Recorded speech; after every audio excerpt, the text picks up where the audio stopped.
Welcome to the October 18, 2022 Zoning Board of Appeals special meeting of the town of Raymond. The Zoning Board of Appeals will come to order. The board does have a quorum.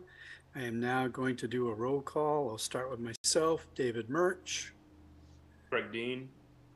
Tom Hennessy. Ed Miller. I'll mute there, Pete. Yeah, you're muted, Pete. Neil Lockwood. There Thank we you. go. Thank you. This is a public proceeding unless the board specifically votes to go into executive session. You have the right to hear everything that is being said and to look at all of the exhibits that are presented. Please notify the chair if you are unable to see or hear. The board works from a published agenda and will be considering tonight's item in the following order. Number one, call to order. Number two, old business tabled August 30, 2022 for an administrative appeal, denied business license applicant Adam Nappy, High Wire Hydroponics. Item three on the agenda is adjournment. In each instance, the burden is upon the applicant to demonstrate compliance with the provisions of the applicable ordinances or state law. After the board votes on the merits of each application, it will prepare a written notice of decision. Because the notice of decision may substantially affect any appeals rights and also as a matter of courtesy, the board asks those attending the meeting with regards to a specific application not to leave until the board has completed its decision. Generally speaking, appeals from adverse decisions must be filed with the Superior Court as otherwise provided by law within 45 days of this board's decision. Also, to be certain that you preserve your individual rights to file any such appeal, you must be certain that the board's record evidences your appearance this evening in opposition and the basis for your opposition. All persons speaking, including representatives of the applicant and members of the public, are asked to state their names, their address, and their affiliation with the application, either being for, opposed, or neutral. All persons speaking shall address all remarks or questions to the chair. This meeting is not over until the board is formally adjourned. Any discussion not included on the meeting agenda or accepted by the board is to be held until after adjournment or conducted outside of the meeting room. So in our agenda, we have old business tabled August 30, 2022, administrative appeal for denied business license. Since that item was tabled, I need to get it off of the table. Do I have a motion for that? So moved. I have a second. Second. Any further discussion? All those in favor of taking this off the table? David Murch, yes. Greg Dean, yes. Tom Hennessy, yes. Ed Miller, yes. Neil Lockwood, yes. Very good. So I do have this appeal, having reviewed our ordinances, looking at the land use ordinance, Article 6 for Board of Appeals, specifically Section B1A. The Board of Appeals has the following authority, subject to the provisions of this ordinance, to hear and decide appeals on a de novo basis from orders, decisions, determinations, or interpretations made by the code enforcement officer or the building inspector. So based on my understanding of the ordinances, we do have the ability to hear this. Additionally, under the same ordinance, Section C5 indicates any person or municipal official or board of officials aggrieved by a decision of the code enforcement officer who wishes to request a variance from the land use ordinance or wishes a conditional use permit may file an application with the Board of Appeals. Any appeal of decision by the code enforcement officer must be filed within 30 days of the date of the decision. Now, having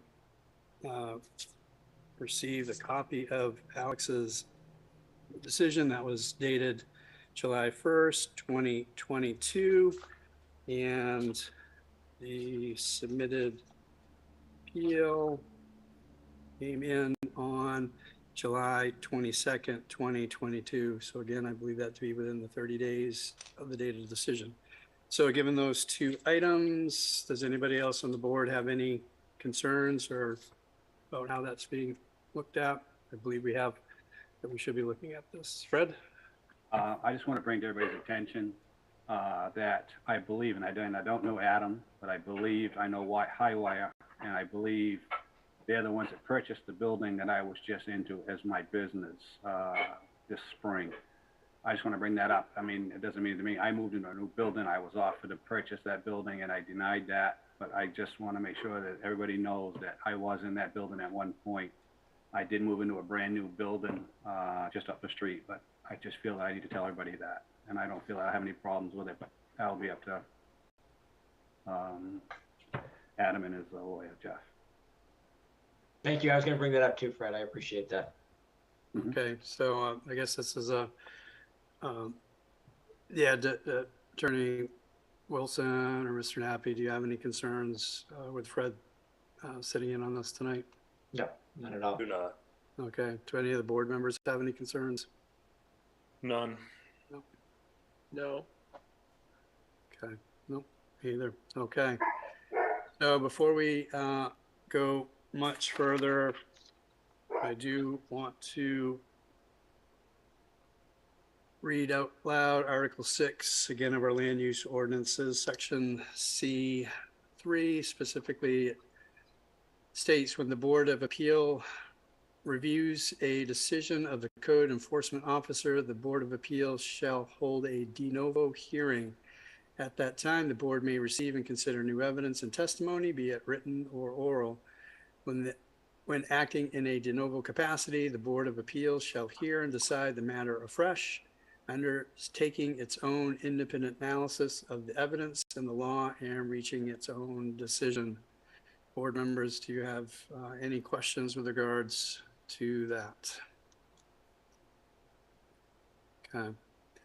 So I guess the way we will start this, if there is Mr. Nappy, if you want to, or your representative want to bring forth, your case to us, we would be more than happy to listen to it. Then we'll go ahead, have the board ask some questions, and we'll give Alex a chance to respond. And then after that, Mr. Nappy, you, Attorney Wilson, then can follow up on that. So, Mr. Nappy. I guess I'll leave it over to Jeff to kick it off first. Great. Thank you, Adam. Good evening, members of the board. I'm here representing Adam Nappy and Sean Haggerty on their business application made back in September of 2018. And we're here what's framed as a denial of the business license that was finally issued in July of this year. The interesting thing is that you can look at this in two different ways. You can say that this is a appeal de novo review of Mr. Sirwa's denial of the business license in 2022, or simply what I think makes more realistic sense is just affirming what was an approval by former CEO Dvorak back in September of 2018. I had submitted as an exhibit, which I think is the pivotal exhibit. I think I have share screen ability, but if you have that in front of you, there was a letter that Scott Dvorak had written to me. I actually addressed it to the Board of Appeals and Mr. Sirwa. He explains exactly what happened. There's not a lot of dispute. There's not a lot of question what occurred. Mr. Dvorak was operating as the CEO in September of 2018. Adam and Sean absolutely followed 100% of the law that was available to them at the time.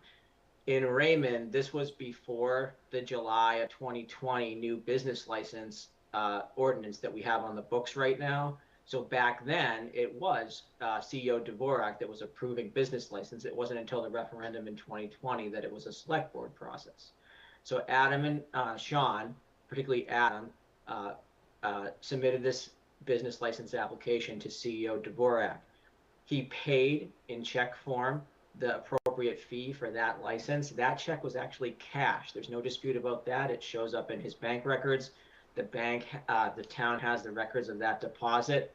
The packet of the application, CEO Dvorak put on his desk, as he writes in the letter. He had every intent on putting his signature on that business license and approving it. He had made the intent, formed the intent, given the approval to Mr. Nappy.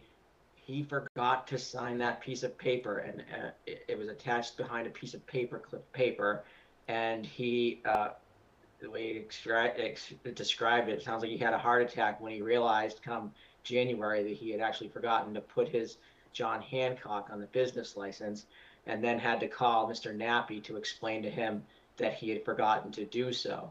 Now, under normal circumstances, that would not matter. And when he realized that come January, he could have put in his signature on that business license and it would have been no harm, no foul. Unfortunately, in January of 19 that year, the Medical Marijuana Act was amended such that all business licenses that allowed medical marijuana retail stores needed local authorization, meaning that the towns had to have on the books an actual ordinance that proactively allowed medical retail storefronts. So when CEO Dvorak realized this, he didn't know what to do. He didn't know, can I just sign this because I had already had the intent and intended of approving it in September of 18, or am I out of luck because I'm realizing this in January of 2019 after this statutory change? And I know Adam had consistently asked, what's the status? CEO Dvorak had consistently said, I'm taking care of it. I'm trying to figure out what I can and can't do. We'll address it. We'll deal with it. And Adam, being as you've seen in our meetings, very patient, always tries to give the benefit of the doubt, just sort of believe that and hope that it would resolve itself. And so that's why we're here 3 years later, because he had kept being told, we're looking into it, we're looking into it. So there was never a denial put on that business license. It was always the assumption that because it was admittedly CEO Dvorak's mistake, that this would just be corrected. And it wasn't until Mr. Sirwa had actually denied it that this process came up. And so that's why I think the board's in sort of an interesting position that legally it can look at this in two ways. I think the more appropriate way to look at this is that, much like we see where it's not that there was a forgotten signature, but a misplaced piece of paper, the board always has the ability to correct that.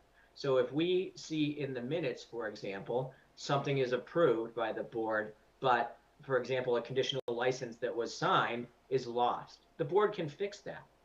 If there is a septic that's approved, but the date of that septic approval is gone because the actual signed approval is gone, boards can fix those kinds of mistakes all the time retroactively, because we're not changing what the actual decision was.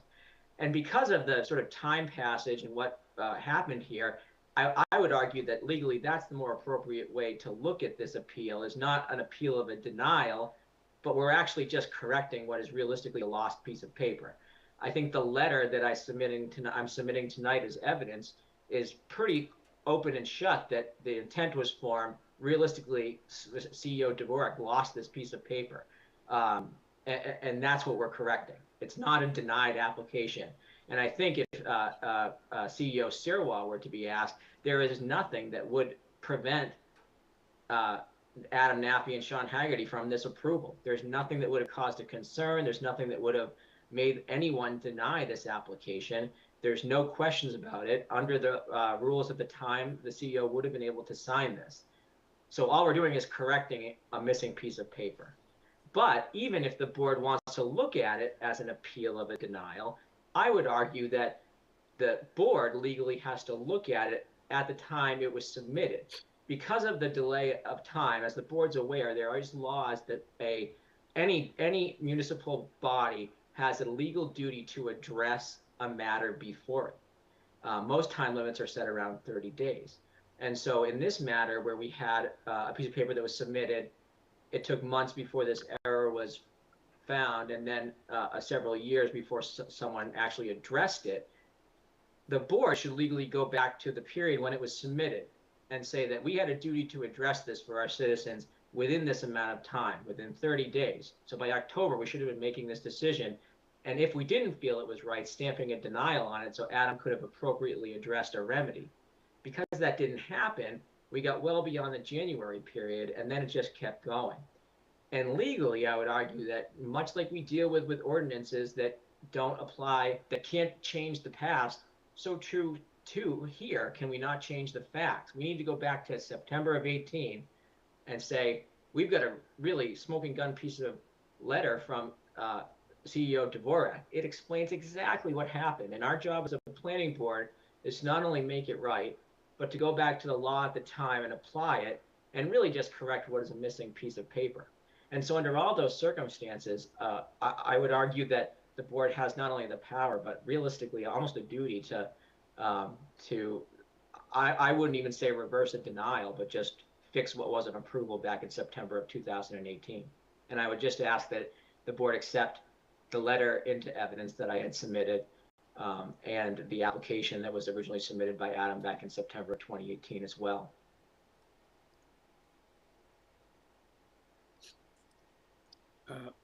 Mr. Nappy or Mr. Haggerty, did you have anything you wanted to add to this at this point? At this point, it sounds about right to me. So I'll ask the board members, did you receive a copy of the letter which has been referred to by Attorney Wilson? Yeah, I have mine right here. Okay. Yeah, I actually think it'd be helpful if you could share it. I know it's been circulated, but I just think given the Absolutely. It says I don't have sharing abilities, but I'm happy to pull that right up if I can be given that. I mean, that's just a suggestion to David. More, I'll let him. Yeah, I'm certainly happy. Well, we should actually, I guess the question is, do we, well, yeah. I can read it. I can read it verbatim if that's an easier way to do it. So he had written, it's titled Letter of Former CEO Scott Dvorak regarding Adam Nappy, Highwire Hydroponics Appeal. Dear CEO Alex Sirois and the Raymond Board of Appeals. As you know, I served as the Raymond Code Enforcement Officer for several years. I was serving in that capacity on or about September 13th, 2018. On that date, Adam Nappy and his business Highwire Hydroponics legally and appropriately applied for a business license to sell gardening supplies and medical marijuana, parenthetical license number 2018-186. They paid for that application and permit. I accepted that permit and check for the same.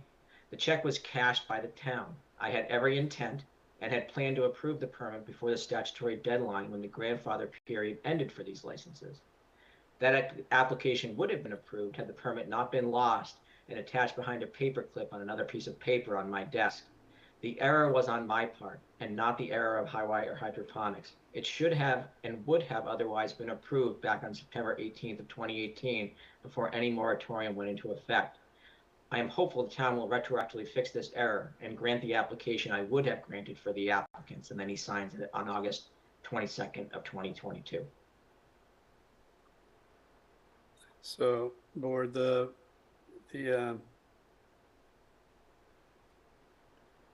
application to the Zoning Board of Appeals, the appeal for the administrative appeal was submitted on July 22nd, 2022. So this letter was 2 months, 2 months later. So we have to really make a decision as to, I believe we need to make a decision as to do we accept this into tonight's review. Alex, I'll ask you a question. Would you have any concerns with this being considered tonight? I don't have any concerns now. Okay. So, And if it helps on the question of the timing of the letter, I think it was about 30 days later, and I can tell you, and Adam can confirm, we climbed mountains to try and get in touch with CEO Dvorak, who's over in New Hampshire now, and it wasn't for lack of effort to try and get that in earlier, for sure. I apologize if that came in 30 days later, but we were hustling to try and get him to get that back to us. Sure. Yeah, and you're correct. That was 30 days later. So how about I make a motion to accept this letter into the proceedings for tonight. I'll make that motion. Can I get a second? Seconded. Okay, any further discussion on this? Does anybody have any concerns with considering this tonight? Board members? No. So all those, I'm gonna make them, then, all those in favor, David Murch, yes? Greg Dean, yes. Tom Hennessy, yes. Ed Mello, yes. Lockwood, yes. All right, so that will be included with tonight's discussion. Board members, did you have any questions for either Attorney Wilson or Mr. Nappy? I have a question for you, Dave. Yeah. Attorney Wilson had mentioned, and when he was speaking, that he believed that Alex would not have any questions or any reason, and why that this letter shouldn't be accepted, I guess. I mean, is that a question that we can ask Alex? Yeah. Attorney Wilson brought the question up, so that's why I'm asking, can we see if we can get Alex's opinion onto that? Yeah, and definitely Alex will be next to speak, so we can certainly get Alex's feedback, and that we can ask him, Alex, any questions after that. Yep. That's all. Okay. All right. So Alex, what would you like to share with us tonight? Yeah, so, good evening, Alex, code officer for the town. I guess first I'd like to just say thank you to Jeff and Adam for being so patient the last, longer than I've even been in Raymond, but definitely the last couple of months, definitely felt bad that they had to kind of get, dragged on from meeting to meeting. So I'm glad we were able to make this work tonight. They basically summarized the history of this perfectly. It is what I believe, from my actual own personal conversations with Scott Dvorak, the previous CEO, was an oversight.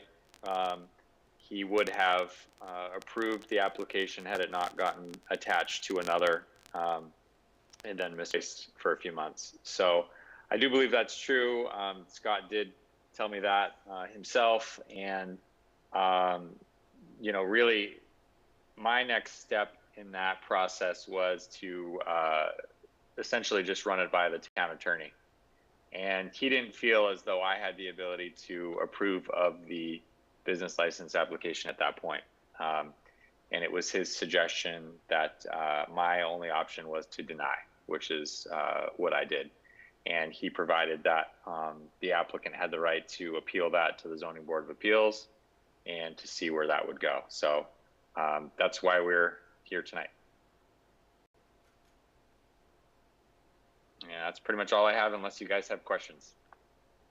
And for what it's worth, I would have probably given the same advice were I the town's attorney. I think it's appropriate advice because you're not putting the onus onto a single person. It's giving it to the appeals board, which is more, this sort of thing is much more in the realm of an appellate board rather than the CEO or even a planning board, because you're dealing with the legal issues as opposed to the factual ones, which I think is, despite where it put us, I think I'd agree with that.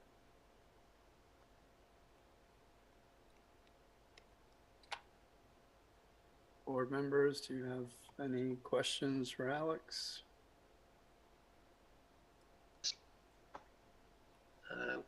This is Tom. For Alex, in today's world, regardless whether this is dealing with hydroponics or marijuana sales or whatever, do all businesses have to go to the planning board to get authorized in today's, whatever ordinances? Yeah, good question. So we have essentially two different paths you can go down. If you are a business that operates outside of a home in like a brick and mortar type setting, you would get a business license from the select board. If you operate a business out of your home as a home occupation, if you work remote or have your own business where you primarily have an office set up out of your house and maybe you go elsewhere, that would be considered a home occupation. That gets approved by the code office. We do those. And they're not required to get a business license. It's a separate path. So for the most part, especially a storefront or a physical store, that would be nowadays would be approved by the select board. That was a new ordinance that went into place, I believe, in 2020.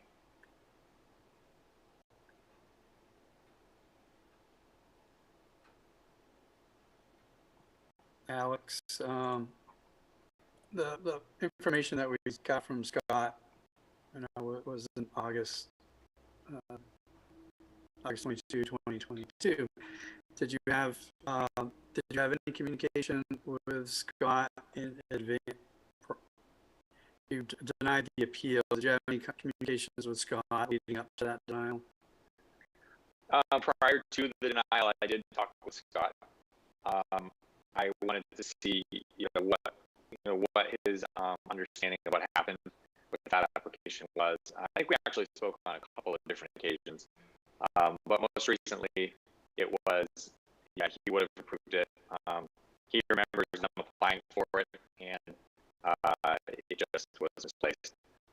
He did tell me he was, planning on sending in a written statement, for them as well. So I knew that was coming. Okay. So prior to the denial, you were aware that Scott would have approved it, or Scott communicated that he would have approved it? Yes.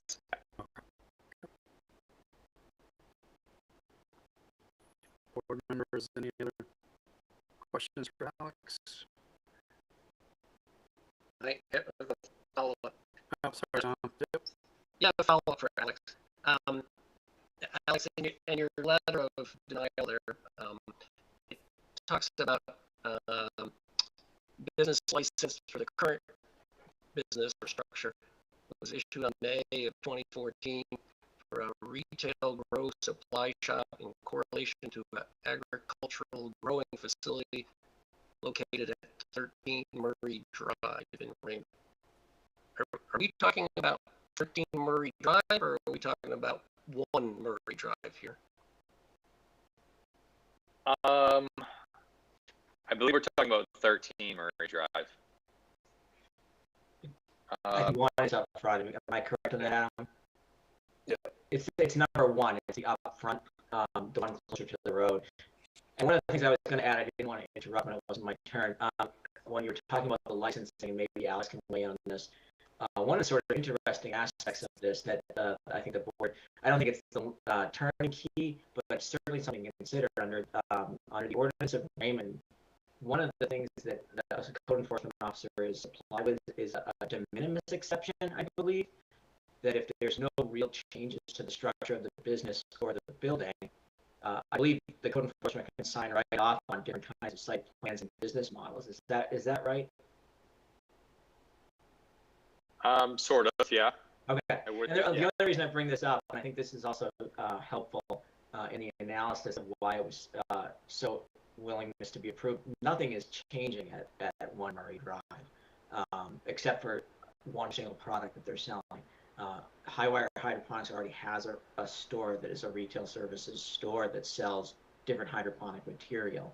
It would just be that they had this business license that added on the ability to sell medical marijuana products. And back before July of 2020, it was very clear the CEOs could sign off that in general.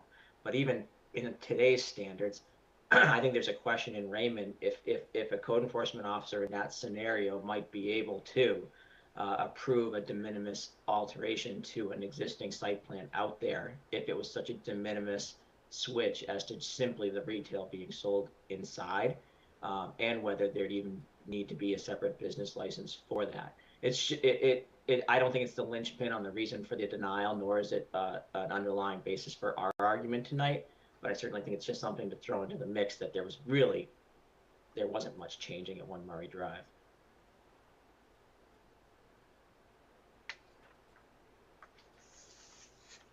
Okay. Attorney Wilson, Mr. Nappy, Mr. Haggerty, did you have any final things you wanted to add tonight? I don't have anything. I think Jeff has explained most of it. If you have any questions for me, of course, you can ask. Nope, nothing to add. Okay. I'm getting you out of here before 10. Yeah, we're working on it. Board members, any final questions? No, I see we have one other person logged in. Is that somebody that wants to go for or denied? Yeah, we have an open public comment, but I believe that's the co-owner, Mr. Nappy. Is that your Mr. Haggerty is that who you're seeing, Fred? He was one of the 3 applicants, actually. So the way the statutory business license is that it's when they're applying as individuals, they can't actually apply as an LLC under the statute. So Adam and Sean actually applied differently as individuals. So they're both aggrieved parties, as you would. But yeah, Sean's just one of his partners. Yeah, Okay. Sean's a business partner. Yeah, and this was back in 18 too? Yes, it was the same application. The application itself, actually, it just lists the 3 people that are applying down below. And he was one of the people that applied. It was Jeff Buckley, Adam Haggerty, and Sean.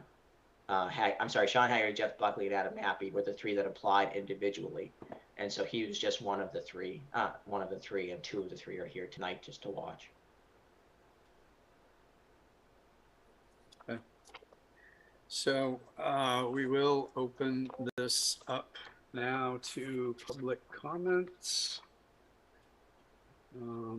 Is there anyone here in the public tonight that would like to speak in favor of this application?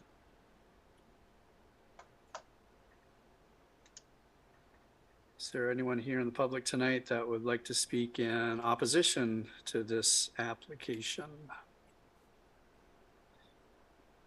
And finally, is there anybody here in the public tonight that would like to speak on this application from a neutral standpoint? Seeing and hearing nothing, we will close out public comments and close out portion of the application. Board, it's now our time to review this and see what we think. So again, I will reiterate what our statutes say. When the Board of Appeals reviews a decision by the code enforcement officer, the Board of Appeals shall hold a de novo hearing. At that time, the board may receive and consider new evidence and testimony, be it oral and written. When acting in a de novo capacity, the Board of Appeals shall hear and decide the matter afresh, undertaking its own independent analysis of evidence and the law, and reaching its own decision. So, yeah, I kind of just open it up to anybody that wants to share anything. So we've entered this letter into evidence, correct? That is correct. Yep. Mm-hmm. And do we have any other underlying that we have to follow through other than we can accept this as evidence and make a decision off of that, or do we have to go down like any articles that they have to come by? You know how we have like the different steps we usually get down through? Yeah, it's a good question, Fred. I have not, unless somebody is seeing something I haven't seen, I didn't notice anything specifically within our ordinances, sort of beyond what I've discussed in terms of how we need to review the things tonight. But again, if anybody has seen something. For what it's worth, I mean, if you'd like me to weigh in for a second, I'd be happy to. Yeah, Attorney Wilson, that'd be fine.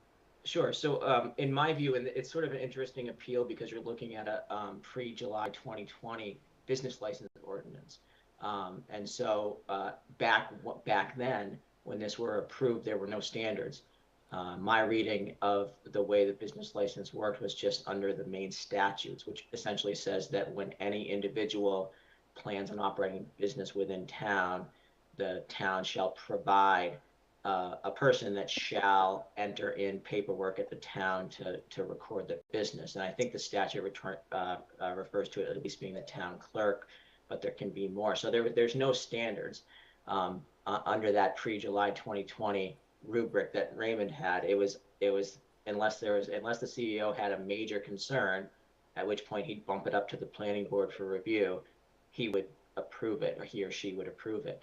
And so unlike, for example, when the ZBA is hearing an appeal of a site plan review, it has to appeal and then look at all the standards to see if they're met. But in this case, I think it's really just a question of if the appeal should be granted, and we look back, if it was going to be approved and the CEO confirms that, it meets the one standard, which is it shall be approved. That was my take when I was looking into that question. Thank you, Attorney Wilson. Alex, in fairness, did you have anything you wanted to add to that? No, I don't have anything else to add. I don't disagree with, the process as he described. Thank you.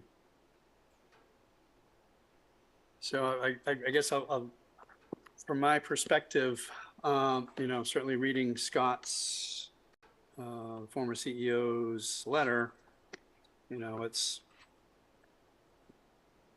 was a former code enforcement officer at Raymond. He indicates that he would have approved it. And on that one side, per Scott, it should have been approved, and there was an oversight in which it was not approved, and a deadline was passed, or at least a milestone date was reached for which it couldn't necessarily be approved.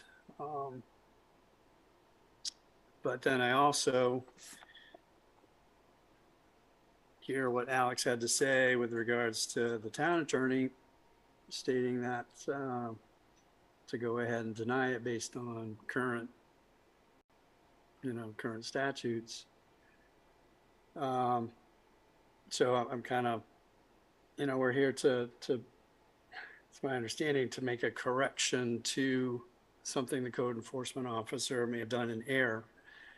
And we have a town attorney advising Alex to go ahead and do it based on current, current statutes. So I put that out there to the board to, to discuss as well. I kind of, see it both ways. Well, Can I speak? on that? Oh, sorry, Fred. No. Go ahead, Fred. No, Mike, I was just going to mention that, getting back to where Alex mentioned that he, brought this up to our attorney, the town attorney, and the town attorney and Attorney Wilson said that he would do the same thing, is that I don't think that the town attorney wanted to put this onus onto Alex by himself. That's why that's why I'm listening. I heard it, and I think even Alex, if I understood him correctly, he doesn't oppose this license going through, because it should have gone through back when Scott was doing it. And I think that the attorney is just trying to, the Raymond attorney is just trying to make sure that it's covered the correct way and not put on one person. But maybe I'm not listening, I'm not understanding it correctly. Yeah. That's what I heard too, Fred. And I do think I wasn't obviously privy to the conversations, but I do think the attorney, had he felt strongly that the ZBA didn't have this authority, I think would have given much stronger advice to say, not only should you deny it, but this should be denied at the appeals board, and it's a question for the Superior Court. And no way in any shape or form would I ever approve this. I think what he really did was say that it's just the appeals board decision. It's not the CEO's decision at this point because of the date that it's being done. So I read that the same as the way Pete and Fred did. David, can I have a go at it? Yeah, I think you probably said yes, so I'll Yeah, yes, I did. Sorry. No, go ahead.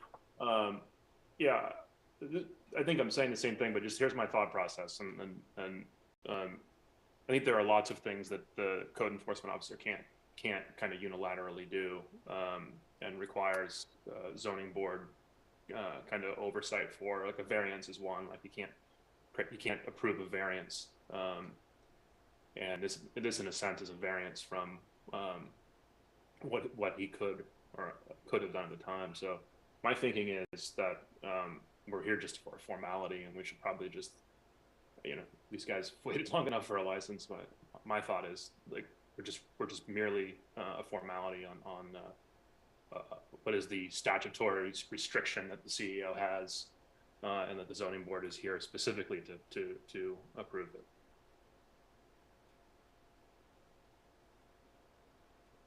Alex, I have a comment or two. Or Yeah. Dave, sorry. Yeah. No, go ahead, Tom. Yep. I guess I asked those couple of questions to Alex, trying to figure out what authority, today is required to open up a business. And I'm a little leery of the zoning board even taking on something that the select board today needs to approve for any business. So just my feelings that maybe we're overstepping our bounds. Maybe the lawyer didn't tell us that, but he told Alex that. So a little leery in proceeding forward on this. Well, yeah, hard to really know exactly what was said to Alex. Not sure how much we can read into that. Whether or not he said it suggestively that it should not be approved or suggestively that it should be approved is kind of well beyond, I think, the scope of what we can interpret.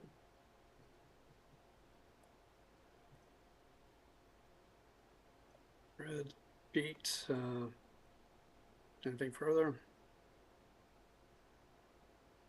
I mean, it would have been nice to know if the attorney did say that it should go to the select board, but I mean, Alex didn't, to me, I didn't see him or feel that he made that kind of a statement that, it needed to go there. I think that he still, again, said that he had talked to Scott, and Scott would have okayed it.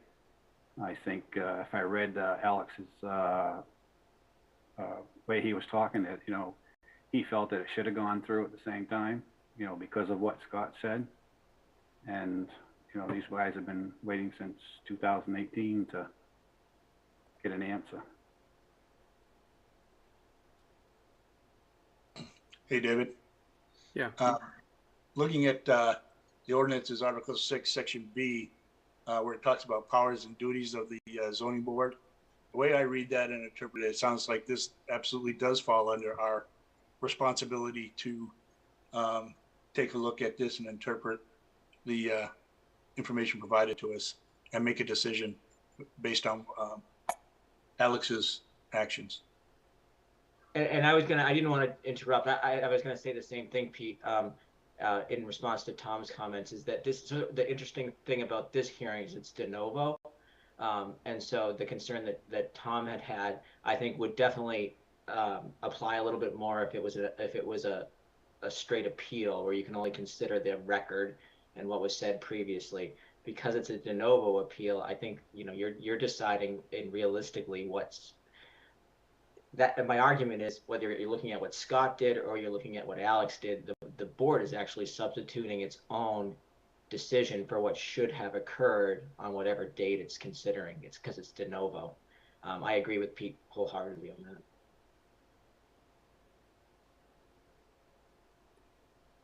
that. I'm gonna, given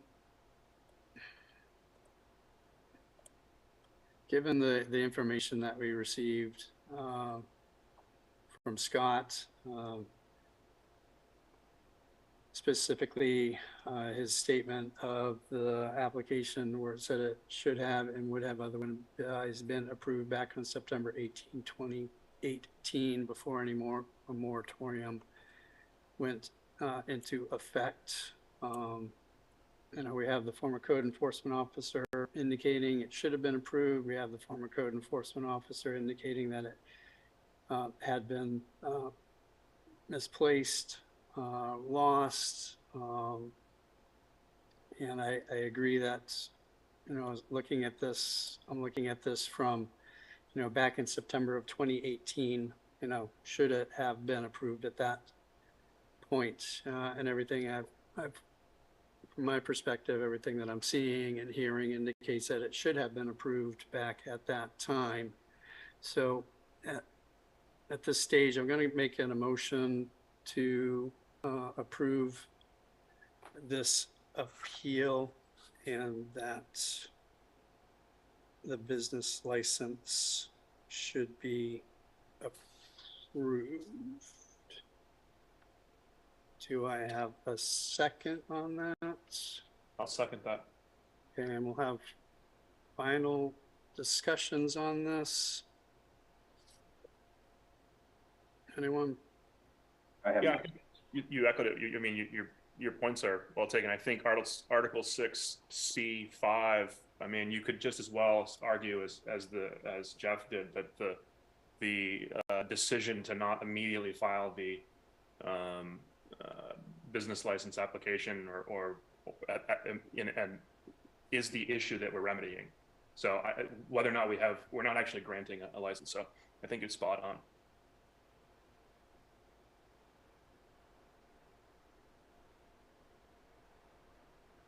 Right. That's the thing you cited, or the ordinance you cited in the beginning of this. So I think we're well with it's exactly what we need to do.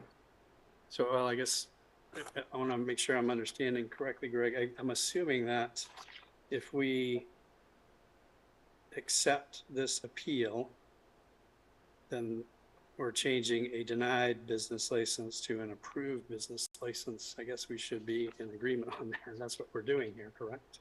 If we vote for this motion as yes, we are accepting the appeal. Yeah, I'm just trying to address the bifurcation of how you look at it. There's the what's the actual wording used, the aggrieved by a decision of the code enforcement officer. And what I'm saying is the decision that I think is causing the problem. It's not Alex's decision. It's the failure to successfully consummate the original business license. The net effect is the license is issued, but we're not actually evaluating whether or not this license should be or shouldn't be. We're just trying to fix a mistake that was made. And I think that's a much easier thing to reason about. You know, we talk about what are the standards that would be viewed today from the select board and all that stuff. I just don't think it matters. I think there was a decision to not file it correctly, and we're fixing that and issuing the license today. can I just say something? I don't think there was a decision not to file it, right? I think it was just a forgotten paperwork that didn't get processed through, correct? Well, yeah, but he decided to put it on his desk. He could have taken it by hand. I mean, there's a sequence of decisions that resulted in it not being done correctly, and that is what's brought us to this point. Somebody's been agreed. You know, there's a issue from a decision of whether or not it's filed. I hear what you're saying, Greg, but you know the decision. We're looking at Alex's decision to deny. That's the actual where this aggrieved party is coming from. And that's where the appeal came from. That's where we had to look at, within the 30 days. So it is aggrieved by Alex's decision. However, looking at it from the de novo perspective,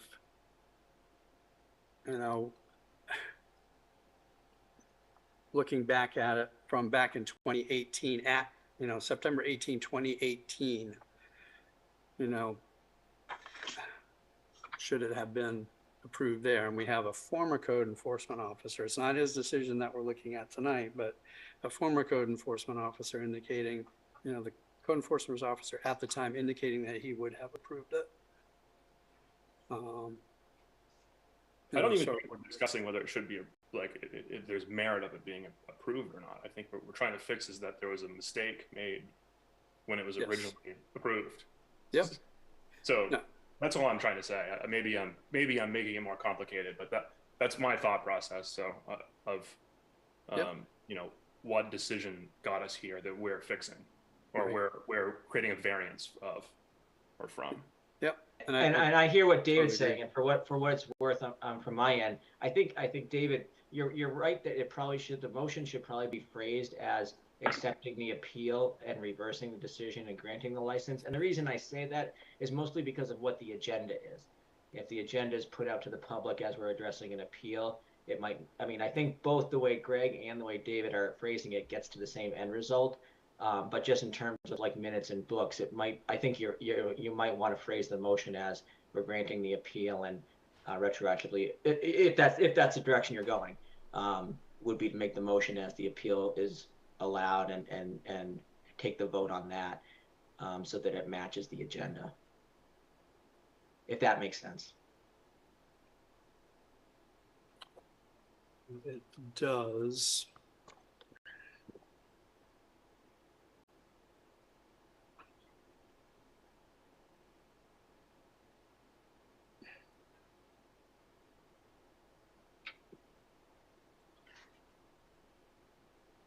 So we can undo the motion, I guess.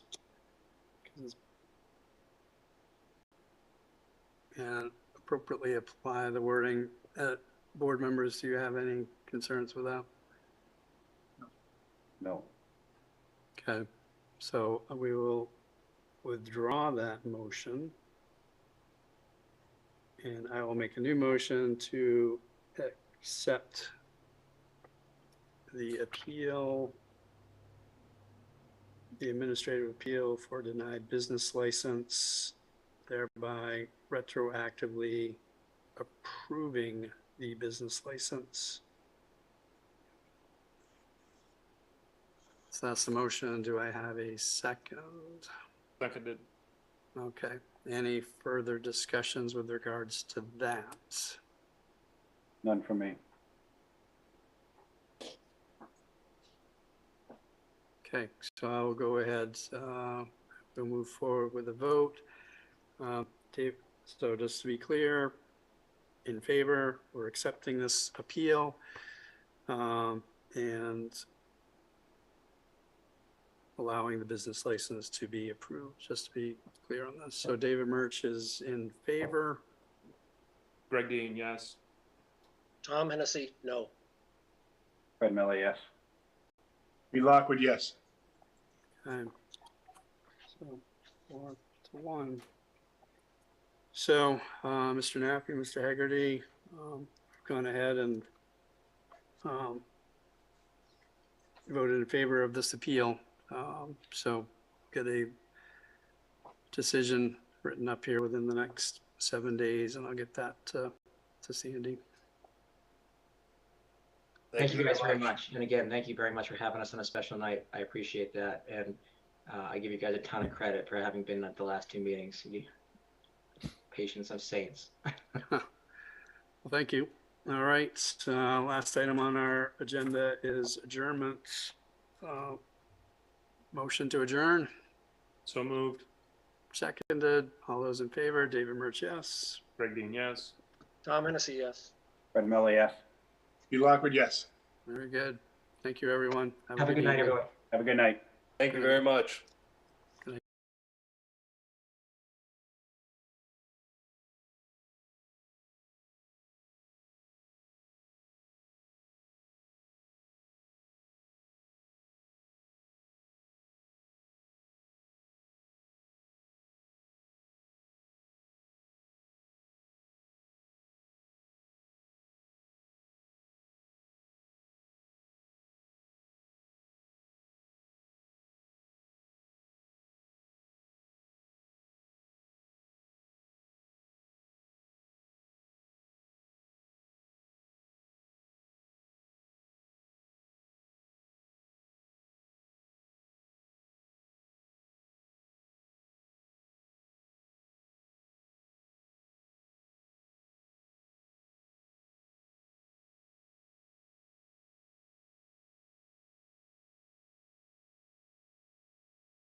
Okay, welcome to the Town of Raymond Special Town Meeting.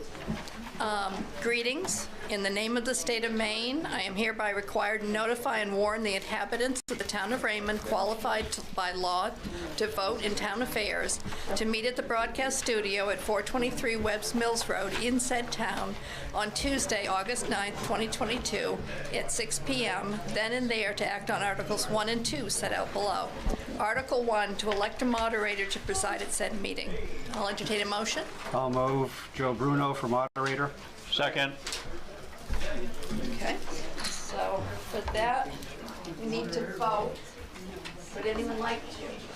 I only require 3 ballots. Yeah.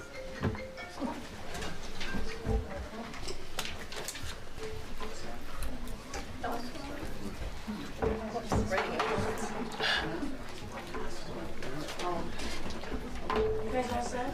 Joe Bruno. Okay.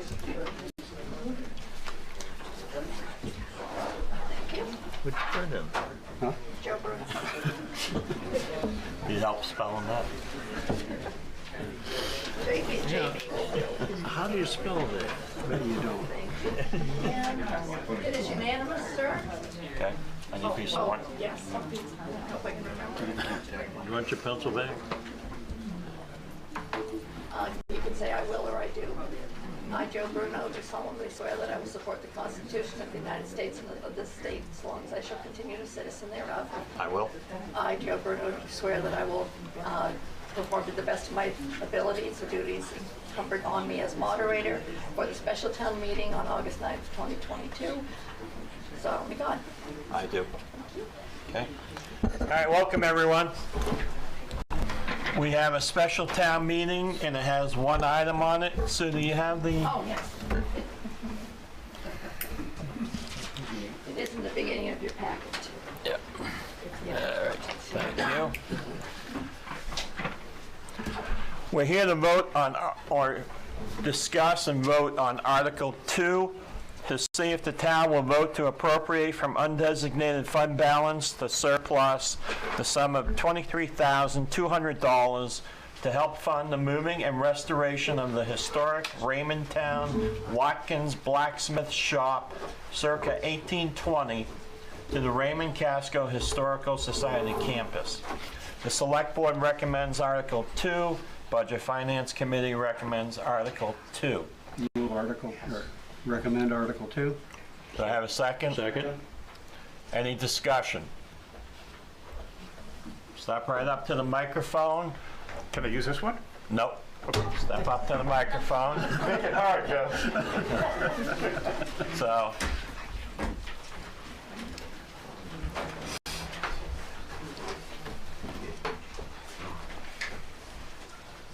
Hi, is this on? Yeah.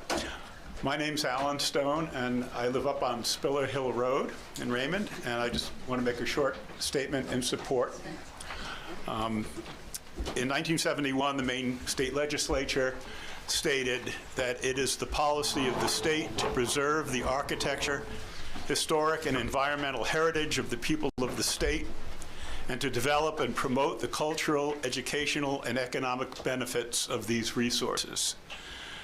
Many states and municipalities throughout the United States have addressed similar issues, and they've said similar things.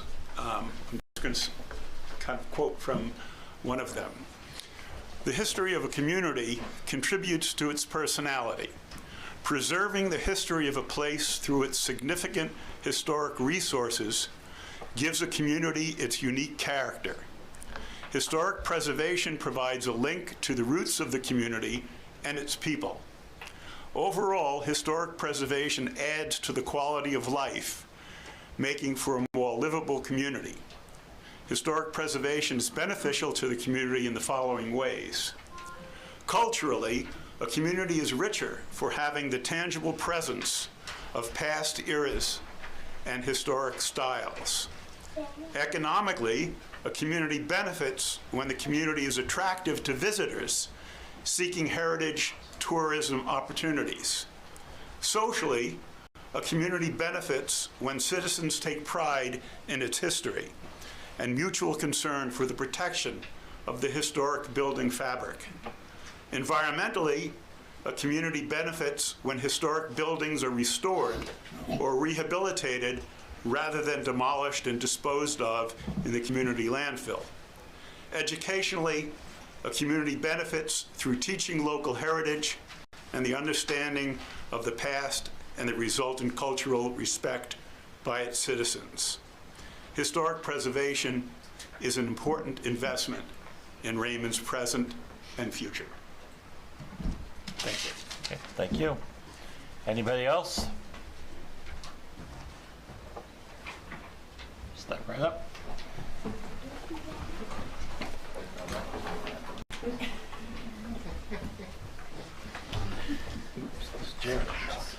Marilyn Westcott, 172 AI Road. I just wanted to ask a question. It's my understanding the town of Casco has committed $25,000 to this project. Why are we not matching it? We are matching it. There's money in the general budget that would bring it to the 25. Oh, okay, so the so difference. We already had an appropriation. So basically, the request came in too late for the major fund that we're talking about tonight. So we did have some monies already in the budget, though. Okay, thank you. Yeah. 25 if you pass it, yeah. Okay. Anybody else?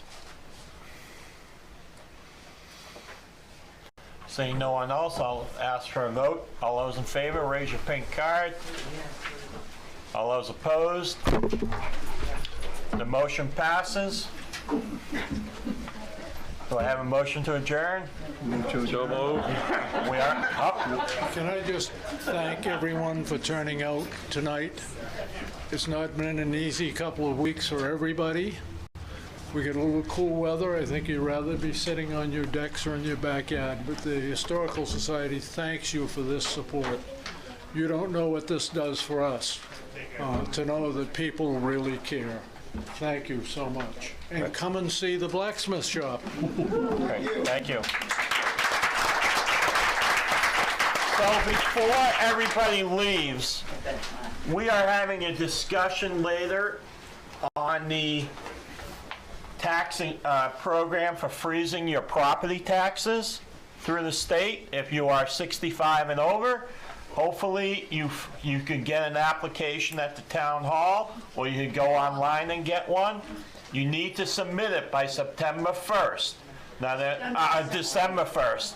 But there are some qualifications you need to meet. You have to be a permanent resident and have had the homestead exemption for 10 years. And if you meet those qualifications, your property taxes are frozen. So if you don't know about the program, look it up, go to the town office and speak to any of the clerks and they'll help you with an application. Yes. Maine Public Broadcasting did a really excellent program this morning from 11 to noon. They were repeating it this afternoon, and they're going to repeat it once more. And it was very, very interesting and informative for anybody who listens to public radio. Yep. Right. And our contract assessor tonight will be making a presentation. Yeah, and you can watch it on rebroadcast. Yeah, if you want to tune in later, we're going to have a discussion on it. We don't start our next meeting till 6:30, so it'll probably be on around 7:30. Yeah, that's the live, and then it's because it'll be archived on the website, YouTube, so it's there. There are no income guidelines. Anybody qualifies as long as you're 65 and over. And I'm looking around the room, I know Sam qualifies. So, all right, thank you, everyone.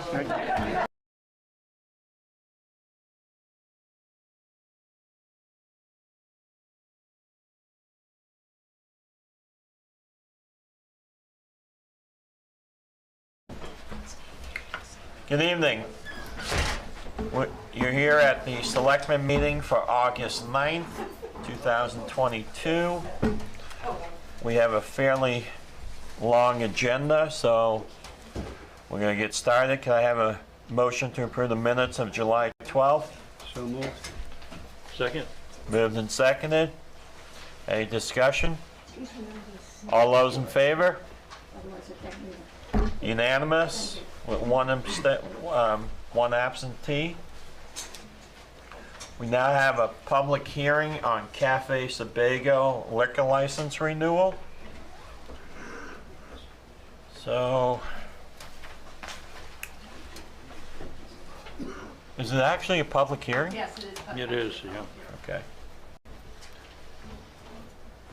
All right. So I'm going to open up the public hearing on the renewal of the liquor license for Cafe Sebago. Do I have any comments from the public? Okay. I'll turn it over to the select board. Any questions? Joe, that Yes. letter that came in, can that be read and put into, I don't have it on hand though? And it would be a letter concerning the garbage out back? That's the question I was going to ask. If I can find it, I'll read it into the record. I know it was sent, hold on, sorry, I'm trying to find it. And also regarding, is this where when we also go over the fire inspections? Yes. Yeah. Okay, because there's a lot of things on here, knowing that this has been put off a couple times, and there's a lot of things on here that still have to be done or have not been done. Understood. So Wayne, we just received your inspection report tonight. Can you give us a rundown, please? Sure thing. Was there yesterday for the inspection for this liquor license and the special amusement license.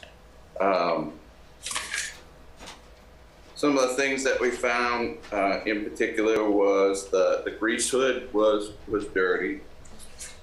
There was quite an accumulation of grease on the walls and ceiling area in the kitchen.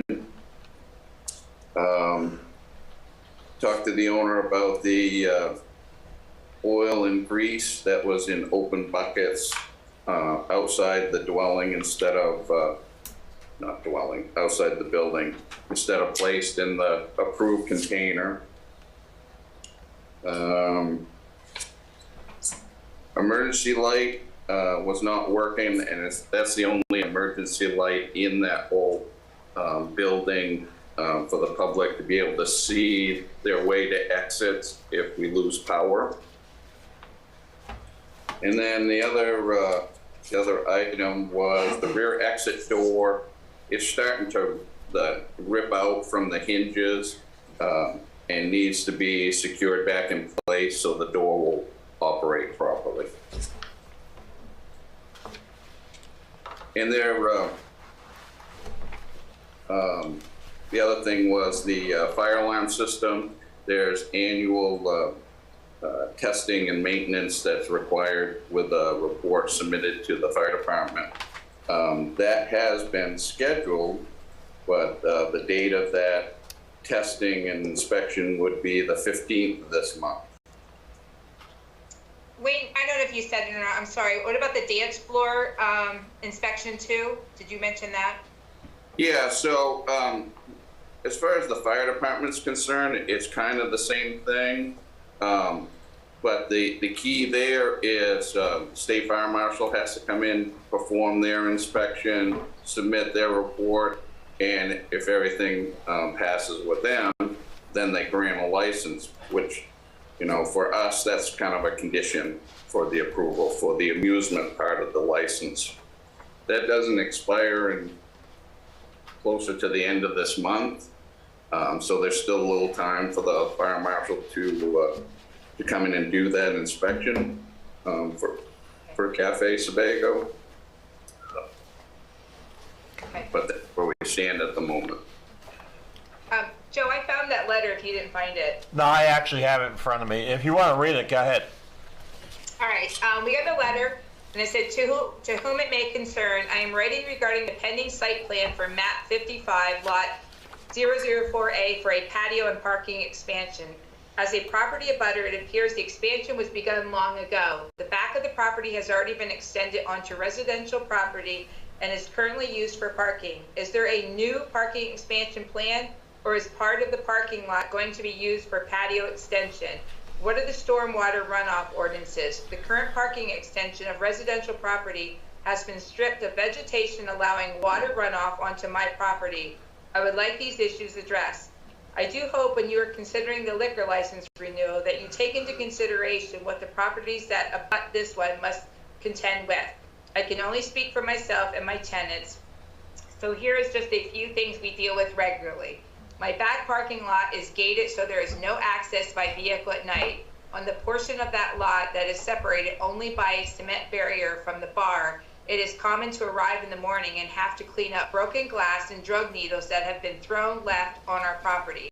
If it is windy, we get the pleasure of picking up their trash that is blown all over the neighborhood.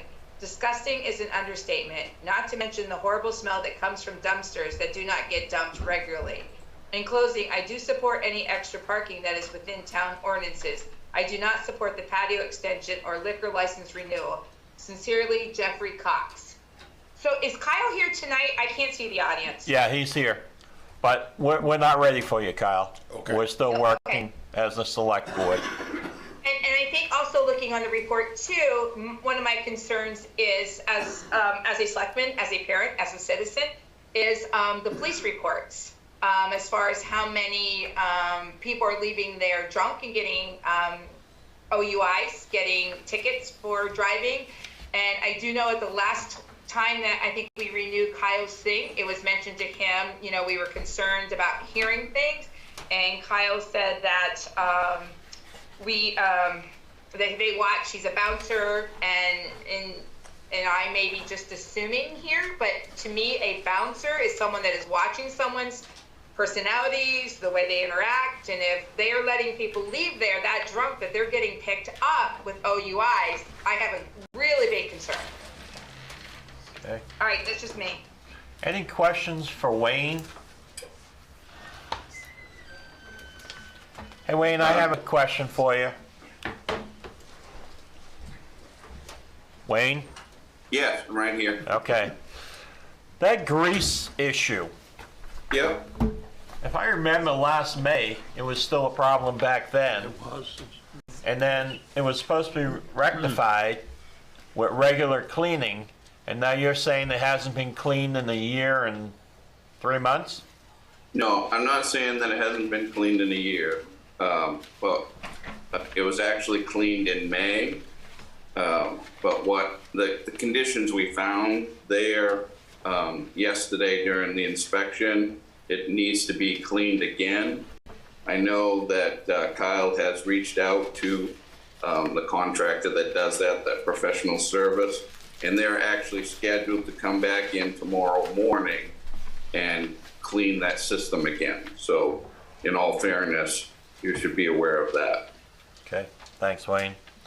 Alex, are there any permits that have not been obtained or any zoning violations? So there's still an open violation for this property, and that is for the parking area that was created in the back of the building without site plan approval. So Kyle is aware of that. We've had multiple discussions about that and how he can correct that, productive discussions, with what he's thinking he's going to do to try and correct the violation. It's really two different permits. One would be site plan to keep the back parking area the way it is and use it as parking and with some modifications. And the other one would be just a building permit application for the modifications outside of the building. A few years ago, there was a rear deck with some, outside storage behind the building. That area was turned into seating. So that's a very simple building permit to just modify the change of use of that area from storage to seating and patron area. He hasn't applied for that permit yet, but those are the two things that we would need to get everything How long were these uses unpermitted, let's say? I think the seating area goes back to before he was actually operating over there. I think it was at least 2 years. And the rear parking, I believe, was last spring that they did that. Okay. Any other questions for Alex? No. Okay. Thanks. Any other questions from the select board? Teresa? No. Okay. Kyle? So you just heard everything. Absolutely. We'll run down it piece by piece. Let's start with Wayne. The inspection, I received the report this morning. Me and Wayne have talked about the core things that need to be taken care of that. He has an email that I sent to him this afternoon. We've taken care of the door, the emergency light, everything minus the state inspector for our dance license. That's scheduled for Thursday at 12. The alarm company is scheduled for Monday at 12. It's the earliest I could get them in there to take care of that. Hoods is coming back. The problem that we had with the grease system, I hired an outside contractor in both times. August 2nd, I had this company come in and, you know, they charged me $600, did a full service. Wayne came in 5 or 6 days later, was not happy with the work. I had them come back and do it again. I was assured that this time around, when I scheduled it again in May, that we weren't going to have these issues. Clearly, this company is not putting together what I need them to do. They will return because I've already paid for this service to get it completed tomorrow. We'll speak with Wayne and have him do an inspection after, so that'll be taken care of as well. So the only open items that are left on Wayne's list are going to be those things that I just mentioned. The meeting on Thursday with the state fire marshal, the alarm system on Monday, and then hoods tomorrow. After Monday, the 15th, his checklist will be complete. He'll have everything he needs for a full sign-off. Okay. What about the parking lot? What about the permits? The permits, so I've tried the online system 3 times. I've called Town Hall. I actually spoke with Kirsten today. I said, I'm having problems doing the online permitting. Is there any way I can come in? She said, yeah, I'll be here tomorrow from 8 to 4. I said, that's not an issue. I'll make sure that you have the permit for the back extended area that he was looking for, and after the fact permit. The issue with that is I can't do it online. I've tried it 3 different occasions. Now I just have to go manual. We'll take care of that tomorrow. But it's been 6 months. That was just brought up to my attention less than 2 months ago. This is 2 separate things, as Alex had stated in the beginning. There's a rear seating area that was existing that I have to get a permit for now because that's what is believed should be done. I'm okay with that. It's a $50 or $100 permit. We'll get it taken care of tomorrow. The second, the extending the parking area in the rear. When I had acquired a lease on the rear area, which is a commercial zone property with a residential use. We had removed the topsoil from the area. That's where the violation stemmed from. That was before we added any gravel. That was before any work has been done out there. So that violation is in standing from the very beginning, from the neighbor that actually wrote that letter that Teresa had just read for us.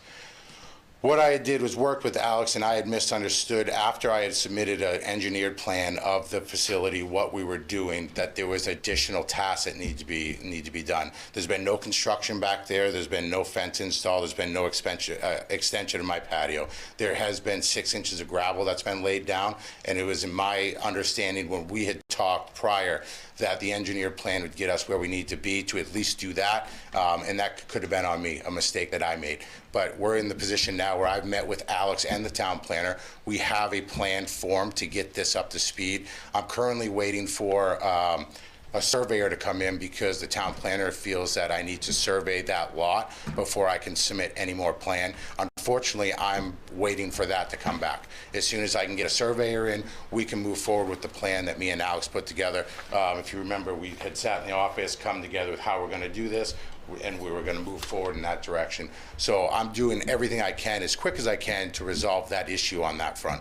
How often do you have your dumpster picked up? The dumpsters are dumped regularly. So there was an issue with my dumpster supplier, and I actually received a $900 credit for that month. There was an accumulation of cardboard that was overfilled the dumpster.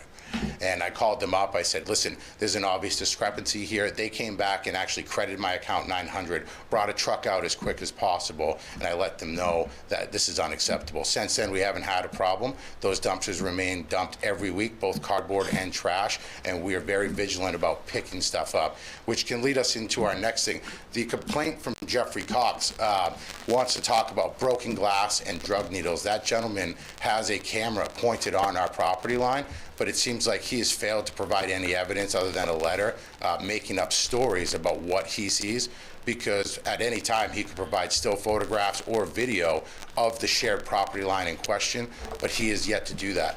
What I've done for probably the last month and a half since I found out about this violation, I've taken videos on different days of the week, both on the weekends and during the weekdays, documenting that property line, showing that there's no broken glass, that there's no trash, that there's no drug needles.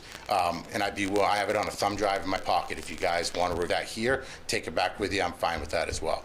So a lot of this comes down to a neighbor riff. And I will note that if this was the case, it's come to my attention that abutters all got a notice of this meeting, correct? Correct. Nobody's here to speak against me, even Jeffrey, for whatever reason. So I have multiple neighbors. I believe there was 14 people on that list at one point that received this letter. Now, one of them are coming here and they're speaking ill of me, as Jeffrey did. And like I said, if we want to look at pictures and photos, I have those. Jeffrey, I don't know what his status is, but I would ask him to show you some evidence to back up what he's claiming. Not everybody wants to get up in public and talk bad about another person. It's not easy to do. Sure, but if they wanted to, the opportunity's here, and if the problems like drug needles and broken glass were as prevalent as people want them to believe, I'm sure that that might bring them up here to, mention it, at least to you guys.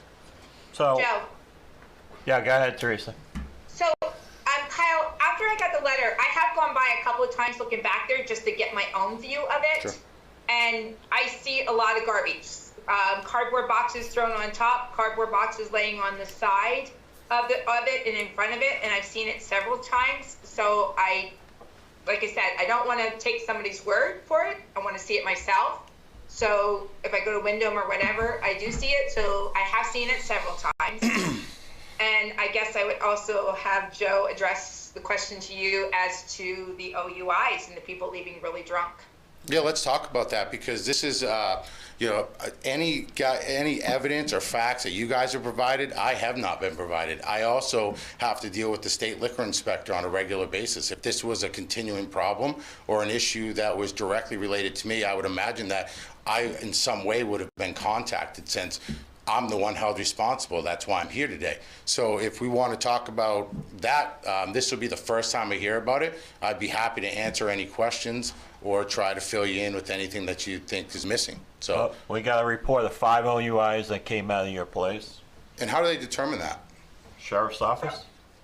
Right, but I mean, they pull somebody over. Yeah, and they said we had drinks at your place.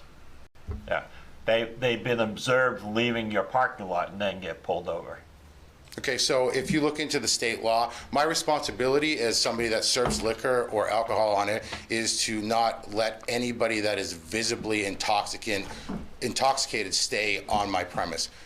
That means if they're falling down, if they're falling asleep at the bar, if they're slurring their words, that's what my responsibility is. So if these guys are drinking and they are holding themselves together, they seem like they are well put, we look at them and we observe them and they're not falling asleep, causing problems or any of these issues, that is beyond me. So if I don't have a breathalyzer, I don't have the right to breathalyze any of my customers. I can't do a field sobriety test before I leave. So my only obligation is to make sure that these people aren't visibly intoxicated when they're in my establishment. No one's asking you to do a blood draw and figure out I the mean, blood alcohol level. Yeah. And I'm there every night, and that's the thing, is that I am there on a regular basis every night. If somebody comes in and we had shut them up, what we see on occasion is most bars close around 9 or 10 o'clock. So you'll get an occasional patron that'll come in, and we won't serve them. But they're not okay to leave there, so we offer them. Can we give you a ride? Can we give you water? But beyond that, there's nothing I can do. I can't withhold somebody from leaving my building. I can't take their keys. I can't tow their vehicle. I don't have that power. So, you know. How many fights have you had in your bar? I have had 0 fights this year. 0. There was no one that was assaulted? No, there was an incident that happened outside of my establishment, and somehow it ended up in my parking lot. And I clarified that with the sheriffs. The people that called from across the street, and from what I could gather of the situation, somebody was burning out at a resident's house and caused a ruckus. There was a case of mistaken identity with somebody that was in my parking lot picking up a patron, and an argument ensued. And a customer from the gas station across the street came over and said, I just called the cops because I heard all this yelling. I don't know what's going on, and this is, you know, we're calling the cops. Cops came in, they talked to the parties involved. I spoke with the cops. The exact words out of the deputy's mouth was that we don't have to come here. You run a good operation. We rarely have an issue. Fights are not a thing here. So I have a good rapport with the local sheriffs. And we don't have fights or altercations at all this year. That didn't happen in my establishment, and that wasn't a result of something that happened in my establishment. It just kind of showed up on my doorstep, and I had to deal with it. Okay. Other questions of Kyle? Okay. Seeing none, any public comment? Seeing none, I will close the public hearing. And we'll go to new business. Consideration of Cafe Sebago liquor license and special amusement license renewal. You can sit down, Kyle. Okay.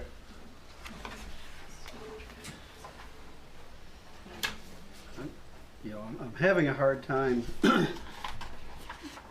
doing this, knowing that there's still violations out there that need to be cleared. And you know, Alex, is this something that's solvable within 10 days, within 2 months, within 6 months? What's the timeline? Definitely 6 months, I would think. Within 10 days, no. You know, we met, I think, 3 weeks ago or so, and, you know, he left that meeting going to hire a surveyor. I know quite a few of the surveyors in our area. There's not many. Most of them are 3 months out, and some of them aren't even taking new clients right now. So it can be tough to get that. So for the site plan itself, I think we're looking at 3 to 6 months before that part of it's resolved. The seating area, that could be resolved in the next couple of weeks. And do you have a firm resolution, or is that still in flux right now? It's in flux because the reason that, well, there's a few different reasons why we need the survey, but the big one is, you know, the issues he is having with his site is parking and traffic circulation. So that survey will kind of give us the information we need to really see how much space he has on each side to calculate, you know, what he has for parking spaces based on the, you know, dimensions required for parking space. And so he has a couple different irons in the fire as far as that goes, with possibly getting more land in the back or the side, working out some type of agreement, you know, with one of the abutting businesses to try and secure some off-site parking. There's a lot of different scenarios that we work through to try and make this work for him. Has he talked to his neighbors about, Kyle? No, I'm not Has he sure. talked to his neighbors about getting parking after they close at night? Absolutely. So right now we kind of have a shared agreement with the tattoo shop next door. I've also just put the next building under lease, so that provides us with some additional parking over there that we can work Which in. building are we talking The tie-dye place? Yep, that just went up. That tenant left, so She left already? yep. So I decided to get in there to be able to have some additional parking for my staff, so I can ease the load on what we have over there.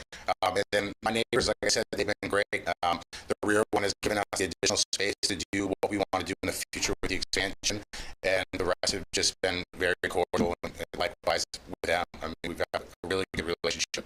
Thank you. So, was your question with septic too, that the septic had to be changed because of having more people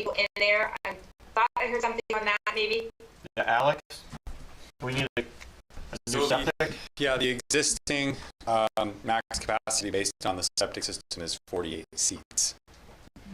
So that's established on seats as a restaurant. There's calculations, they're dependent on the use. So, you know, if you change to a takeout business or an ice cream shop or whatever it is, it has a different, you know, different gallons per day. So the number we've been firm with has been 48. So what's the occupancy in the building? That would be a question for Wayne. He knows that one. Yeah. Wait, what's the occupancy of the building? The actual number, I'd have to look it up for you, but it's more than 48. It was around 100, I believe. If I can remember. So if you get more parking in and you're pulling in a lot more cars, that's a lot more people that are going to be coming, either they're outside, inside, or what, and that's not done. I have to agree with Rolf that I've got really big concerns about approving this right now because I think there's too many things that are untied. So if we have 100-person occupancy, you need a whole new septic system.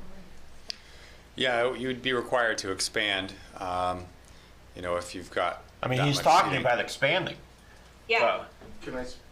Yeah, go ahead, Cal. The expansion that we're trying to do right now is simply expansion of the patio. There will be no additional seats added to this patio. It's simply for recreational use with cornhole boards and a place to keep people that are dining outside. At this point, our seat capacity hasn't changed, and our seat capacity isn't going to change. That 48 is based on seated customers. And as long as I keep my 48 seat count at 48, I'm in compliance with that. You've never gone over 48? No, we keep it it's 48 seats in there is, you know, I mean, that's a small building. So we rarely inside, no, we definitely don't get it. Do you serve food there? We do, yep, from 12 to 9. Like bar food or? Appetizers, light fare, handheld stuff, nothing too extensive, you know, light fare pretty much. Okay. So can I ask you then, Kyle, if you're having, and I know just checking Cafe Sebago, I know that you advertise for like a DJ, different events, you know what I mean? Like that type of thing. So to me, you're advertising to bring in more people so they can come over, have a good time and that type of thing. So in that case, it is going to be more people than the 48. I mean, we advertise our services just like any other business. Right. We just want people to know that we're there. We're in a small town of 4,000 people, so we need to be realistic on the numbers that we're actually drawing in. This place has been in a capacity of restaurant since 1962. The square footage and the parking that is existing right now has been tight just to fill up what I have for seats right now. So my expansion by adding a couple parking spots will allow me to reach the capacity that I'm already established to have. And the other thing is that the new design that me and Alex are working on right now, the only thing that's holding this up again is a surveyor. I have to wait for the surveyor. We're cutting down our patio size by 25 feet. We're increasing the access to the back of the lot, and we're losing a lot of that parking to, it's gonna be grassed in the corner, and there's gonna be access for the fire department in the back. So we're no longer gaining any more parking from the rear of that structure. We're just coming up to code with the fire department and what they expect us to have for lot circulation. So the original thought was to add the parking. Digging into this a little deeper with code, we realized that that's not going to work. That's why I leased the other building to get the couple spots that we're short right now to operate, and there'll be no additional parking spots. So there'll be no additional parking. There'll be no, you know, the goal isn't to fill this place up. It's to come up to speed with what we're already approved for. All right, so I know like before it was just a restaurant. They did not have the extra space out back. And They did, yes, they had a deck. They had a... right, but just a deck where people went outside to smoke on but they drink. didn't have like the whole entertainment center type thing that you have out there now. Fence and stone, and there was tables on the deck. So I mean, I've added a couple picnic tables to the area, and I've some fencing and some stone. This was all submitted with my original application from day one. I mean, this was all detailed out with not only the liquor but also the town. Right, and I understand that, but I was saying what I was going with is they didn't have to get a new septic when it was the other owner. you know, when it was just the food before, but now you're adding entertainment to bring in more people. So that's why the septic, I believe, has been brought into this, is the only reason why I'm bringing that up. This is the first time that I've heard that the septic would need to be expanded with, Alex, we haven't spoke about this in the past. Oh, Talk to us. All right, so it's kind of directed towards him. Yeah, that's This is the first time that I've heard about needing to expand based on what we're doing. The septic system, the restaurant seats 48 people. That's 48 seated people. Now, I'm not sure how the calculations work beyond that, but our seat count, and what I was told by Alex, as long as there's 48 seats in there, we will be in compliance with what we need. So there's 48 inside. There's 48 total. Including outside. There's a pool table, and we've reduced, I don't know if you've ever been in the cafe, but we've reduced our dining room size by more than half. We put a pool table in the corner, we have the full bar, and then we have, I believe, seven tables that range between 2 tops and 4 tops in there. We have picnic tables out back, and that keeps us at our 48 count. I mean, we're inside and then the outside, combined. We never have more than 48 people in there eating and dining. That just doesn't happen. It's an in and out casual place. At night, they're coming in, they're having a good time, and then they're hanging out for a few hours and going home. We haven't had any backup with the system that we have right now. We haven't had any leaking, any issues. That system was updated early 2000s to accommodate the code for that building. Have you had it pumped out? Yes, we had it pumped out last year. We do it yearly. So we'll probably do it again at the end of the season, just to make sure we're good going into the next. Okay. Any more questions? Alex? When does the current liquor license expire? What's the expiration date? That'd be a better question for Sue, probably. It's in your packet. Actually, I can find it. Because that I'm not sure. It's on the liquor license app. The 19th of this month. Yeah, okay. Yep, thanks. Can I add one thing real quick? You have something, Wayne? Yes, I do, if you don't mind. Couple of things. You asked about the capacity. Turn that page. There's an inside capacity and an outside capacity of occupants that the building can hold, and the current outside patio with the picnic tables can hold. The inside capacity is 112 persons. The outside capacity of that patio is between 109 and 125. So that's to answer your question on that. And then just for a point of clarification on licensing, on liquor licensing for the different things that we're talking about, there's the liquor license, which the business has had right along. There's the special amusement license, which is basically allowing entertainment and dining. That's a separate license. Does he have that license? Yes. Yeah. Yes, he does. He got that this past year. Okay. And the third thing is liquor license expansion, expanding the area that liquor can be consumed and served. And that's like that rear area that we're talking about with creating parking and an outside space to use. So just for clarification, I know it wasn't real clear. There's really 3 licenses involved here. So three different issues. Okay. That makes sense. Yep. Kyle, okay. You want to add something? Yeah, I'd like to speak to the capacity rating. Is simply they take the square footage of the building, they tell you how many people you can put in it. That doesn't mean that I'm going to have 107 people in there. It doesn't mean my intent is going to have 100-something people in there. That's simply during the inspection that's required by the town for my dance license. She has to go in there and figure out what that space can hold with tables, what it can hold without tables. So it by no means that I'm advertising to put 200 people in there. It doesn't mean that I'm trying to put more than what, it just says that that facility with the way that it's laid out, can potentially hold that amount of people. I can't call her and say, hey, listen, it's, we're only allowed 48. Can you bump this down so it looks better? So this comparison between what I'm allowed to do as far as my septic system capacity and then this number up here that seems to be spooking people, there's really no relation other than that's what the building can hold in its capacity if that's what we chose to do, which we're not choosing to do.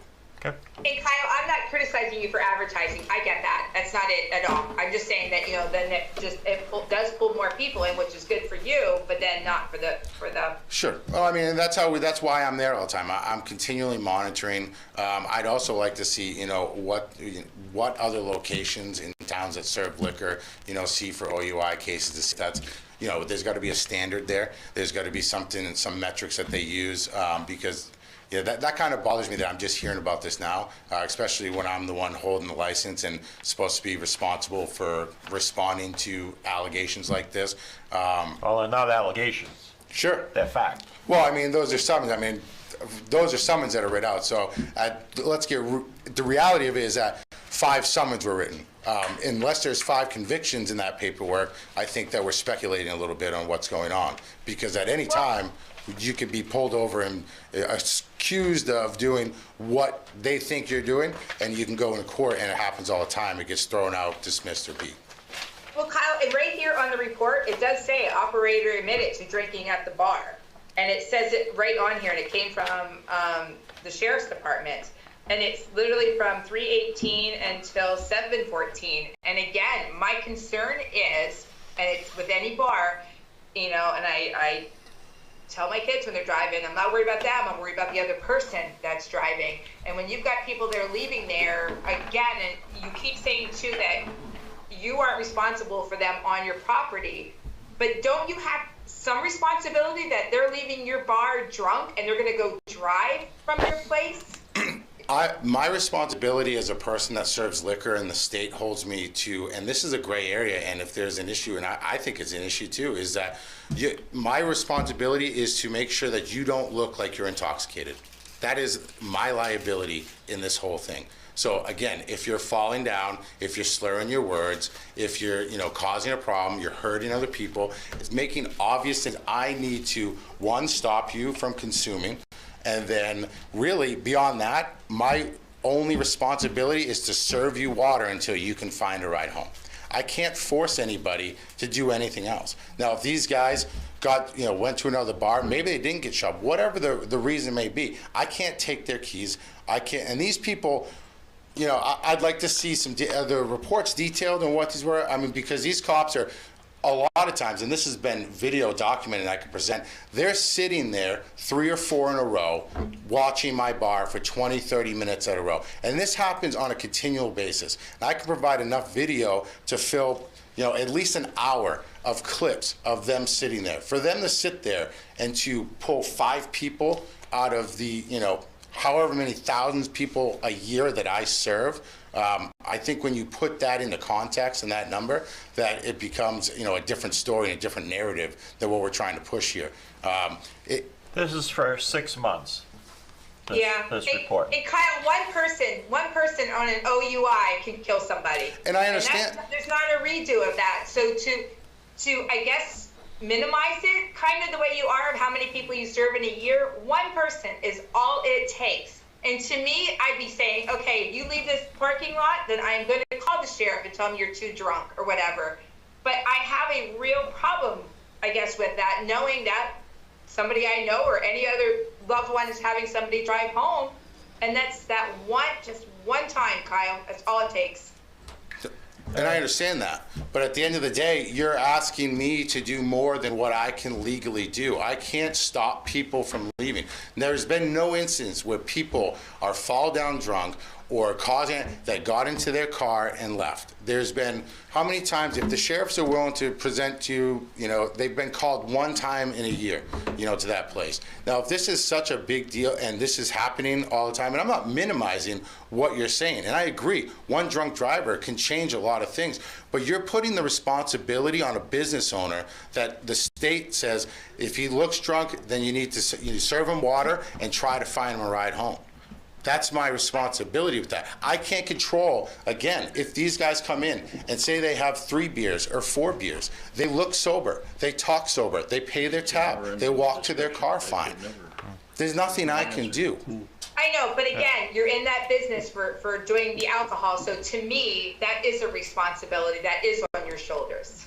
Well, I mean, I'll have to disagree I know with you. you and I look at it, you look at it differently. I know that. I mean, I can only do so much, and I think that it's unfair to think that I have to sit there and play the role of the police officer and law enforcement. This is law enforcement's job to stop people from driving on the road. Now, I do everything I can in my power to make sure that people that look visibly intoxicated or they have the signs of it do not continue to drink or to go out there. I do everything in my power, but at the end of the day, it's the law enforcement's responsibility to find these people if they're exhibiting that behavior and punish them. It's not, I can't do anything about that. What I can do is just what I've been doing. Keep an eye on my patrons, make sure that they're not visibly drunk, and continue to do my business. And I know that, liquor has a sore spot for, this and that. I'm doing what I can, and I'm being very responsible. I'm there on a regular basis. I'm there making sure my security is watching for those signs. But I can't do anything beyond what I can do physically within my power. All right, that's enough. Let me try and move this along a little bit. Kyle, you mentioned there's 3 or 4 sheriff's officers watching your establishment. Why do you think that is? It's easy because 302 is there, and when you go fishing, you go where the fish are at, right? So if you're looking to pick up people that have been drinking, you sit outside of a bar.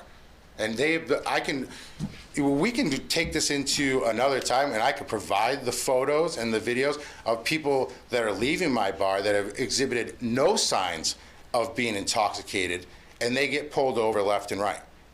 This has happened on video on numerous occasions where they line up, people will leave, which I'm looking into that right now to see if that's even lawful, because they're not even waiting. They're looking at people. It doesn't matter who you are. They get in their vehicle, they'll pull them over, and then most of the time they go on their way because there's no real reason other than they were pulling out onto a roadway from a bar. All right. Wayne. Yes. Do you think all the violations that you have listed in your report can be fixed within 30 days? Yes, I believe so. Yes. Okay. And to Kyle's point, I didn't see his email from late this afternoon. A number of the issues were corrected today, and he did tell me that he would be working on these issues today. So he did send me verification. For example, the emergency light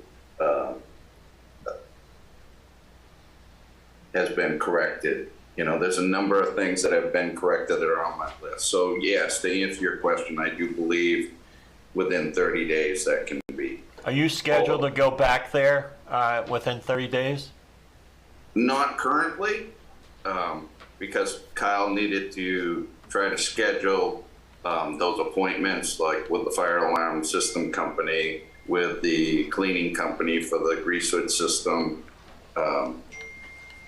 He needed to make those scheduled appointments. So we didn't set up anything when I left yesterday, but it's very easy for us to do that once he gets everything done. So I'll tell the select board where I'm at right now. Kyle's a business person. I know what it takes to run a business. You put your heart and soul into it. You put a lot of money into it. You lose that business, you lose all that investment.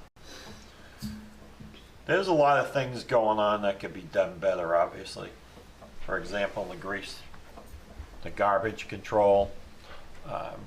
Making sure everything is up to snuff.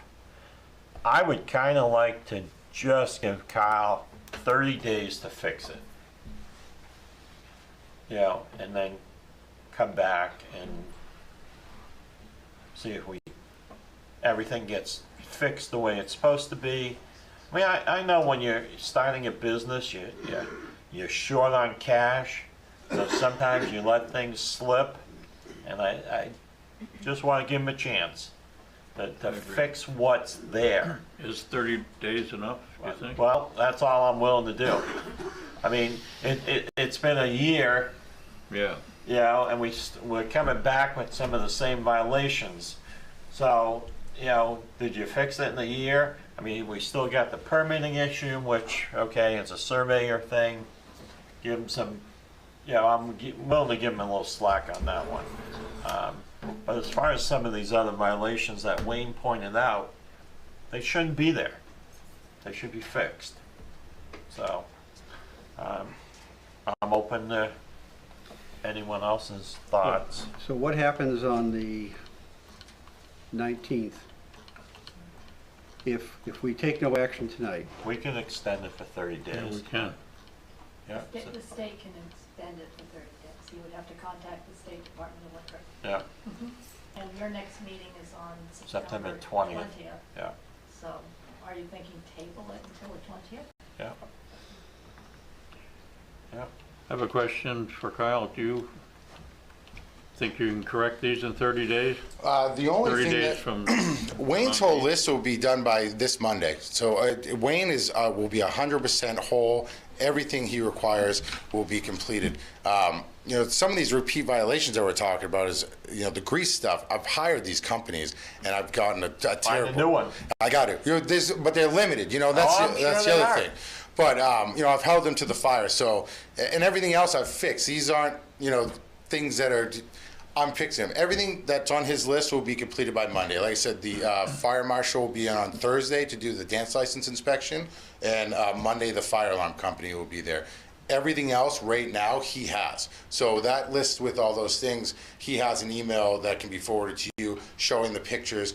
And this is in 24 hours. This is, you know, he come in and said, hey, boom, boom, boom. I had a carpenter there fixing the door. I had an electrician hanging the emergency light. I mean, I really put in everything I had to make sure that we were in good shape.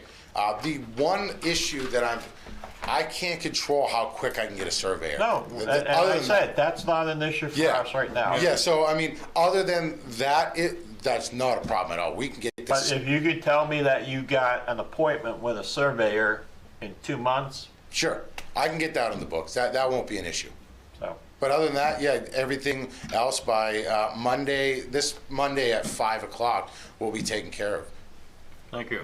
All right. Can I ask something? Sure. So, what about surprise inspections? Are they done in places like this? Yeah, so we had one last year. The liquor inspector came down, came into our facility, sat down, and then spent the rest of the evening observing our facility and they actually let the local sheriffs know that they were in town.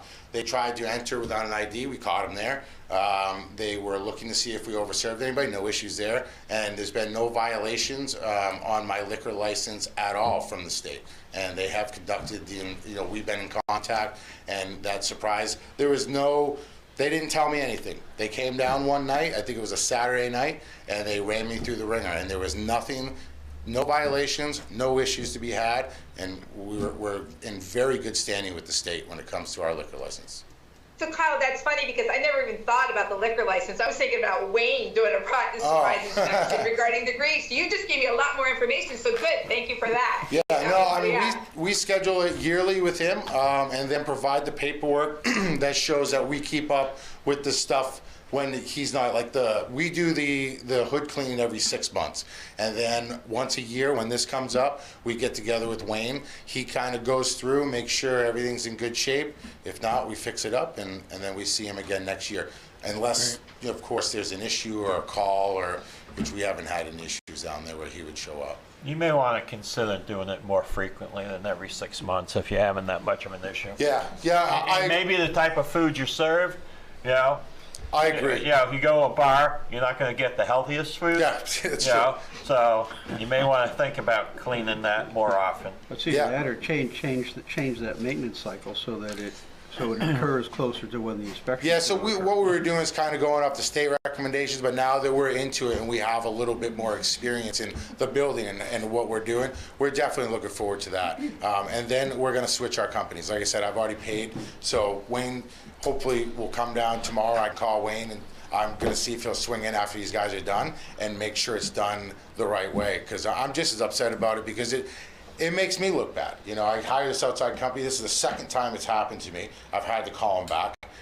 So I'm looking for the right solution too. I'm not looking to drag this out. We're not looking to be cheap or, you know, save money anywhere. It's just this company has not been great to work with. Okay, have a seat. Thank you. All right, so you heard my thoughts. What's everybody else's thoughts? I agree with you. Teresa? I'm just listening to your thoughts. Rolf? Yeah, I'm on board with that. Yeah. Okay. All right, so can I have a motion to table? Move to table. Second. All those in favor? Okay, so this will be tabled until September 20th, the next selectmen meeting. Okay? Thank you, John. Get it cleaned up, okay? You got it. I appreciate it. All right. Are you all here for the same thing? Because I know you, this is like live TV right here. This is fascinating, isn't it? So are you all here to public comment? Yes. Is that what you want to address? I'm going to go right to public comment so you don't have to sit here all night. All right? So whoever wants to step up. I don't want to step up because this doesn't make me comfortable. But anyway, my name is Sylvia Sullivan, Abel Bates, and we live at 55 Stark Cove Road in Raymond. And thank you for letting us speak. We're here tonight to express our concern for the town of Raymond over for the destruction of the 500 feet of frontage on Raymond Cape on the West Shore. As you know, Sebago Lake is an important resource, natural resource. It belongs to all of us. And we all have an obligation to take care of it. And with this in mind, we started a petition and a brief letter of support for the town of Raymond that has been signed by over 273 people in the last couple of weeks. They're users of the lake, and several of them are here tonight. Great. Wow. Second fiddle. I'm Abel Bates. And I'd just like to read what this letter of support says that the 273 people have signed. We, the undersigned, would like to express our support for the town of Raymond in its effort to make sure that the waterfront land on Sebago Lake that was significantly altered without permit is restored to its former state. We also support the town of Raymond in its attempt to recover all costs of litigation associated with such efforts and to legally impose a fine to discourage future abuses. The land that was altered without permit is approximately 500 feet of water frontage at 28 Whitetail Lane and 18 Fernwood Drive in Raymond. And those two lots are also identified as lots 20 and 22 on Raymond Assessors Map 1. That's it, and we just are here to support you in your efforts. So, thank you. Have any questions of us? Great. Thank you. Anybody else? Go ahead, Julie.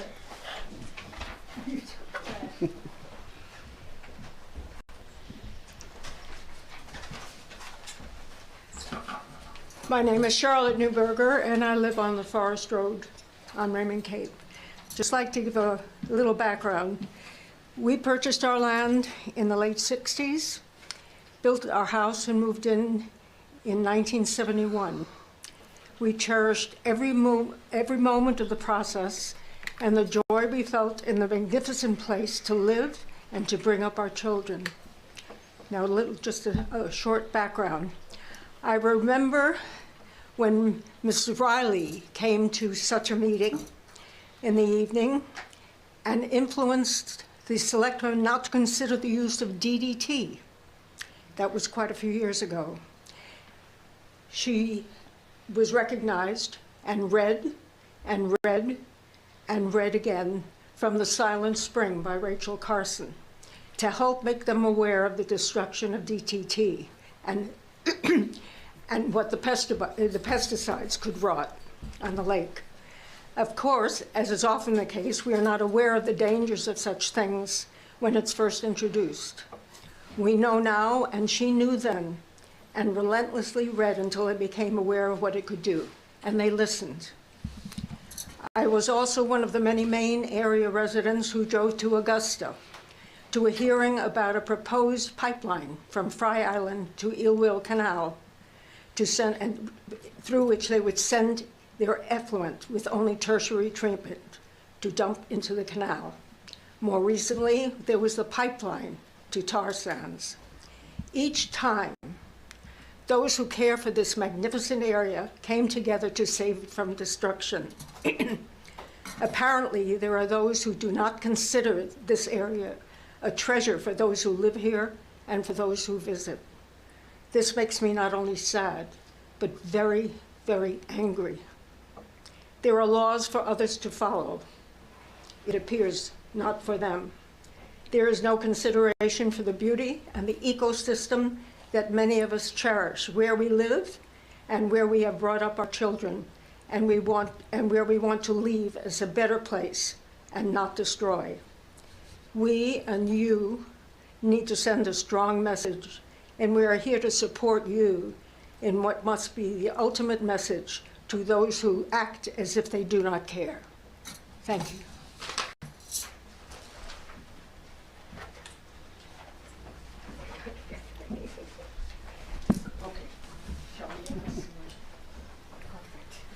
Good evening. I'm Sarah Cusson, Sylvia and Abel's daughter and stepdaughter.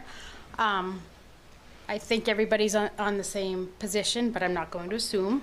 This is crime. It's ridiculous that people, and I'm going to say that think they have money. It's entitled behavior. It's disrespectful. It's rude. It's against the law. And I'm not mad at anybody here. I'm mad about the situation, and I want to help. I want to do something. I want to be heard. My parents, they have a tree in their yard that they think might be dead. They call someone in to see, is it okay? Should we take it down? Shouldn't we take it down? I drive by this monstrosity of a place that this gentleman, Donald Buteau, who hides behind an LLC, what he's done to his property, and I look at all these other people who won't move a rock because they're not supposed to, they need a permit, won't pull up a shrub, won't take down maybe a dead tree, won't do anything. Yet this man did it all in the cover of darkness over the winter when nobody's out in the lake to see it. And all of a sudden now it's spring, and what the heck happened over the winter? And now it's done, so he'll pay his fine and move on, and I'm sure that's what he hopes for. But I'm here to say it needs more. It needs to be back the way it was. It needs something. It needs a message, because apparently he's done it before, and he's not going to stop with a fine. But that's all I have to say, but I'm not, I sound angry. I'm not angry at anybody here. I'm angry at the situation and the balls of this man. Yeah. All right. Anyone else? Good for her. No, she's right. Anyone else? Doesn't have to be on that topic. Could be on anything else you want to talk about. Okay. Seeing none, we'll go back to our agenda. You can give it to the clerk if you want to.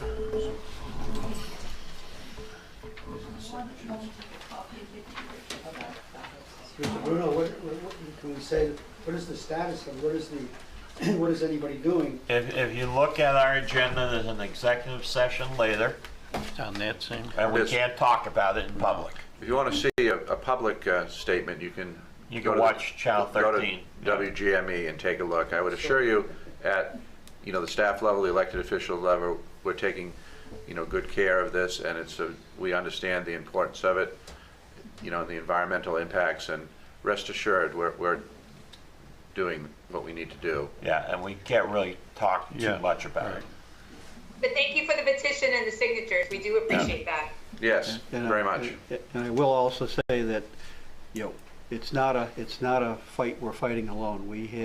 We have also gotten the support of the the local senators, the local Congress, the local representatives and whatnot that are on board with what's, what they're seeing and things like that. So it's, it's not being taken lightly. The LEA, the Portland Water District. So there are a number of entities that are in this with us in support, and so we appreciate your support very much. I spoke with Abel, and I knew he was doing this, and I think that's an amazing amount of signatures in a short time. But we're not, One more thing. we're not supposed to talk about it. I just want to say that there's 273 signatures we got. There wasn't a single person who was opposed to this. And if we had more time, we could have got 90% of the citizens of Raymond, plus all the people that are using the lake. Nobody, everyone is on We the understand. right side. We believe, if we could say more, we would say more, but we can't, so. Is there more that regular citizens could be doing? I mean, you can write a letter to DEP probably and express your dissatisfaction. It certainly would not be out of line to write to Your state rep, your state senator. representatives, because they are aware of it, but the more they hear it from other people, the more it drives it home to them as well. You could also contact the LEA and I did contact Colin Hume and see what he has to say about, I'm sure they've had fights like this in other places. He probably could give you some advice. Is the Corps of Engineers involved? They are, but only, can you speak to that, Eric? Oh, we can't. Can't do that, can't do that, can't do that, can't do that, can't do that. They're involved, they're involved. I keep telling you, we're working on this, but we can't speak about it. Okay? We've been speaking about it for about the last 15 minutes. Well, we're not really speaking about it. Speaking around it, not Sam about under it. the table. Yeah. So you're welcome to stay, or you can take off. I mean, unless you're finding this exciting, have a seat.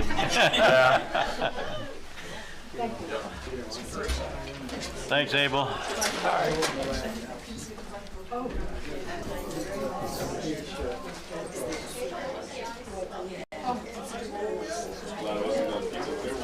All right, we're going to give him 30 seconds, and then we'll get back to the agenda. Oh, yes, Susan, that, yes.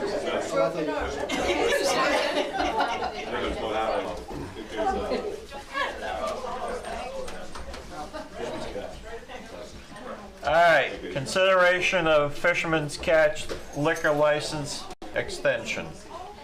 Wayne, any violations here? No. Okay. The only question I had was, are they up to date on the personal tax? As far as I know, they are. Okay. Okay. In that case, I would move to approve. Second. Been moved and seconded. Any discussion? All Yeah, I fa- want to know if we're considered politicians who are bottom feeders. Like the lobsters that he sells over at Fisherman's Catch? it was put on his sign last year. Ah. Yeah, all politicians are bottom feeders. So I wonder if he considers. Well, so are lobsters. So are lobsters, and he sells plenty of those.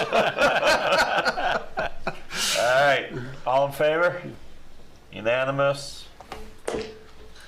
Consideration of business license application for Gillies Brewing LLC, doing business as Aroma Joe's. David Gillies, owner. Eek. Yep. I'm here. Oh, hi there. Anything we need to know, Wayne? No, everything passed in good shape. Okay. Just Move out of, to approve the license. well, just one question I have prior to is, if they're already operating, how are they operating without a license? Because their license inadvertently got paperclipped to the back of Kyle's license. Yes. Okay. So I missed last meeting to get them off the agenda. So is that our error, not That his? is my error. Okay. An error. Yep. Okay. In that case, Go ahead. I'll second Sam's motion. Okay. Mr. Gillies, do you own all the Aroma Joe's? No, just Gray. Just Gray and Raymond? Yep. Okay. I've never I been go to an with Aroma Dave. Joe's. But Do you have like just regular coffee? absolutely. I mean, Yeah. I have these young people that work for me and they love it. And they go get these wacky drinks. I'm like, can you just get me coffee? So Mondays, Yeah. we have free coffee all day. Come down, iced coffee, regular coffee. Seriously? Yep. Every Monday? We're doing, no, this Monday. We're doing This our Monday. grand opening this next Monday. Okay. Saying that again at the mic because Yes. it's not Yeah. picking up. No, so I was just saying, Good advertising. is this next week we're doing our grand opening. We normally do it 6 to 8 weeks after we open. We're having different giveaways every day of the week, and on the Friday we give 10% of our proceeds. We picked a local nonprofit, which is the Waterways, to donate to. Okay. So, Do you serve food? yeah. Well, when we can get it. We're having a little bit of supply chain issue, just like everyone else Yeah. right now. So we're out of some of our breakfast sandwiches. Okay. Great. And they're good breakfast. Nice to meet you. Welcome meet to you. Raymond. Oh, I live right down the street. So Good. a little Plumber Drive. Great. Great. All right. And moved and seconded. Any discussion? All in favor? Unanimous? All right. You're good to go? Thank you very much. How come this says Teresa Sadak? This says Teresa Sadak Chair. Because it was done, it was supposed to have been approved before, well, she still. Oh, are our feelings hurt a little bit there, Joe? I'm upset. He printed the form Off the online. website? Yeah. Before you got elected. All right. Consideration of business license application for Performance Motorsports. Is this the one next to the car wash? Auto Works? I don't know. Auto Works, yes, it is. Is it? Wayne, Yeah. is that where it is? Performance motor. It's in that building. It's only one of the spaces in that building. Okay. It's the first space on the, Actually, it's the middle space. So you have to go around behind it? Or is Yeah, it in but- front? You go to the front. you go to the front, the garage is in behind In the it. back? Yeah. Right. The garage is not part of this business. It's just the office space out front that's part of this business. And that's what, All right. that's what, we inspected. Okay. Any issues there, Wayne? I'm sorry? Are we concerned about some of the stuff in the building, or? So I added it to the report because there's three different addresses in this building, and there is 1253 front, which is being leased. There's 1253 rear, which is an automotive repair area that's controlled by automotive everything. Yeah. So, you know, there were some issues that we'd like to have addressed. But as far as this particular applicant, his space is in real good shape. So why isn't it though, why isn't it broken down to then, instead of 1253, why isn't it broken down to exactly where he's at? The license application. Well, that may be his address. He might know, you know, addressing issues. When he made application, he was renting 1253, but there's really front and rear, and he might not have known that. All right, and another question, Joe, if I can. So you're saying that there might be some issues in the other parts of the buildings, but because one of my questions is like, I know, like if you have one business and you got to have that wall in there so it doesn't go into another business, we've run into that on several different occasions. So what's different here that we're not having those fixed? So he does have a door that leads into the rear area, but for the number of people that he's going to have in that front office area, he's only required to have that front entrance exit. And, you know, I looked at the rear just to make sure, if worst case scenario, somebody had to use the rear exit, just make sure that they could use it, they can. the biggest thing that I had for an issue at the rear was there's some ATVs stored up by the heating unit up top. And they don't have any gasoline in them. The tanks are all dry, but they're a little closer than they should be.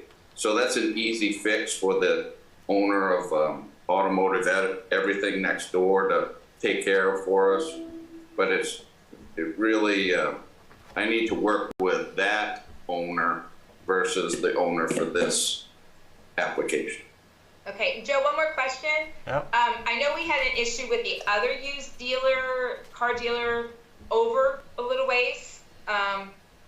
Do they have so many cars that they're allowed to have out there? I mean, is there a limit on that? Or maybe Alex might know? That might be an Alex question. We don't have like a local ordinance that restricts the number. No, not a local ordinance. We did with that one car dealership, though. Remember? Yeah, the one across the old Raymond Auto Care across the street. Yeah. They actually, you're thinking of the one that had the limitation of like 25 cars. Or Yeah, something. and Ray's Barber there. Yes. They actually set that number themselves. So when they applied for the license, they said it would be for 25. So when it was approved, it was conditioned that it would be up to 25. So they kind of set that for themselves. Okay. And this one, there's not.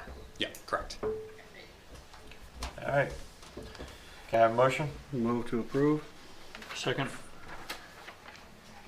All those in favor? Unanimous? Thanks, Wayne. You're welcome. All right. All right, Wayne, I think you're all done. Hey, all right. All right. Well, have a good night. You too. You too. Thanks. Up is Kurt LaBelle with us?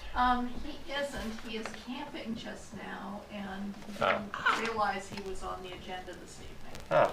I can tell you what he sent to me so far, but if you want me to run over what little bit we know. Yeah, I mean, the website is pretty self-explanatory of what needs to be done. All right? So, anyone 65 and over, please take a look at the, what are they calling it anyway? It's called the Property Tax Stabilization Program. Right. The deadline is December 1st. Right. Applications need to be in by December 1st. You need to be 65 and over. Eligible for a homestead. Eligible for 10 years for homestead exemption. And you must be a resident of Maine. Yes. And it doesn't have to be 10 years In the same house. town. It could be, right, different towns. Different towns or different houses within the same town. Do you have to apply for it annually? You have to Annually. apply It's for an it. annual application. Yeah, and if you don't, Then the taxes it go would- up. It would potentially go up. Right. If the taxes ever go down, it It- stays at that down Right. rate. But you don't hear that. No, that's probably not going to happen. That doesn't happen often. Um, The other piece, though, that we're letting folks know is that because the deadline is December 1st, the assessing agent isn't going to really review them until December 1st. The system, all of this came to be quite quickly. There aren't systems in place. There aren't a lot of things in place. We're not Right. sure how physically we're going to deal with them. So if anyone calls, we won't have any answers for that. This will be interesting for us going into a reval, because typically in a reval, and this may not be a typical reval because of what's happened in the market all across the board, you've seen, significant increases, but generally a third go down, a third are about the same, and a third go up. And so if you're in the category of go up, apparently it won't go up. And there's no income guidelines. Right. Anyone. Not means tested at all. Yeah. Not right. Anyone can apply. It also doesn't pertain to this September's taxes. It's next year. Next year's tax. Right. Yeah, it's not this year. Right. Now, has it been defined? It was still kind of up, the last I looked at it was still kind of up in the air as exactly the timing on the reimbursement that comes back to us.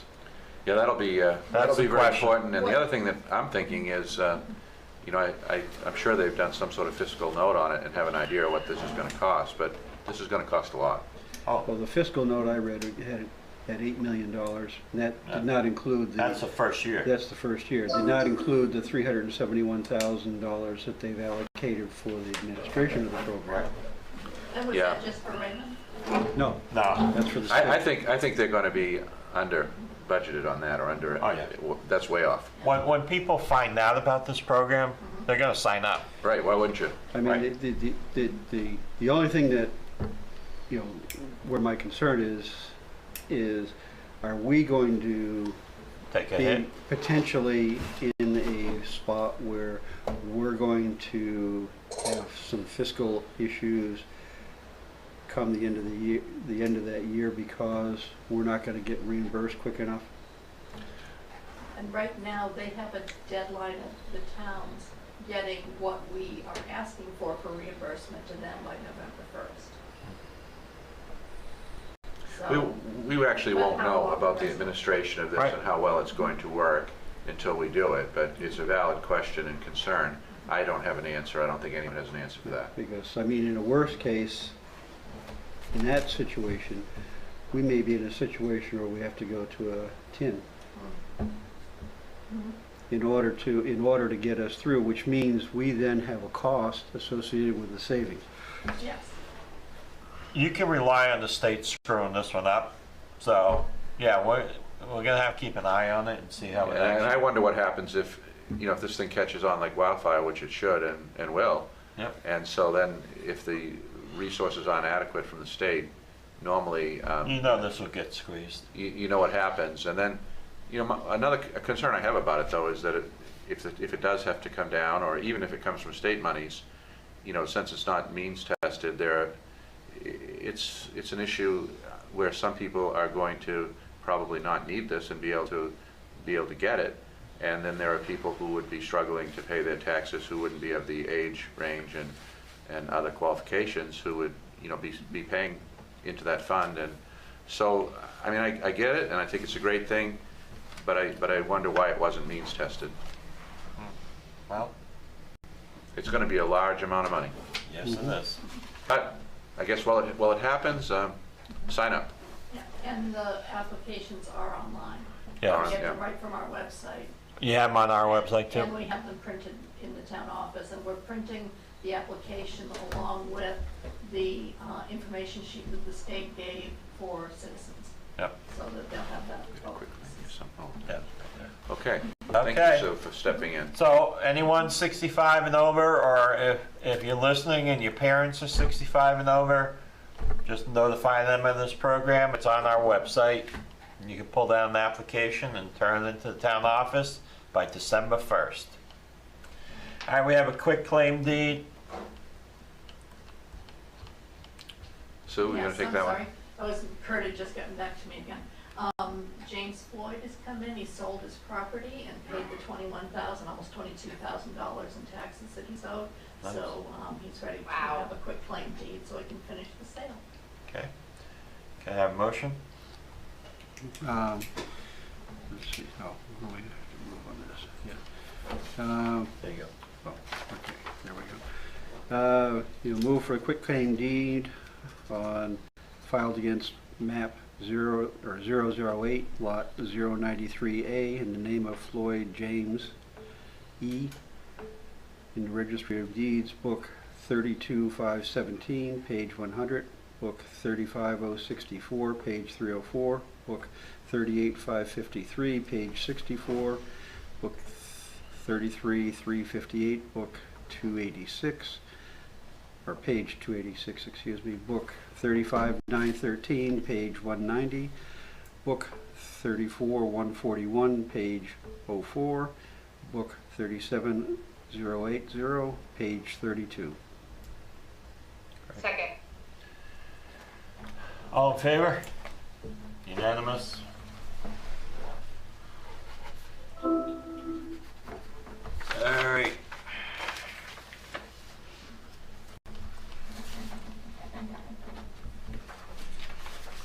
All right, manager's report.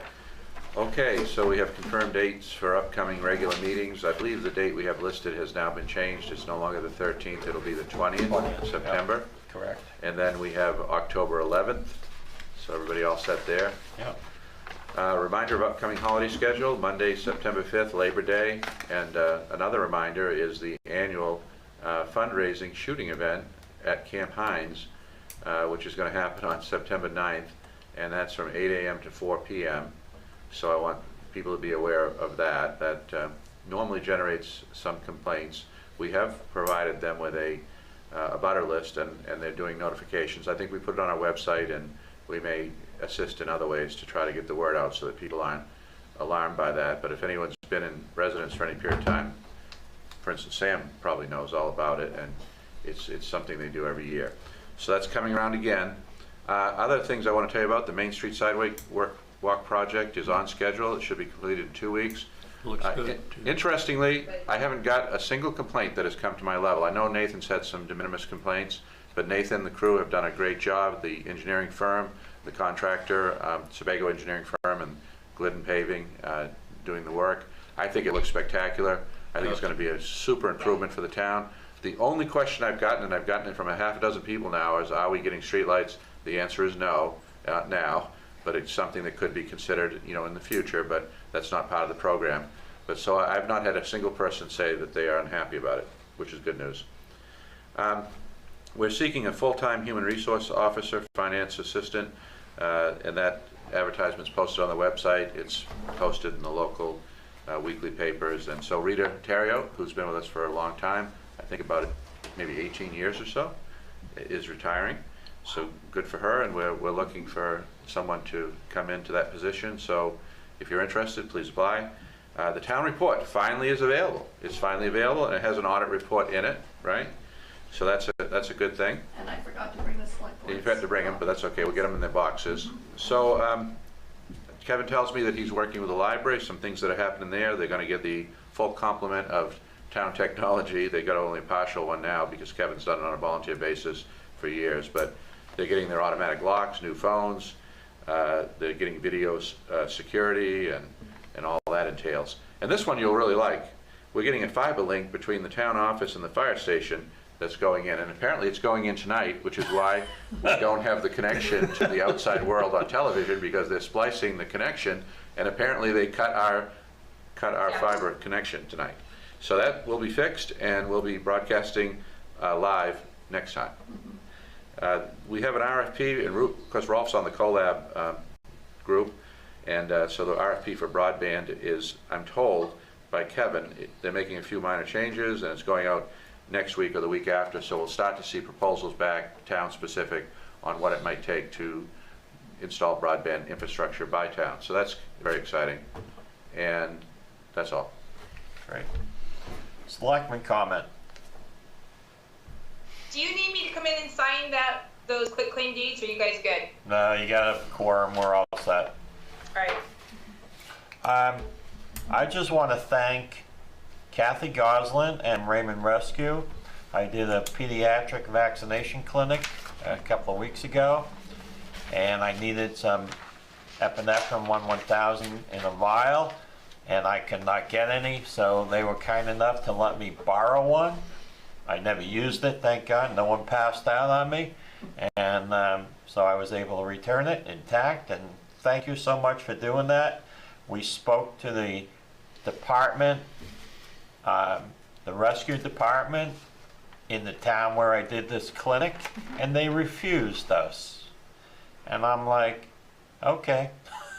But anyway, we did 181 vaccinations that day, and we did probably about 70 children. So it was a very successful clinic. Good. All right. So thank you, Kathy, and your crew. Very, very appreciative. Can I have a motion to go into executive session? So moved. Move to go, pursuant to 1 MRSA 405-6E. Okay. Second. All in favor? All right. We're in executive session. No, you're. Bill? Let me know. I don't know if you can. All set. All right.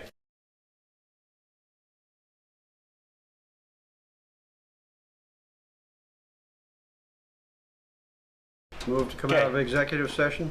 Do I have a second? All in favor? Thank you. Move to adjourn. Second. All in favor? Thank you.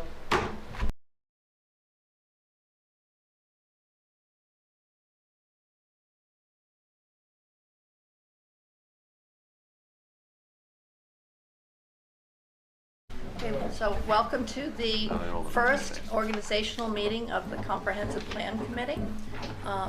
The first order of business has just been happened. We've called the meeting to order. The members that are present have been sworn in. I would like to tell the committee, for one, you'll have name tags next time as soon as Deputy Mason finds where they are. And one member of the committee, Bill Frazier, has already resigned. He'll still see him on things to sign tonight because the selectmen haven't accepted his resignation as yet, but he had some health concerns, so, and not, just, I'll leave it at that. So he's not going to be able to do the committee. I did send out just a standard type of agenda to all the committee members just to get us started. The first order of business is election of officers.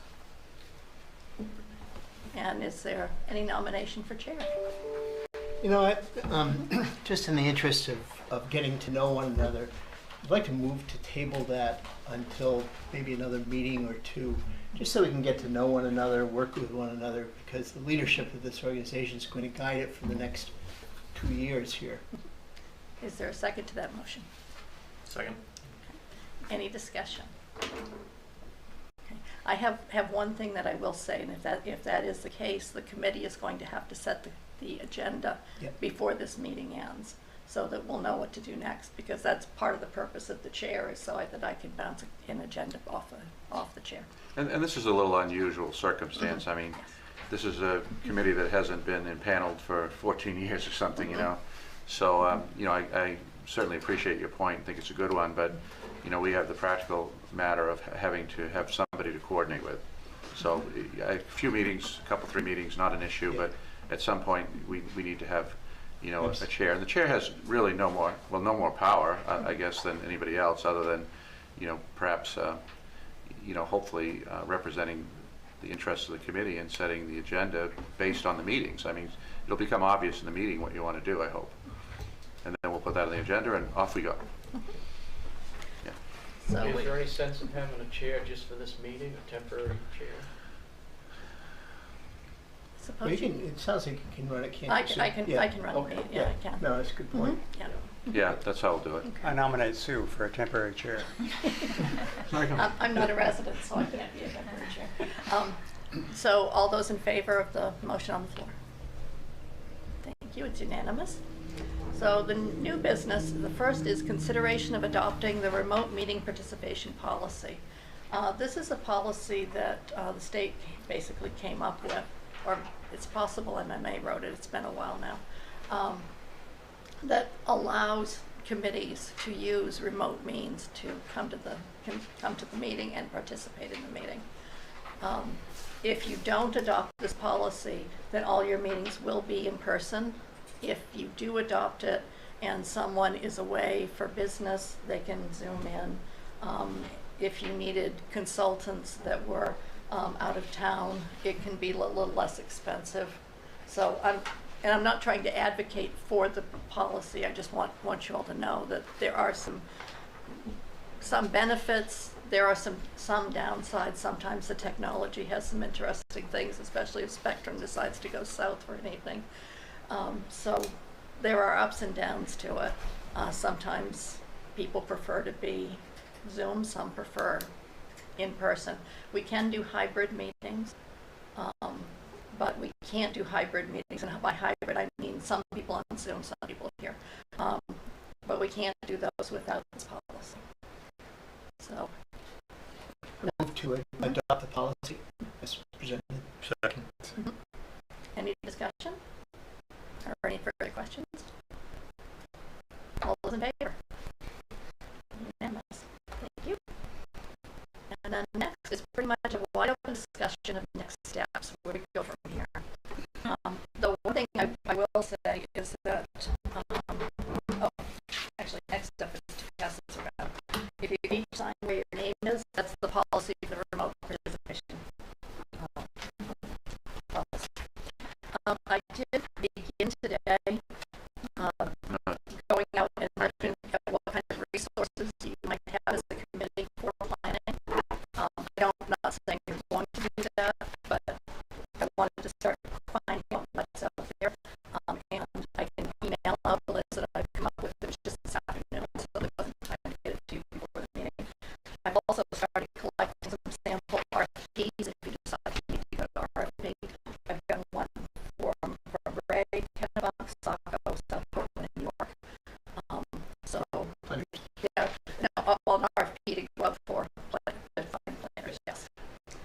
I think you're a ways away from issuing an RFP. Yes. I think along the line of getting to know one another, you probably want to take a look at the old plan and organizationally decide, how you want to approach this thing. And I think maybe you have a general idea of where you're going before you go out looking for a consultant. But then we do the RFP, we'll get hopefully some responses, and you'll be conducting interviews and selecting a consultant. This comprehensive planning and planning in general business isn't what it was, a decade or more ago. And the state planning office is gone now, and so it used to be a requirement of towns, and so towns.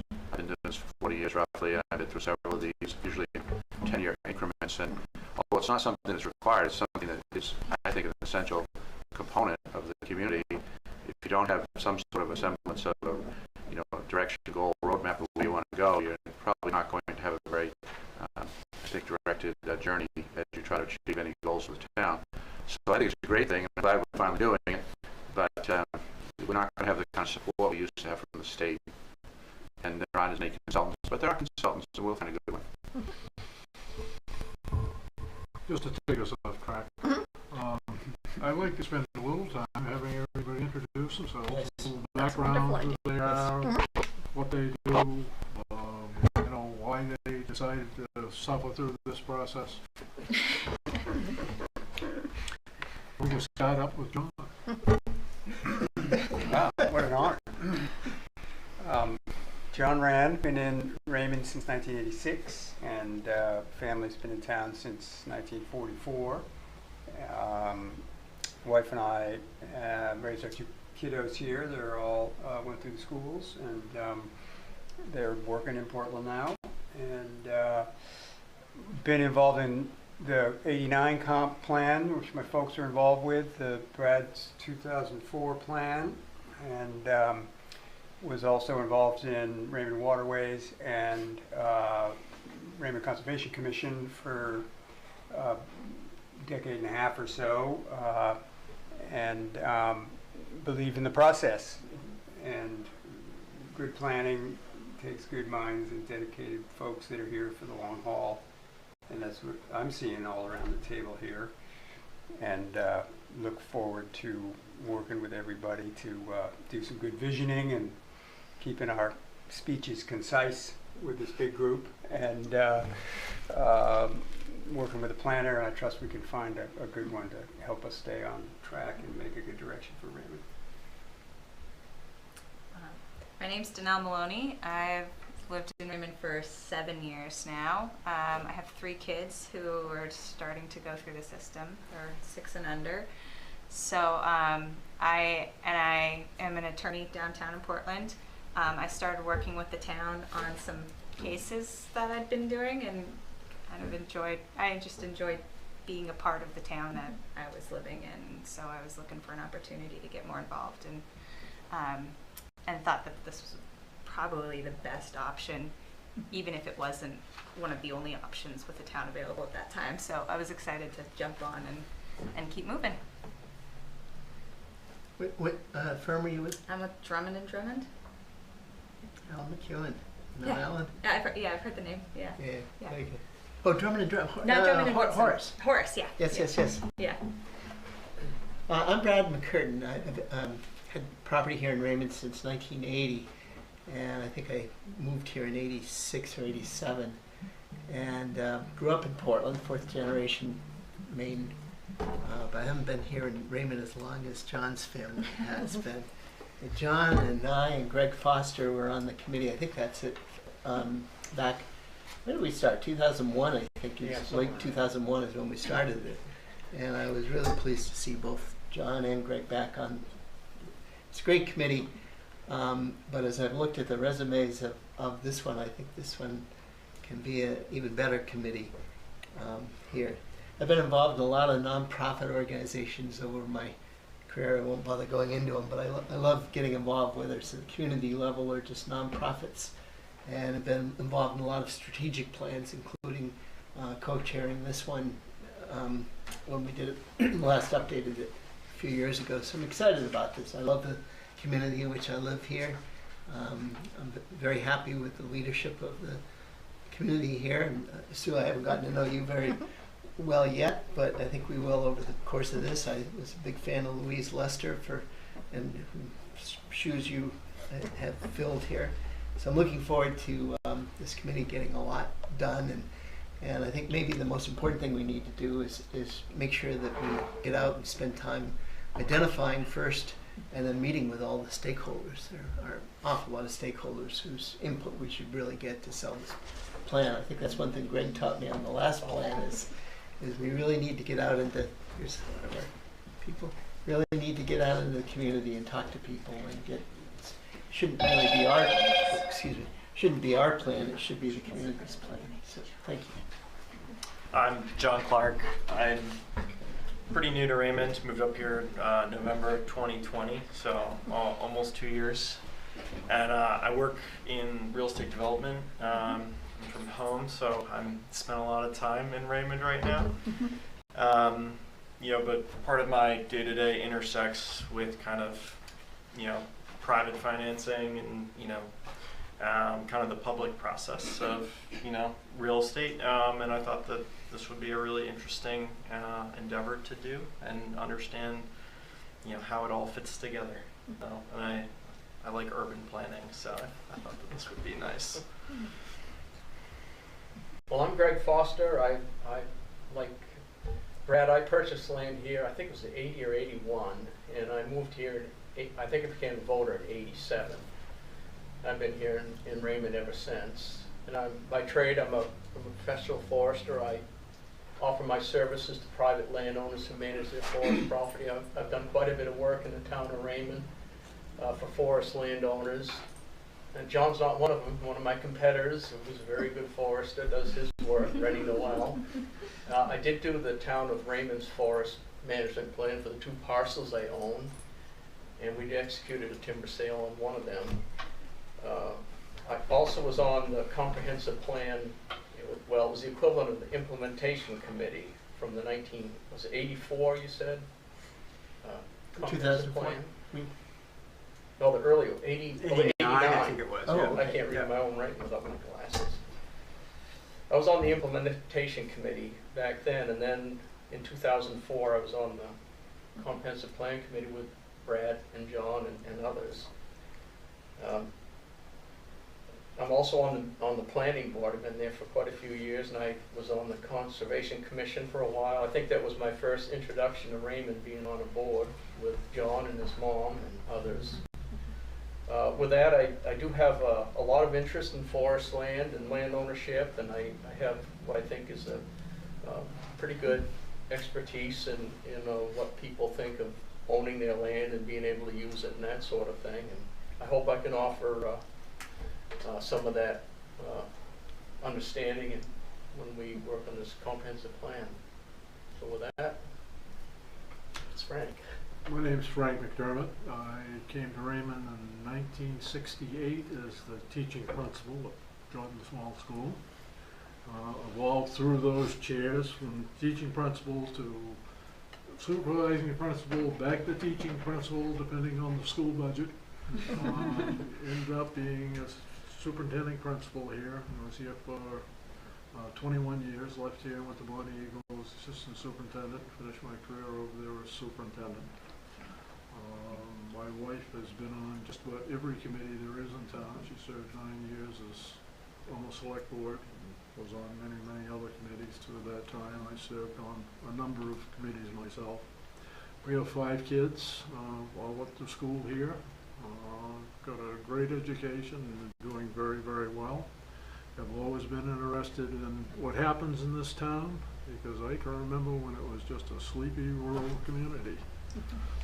And Raymond has evolved into a bedroom community, that people have a desirability to live here. But I think we can even move beyond that. I think we could become one of the leading communities in the Lake region, and that's what I'd like to see us do. And there are many different ways of doing that. I'm going to be interested in seeing what ideas pop up here and see if we can come to some kind of conclusion as to where we should be heading. Because the town does have the resources to do anything it wants to do.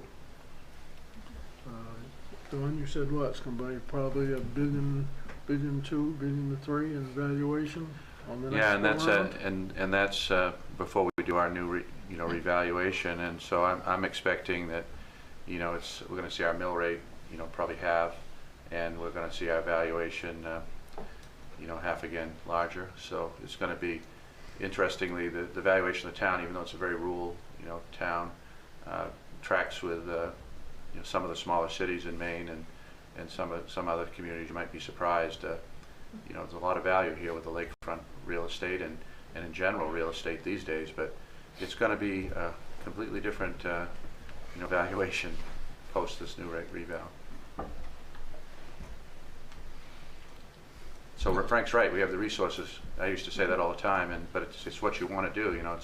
It's one of the values of the town, though, has been low taxes. That's been a very primary value. That's starting to change a little bit, but we always pay attention to it. So your job is going to be to try to set some of those priorities and figure out what we should do. Yeah, Peter Levitt, excuse me. Moved here with my wife in '85, I think. Built a house, bought 20 acres up on Raymond Hill Road here. Raised 2 daughters, went through the school system here, had a great education. Both very successful. The oldest one just recently, last year, we built a house for her on the property. And she and her husband and my first grandchild are living now about 100 feet behind me, which is kind of nice. As far as professionally, I was a hospital administrator, ran a number of different hospital services for 30 years, and spent, I think it was around 25 years on the Zoning Board of Appeals.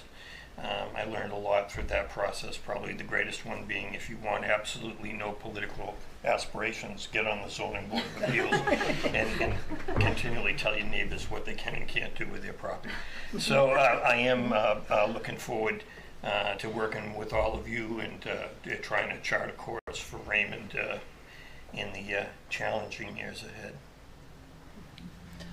I'm Sean McKillop. I'm fairly new to Maine. I moved here about 3 years ago. I met my wife, and it was just the right decision to move to Maine instead of having her move to New Jersey. So I kind of joined this board because I just want to give back to the community a little bit. I'm part of a anti-human trafficking organization, and I'm on the board for my church. So I have some experience with finances and really just, how do we support the community and how do we let the community know that we're for them. And this was like the perfect blend of those two, but my first experience with it in Maine. So I just want to be a big support for the community.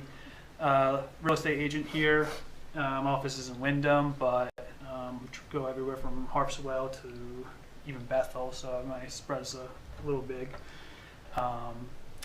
But yeah, so trying to keep the small feel of Raymond, but give it all the benefits it needs without it becoming Wyndham is kind of my idea.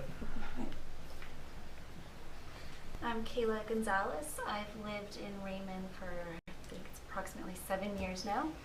I currently work for the City of Portland, and I'm a former town employee. I was kind of coerced into being here, but I'm also happy to be here. I really am invested in this town. I believe in volunteerism, and I would really like to help Raymond face all of the challenges that it's going to in the upcoming years of a changing society. Last but not least, Jackie. Hi, first of all, I apologize for my tardiness. I thought the meeting was online and it was not.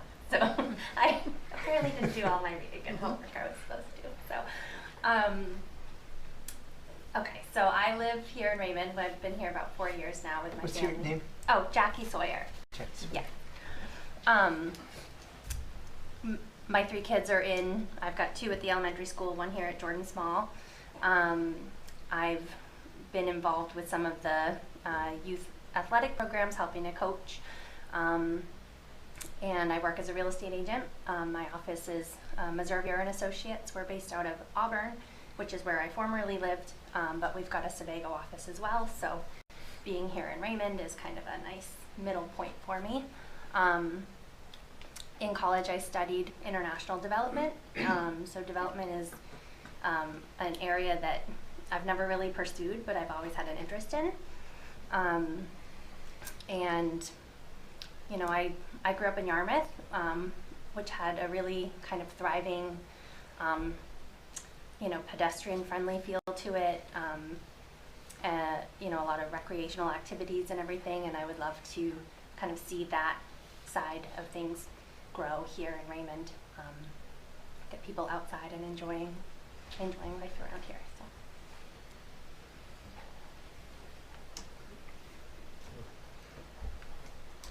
Excellent. So where do you want to go from here? A couple of questions that I had is, number one, budget. I think, Don, you...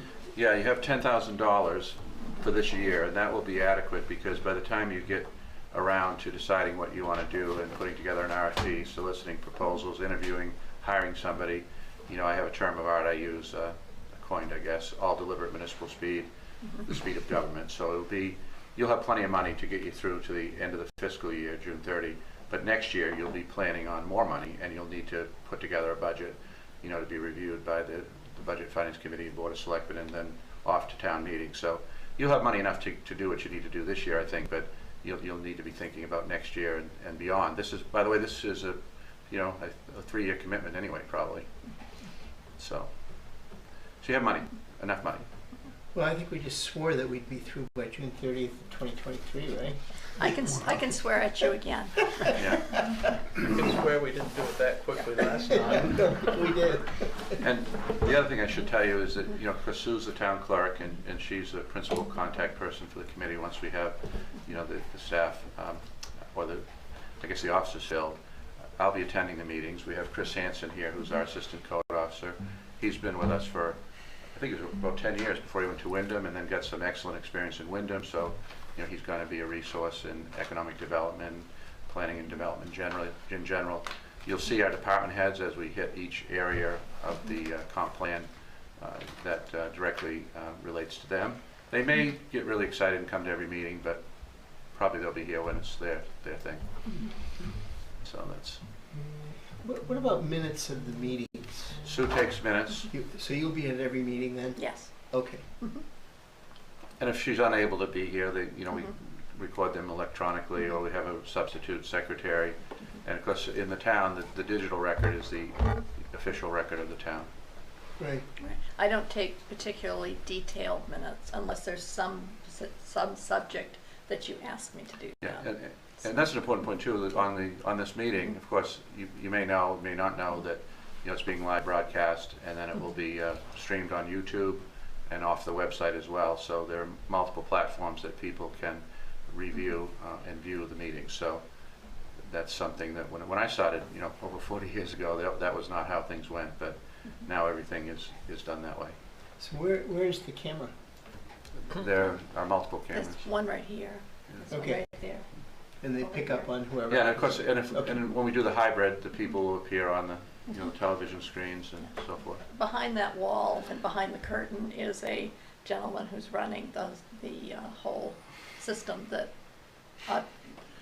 does everything. It puts it out to YouTube right now, streams it right now, etc. And you're welcome to wander back. Right tonight is Sean that's out there video. That's our videographer.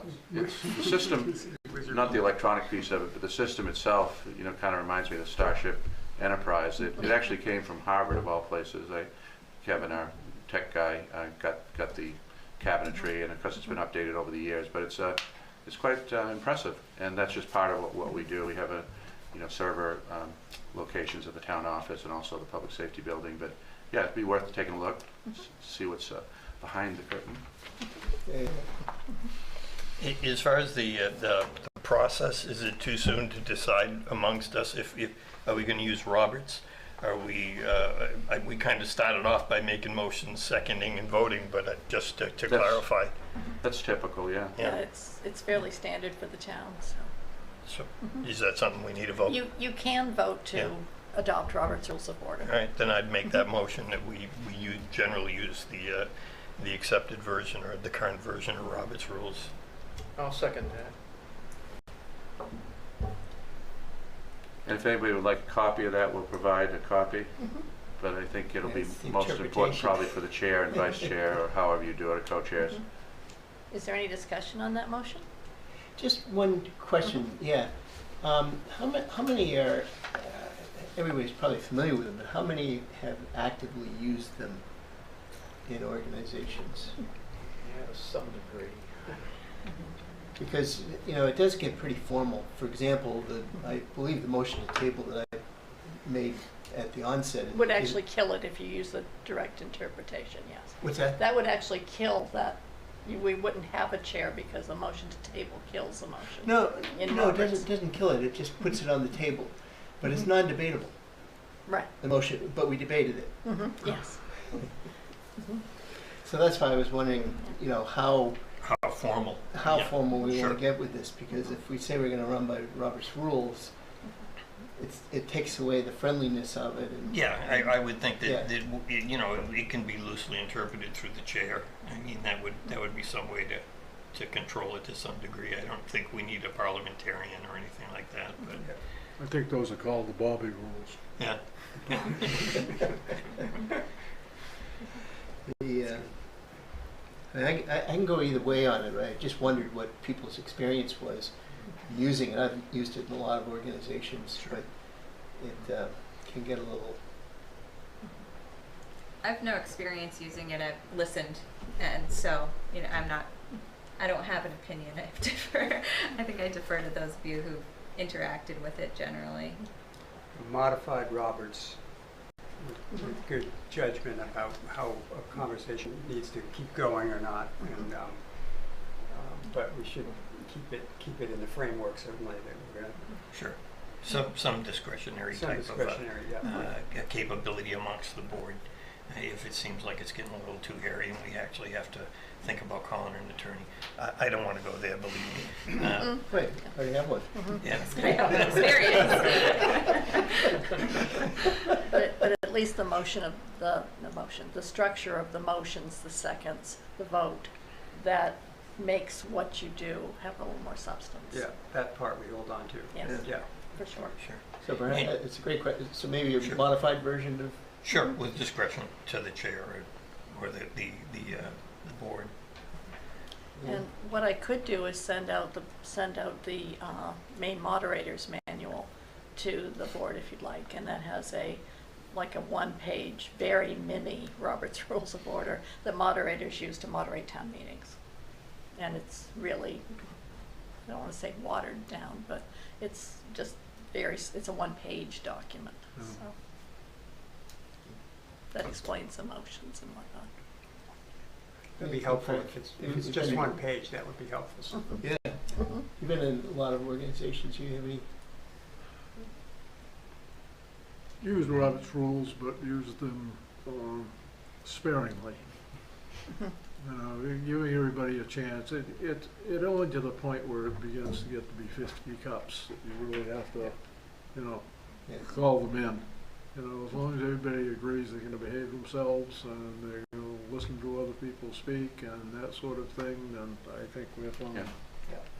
Yeah, correct me if I'm wrong, but we're really not, any of the votes we take, they're going to be on recommendations anyway. It's not like we're setting statute or anything. Right. That's correct. Right. A lot of what you're going to do, in my experience, is going to be more like a workshop meeting than a formal meeting. Although you'll have both, you'll be making votes on various issues, but there'll be a lot of not exactly scintillating TV that goes on. Yeah, and most of the time you'll probably come to consensus as opposed to coming to a vote. But for instance, at the beginning of each meeting, I'll have you approve the minutes of the last meeting, and that I would prefer a vote on. And a vote to adjourn, most people look forward to that one. So, but to have something is important, so Robert's Rules Light or whatever you decide is good. So I'll send out what I have, and maybe we can decide at the next meeting. Right. No, I think if that's the dividing, but you know, it's just like as I said on the table earlier. It just if we have to get into wait a sec, that's non-debatable. Oh no, let me check. It is non-debatable, but you know, it's not going to be fun. And I think this really we're all here to kind of have fun and get involved in the community and just kind of help shape the future, I think, so. Could I just ask, in the last comprehensive plan, there were no formal votes or none of that? No, I think we did formal votes, but I don't think we ever got into Robert's rules at all. I mean, we took votes from people, and we had a planner named Rich Rothy. I thought was very good. I don't know about you guys, but I thought he was really good. But one thing we did do, Don, is as we moved along, we actually left items. In other words, we finished them off as we were going along. And that surprised me a little bit. I found that, we weren't going to go back and revisit something other than, things changed. And so that's something we ought to think about too, because we'll look at a lot of parts of the community as we evolve here. And the last planner had us, let's just say we were looking at where should businesses be encouraged to locate in the community. We discussed it, we researched it, discussed it, and then we voted on it, and we didn't go back to that again, even though, other information came up. And so that might or might not be the way to do it this time, but just to give you some I think on that, of course, you'll have ideas, but when you get your consultant, you'll have that discussion, and it may or may not be the way it was before. And, either you did a review or you have a super excellent memory, because I was saying 14 years, it's more like 18 years, I guess, since we did this last, and so I don't know as it'll be the way it was then. Yeah. And I mean, a lot of it will be how you want to do it and what the consultant thinks is the way to do it these days. Yeah. And I agree, Rich was good, though. Yeah. Yeah. I do remember that much. I'd like to get some input on video conferencing versus live meetings and hybrid meetings. Like just about everybody here, I embraced it during the pandemic, and I still embrace it. I happen to like video meetings, but what's everybody's feelings on? Before we go to that, Yes. we do have a motion that's been seconded on the table. Oh, on Robert's rules, sorry. Yes. Thank you. So is there any more discussion on that topic? It's maybe a hybrid of, not a hybrid, but a loose. And Peter, do you and Greg both agree with that interpretation? Yes. All those in favor? Opposed?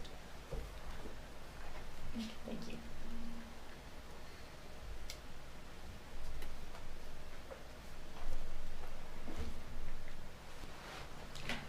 I'm sorry, go ahead.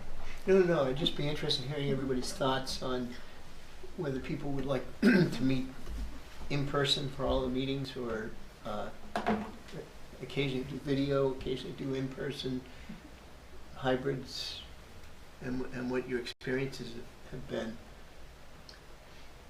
I guess I'll start. Personally, I'm incredibly busy, so being able to remote in is extremely helpful, and it makes me a lot more available. I like the idea of doing a little bit of both. I always think it's important to sit across the table from one another and really hash out an idea. And but I do like the convenience of zooming in and not having to be here, specifically when I have to drive home, especially during the winter times. But I think a little bit of both, but still having those in-person meetings, I think is important to do every once in a while at least. I wonder if we could do some sort of a rotating schedule perhaps, so that, I find it very beneficial to sit face to face and be in a group with people and be able to have a discussion. I think it flows much better than doing a Zoom meeting where everybody's on their own screens. So I wonder if perhaps there are certain topics that might fit better with an in-person type meeting, and some could be more remote, and it would work well for whatever it is that we're discussing during that meeting. I would be open to kind of either a rotating sort of a schedule, or maybe every other month sort of, hybrid and in person or something like that. Frank? I may have a problem if we go with that kind of a setup, because I go away for the winter. I leave in December and come back in probably the end of April, but I'm available to Zoom anytime. And if that's a problem, then that would be a problem, and I will graciously get off the committee. You wouldn't consider flying back for the meetings? Well, depending if Dawn paid for it. This is Raymond, Frank, get a hold of yourself. Sue, this time and the time, whatever time we set up for our meeting will be held for us, correct? Yes. So we could say that the meeting is here, but if you have to attend remotely, that's an option for you? Yes. Okay. Yes, that's what the. I would suggest that's what you should policy do. really- I mean, Yeah. I would like to see Frank stay, on the committee. He has a wealth of information, as you know. Some of the folks who've worked with him over years about the community and some really great ideas, I'm sure. And so increasingly, the technology is the way we conduct meetings. And I like Zoom, but I do agree you lose some of the personal connection and it's not quite the same. So we could do a blend, but always have that option for people who, for whatever reason, can't do it. I think that's the way to go. We've had enough Zooming, in my opinion, or Teamsing over the last 2 years. It's going to take us all 2 to 4 years to heal from all that technology learning, which has obviously advanced the world. But yeah, let's have a meeting here every month or whatever it is. And for those that need to Zoom, that'll be available thanks to the technology savvy of the town of Raymond. That'd be a simple way to do it, I guess. Yeah. So I have a question. I mean, Way. would we be seeing people on Zoom on the screens You here? would see them up here on the screens, or if we had some sort of presentation, you would see it up there. Anything that's seen on the screens is also broadcast. What you don't get when you Zoom into a meeting that's here is getting to see everybody at once, because the camera angle is so far back that you don't really see anybody other than little stick figures around the table. It's So not going to be the same. It won't be the as same you experience. know Zoom. Yeah. Yeah. You're going to be looking into the meeting room Yeah. as So- opposed to a Brady Bunch thing. Yeah, so whoever is being focused on at the time, basically whoever's speaking generally is who the videographer will move the camera to. And that's who you'll see on your Zoom if you're on your phone or on your laptop or whatever. But you can still hear everyone if someone else speaks. You just won't, unless you get really good at recognizing And- voices, and you we won't can see you. necessarily see. Yeah. And we see you all the time. And if you're the only one, we see you really well. No, this is well set up for hybrid meetings.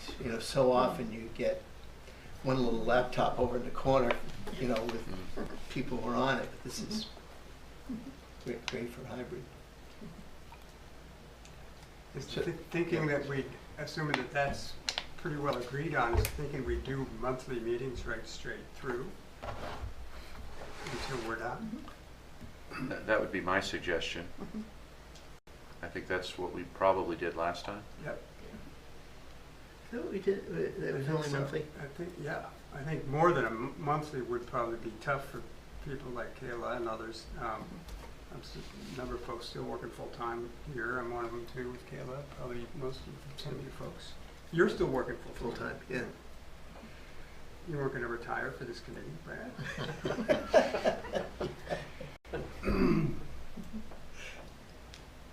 And just for scheduling, it's a bit easier if you pick a particular day. Lock it in. And lock it in. Yeah. Because that way other committees will know, okay, this day is always going to be for you folks, and they won't try and beef it. They'll also set it up on the calendar that way. But if you choose to move it each month, you're more than welcome to do that as well. Would we do well to try to spend a minute right now setting that day? You could. That's on the agenda anyway, yes. One question is this where most of the committees meet? Do the selectmen meet in this room? Yes. Yes. They all meet here. Okay.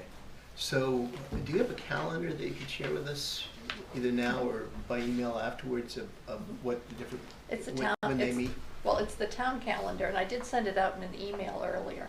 Okay. But it's, the select board meets the second Tuesday, planning board is second Tuesday. ZBA is fourth Tuesday. The recycling committee, which should be winding up, is usually on a Thursday, but I think it's the second Thursday. Mondays we generally don't do, and Fridays we generally don't do. Good policy. Although sometimes Mondays are used by the Yeah. budget committee during the budget review. Not for the last 3 years, but they have been. Yes, but they have been. We have at times had to do that, so, you're basically, you're talking about Wednesday or Thursday, Wednesday, Sue, is that what you're talking about? Pretty much, they're more open. I mean, the second Wednesday is planning board, so that one wouldn't work, but. Did you send that calendar out today, or? I didn't. I sent an email. It was early on when just after you were all appointed. And the RSU also uses this building on That's Wednesdays. true. That's right. I forgot about Wednesdays. Well, it's once a month. Yeah. Because they rotate. They correct? rotate and sometimes they change. So Wednesdays is a bit difficult. So that Thursday way. sounds like a good option. Thursday might be. Yeah, it's a tough, it can be a tough night for me. Yeah, and it can be for Thursday Kayla. I usually have a standing meetings, Mhm. but they start at 5, so if we did remote, on my way home, I can tune in and pop in as I drive by. But that might be difficult for me, particularly Winter, yeah. For instance, this October, every Thursday I have a meeting at 5. How late does the RSU use the building on Wednesdays?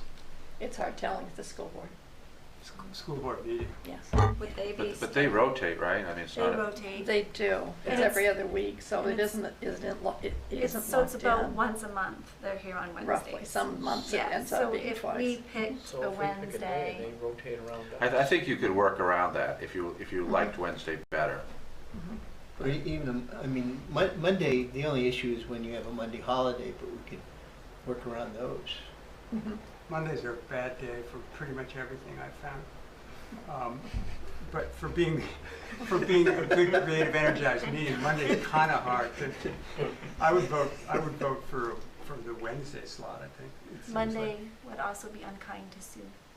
Yeah, but I wasn't going to say that. That's why it's bad. I We don't have- always work on Mondays, and I live in Richmond. That's why it's bad. Sue's not in town. Yeah. Budget and Finance Committee, what days do they?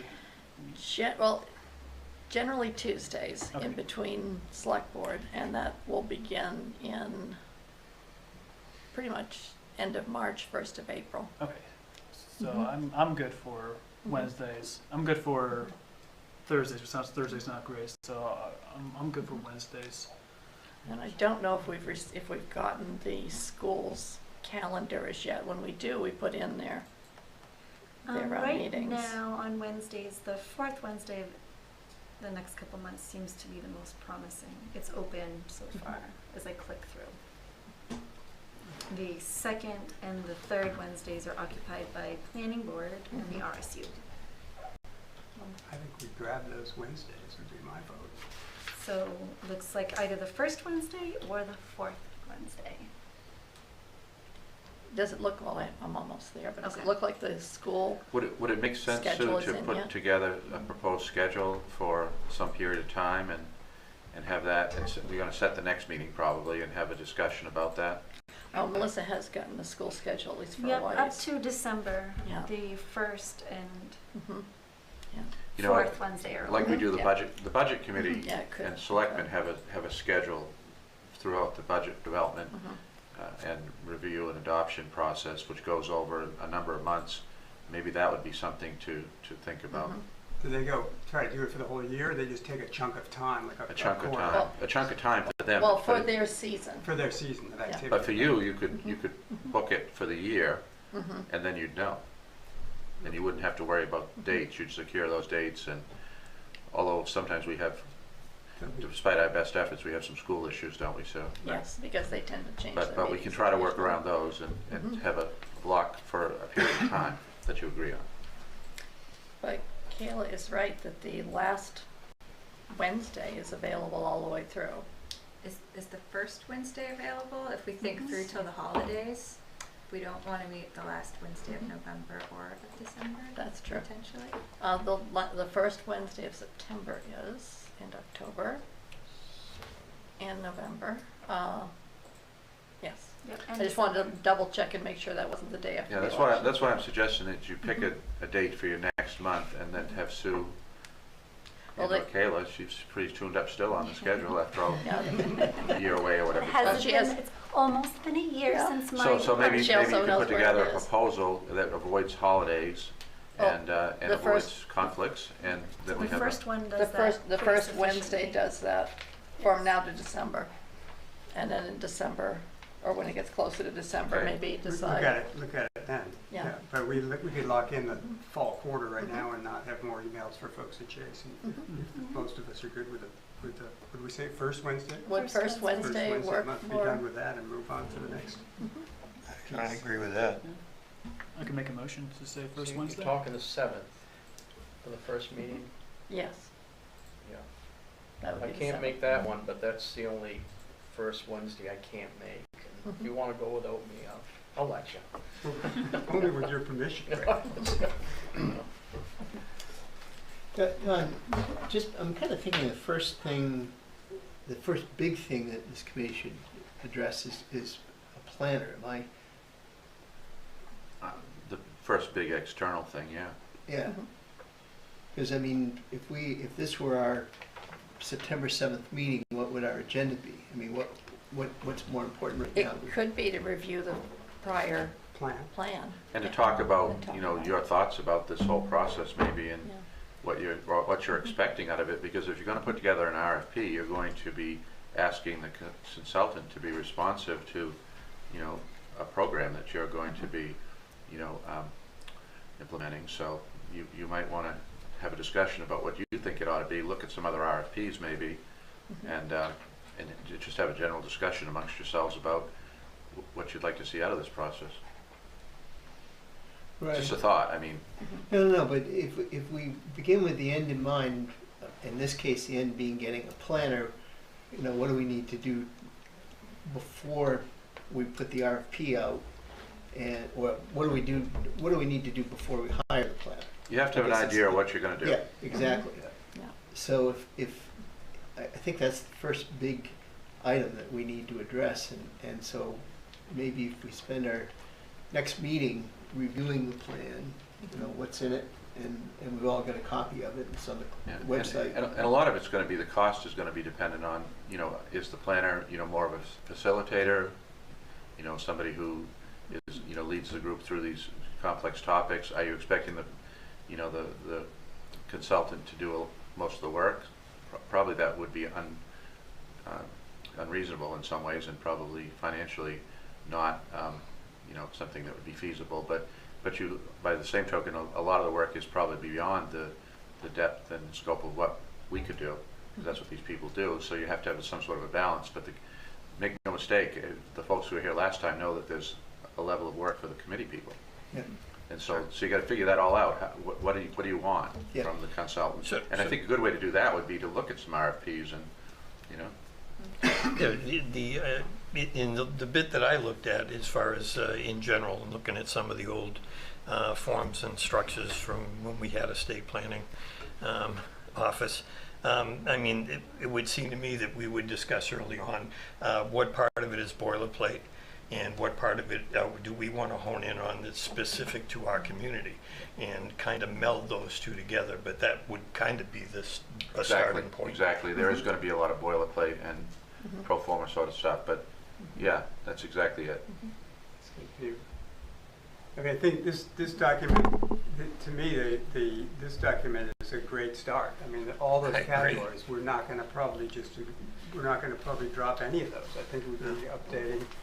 Some of them would be boiler, but most of those chapters would need revision and revisiting in terms of the current state of housing, for example, in southern Maine.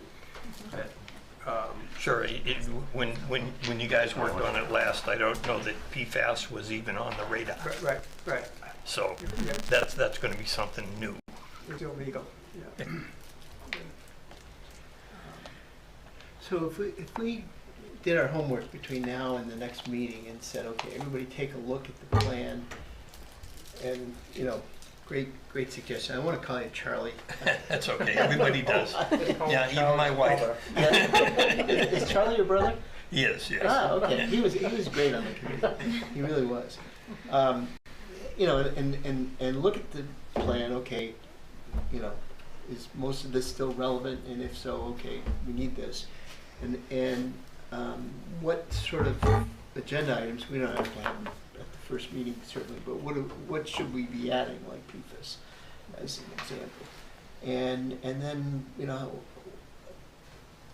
where do we go on a planner? I think Rich, I think he did most of the plan himself. He wrote that up, and he really.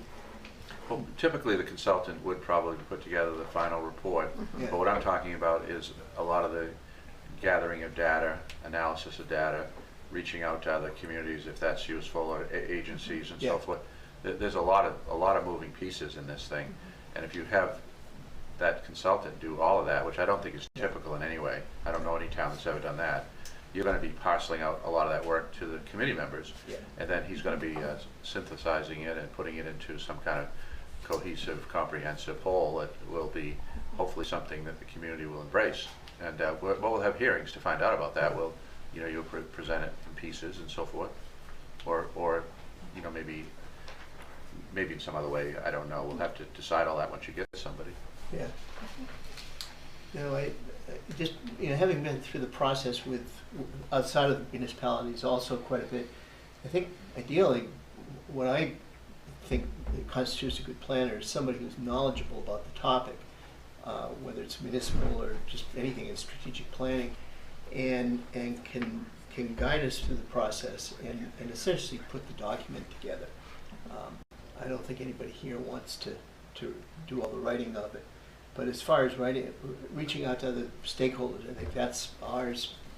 You know, John might want to, you know, have some interests that he wants to reach out to and willing to take that on. Greg might, Frank might. I mean, we've got some wonderful resources here from people, their backgrounds of what we could reach out to and the knowledge. So I think the committee itself can do that. The person who just kind of guides us along, keeps it flowing, keeps writing up the plan as we go along, and is knowledgeable about, hey, you ought to have this, and I saw this plan, and then another one that I did somewhere, something is what we ought to do. So I'm not trying to lead this, but I'm just wondering if that makes sense, that you know, our next meeting, everybody's familiarized themselves with the plan. What is it that we really think would be good in a planner? Any attributes, put them together, and then could you get us some RFPs? Yeah, Sue said that at the outset. She has some already. Okay. She can send some out. Yeah. And I mean, we just started, or I should say Sue just started trying to identify planners. And so it's not, as I said, as easy as it was. She put something out on the clerk's listserv. We're contacting the councils of government, you know, our GP-COG, AD-COG, and some of the different, you know, organizations like that. As I said, there's no state planning office, but you know, there is a DECD, we can talk to them, and other agencies of state government that do planning. So I'm sure we're going to shake some planners out of the trees, but it's just not a thing as it was before. Yeah.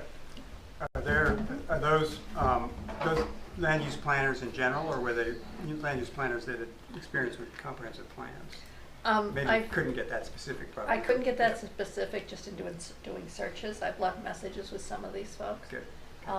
I have had some clerks get back to me and let me know who they use to update their comprehensive plan. Great. One's in Cutler. I'm not sure we'll use that one. But maybe. There's one that, where was it? Was it York that used? No, there's a contract planner with AV-COG that also does Southern Maine Planning and Development.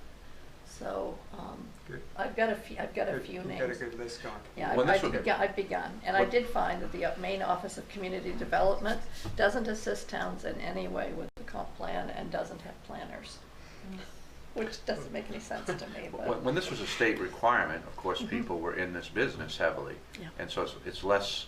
It's not now, and it's less of a business, if you will. But you know, Chris had a great idea. And I think this is another option, and so I would suggest that we post an ad on the Maine Municipal Association, you know, classified ads, and among other things. But what you see today too are you might get somebody who's left a municipal planning full-time professional position to start their own consultancy. He knows somebody really good who's done that.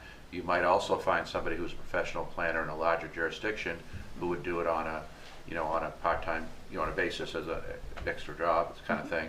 So there's some really great planners in Maine, but, and then there's still the independent consultant type planners. So I think we're going to find somebody, but, it's just a matter of getting, some names together and getting the word out and advertising in the right places, and, we'll find somebody. We'll find someone good. Yeah. And the RFPs I found are fairly recent. They're from like 2021, some of them, so. Yeah. And it may turn out that I'm wrong. I mean, there may be planners everywhere. I don't know. That's good. I don't have as much experience with this, so in terms of what a planner does for us, how much of a time commitment is it for them? Do they just meet with us on our Wednesdays, or do they do work outside to assist, reaching out to resources? What level of commitment is it for them? The second one and then some. Okay, all right, thank you. Yeah, it's a big commitment. As Brad indicated, writing stuff up, doing research for you, you'll do some and you'll assist to the degree you can, but it's a lot. It's the meetings and then a lot more. Are there job descriptions that are available? And this is just to understand the full extent of the scope of their work. So when we're looking, I mean, I'm sure to a certain extent they'll have resumes and things, but it would just help solidify. Are there any job descriptions available that we have or have used in the past, or? I haven't looked for that, but I can. We can certainly get municipal planner job descriptions because basically the towns that employ full-time planners, they're doing this on an ongoing basis. What we're calling comprehensive planning, they're doing it on a day basis. So that would give you an idea of what planning people do, planning professionals do. Caleb could get us the one from Portland, right? So we can see what they do. But anyway, but this is a one-off kind of deal for us, and then we implement it. Hopefully, we have an implementation committee. I think that was referenced. The follow-up on this would be another committee that would help guide the recommendations of the plan to hopeful completion. And what's the expected time frame that the planner would assist us with, or is that depends on? The planner would assist you during the time you're doing the plan, which would be the 2 to 3 year period. Okay.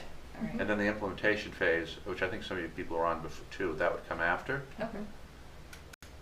Yeah.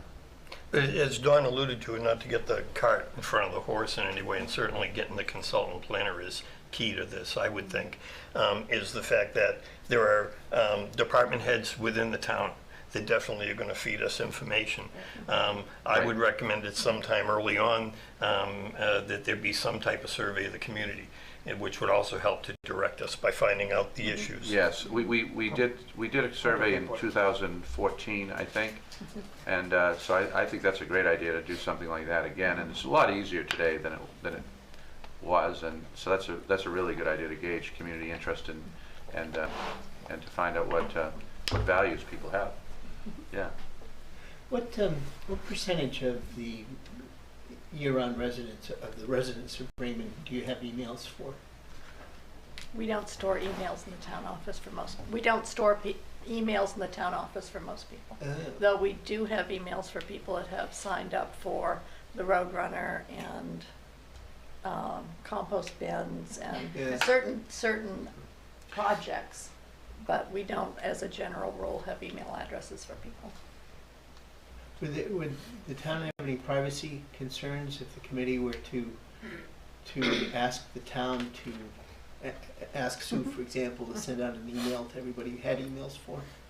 No, there wouldn't be privacy concerns. Okay. But it's a pretty low percentage is what you're saying. Yes. Yeah. And it would be kind of targeted audiences because they signed up for specific things. Yeah. And it would be people who are already engaged with the town, usually. Yes. Right. Your best bet would be to create such a survey and then put it out for everyone to do. So you would advertise that the survey is out and to where to go if they wish to complete it. Yeah. I recall, this is dating, so this is a while back, but I remember attending at town office.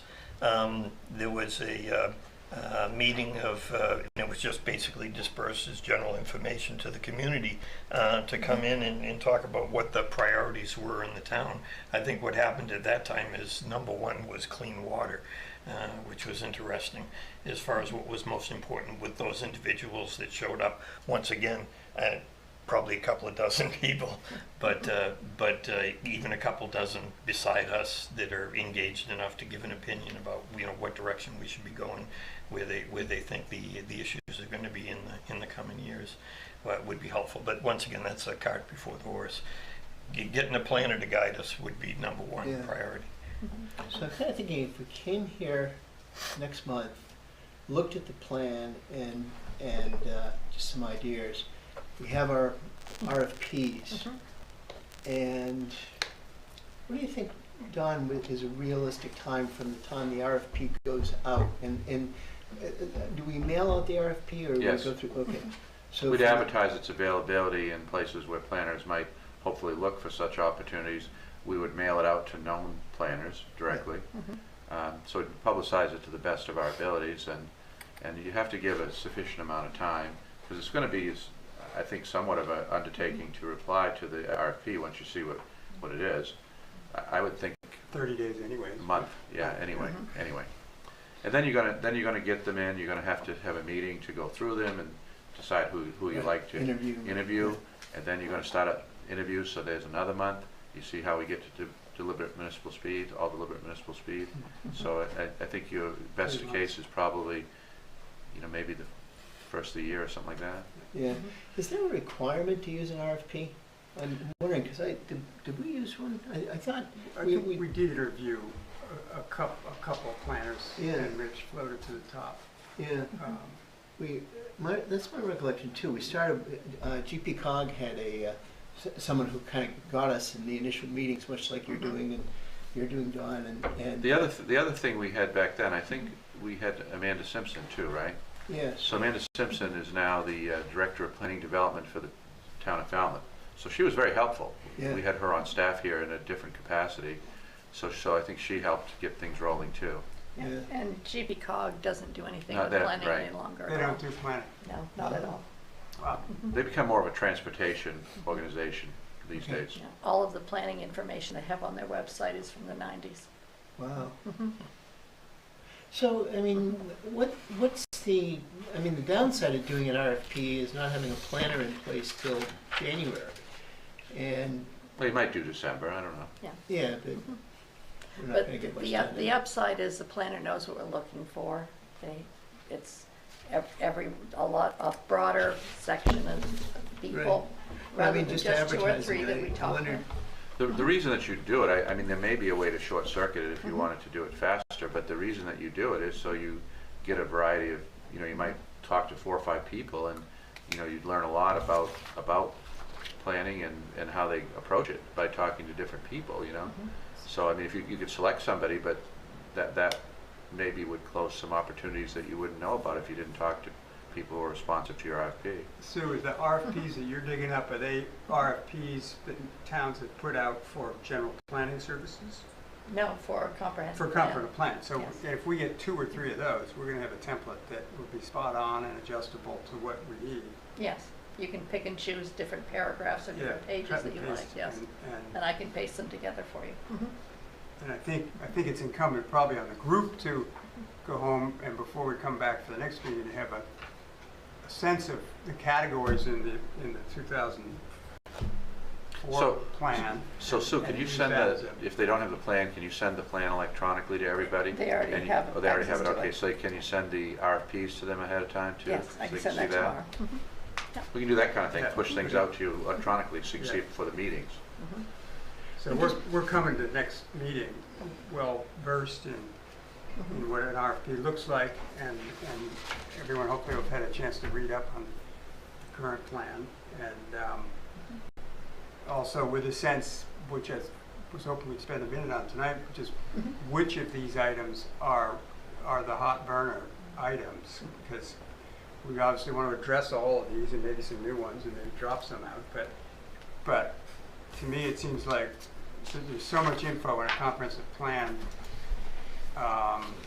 There's got to be like 2 or 3 at most kind of key items that get rolled ahead. We're not going to roll all 10 elements out and succeed with all those.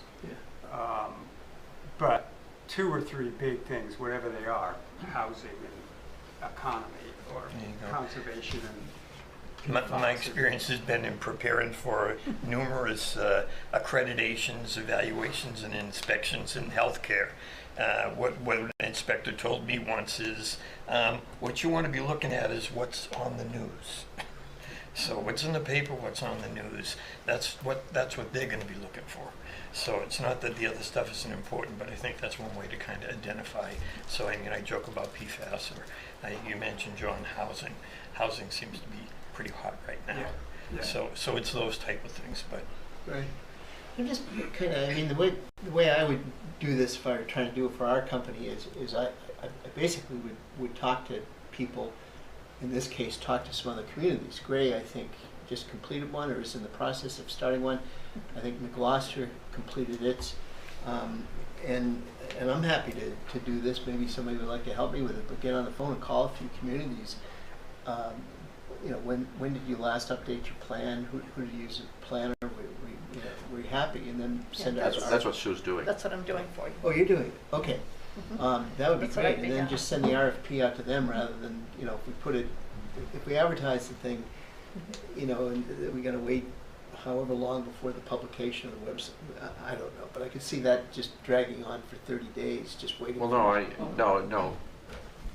Well, one of the things I was going to say is while you guys are looking for a planner, one of the things you should be thinking about is what is your vision individually for the town. Right. Comprehensive plans are developed to direct growth and to affect the zoning ordinances for the town. And they're going to be, that's the document that guides the town for the next 10, 15 years until we do this again. One of the comments I heard tonight from, was it John? Sean, was that he was on this committee because he didn't want to see Raymond turn into Wyndham. Well, comprehensive plans were developed to slow sprawl, because if you don't have controlled growth, you get it everywhere. And my role for the town is I'm code enforcement, zoning administrator. I've been doing it. I did it for Portland. I've done it for Wyndham. And zoning is the most important piece to direct growth. We have areas in town where we have 3-acre zones, we have 2-acre zones, we have 1-acre zones. We have commercial districts and residential districts. We have a shoreline zone. This comprehensive plan that you have did a great job. Raymond is a wonderful community. That's why I live here. It's probably why most of you live here. So I think that, you know, reviewing the plan, coming up with what your vision is, where you think growth should happen, where you want to see this town, where do you want to see it go? You should bring the mic, I'm sorry. Well, I thought I was talking loud enough. You know, You probably are for the committee, but. I think, you know, I'm not a planner. I've worked with a lot of planners. Don was alluding to some of the planners I know that I worked with in Portland and Wyndham. Wyndham did a comprehensive plan while I was there. It's a great opportunity to get public participation, find out where we want to go as a town, and keep this ship floating in the right direction.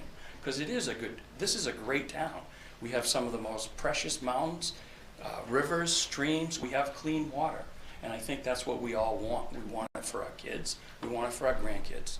So I think it's a real important task that we have. I'm excited to be here, and I know you wouldn't have volunteered if you're not. So, you know, I didn't really want to say too much, but I think this is an opportunity for us to shape the future, and I think that's why we're all here.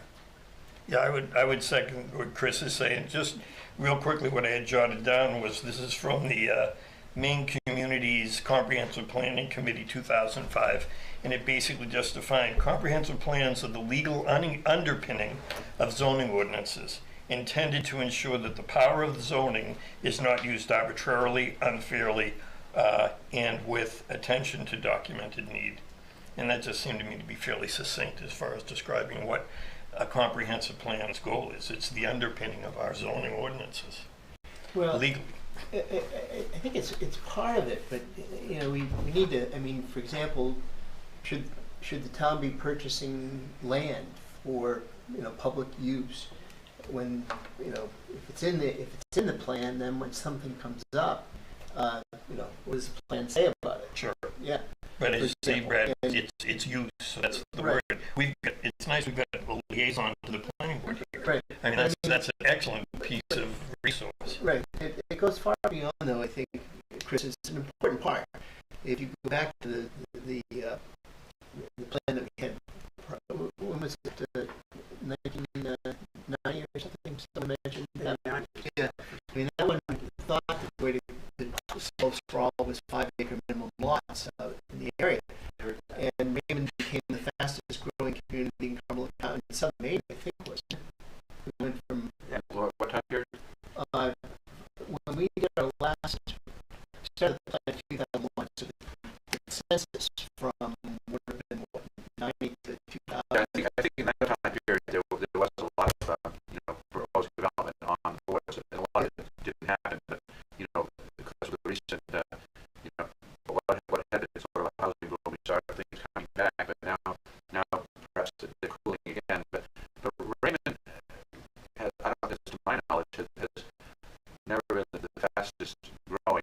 I mean, we look at fast growing communities that probably would regret a lot of what happened. My hometown, Scarborough, was one. Orem was the fastest growing town in the 80s, for sure. Maybe Scarborough in the 70s. Right. Wyndham and Auburn. It's Wyndham and Auburn. So it's not us, but that's good in a way, because we want to preserve the values that we have, but you can't have zoning that's discriminatory, as Peter outlined. That's a big part of it. There's also other elements. There's environmental protection that's unrelated to zoning. There's capital planning, which we do in a much better way than we did 15 years ago, 18 years ago. So there's all kinds of different elements of the plan. You'll see it when you look at the plan. But, but he's right. I mean, that's a big part of it. It goes beyond zoning. For example, bus service was something that we advocated for. It's everybody's vision. Yeah. And, Can you hear the podium?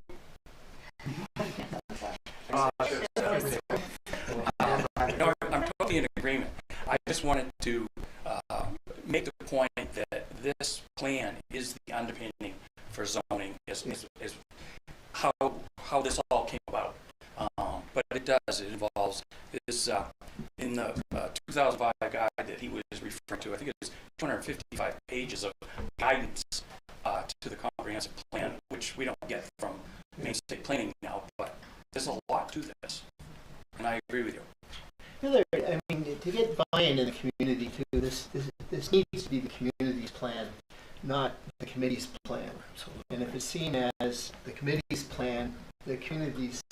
Well, that's why as much outreach, I think Peter hit that, survey, having periodic sessions for a public hearing. And no matter what you do, by the way, you're not going to get a universal agreement.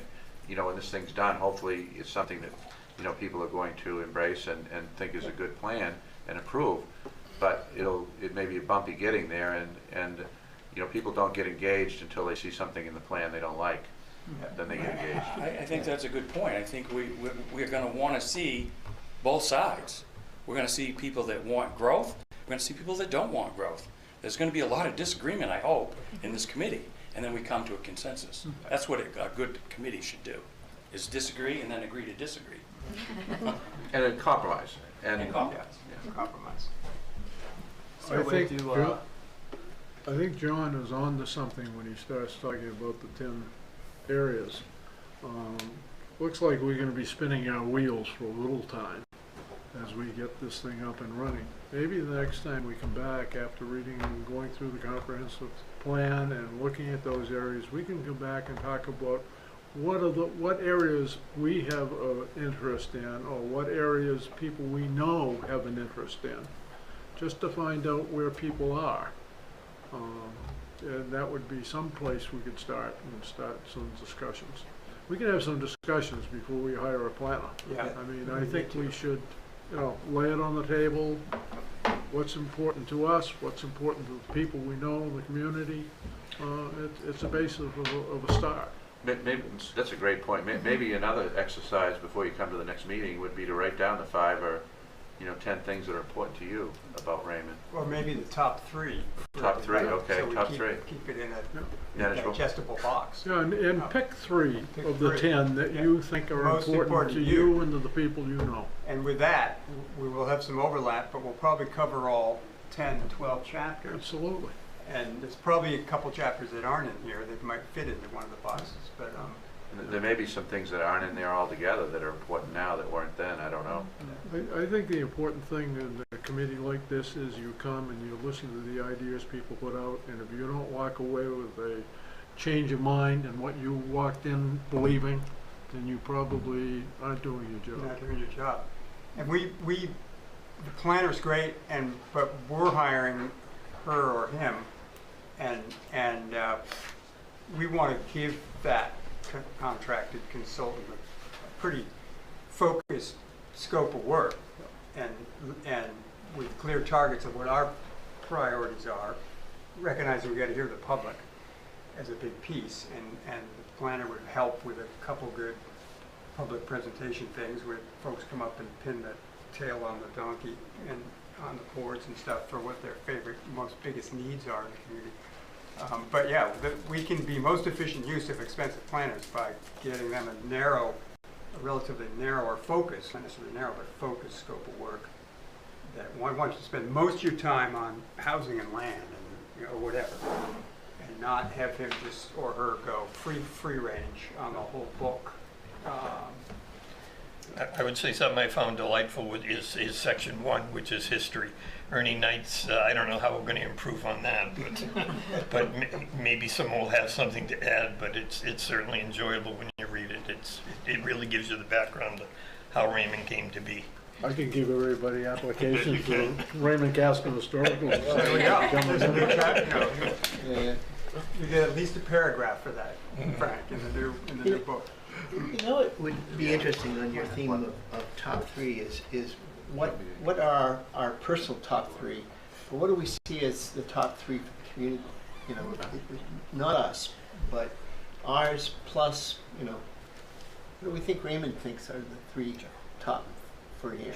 And I think to add to that too, from a personal perspective, there are things that we know we need to address. We will need to continue to address affordable housing, and we'll need to have zoning be a major part of this, but I would love to have recreation be a part of it as well. So I don't want to set aside what we absolutely need to have.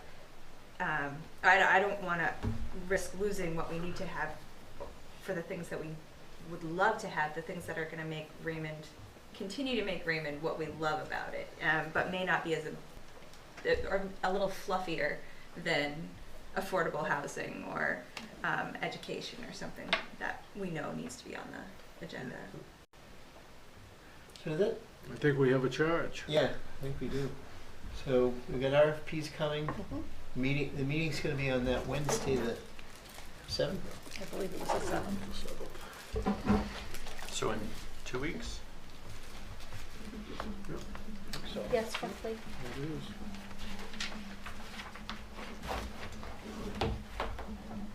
Wednesday the 7th at 6:30 here. Mm-hmm.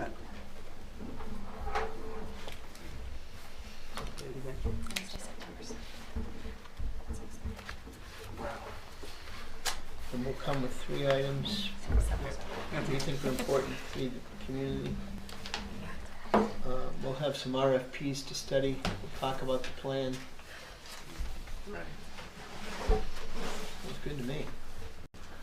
Do we want to have a target for run times on these eventful nights that we're signing up for? The ZBA just did that. They said let's stop at midnight. They went till 1:30 the night before that. Is that local time or? I think you want to have maybe a couple hours. Yeah, I think they said no new items after 10. Yeah, I don't think you want to go past 10 to begin with. But that's just me. It's fine with me because I'll be in Arizona for the winter. It can be 3 hours after the time change. 6:30 to 8:30 is a pretty good run for a meeting midweek. I mean, we don't need to go to 9:30, do we? No. Okay. No, thank you. I think a 2-hour meeting. I mean, it'll focus all to be. It'll encourage us all to be focused in what we're saying and trying to get to common ground or areas that we need to debate further. But I just suggest a 2-hour.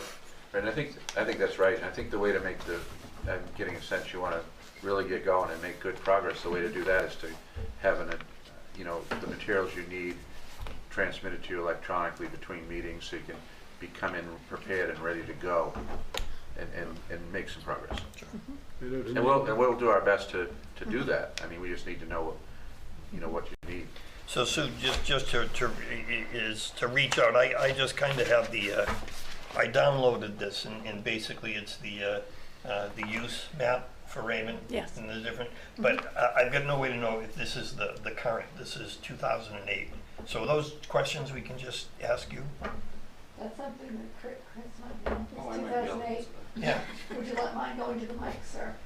I don't know what version you have. It just says it's the 2008 use map for the town of Raymond. Zoning map? Yeah. I think that's out of date. Yeah, I know of a couple of amendments since 2008. Yeah, There was some an of this has overlay changed. district. Mhm. Some of that's changed. Yeah.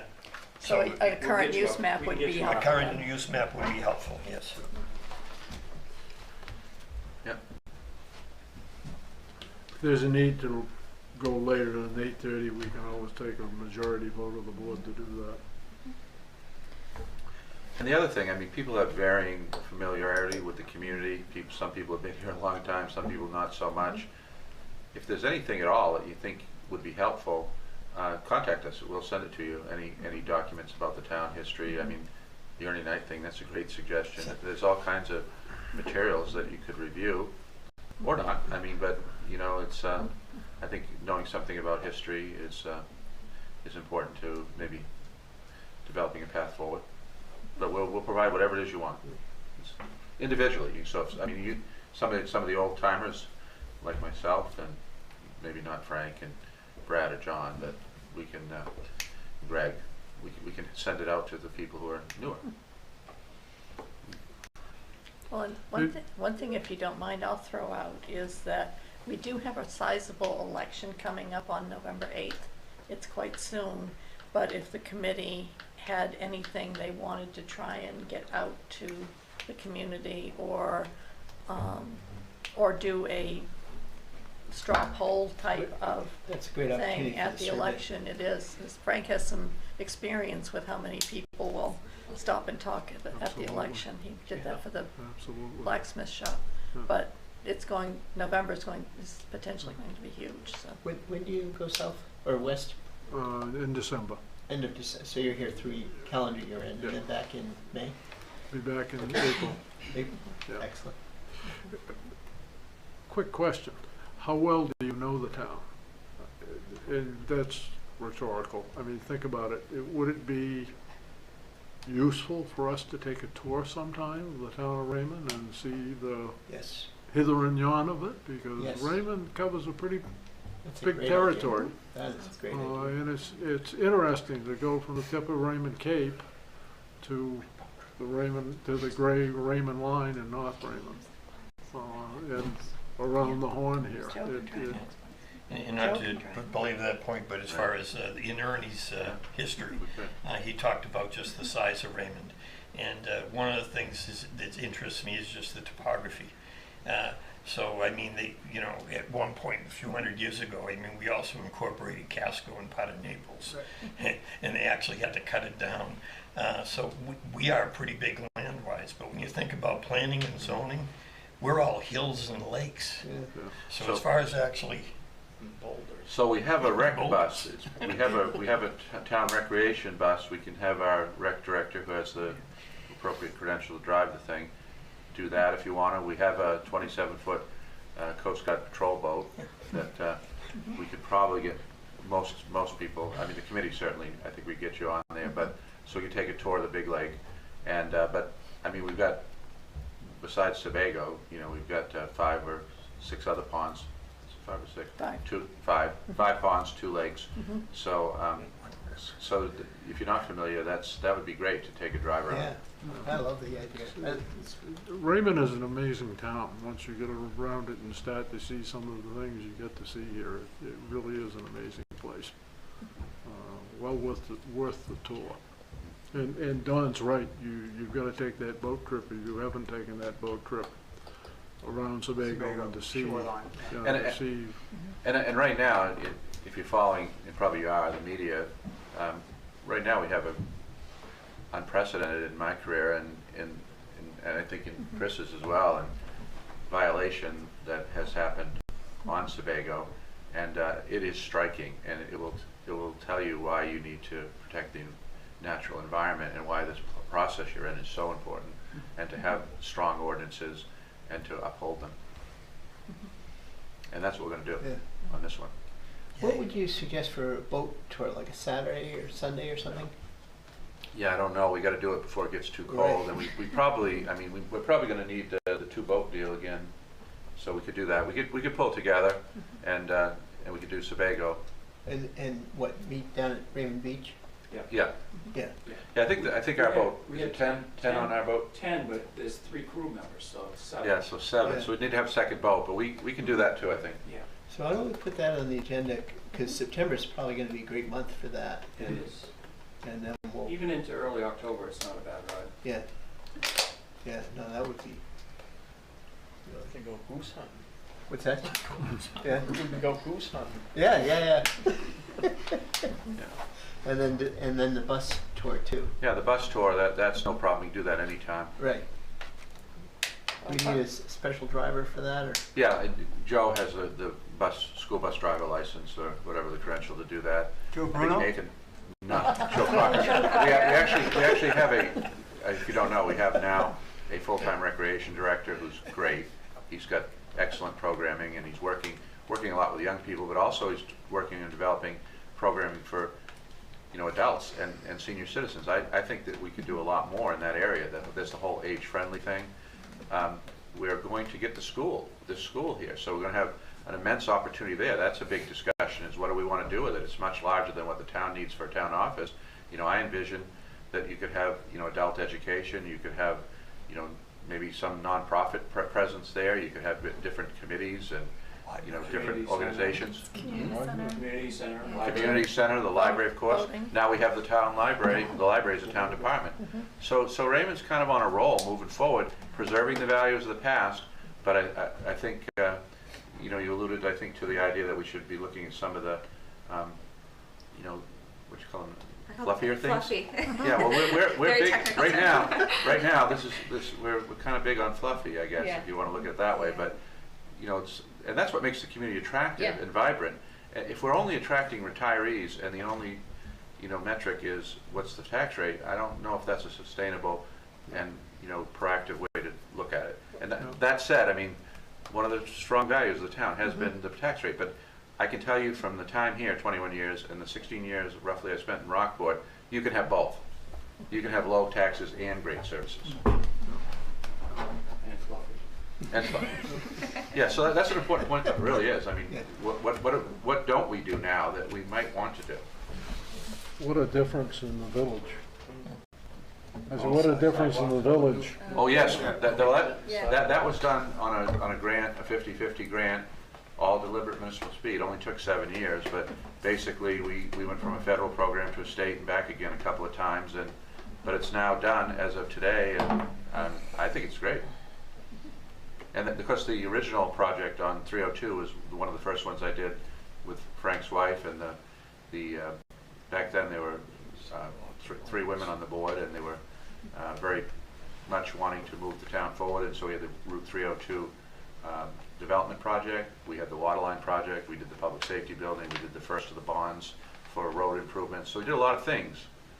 And now people look at those, even the opponents, I think, look at them and say, that was pretty good. And even some people say, who are opponents, I was always in favor of that. That's what happened. The sidewalk was very controversial. There's only been, to me, one complaint about the sidewalk from somebody who doesn't live there. So that's a real significant achievement for Nate and his crew and the contractors. And from my perspective too, last I knew we still had a AAA credit rating, right? We do. That's one of the few. One of the few. When we got it, we were one of 5 or 6, and we got it on the first try. It took Falmouth a lot longer than that. Yeah, well, We've always been better than Falmouth. Falmouth is an example. There's very few towns in Maine that have that, so that's pretty good. When you don't succeed here, we send you to Falmouth to be the town manager. That's right. So are we ready to run over what I've captured as the agenda items for next time? Good, go. The obviously call to order, approve the minutes of this meeting, review the 2004 comprehensive plan, identify 3 items each that are important to the community and discuss the boat trip plan, and between now and then, Dawn and I will come up with dates that would work for the town and also with the bus tour. Yep. And have you interacted enough to consider election of officers next meeting, or shall we put that off another meeting? We'll see how it goes and put it out there, and we can bring it off the table anytime. Okay, yep, I'll leave it on then. And then I always put on the end, though you folks can change it if you want, I always have public comment, planning, comprehensive plan committee's comments, and an adjournment.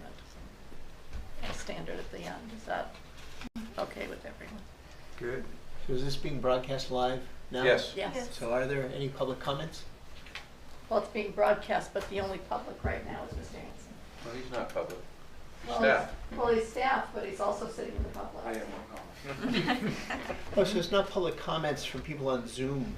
It would be if Could be they were on Zoom. Zooming, but this meeting couldn't be Zoom because you hadn't yet adopted the remote participation. There will, I mean, typically we don't see, a significant amount of public comment, but sometimes, depending on the topic, you do, and so you can get a lot of good information that way sometimes. Yeah. And that does lead me to a question with Zoom. I will set up a Zoom meeting for every meeting and send it out to the committee members. If what other committees are doing is if none of the committee members are on Zoom, then the meeting is only here. It isn't on Zoom. Good. Is that something you'd want to continue, or would you want to allow the public to come in via Zoom?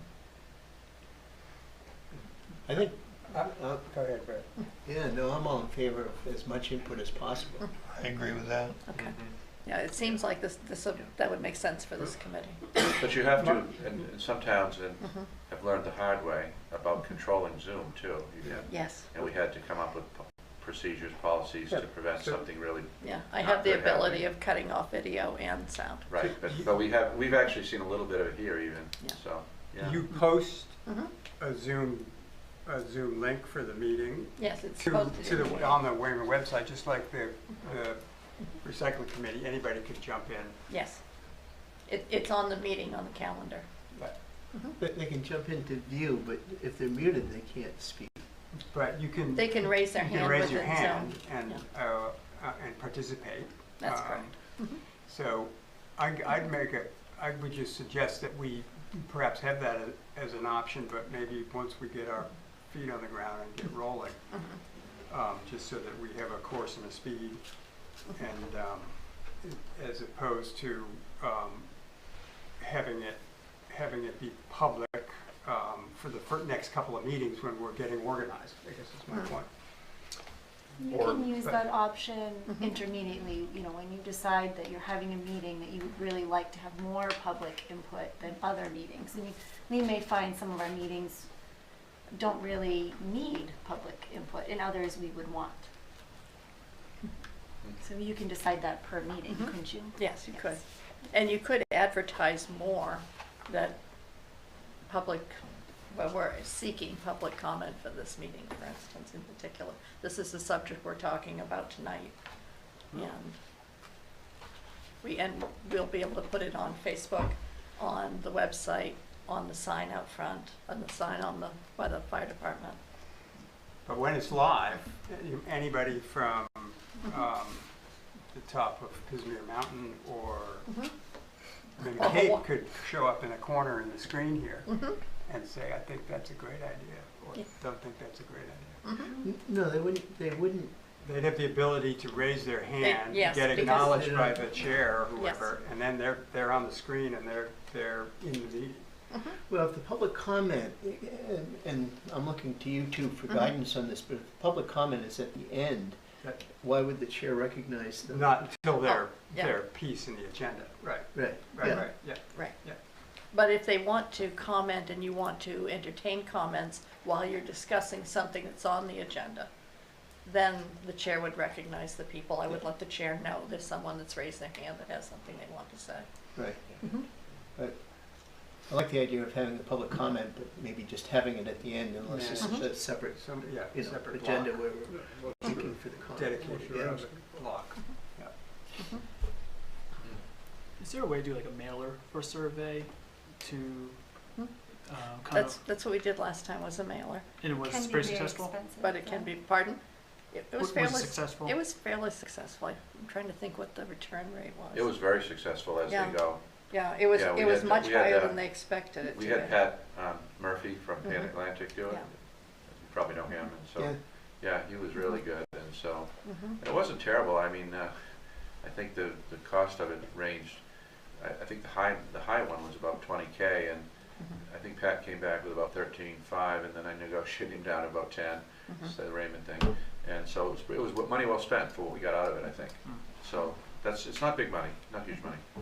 Yeah, but you know, I wrote a lot of articles. I was looking at them the other day for the whatever the newspaper was at the time, and you know, we were out there all the time, and just letting people know the comprehensive planning was out there. We did neighborhood meetings, and we were, you know, you mentioned about the election. I'm glad you did that, because that was a great opportunity, as you know, Frank, to just get in front of people and have some conversations. And here's our survey. If an idea, if you were able before then to identify the 10 things that you think are important, let's say, and you had the ability to have somebody at the checkout with a single sheet of paper with 10 things on it, pick 3. Maybe people would do that. Yeah.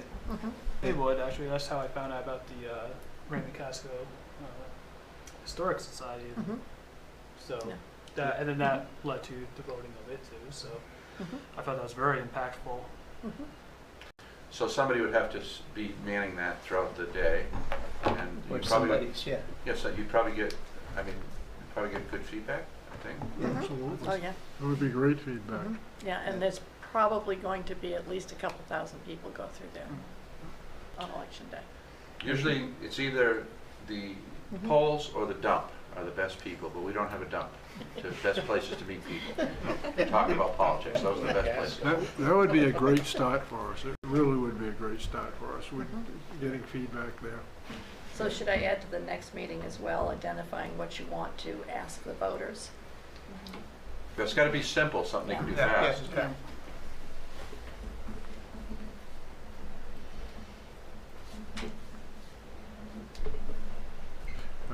If nothing more than those 10 items, and ask them to pick 3 that they think are important.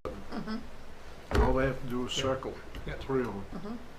And you know, if we had 4 or 5 people working that day, we could hit almost every single one of them. Yeah, the polls are open for 11 hours. Or no, I'm sorry, 13 hours. What are they, Sue? 7 to 8. And not 7 p.m. to 8 p.m. Well, if we didn't have enough people from the committee, maybe we could figure out a way. I could work on that to see that we get it staffed. We might have some staff members. I would work on that, but it would be better if we had committee people to the greatest degree possible. And you know, Frank's right. You got to have enough people so you can handle the flow, so people aren't inconvenienced. Do either of you know roughly offhand, in person versus, I saw a ballot box in front of the town office. That's absentee. And mail-ins, roughly how that breaks down for Raymond? Exactly, I do in a second, as soon as I get to my folder. All of those stats are on the website as well. And right now I have election statistics going back to, oops, and I'll go away.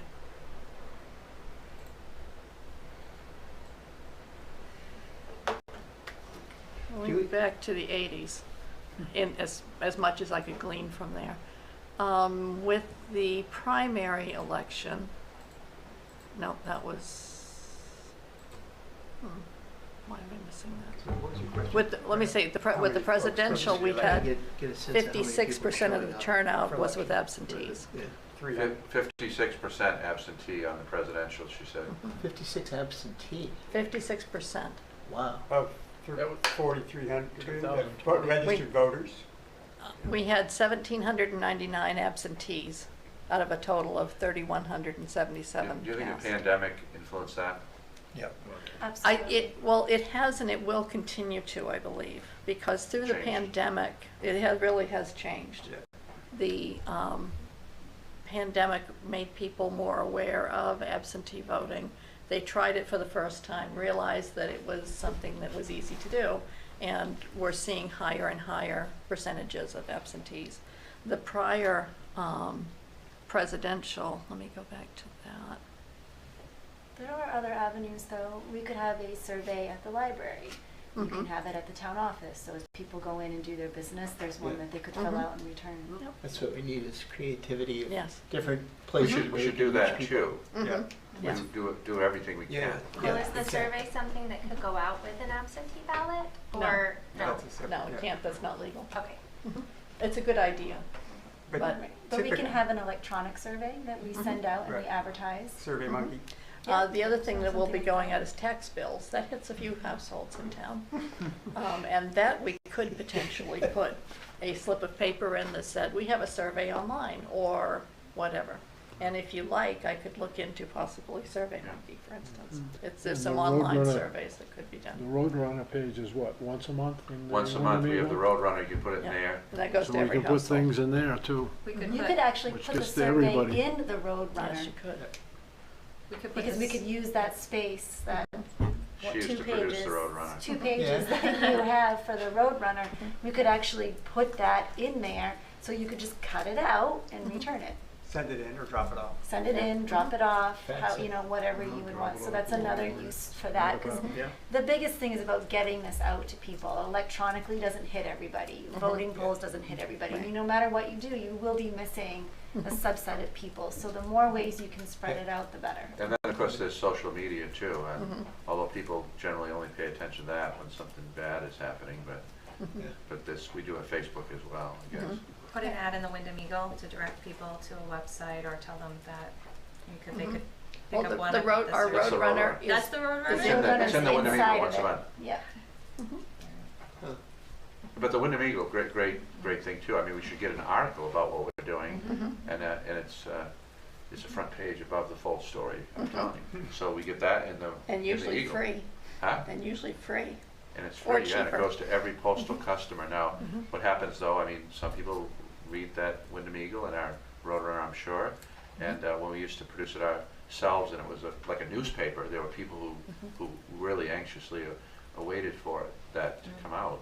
And so there are people who get it and just throw it in the trash at the post office too. So that's a great idea. I mean, let's use the Eagle. And to answer your previous question, Brad, the previous presidential was only 30% absentees. So And that's a then big we difference. went up to almost 60%. That was 2000? That was 16. 16 versus 16 was 20. versus 20, yeah. So the pandemic had a great effect and will continue to, I think. Doubled it. The percentages have remained high since then. Is there anything local, anything Raymond on this ballot? Yes.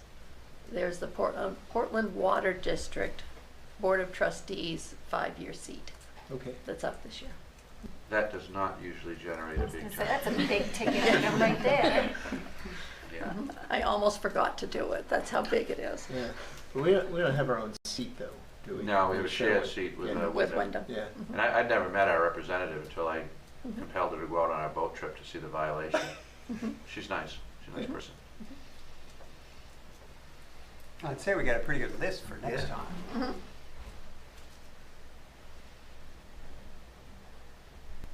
Any reason why we can't adjourn? There isn't. Well, we haven't had public comment. Are there any other comments from the committee? I'll entertain a motion to adjourn. So move. Second. Second. All those in favor?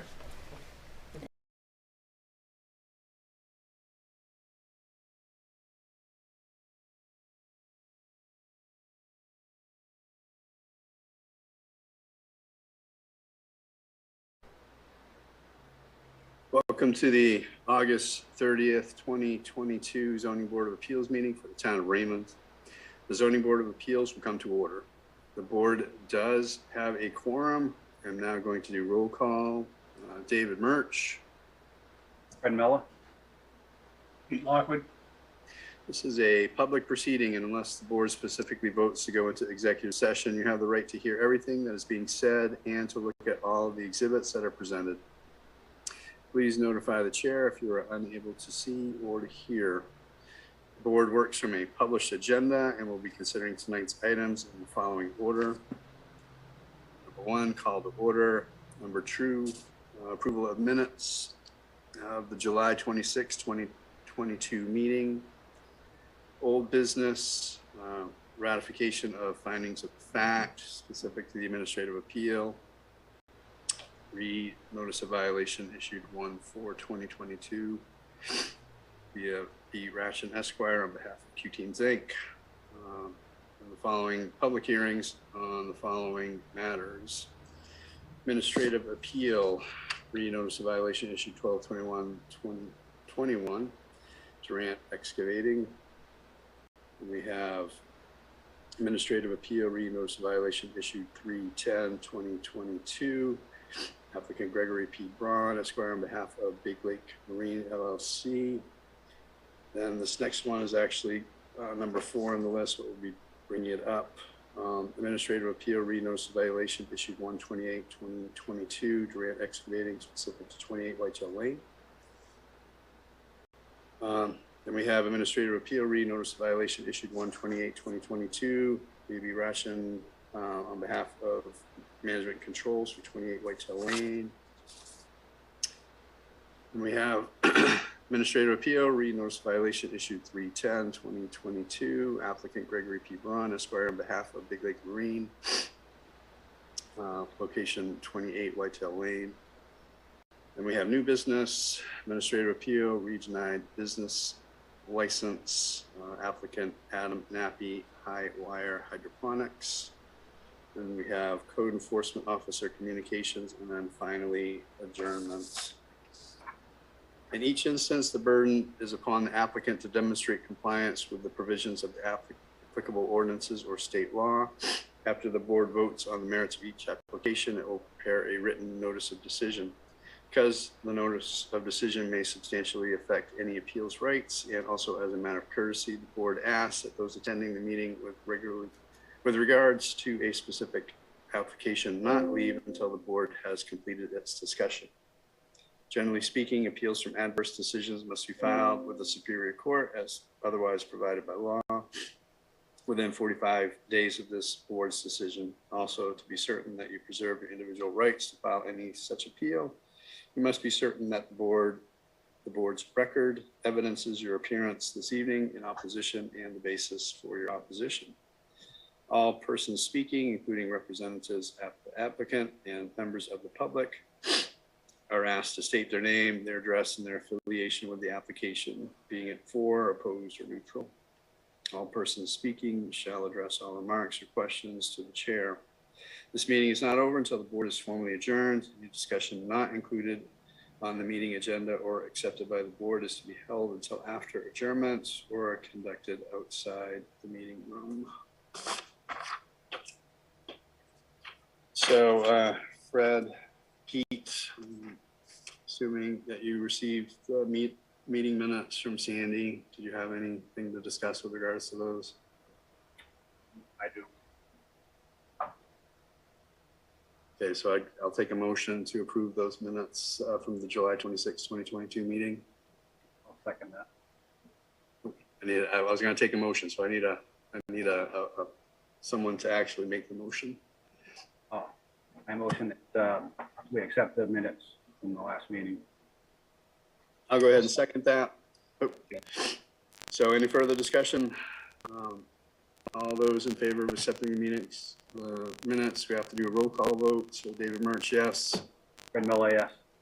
Pete Lockwood, yes. All right, very good. So moving on to old business, ratification of findings of fact. For administrative appeal, notice of violation issued 1/4/2022, applicant Leah B. Roshan Esquire on behalf of Q Team Inc., location 18th Wood Road. This is something that got put on the table at the last meeting, so I need somebody to make a motion to take it off of the table. David, can I just have a point of clarification on the procedure? Just of course. Yeah.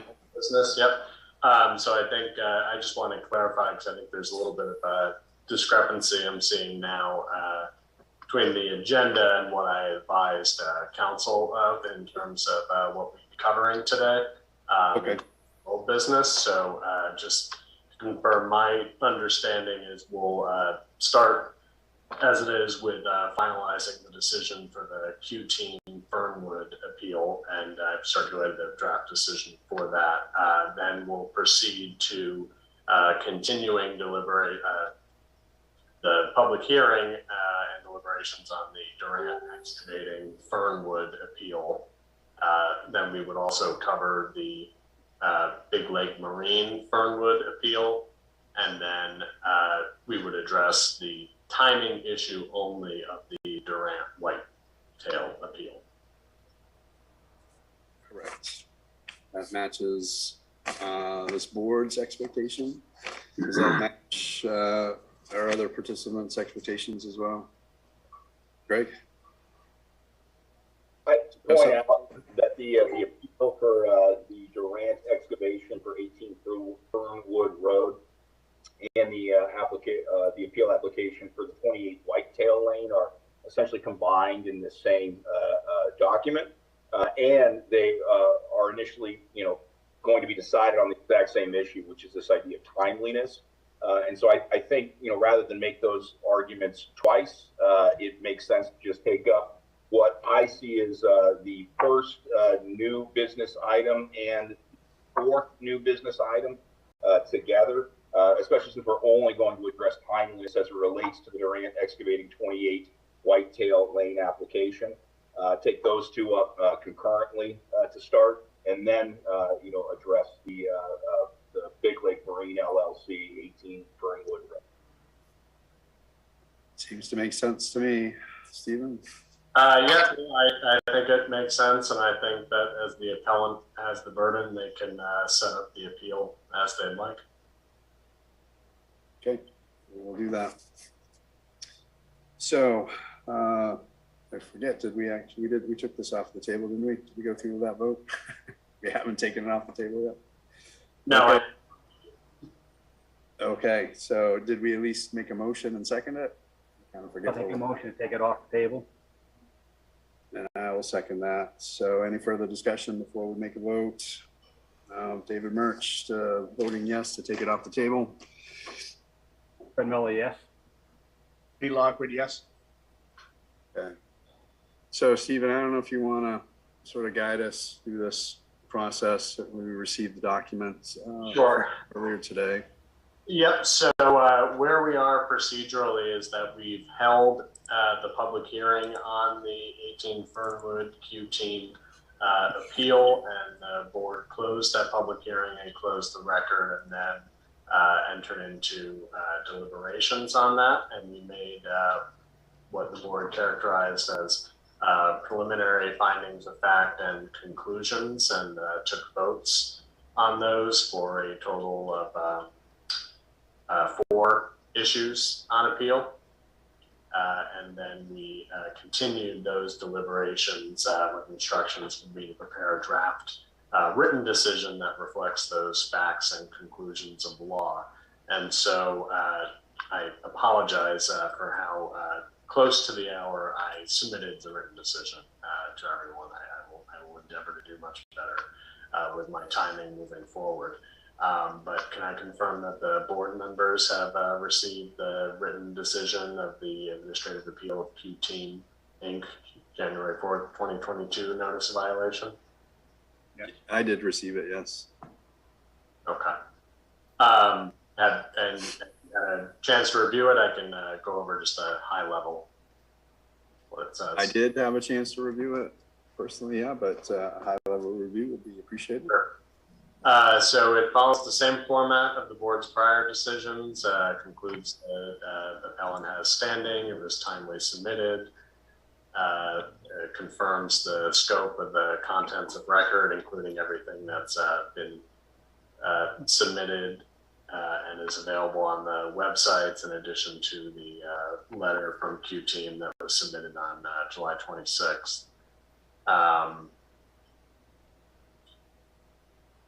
Then goes into the findings of fact and conclusions of law of 4 issues. The first issue is whether all the violations should be vacated because Q-Team reasonably relied on the property owner's contract to obtain all the required permits. And the board made factual findings and conclusions that are reflected here and ultimately voted to deny the appeal on that basis and uphold all violations. The second issue was whether violations 1 and 2 concerning the removal of vegetation less than 3 feet in height without a permit should be vacated. And the town, with no objection, abandoned these arguments, and so essentially that moots the appeal on these points, and so the decision reads that the board declines to address those arguments or make any findings on those points. So the third issue was whether violations 3 and 4 concerning the removal of alleged hazard trees should be vacated. This reflects the findings on this point, and ultimately the board concluded 5-0 to uphold violations 3 and 4. Everybody happy with those findings? I think that's the most detailed of the findings. Seeing nodding heads. And the fourth issue the board addressed was whether violation 5 should be vacated or consolidated with violations 3 and 4 because they are duplicative. And on this point, the board was split 4-1. So ultimately denying that ground of the appeal. And so we'll now take what I would suggest is the board take a vote to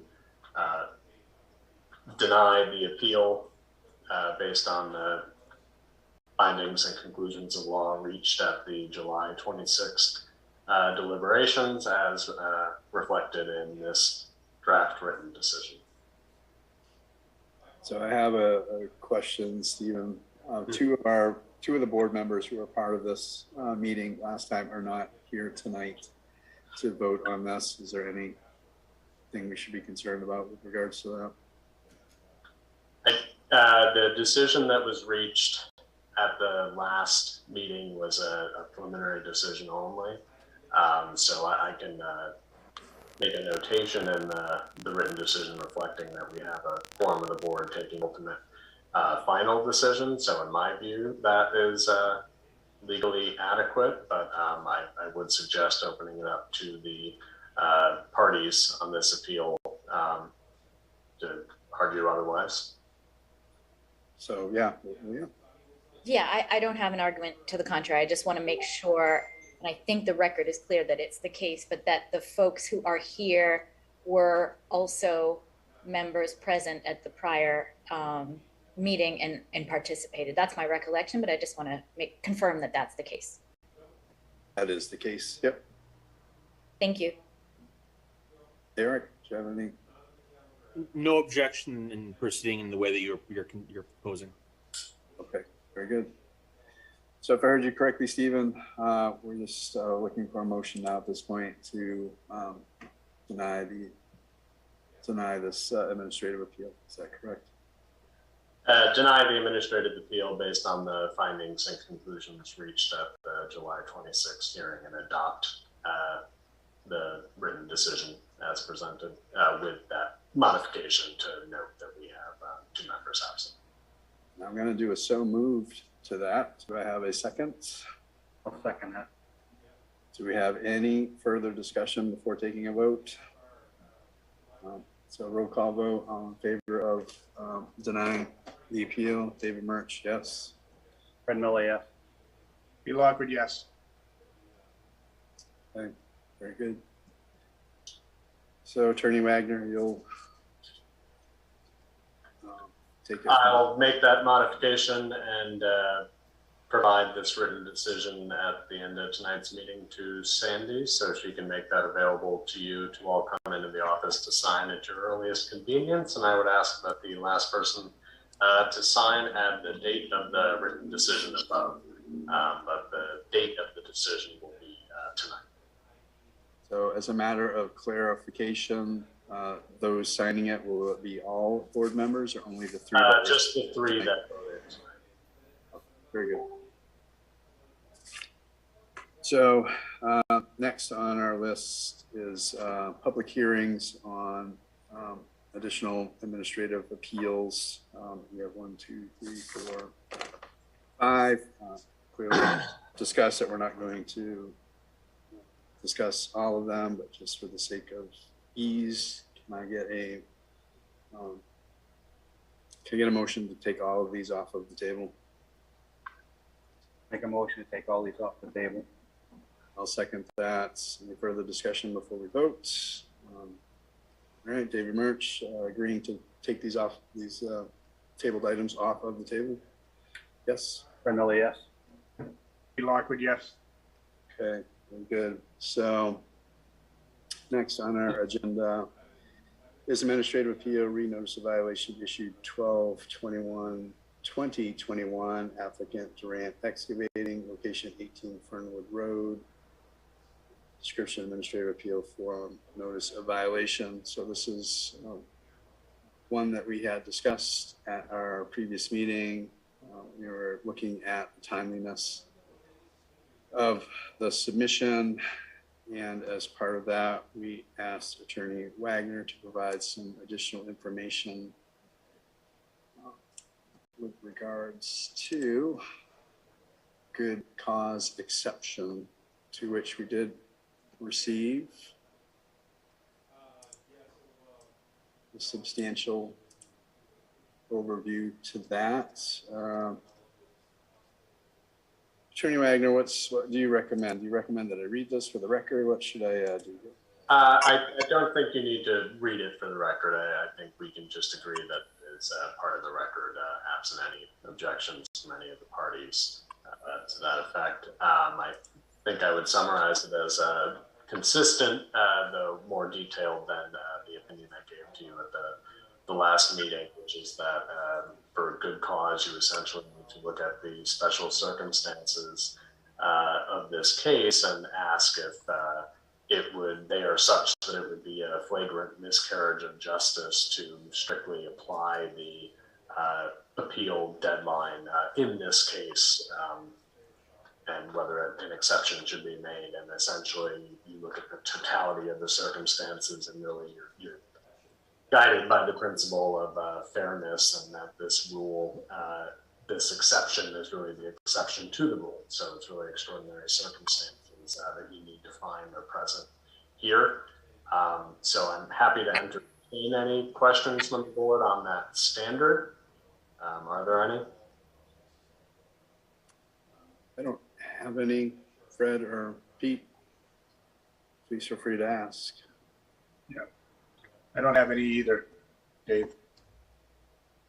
Okay, so seeing the questions on that, what I would suggest, since Attorney Braun wanted to address this collectively with the timeliness of the whitetail issue, I think it makes sense to turn it back over to the parties to just summarize again very briefly their arguments with that in mind. Now, I think technically, correct me if I'm wrong, it was actually a motion by Attorney Wyckoff to dismiss the appeals as timely, so I think I would start with Attorney Wyckoff on this.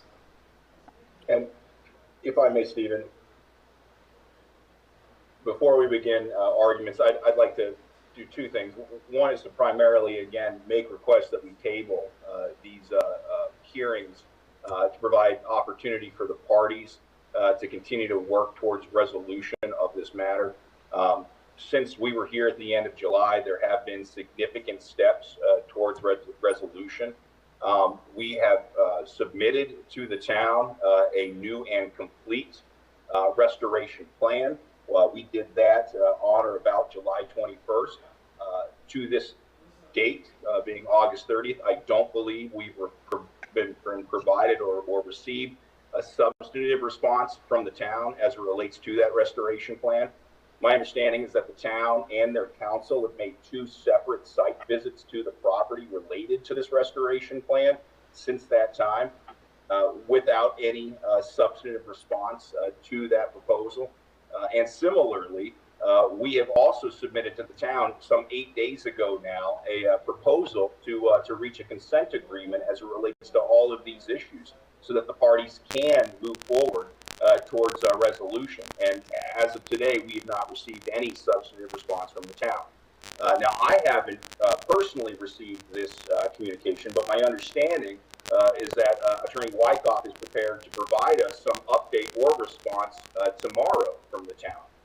And if in fact that is the case, it would seem very prudent to use what are limited resources and not inexpensive resources to further those discussions towards resolution, rather than again spend hours of time and quite frankly thousands of dollars on these hearings.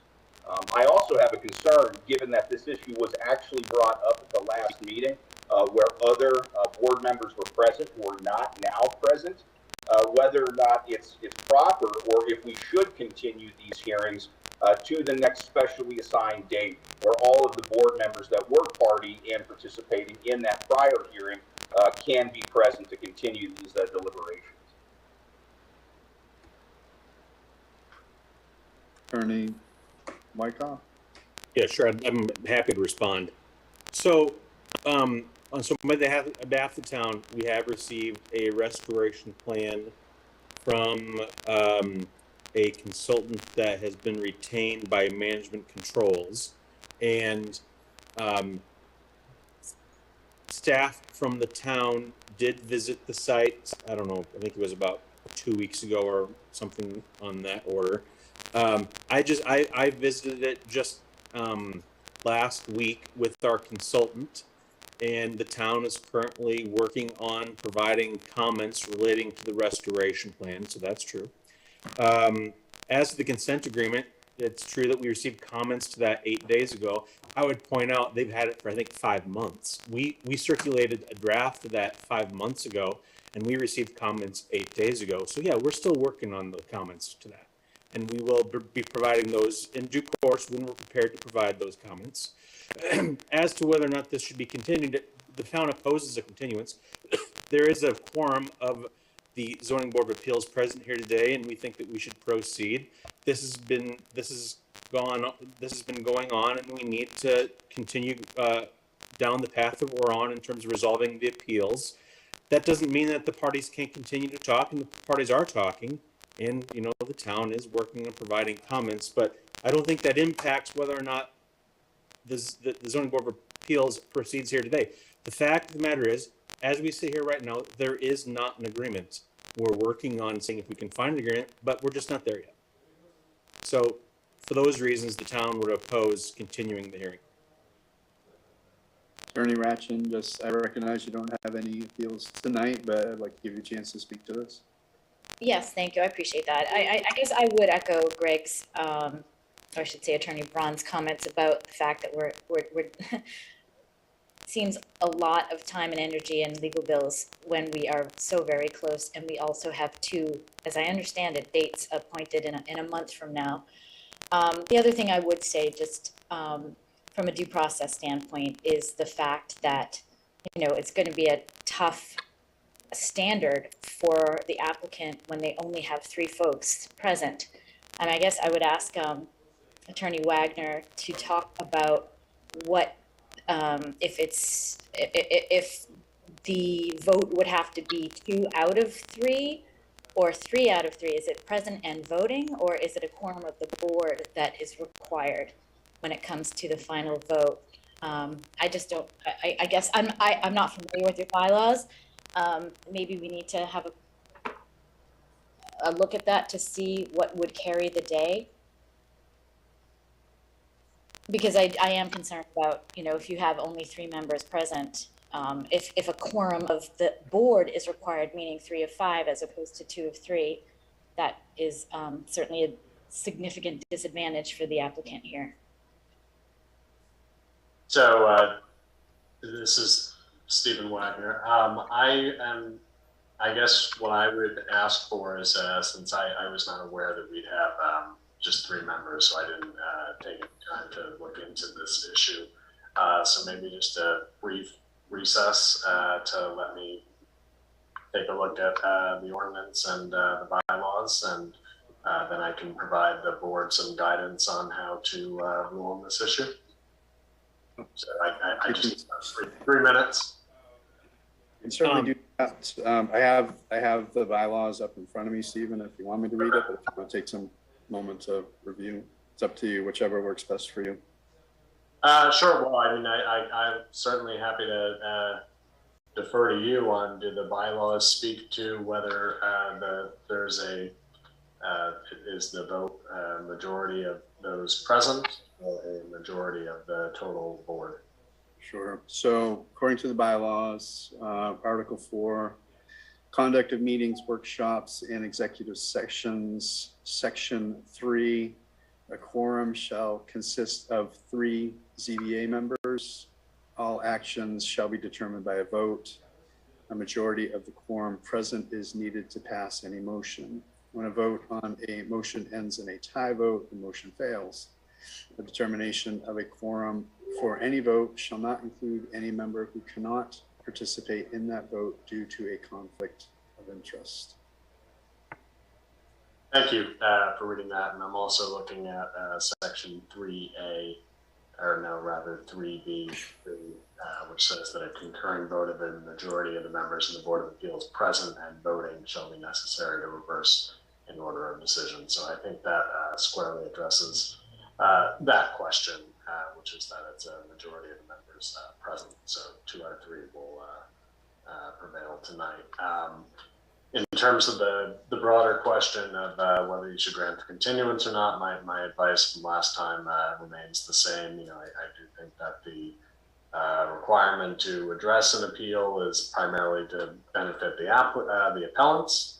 At the same time, there's absolutely an interest in efficiency and fairness, and an appeal has been pending, and the appellants could have withdrawn the appeal if they didn't want to continue with this, but of course that could hurt their appeal rights. So those are all the factors that the board has to consider. The same conversations we've had before, and at the end of the day, it's really a discretionary matter for the board. I'm not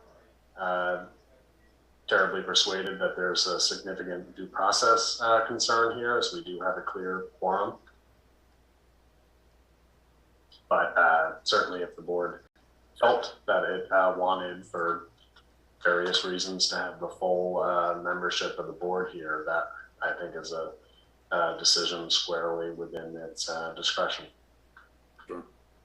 Thank you, Attorney Wagner. So Fred and Pete, as you know, with any meeting, we can't guarantee which members are going to be here. Both of our members had emergency issues that came up, which prevented them from coming. At our next meeting, we have no guarantee that some other emergency issue could take either one of you or myself out of a meeting. So given the fact that we cannot count on consistent membership at each meeting, I don't, I believe we should continue. And as in regards to the request to continue to table these, I am of the same mindset as I was last time, that given we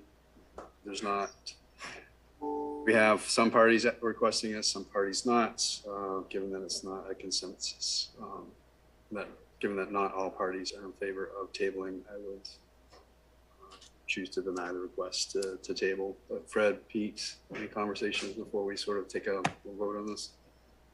Okay to continue.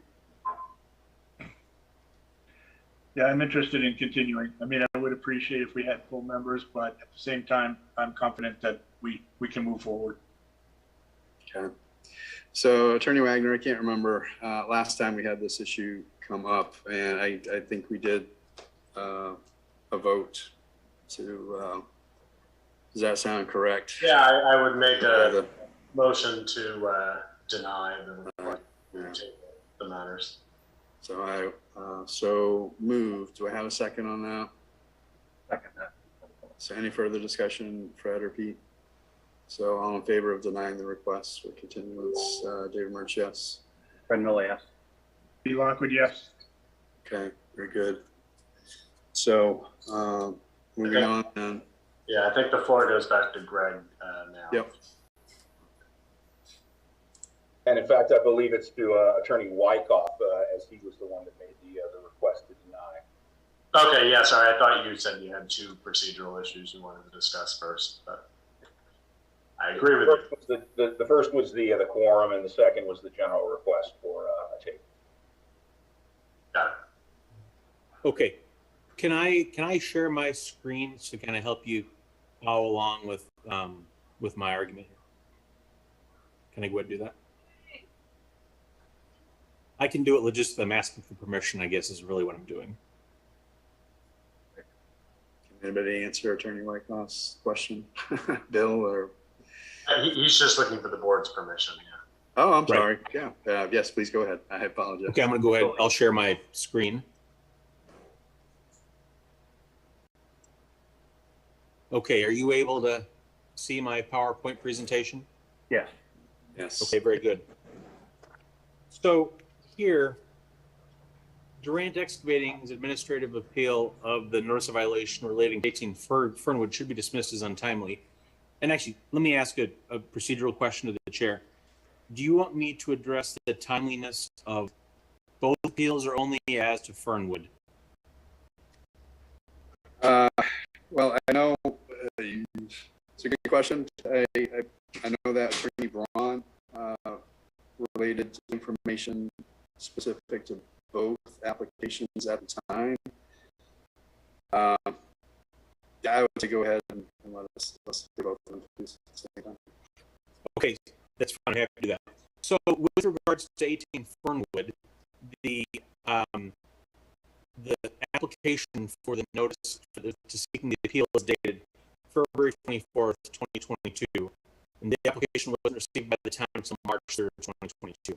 Now, under the Shoreline Zoning Ordinance, Section 16 requires that all appeals be taken within 30 days of the date of the decision appealed from, and the notice of violation for 18 Fernwood was dated December 21st. That makes the deadline for the appeal January 20th, 2022. So the appeal wasn't received by the town until 42 days after the 30-day deadline for submitting an application for an appeal. You know, given the amount of time that elapsed, it's clearly beyond the time frame, and my understanding is that there hasn't been any evidence that there's a good cause for the board to waive the deadline for submitting the application for the appeal. For that reason, the town requests that the appeal be dismissed as untimely. Now, with regards to 28 Whitetail, that application, so the application was for the application to appeal both notices of violation came in the same application. So they're both dated February 24th and were both received by the town on March 3rd, 2022. And as I mentioned before, the deadline for filing an application for an appeal is 30 days. The notice of violation for Whitetail is dated January 28th. The deadline for the appeal was March 1, 2022. The appeal was received by the town 2 days after the 30-day deadline for submitting an application for an appeal. And for that reason, it should be dismissed as untimely. Now, I'm not aware of any facts that have been presented with regards to good cause. If Durant Excavating presents facts relating to good cause, then I would reserve the ability to present facts in rebuttal. Thank you. Thank you.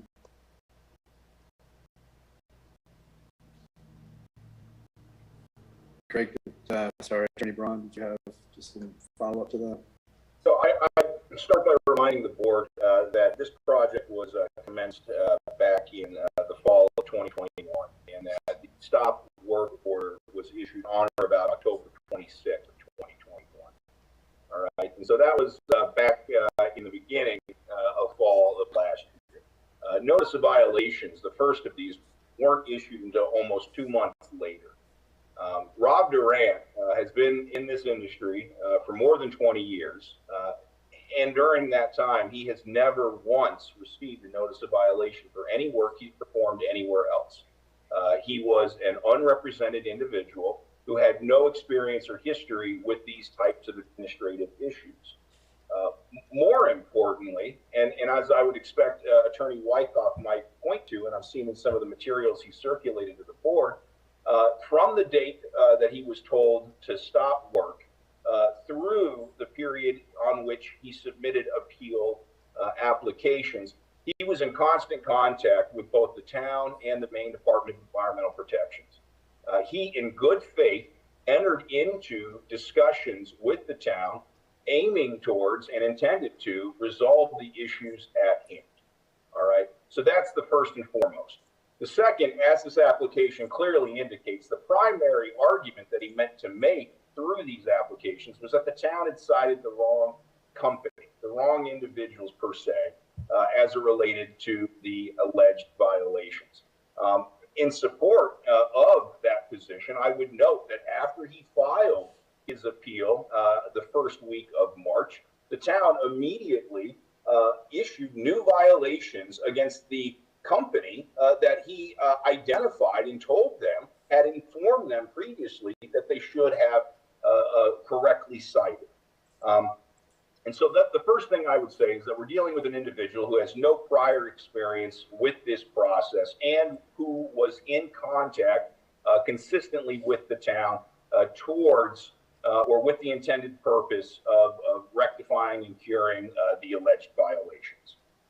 Now, that I think argument is conclusive, or the total of it as it relates to 18 Fernwood.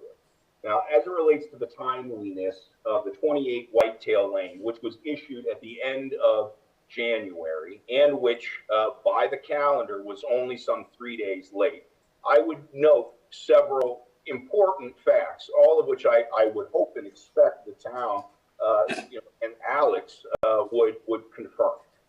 The first is that the town was dealing with significant staff shortages and issues in the lead up time to when that appeal was due. And Rob Durant, in fact, I believe he cites in his application, had contact with Sandy Fredericks related to the necessary fines to be paid and the materials to be submitted. And for whatever medical reasons or personal otherwise, absolutely no fault or harm to anyone, right?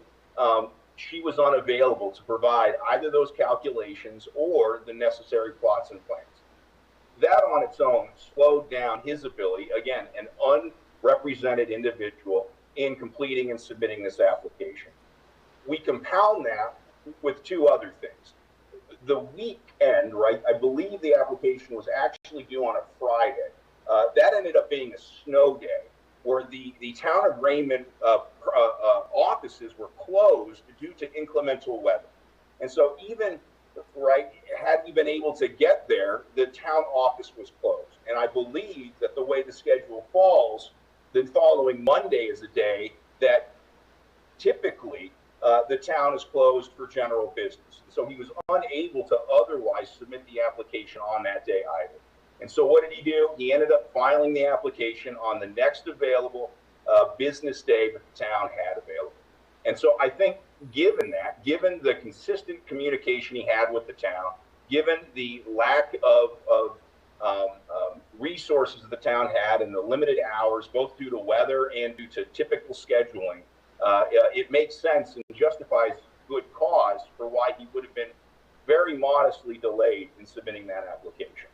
And when we speak to the harm, again, in this application exclusively, what he has argued is that the town has cited the wrong party, right?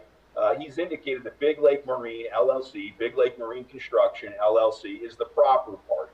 And he's submitted an application as it relates to those notice of violations. Those notice of violations which were issued to that party, to that company, immediately after he submitted this application.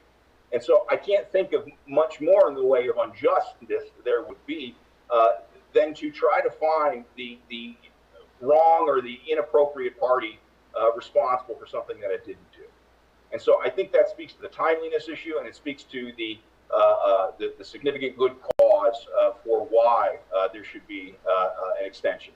I would note too that Attorney Wagner provided the memo to the ZBA. I won't really speak to its contents or the legal arguments therein, but what I would point out, and I believe, although maybe Steve wants to speak to this, is that the ordinance for the town itself allows for a waiver of the good cause or of the 30-day requirement. So if you're not just limited, I would argue, to whatever court cases or determinations might be, but rather your ordinance itself allows for a 30-day a waiver of that 30-day requirement. And I would say that means you're not explicitly bound to consider the court cases that Stephen has cited.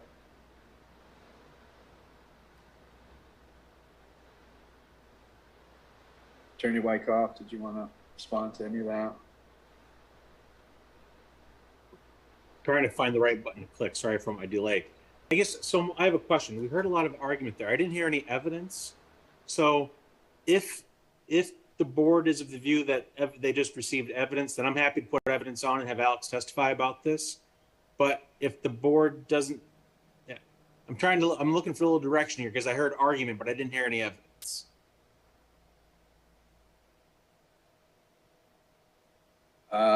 Well, I have one. I would like to get some feedback from either you or Alex with regards to Durant Excavating versus Big Lake Marine Construction. Sure.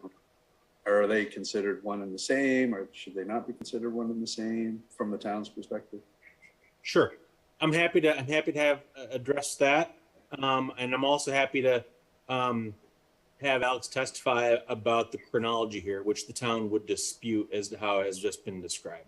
So maybe what I can do is maybe we just can have Alex provide some testimony here to give you some facts relating to the situation. Sure.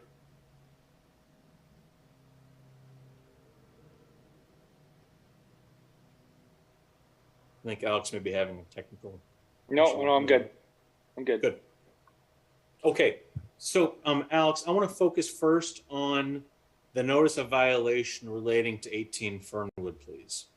So that notice of violation was issued to Durant Excavating, and it's dated December 21st, 2021. Is that right? Yeah, that's correct. Oh, okay. And do you know when Mr. Durant received a copy of that notice of violation? I don't know exactly when he received it. We did send it certified and first class. We never received the first class mailing back. So we assume that he received that one at least. And then a week later, after Christmas, sometime around the 26th, 27th, I can't remember the exact date, Rob actually came into the office and spoke with my assistant, Chris Hansen, and myself, and thanked us both for sending him the Christmas card. So we didn't send him a Christmas card. I would assume he was talking about the NOV, that we had sent the week before. Okay, and did you have a conversation with him about the gravity of the matters raised by the notice of violation? Yeah, I've been working with Rob on projects around the lakes for a number of years, and I like Rob. What we told him was, this is a very serious situation, and we suggested that if he didn't have an attorney, that he had an attorney really quick. Okay, and that was at the same time you were meeting with him in that last week in December? Yeah, correct. Okay, now I want to switch gears a little bit and talk about the chronology relating to the notice of violation at 28 Whitetail. Sure. Or Durant Excavating relating to Whitetail. Now that was dated on January 28th, 2022. Is that right? Yes, correct. Okay. Now, when did the town consider the deadline for submitting an application for appeal to occur relating to that application, to that notice of violation?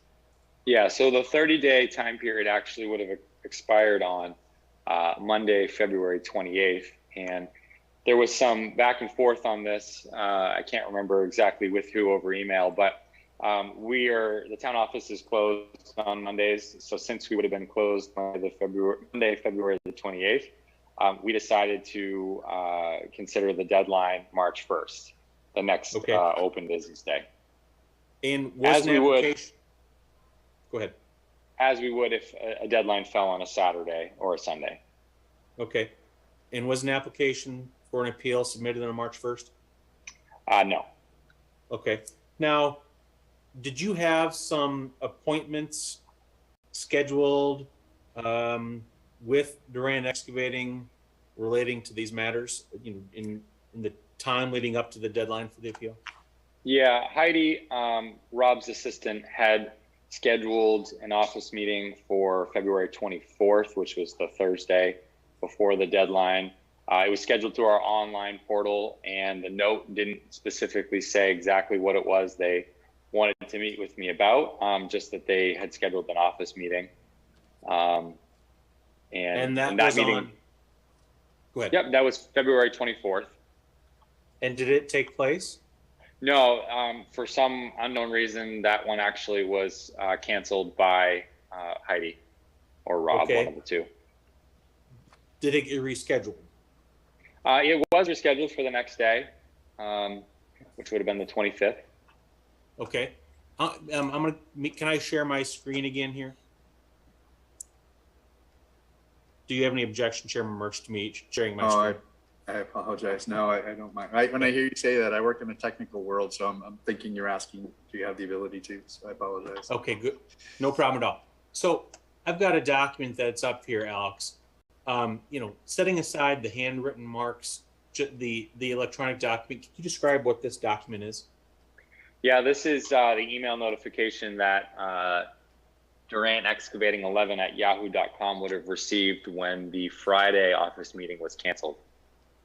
Okay, so From that's our system. the email. So that's the email address they were using to electronically schedule these meetings. Is that right? Correct. Yeah.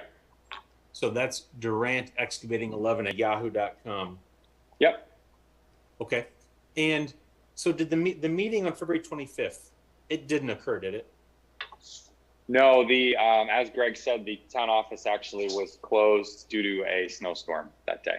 Okay, and did that meeting get rescheduled? It was rescheduled for March 1st. Okay, and can you describe that meeting and what your call about it? Yeah, so Rob came in on March 1st as scheduled, and he described that he had his appeal application, and he was missing a copy of, I believe it was a tax map, and he didn't have that for his application to submit.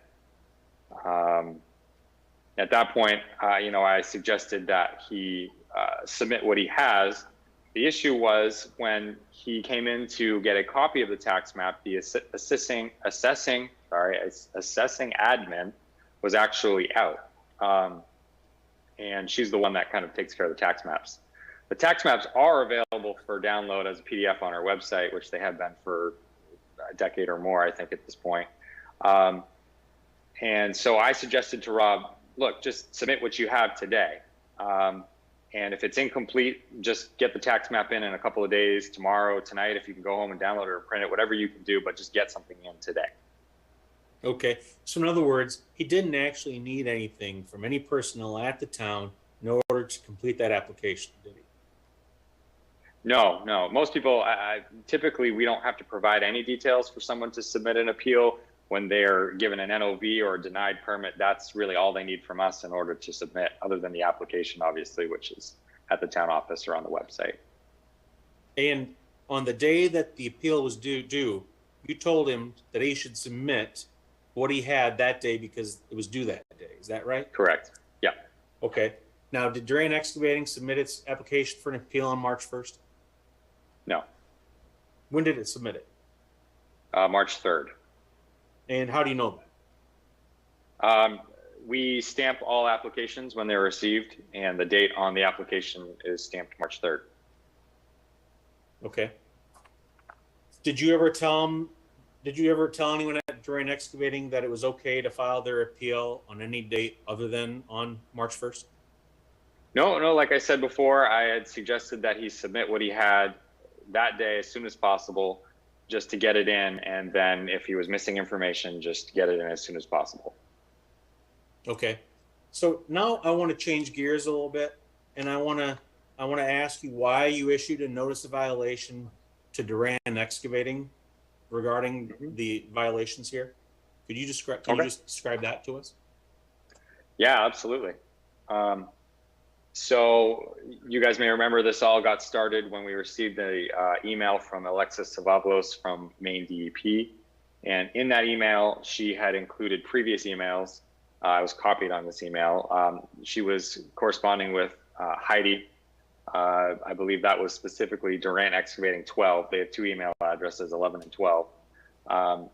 And in that chain of emails, I relied on the email signature, which the first business in her email signature is Durant Excavating, which is, also the email address is durantexcavating12@yahoo.com.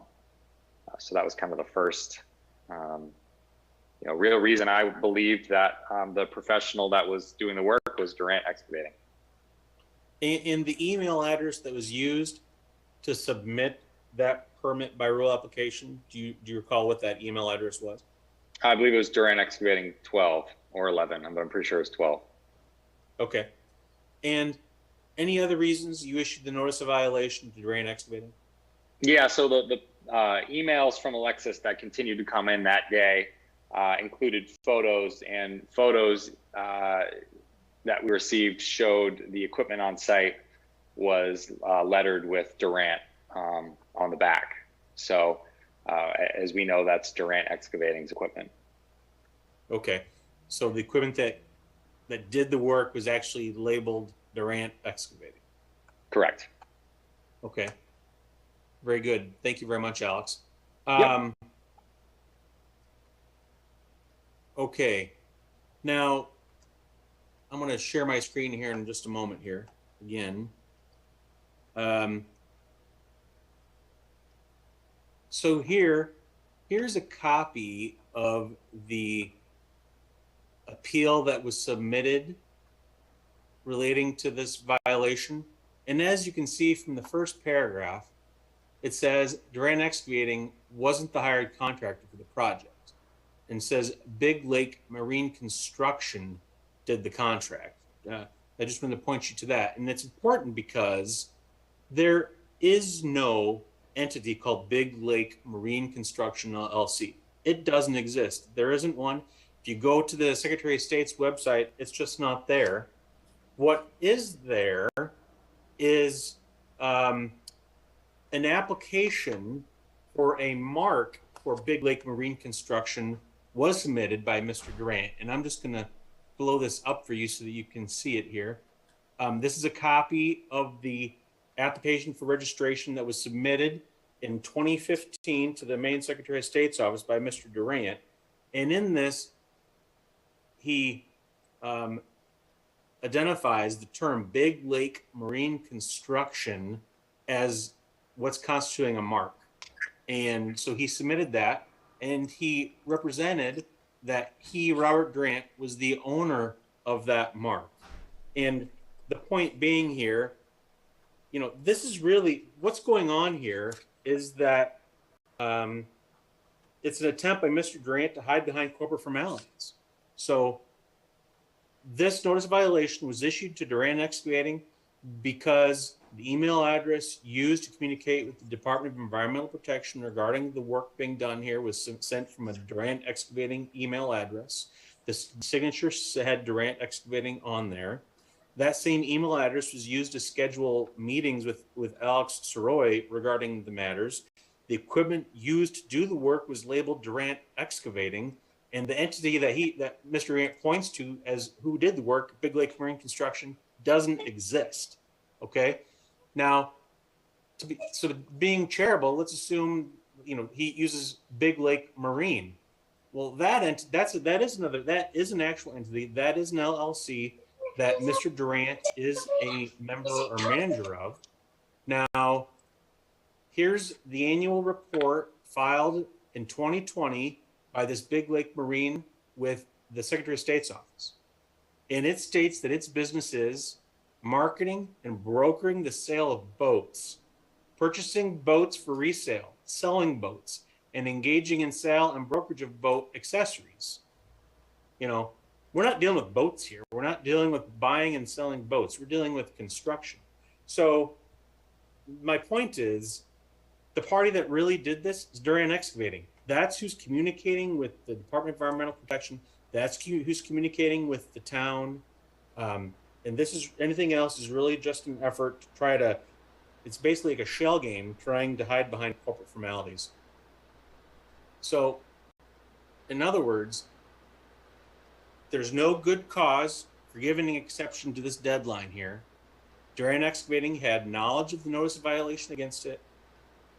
Alex Soroy recommended they get counsel back in December. They submitted, as to Fernwood, the application was submitted 42 days late. There isn't going to be any flagrant miscarriage of justice if you don't waive the deadline here. The facts are not so extraordinary to suggest you should waive the deadlines, and you should dismiss the appeal as to Fernwood as untimely.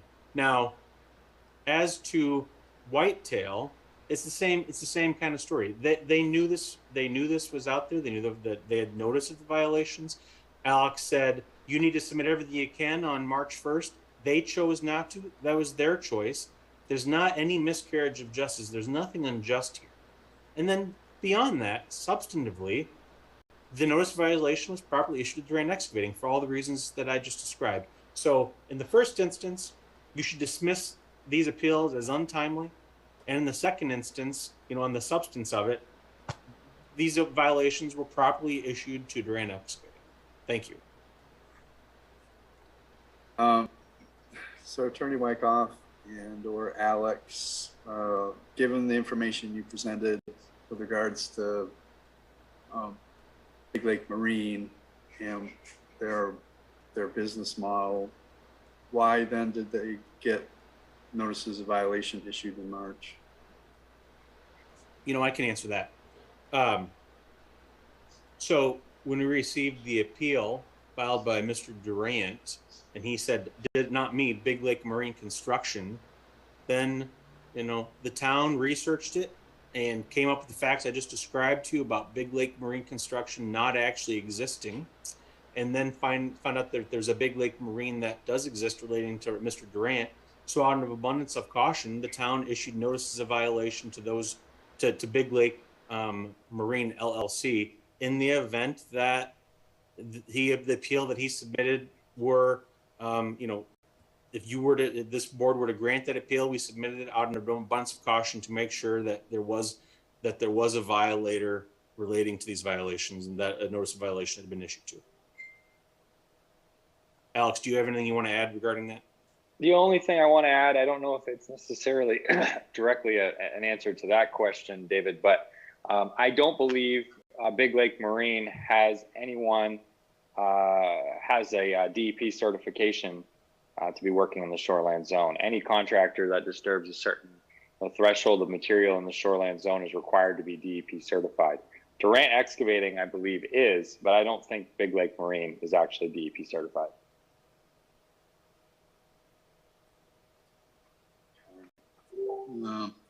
Attorney Braun, can you just speak briefly to the differences between Durant Excavating and Big Lake Marine? Sure. So they are different businesses that from time to time merge or find themselves on the same sort of job site. But it's clear here from the invoice and contract that was provided that the intention was that this work would be done and it would be contracted with Big Lake Marine and Big Lake Marine Construction LLC. Outside of that, it sounds as though, and I would argue that the town kind of wants to have its cake and eat it too. In one instance, it wants to argue that the LLC should be disregarded or not be considered part of this, and yet we've got a second alternative notice of violation as it relates to that still to go. And so, for me, what it speaks to is really an inability by the town, outside of our indications and representations, to properly indicate which party is actually responsible. And outside of Attorney Wyckoff's arguments that this is a shell game, which is not true, naming the correct party is important. That is something that is relevant to this case. And so I would argue that should be considered by this board.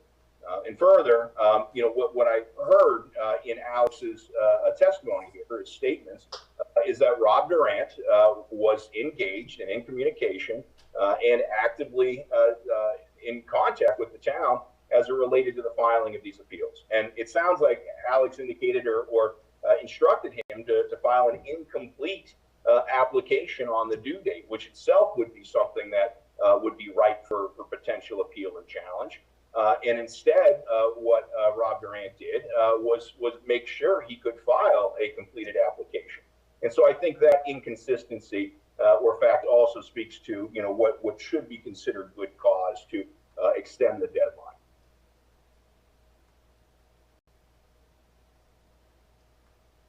Thank you.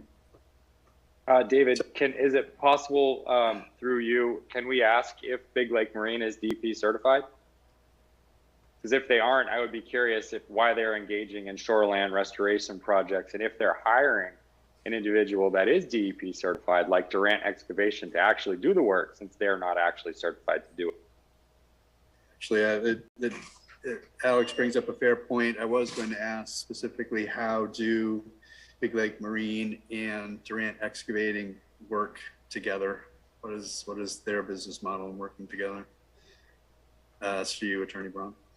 Sure, and at this moment, I can't provide any more detail or explanation than what we provided today.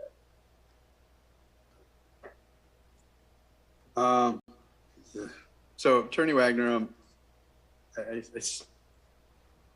seem to feel like we're at two issues here, one of which is timeliness, the other of which is the appropriateness of the notice of violation. Is it appropriate to go to Durant Excavating, or is it appropriate to go to Big Lake Marine?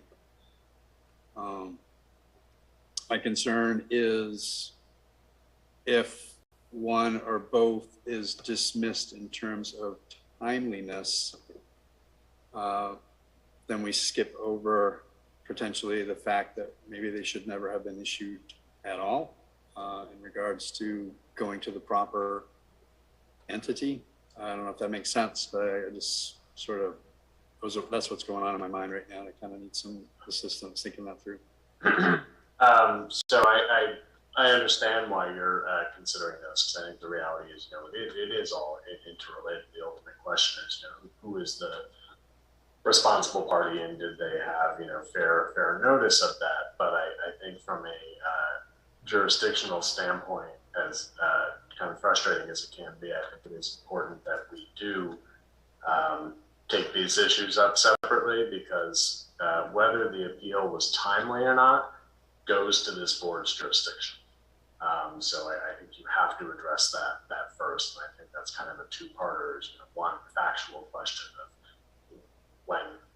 when did the actual application get in, and is it untimely or not? I think in the first case, it's pretty clear that it was untimely. I think in the second case, you should take a close look at when was it submitted and what are the submission requirements to make that actual determination as to whether or not it was timely or not. And then it's the good cause analysis, and it's fairness, and it's really up to the discretion on the board. And I think you should just address that question on its own first.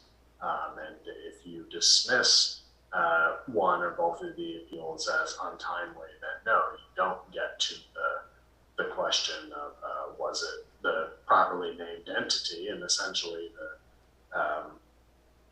the town prevails on that because the appellant failed to file a timely appeal. Thank you. So, Fred and Pete, I'd like to look at these individually. The first one's going to be specific to Fernwood, in which the notice of violation is 12/21/2021, and the application received on March 3rd, 2022.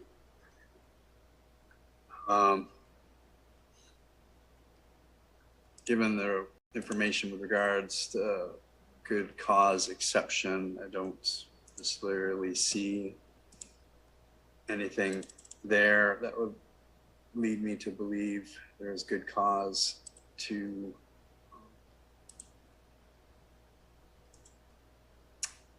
allow the notice, allow the appeal to go through. My other concern is when I do look at the emails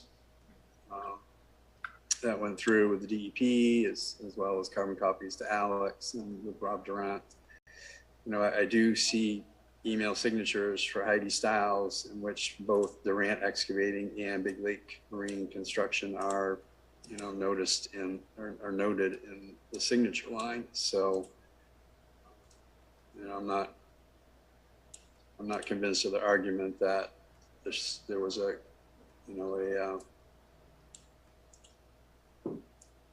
it took over 30 days to decide where this was going. Anyways, Pete, Fred, please give me the feedback on this first one for 18 Fernwood. I definitely think over the time period that they were allowed to do it, and I don't think it's any good reason for why they should have gone that far. Right, and I would agree with that as well, David. So our ordinances, which I cannot find here. Here we go. So in our ordinances, the appeal procedure, making an appeal, it does indicate that while an administrative appeal or variance appeal may be taken to the Board of Appeals by an aggrieved party from any decision of the code enforcement officer, such appeal shall be taken within 30 days of the date of the decision appealed from, and not otherwise, except that the board, upon showing good cause, may waive the 30-day requirements. So I just want to make sure that we are in agreement based on our ordinances that good cause has not been shown here in regards to Durant Excavating 18 Fernwood Road and the submission of the appeal. Would you agree with that, Fred and Pete? I agree with that. I agree with that. Okay, so Stephen, at this point, I believe I would be making a motion to deny this administrative appeal due to it being submitted beyond the acceptable, beyond the 30-day submission timeframe. Oh, you're on mute, Attorney Wagner. All right. I would just add to your motion that the board also finds no evidence to support a finding of good cause to waive that appeal deadline, and for that reason, the appeal is denied. And So, sorry, just make clear which one you're talking about. I think we're just talking about only 18 Fernwood, yes. Yep. So I'm going to say, so move. Do I have a second? I'll second that. Any further discussion before we go to vote?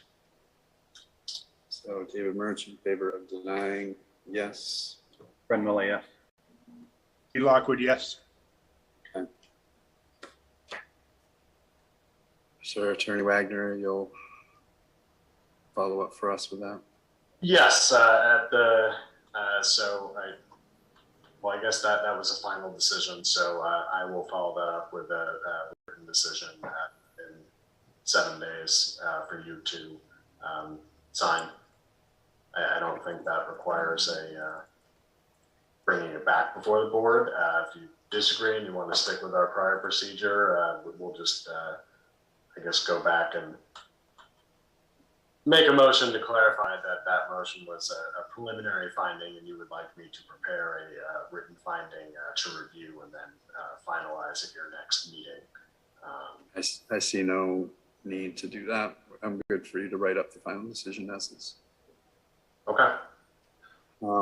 So now moving on to the administrative appeal for 128-2022, Durant Excavating for 28 Whitetail Lane.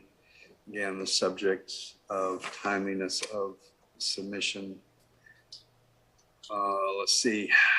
So if I understood correctly, the first valid day, the last day given office is work schedule would have been March 1st. The submission was on March 3rd. The paperwork, the paperwork we received indicates a February 24th, 2022 date on it, which corresponds to the first meeting date, which was scheduled and subsequently canceled by Durant Excavating. Then follow-up meeting on the 25th, or a rescheduled meeting, I should say, on the 25th, had to be canceled due to a snowstorm. And then the first was the March 1st was the first available day. March 3rd was when it was actually submitted. There was information presented about requesting some additional information in order to complete the application, although we did hear from Alex that that information was not necessary in terms of submitting the application. I would like to hear from you, Fred or Pete, your thoughts on this. I guess the concern I have is that Alex had asked him to give him, what he had at that point, which I believe was March 1st, and that he didn't even file what he had, and then come back again with the tax map that he didn't have, paperwork. And that's my thought too, David, in that, it sounds like Alex gave him every opportunity to try to file what he had in a timely manner, and for whatever reason, Mr. Durant chose not to. His choice at that point. But I think Alex did what he could to try to help them with the process.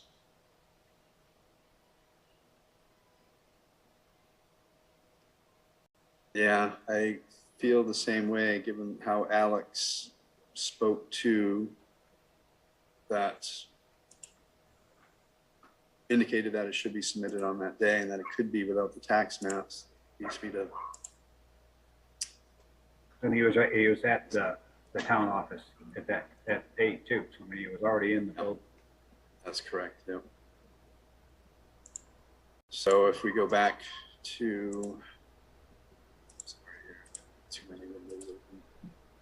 we go back to our appeal procedure.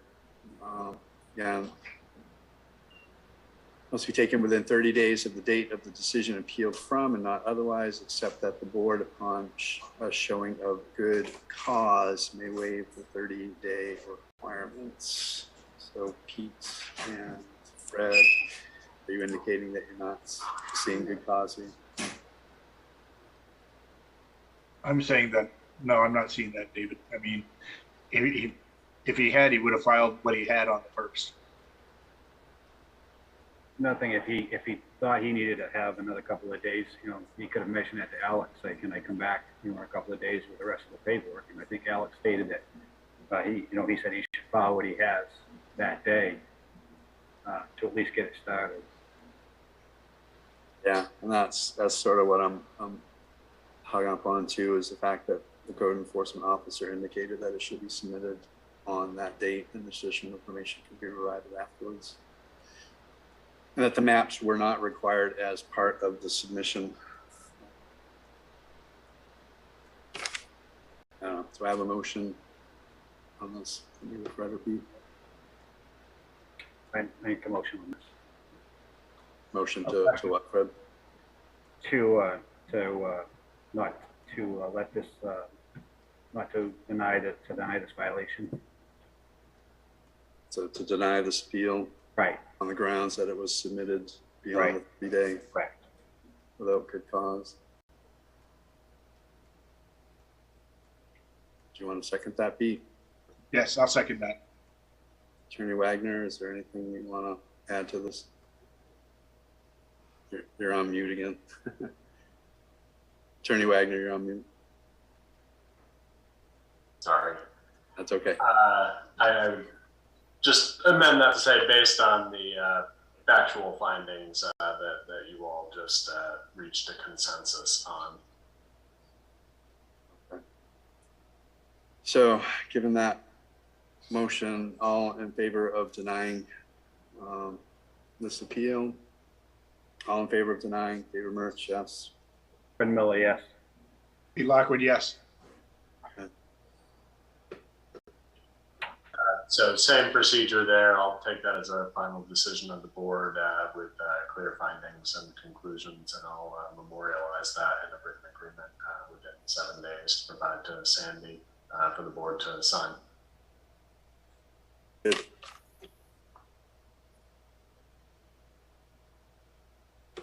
So on administrative appeal, notice of violation issued 3/10/2022. Applicant Gregory Grebron Esquire on behalf of Big Lake Marine LLC, Robert Durant, member and manager, location 18 Fernwood Road. Description, administrative appeal from notice of violation.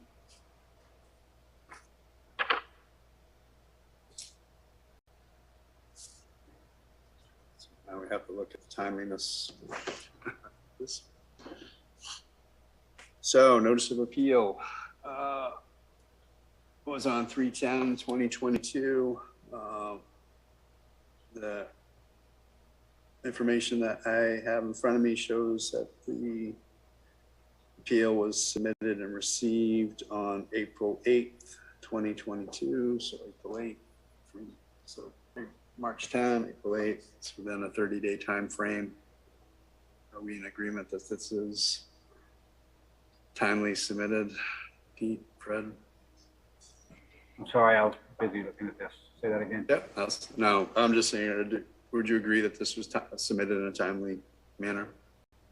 This appeal. And what was the date again? The 2 dates?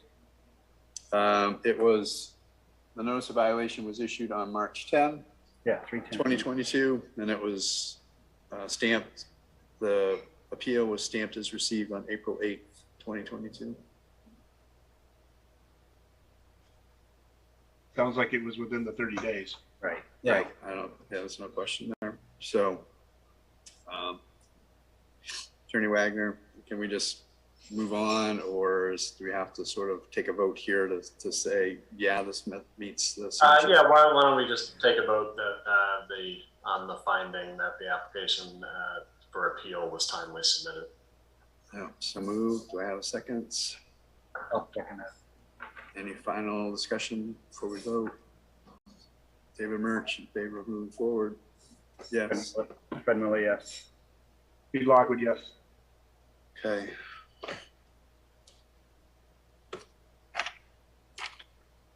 So, Attorney Wagner, you'll have to. Sure. So I can. Procedure. Yep, I can again just provide a brief summary of the procedure that we've been following here. So we've determined the application to be complete. Next step would be, that it's timely. Next step would be to determine that we have a complete appeal application.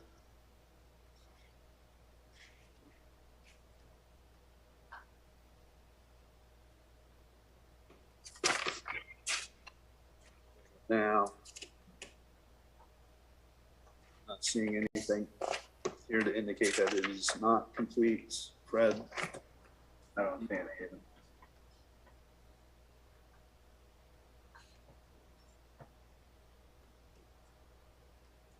Okay. Are you good with this, Pete? That it's Yes, I'm good with it. okay. Very good. So I'll just take that as a consensus that the application is complete. The next step would be for you as the chair to briefly summarize the appeal, though I think you already did that at the outset. The next step would be if any of the board members have any bias or conflict of interest they would like to disclose on this case. I don't have any. I don't have any. Any motions from the parties to that effect? Seeing none. So the board should again determine jurisdiction by citing to the ordinance of what gives them jurisdiction to consider an appeal.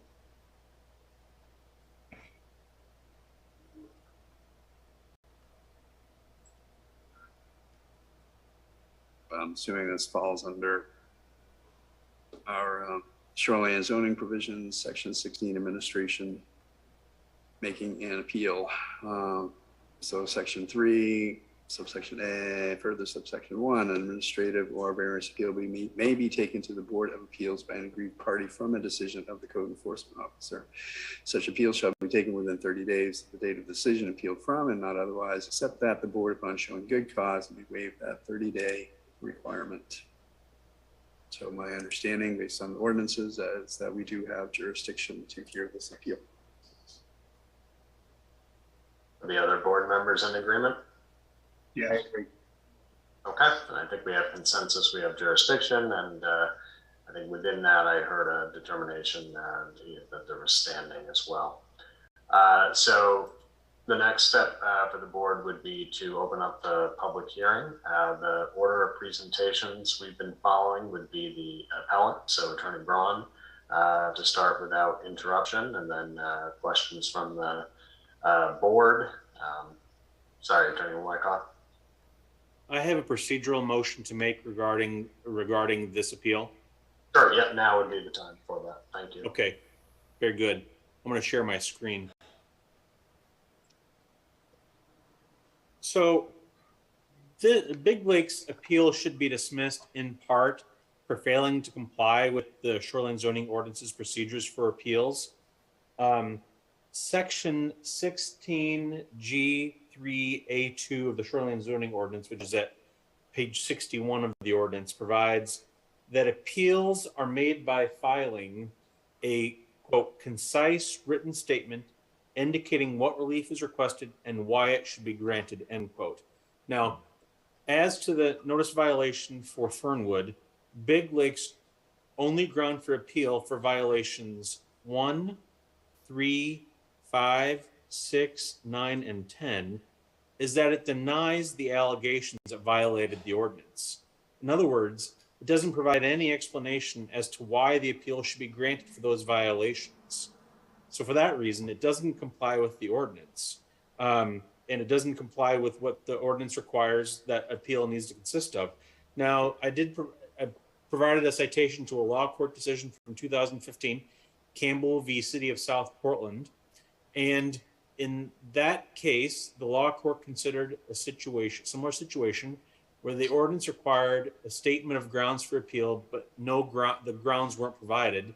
And as a result, the law court determined that the appeal couldn't go forward for failure to comply with the written notice requirements for the appeal, and also held that any oral arguments or contentions at the hearing before the Board of Appeals couldn't cure the deficiency.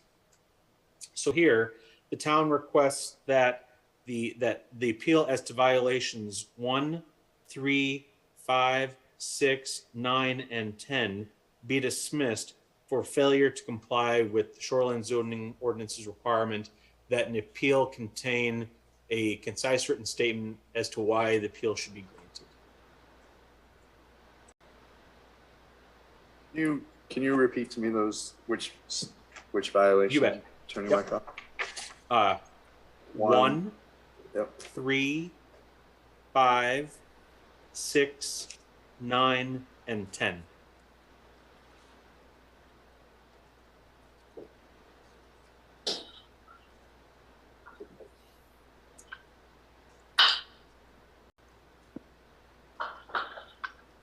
Attorney Braun, did you want to respond to that? Sure. The ordinance says a concise statement, right? Concise, explicitly to the point, right? Short and straight.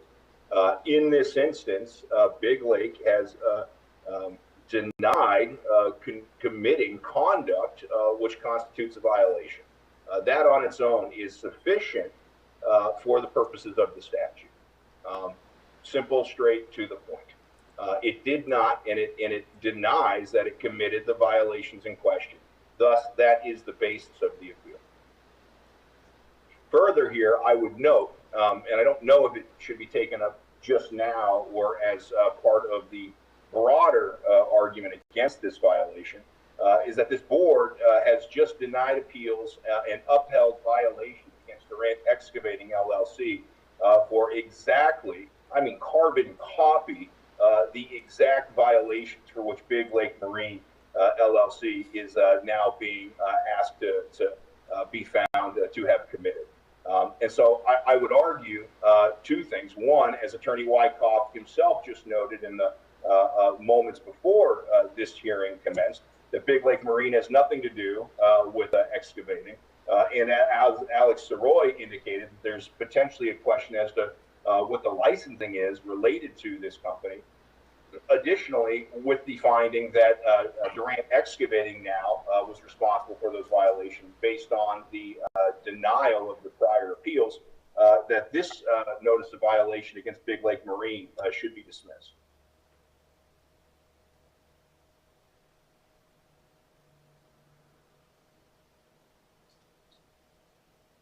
Thank you, Attorney Brown. Attorney Wyckoff, can you repeat to me, please, the section of our ordinances that you noted? Yes, of course. It's on page 61 of the ordinance, and it's section 16G 3A2. So it's right below the section in the ordinance where you're just looking at it a moment ago when you to determine whether you had jurisdiction or not. Okay. Yep, got it. Thank you. Okay. I have a question. Is Attorney Braun, are you saying that Big Lake Marine does not do construction work? I'm saying you just found that Durant Excavating LLC was responsible for these exact violations. And based on that finding and the facts as presented by the town and the town's council, it appears prudent to dismiss this appeal against Big Lake Marine LLC. So you're seeking the dismissal of your own appeal? I'm seeking the dismissal of your notice of violation.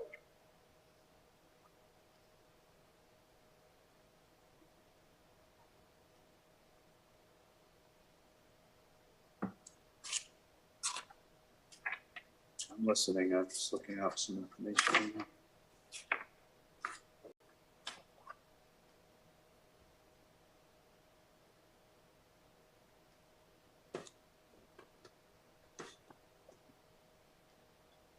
Attorney Braun, do you have, and looking through an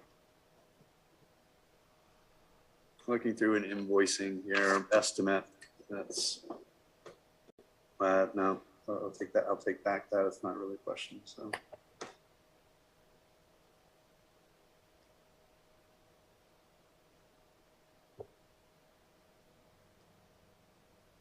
I guess, I mean, I am seeing in an information packet specifically stating agent information, Big Lake Marine Construction, Phase 2, Big Lake Marine, an estimate coming out of Big Lake Marine Construction, outline what will be done by Big Lake Marine Construction.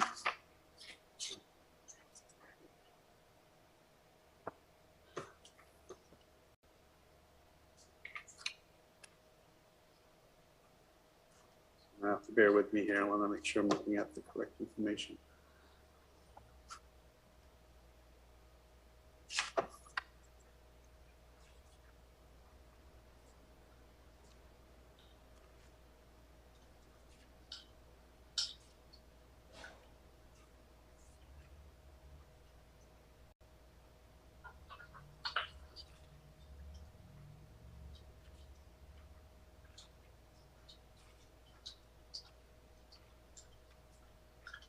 So, Attorney Braun, am I correct in that the information submitted to the Zoning Board of Appeals, what I have in my hand is a document with 1, 2, 3, 4, 5, 6, 7, 8 pages, one of which is essentially a summary document, authorization letter, the appeal application, zoning map, and then basis for appeal document, which is 3 pages. Am I correct in that is all that was submitted for us That's to the review? entirety of the appeal application.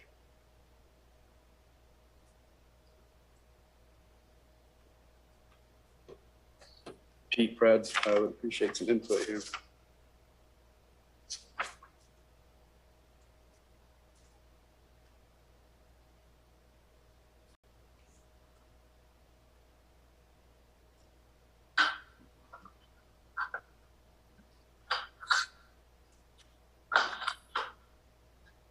Sorry, Chair Merch, what's the date of that document that you're referencing? Date on the cover letter is April 7, 2022.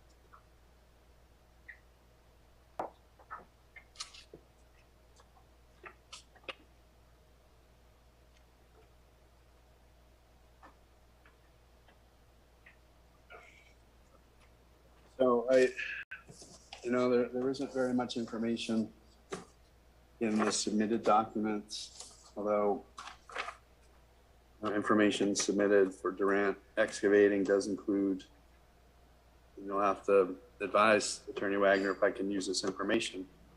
But I mean, it includes permit by rule notification forms in which Big Lake Marine is identified, includes an estimate by Big Lake Marine Construction specific to 18 Fernwood Road.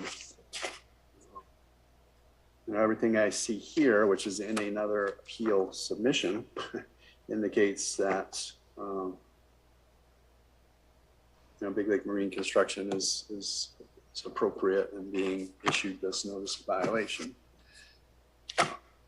So I think that the question before the board that's been raised, Wyckoff, is whether the appeal that was filed, the April 7th document, does that, in the board's opinion, contain a concise statement of the grounds for appeal?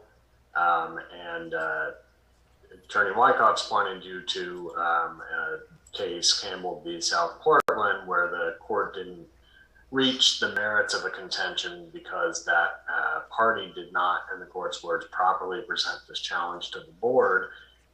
And the court talked about how the ordinance established a notice requirement that the applicant must meet to pursue a particular argument. Particularly, the court quotes that says that it shall be on forms approved by the Board of Appeals, and the aggrieved person shall specifically set forth on said form the grounds for said appeal. So you're dealing with it, it's not a verbatim match. So I don't think that the case necessarily directly controls your decision. That's my opinion. I would advise you that ultimately the question for you should be if this filing put the board and the town on sufficient notice that Durant was, or that Big Lake Marine was challenging the basis of the violations. And so Attorney Braun has argued that on its face, it clearly challenges the factual allegation that the conduct was in violation of the ordinance, and that's sufficient notice. So I think that's the question for you is, does it provide the world essentially sufficient notice that this party is challenging the notice of violation and everything in there? In my opinion, you don't have to spell out every single argument. So I think it's a factual question for you to take it. I think you've identified the right document. Take a look at that and ask if that puts everyone on sufficient notice of what's being challenged here. So Thank you, Attorney Wagner. So Fred and Pete, I review this. I understand where the town is coming from, but it is, I wish more information had been submitted in advance, because it would be nice to know what direction applicant is coming from, but it is specifically stated denies the allegations, and that's consistent across all of these. And so I am open to accepting that and listening to discussions, although it bothers me now that discussions may have to take a lot longer than what I would like, given that we have minimal information in the document. So, but Fred, Pete? Well, I don't think I even have that, what you're looking at. So I can't find that. So is there a date onto that, or did we get on the email? It was something provided by Sandy, April 7th, 2022. I did read that earlier today, David, so I know I've seen it. But I haven't had a chance to pull it up on my screen right now. Was that part of the zip file, or is that something separate? This was something Sandy sent to us a while back. I can do a reply all to our last email chain and circulate that. Bear with me.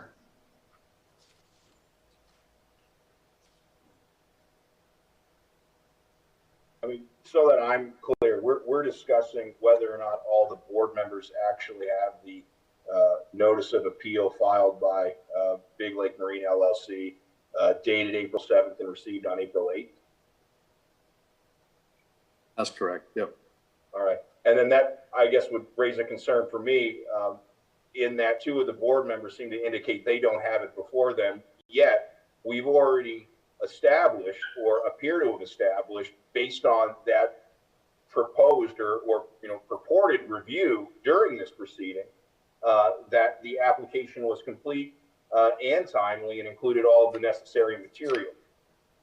So I disagree with the characterization that the board has said that they haven't received this or haven't found it. I think everybody has stated previously that they're familiar with this. I think there are just a couple of folks struggling to identify the exact document in the sea of documents. So I think just bear with me as I circulate that decision to everyone.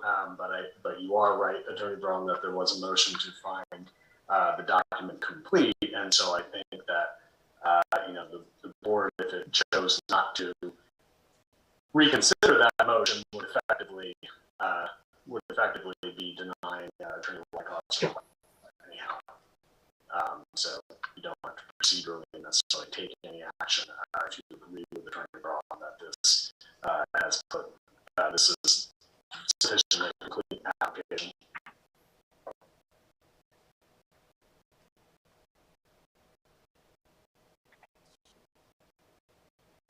I think we're waiting on Fred and Pete to confirm that you have an electronic copy or at least a paper copy that will do.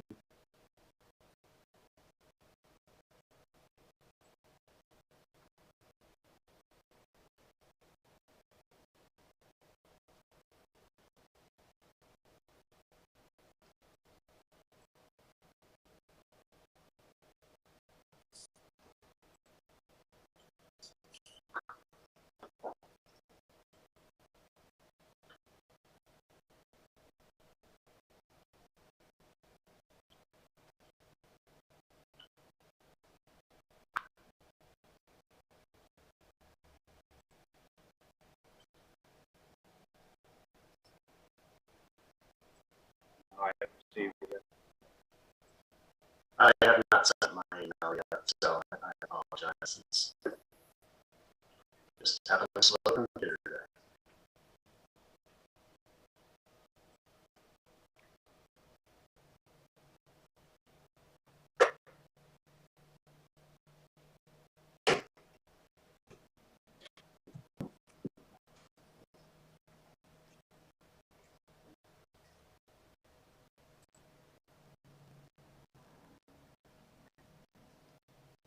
I've sent it, so those board members should be receiving it shortly.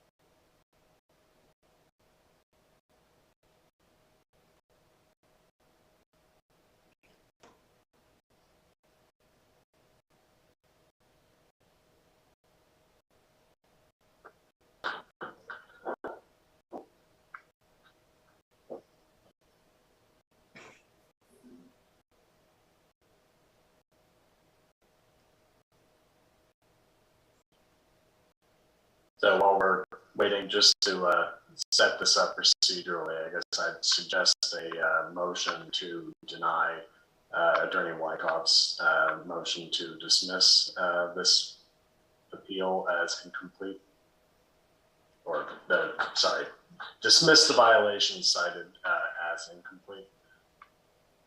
So if we can get a motion and second on that, that'll cue us up to take a vote. Just to be clear, I'm arguing that the appeals fail to comply with the requirements contained in the shoreline zoning ordinance for an appeal, which I think is a little different than what you just said. You would argue that that's different than saying an application is incomplete? I mean, I think my contention is that the ordinance requires that a written notice of appeal include a concise written statement indicating what relief is requested and why it should be granted. And that here, the concise written statement indicating why the appeal should be granted is missing for the specific violations identified. So I guess you would argue then that it's a substantive determination and not a procedural one. Well, I mean, I guess so. I mean, I guess it depends when you look at it, but I mean, you can look at the appeal and you can see what the ground is, and it denies the allegations. It's violated the ordinance. Okay, that doesn't really say why an appeal should be granted. It's a denial.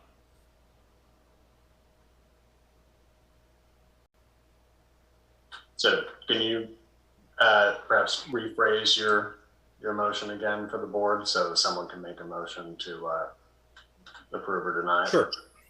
The town requests that the appeal as to violations 1, 3, 5, 6, 9, and 10 be dismissed for failure to comply with the shoreline zoning ordinance's procedures for appeals.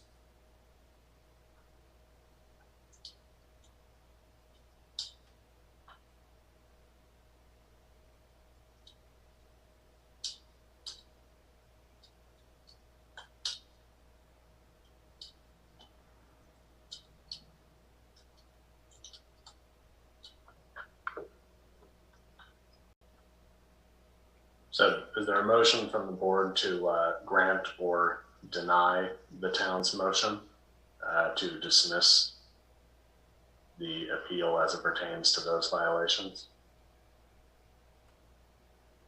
You're muted, David. Sorry. I will make a motion to deny the request. Is there a second? Is there a second? I'll second it. So now the issue's queued up for further discussion. So did that buy sufficient time for the email to go out? I still haven't gotten it yet. Did anybody receive it? I did. Yep. I have not received it yet.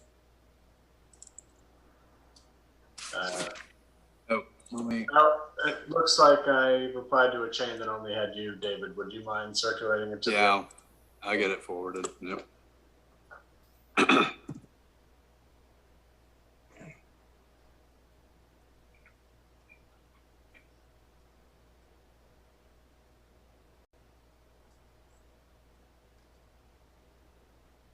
Just got sent.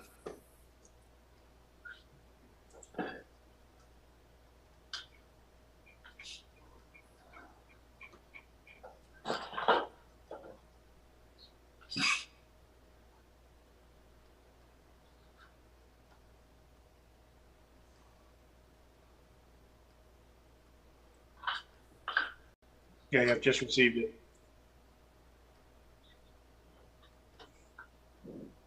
I have it now too.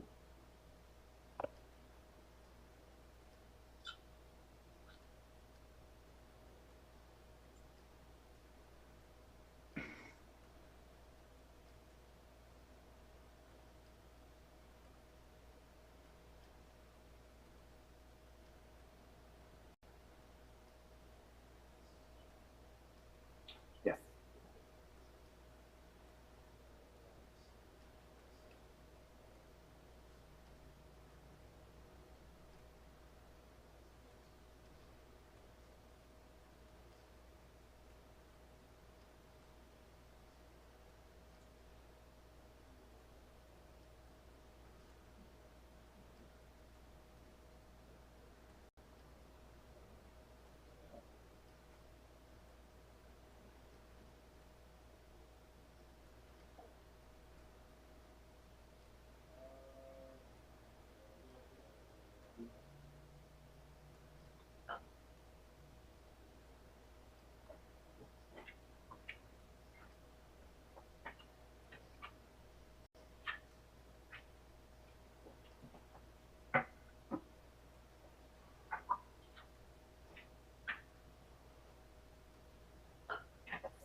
Fred, Pete, just let us know when you've had a chance to review the document, please. Yeah, so, yeah, we're looking at 1, 3, 5, 6, 9, and 10, is that correct?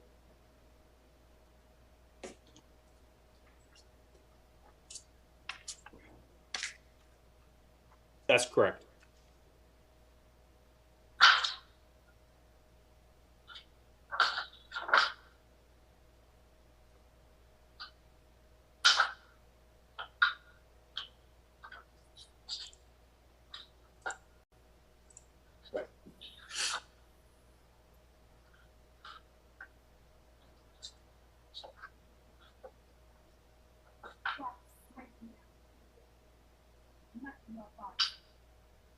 Okay.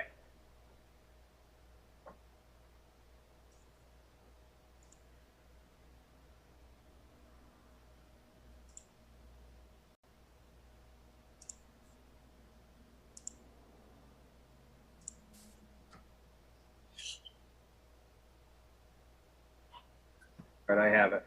I'm all set. Okay. So we're just considering our ordinances in which it states such appeal shall be made by filing with the Board of Appeals a written notice of appeal, which includes a concise written statement indicating what relief is requested and why it should be granted.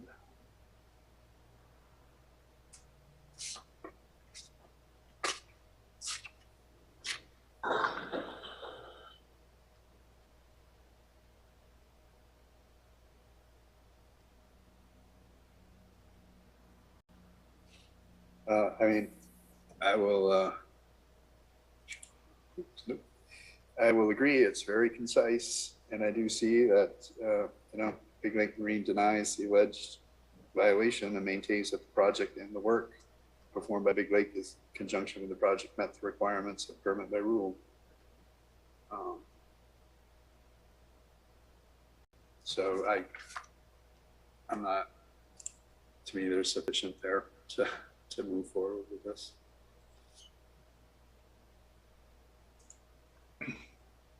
I would say, David, I'm hesitant as well. I mean, there's not enough details answering all that we've seen as far as the photos and everything that's been presented so far.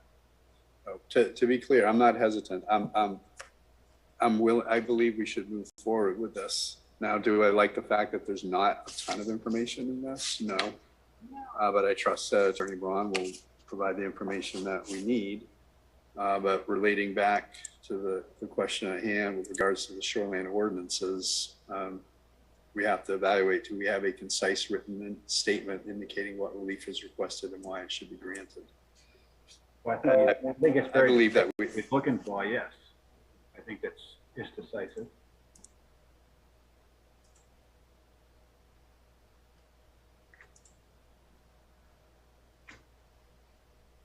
Pete, did you have anything further?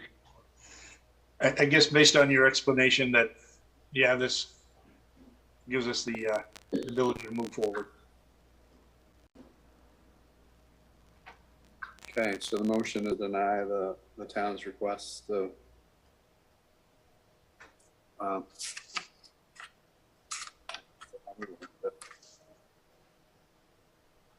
Attorney Wagner, how did we word that?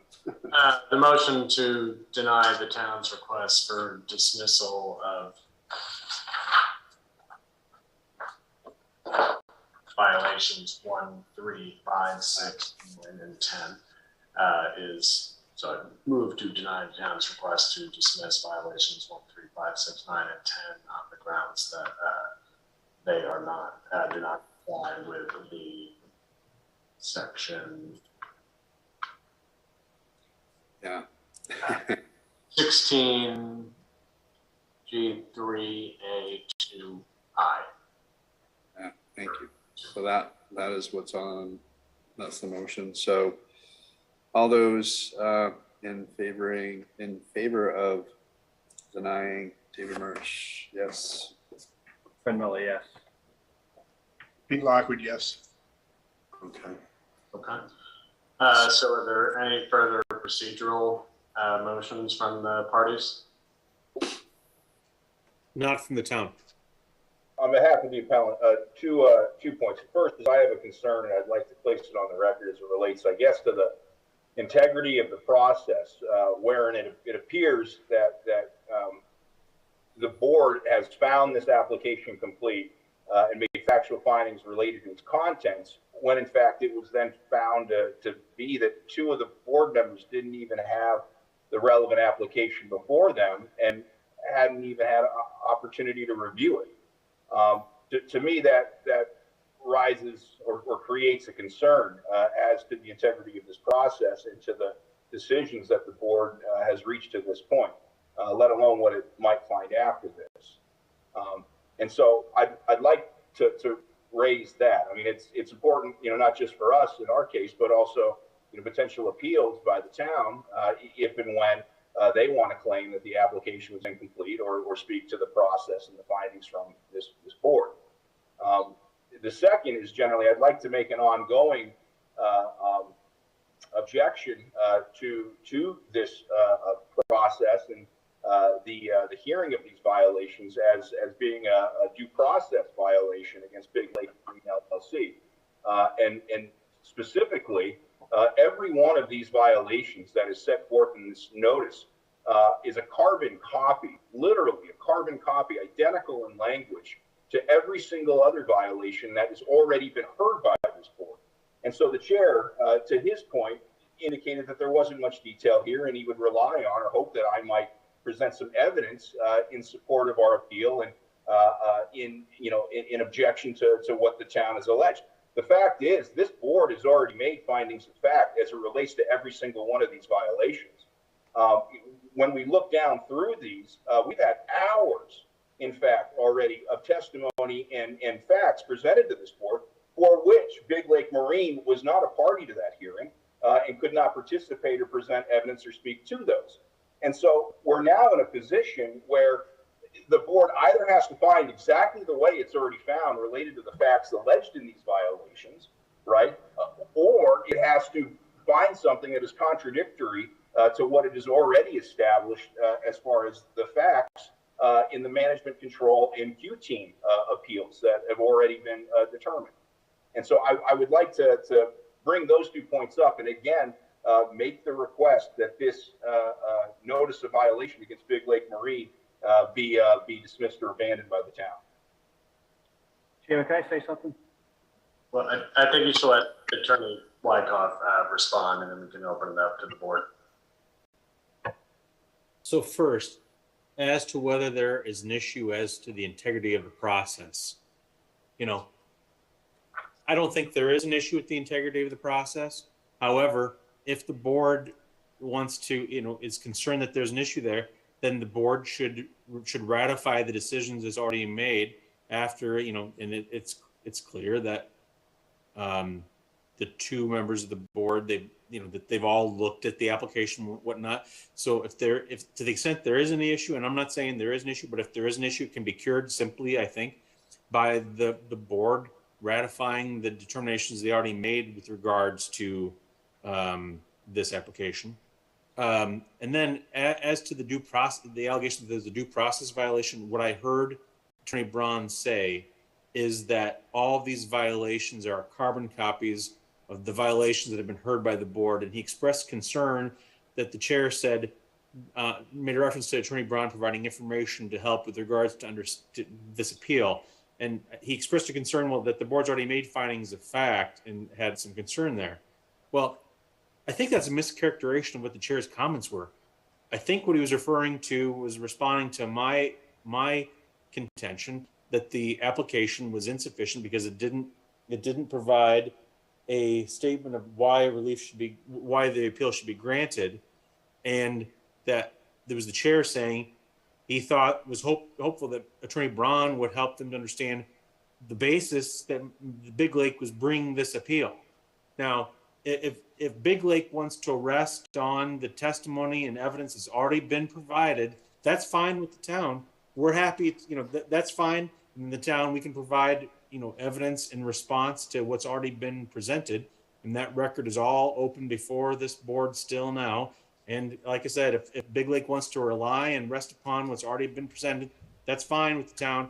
I'm happy to do that. And then we'll continue on with the evidence that we're going to put on relating to these violations. Now, as to, it's not clear to me whether or not Attorney Braun is making some argument relating to this appeal in connection with the determination by this board that the Durant excavating appeal was untimely. And I just want to address that squarely. So the board didn't reach any of the substance relating to Durant excavating's appeal. The decision was determined that it essentially didn't have jurisdiction because the appeals were untimely. So there aren't any findings that have been made there. So there isn't any issue with regards to that and this appeal going forward relating to the notice of violation that was served on Big Lake. Thank you.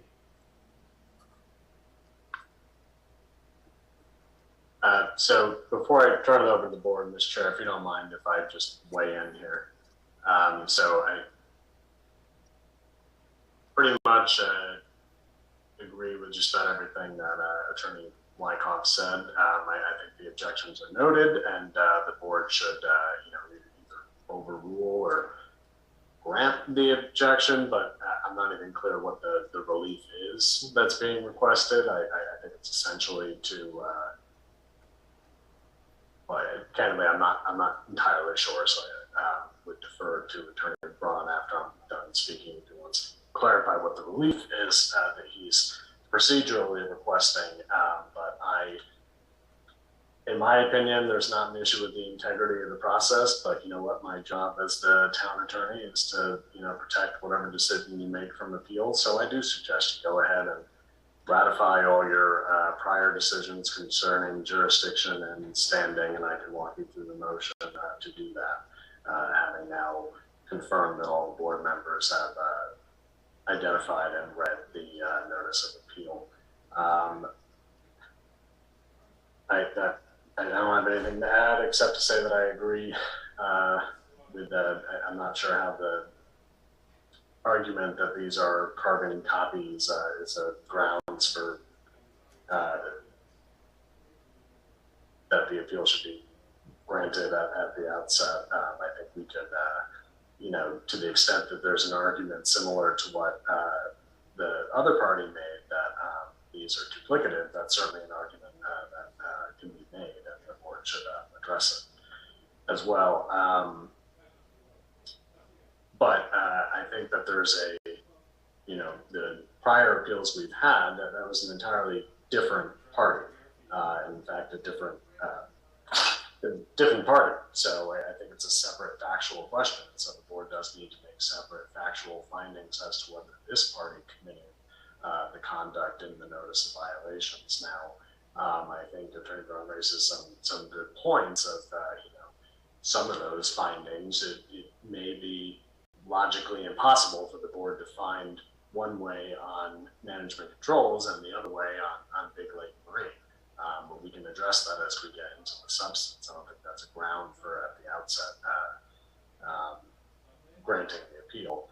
And I also agree in terms of the applicability of the decision made on the Durant appeals that was not on the substance, so there are no factual findings. So with that was a long interruption to your question, Fred. No, I was just gonna bring to a point again, with all the paperwork we have for all this that's going on here, and when David asked me, I'm trying to find it. I do have this and have looked at it, but at the time, when you're trying to find something in a hurry, you can't necessarily always put your finger onto it. And then once, I saw what I was looking for, it was quick and easy for me to be able to dig through the paperwork while you guys were all talking, and I did find that I did have this. Just wanted to bring that up.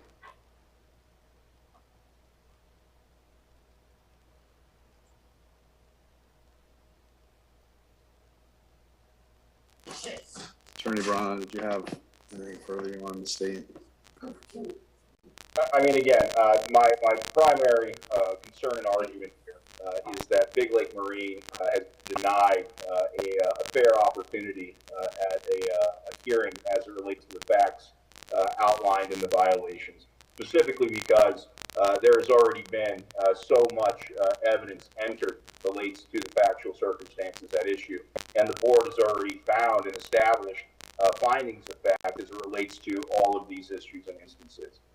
And Big Lake Marine was not a party to those hearings and was not given opportunity to argue against or on behalf of those findings of fact.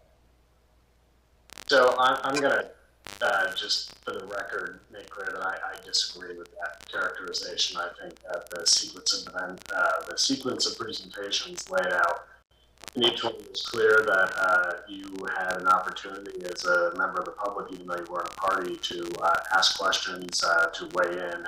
You could have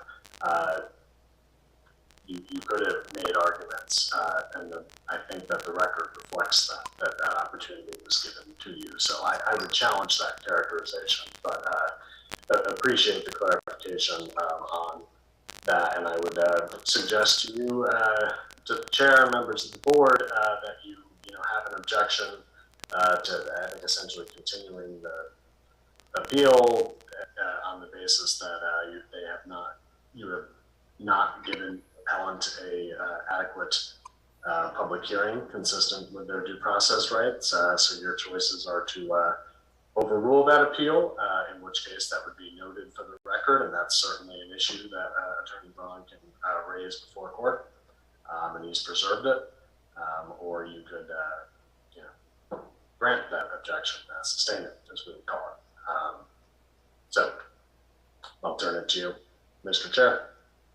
Yeah, it's not clear to me where the insufficiency is. Is it in regards to the determination of applicable filing time? Is it in determination of the appeal being complete, or is it in reference to the ability to present information specific to Big Lake Marine in regards to these notice of violation?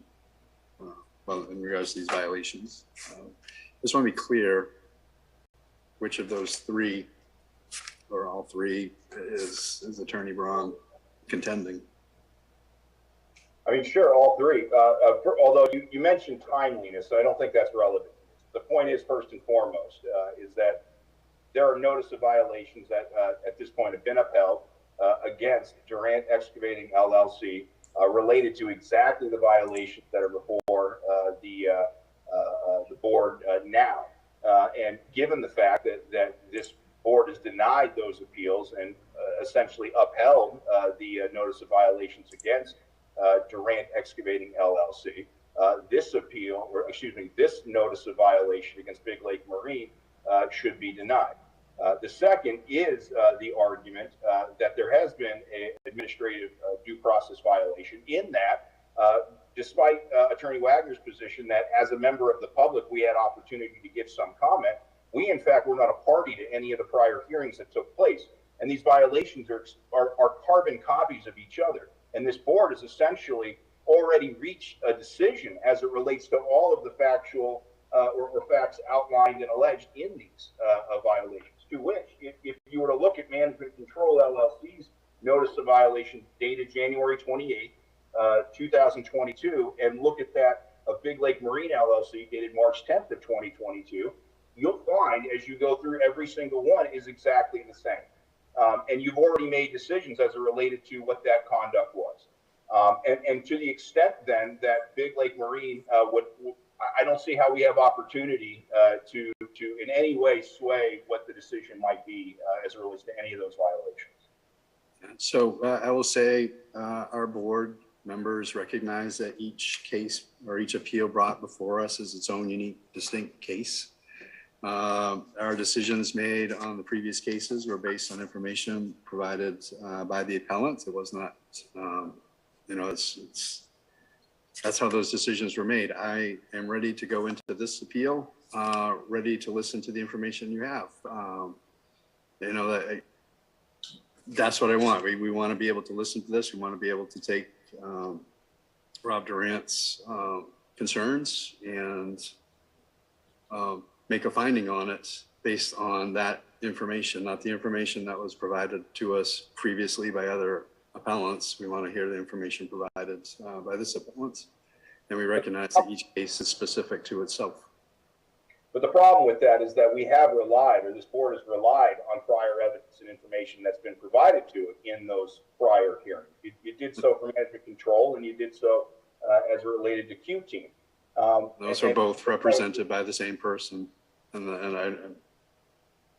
If I may interject, just as a reminder, when this all started, all the parties agreed that the appeal, that the record here for all of these appeals could be considered for each other appeal. The parties all agreed to that. I just want to point that out. I would not mirror or echo that sentiment. In fact, I don't recall being a party to that decision. I do recall that being discussed and considered when Attorney Rachin began her initial presentation. But again, that was not a specific hearing that I was or Durant Excavating or Big Lake Marine were party to. Rather, we were merely, as Attorney Wagner pointed out, a member of the public here to watch and observe. Well, the record will speak for itself. And thus I've asked to preserve any rights of appeal as it relates to administrative due process.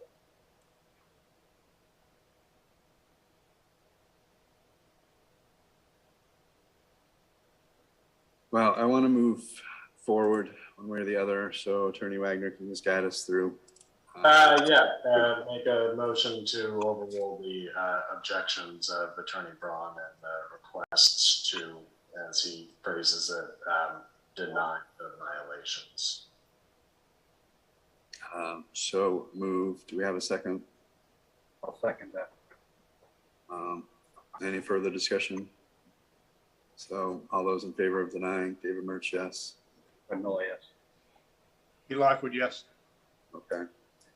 So I would also suggest that the board make a motion to ratify all of its prior findings concerning standing, jurisdiction, and timeliness based on its further review of the record materials. So moved. Do I have a second? Second. Any discussion? All those in favor of ratifying, David Murch, yes. Fred Miller, yes. E. Lockwood, yes. Okay. So we are over 2 hours into our meeting. I would like to propose a brief 5-minute recess just to make use of facilities, get something to drink. Does that sound okay with everyone? Yes. Okay, I show on my clock 8:13, reconvene at 8:18.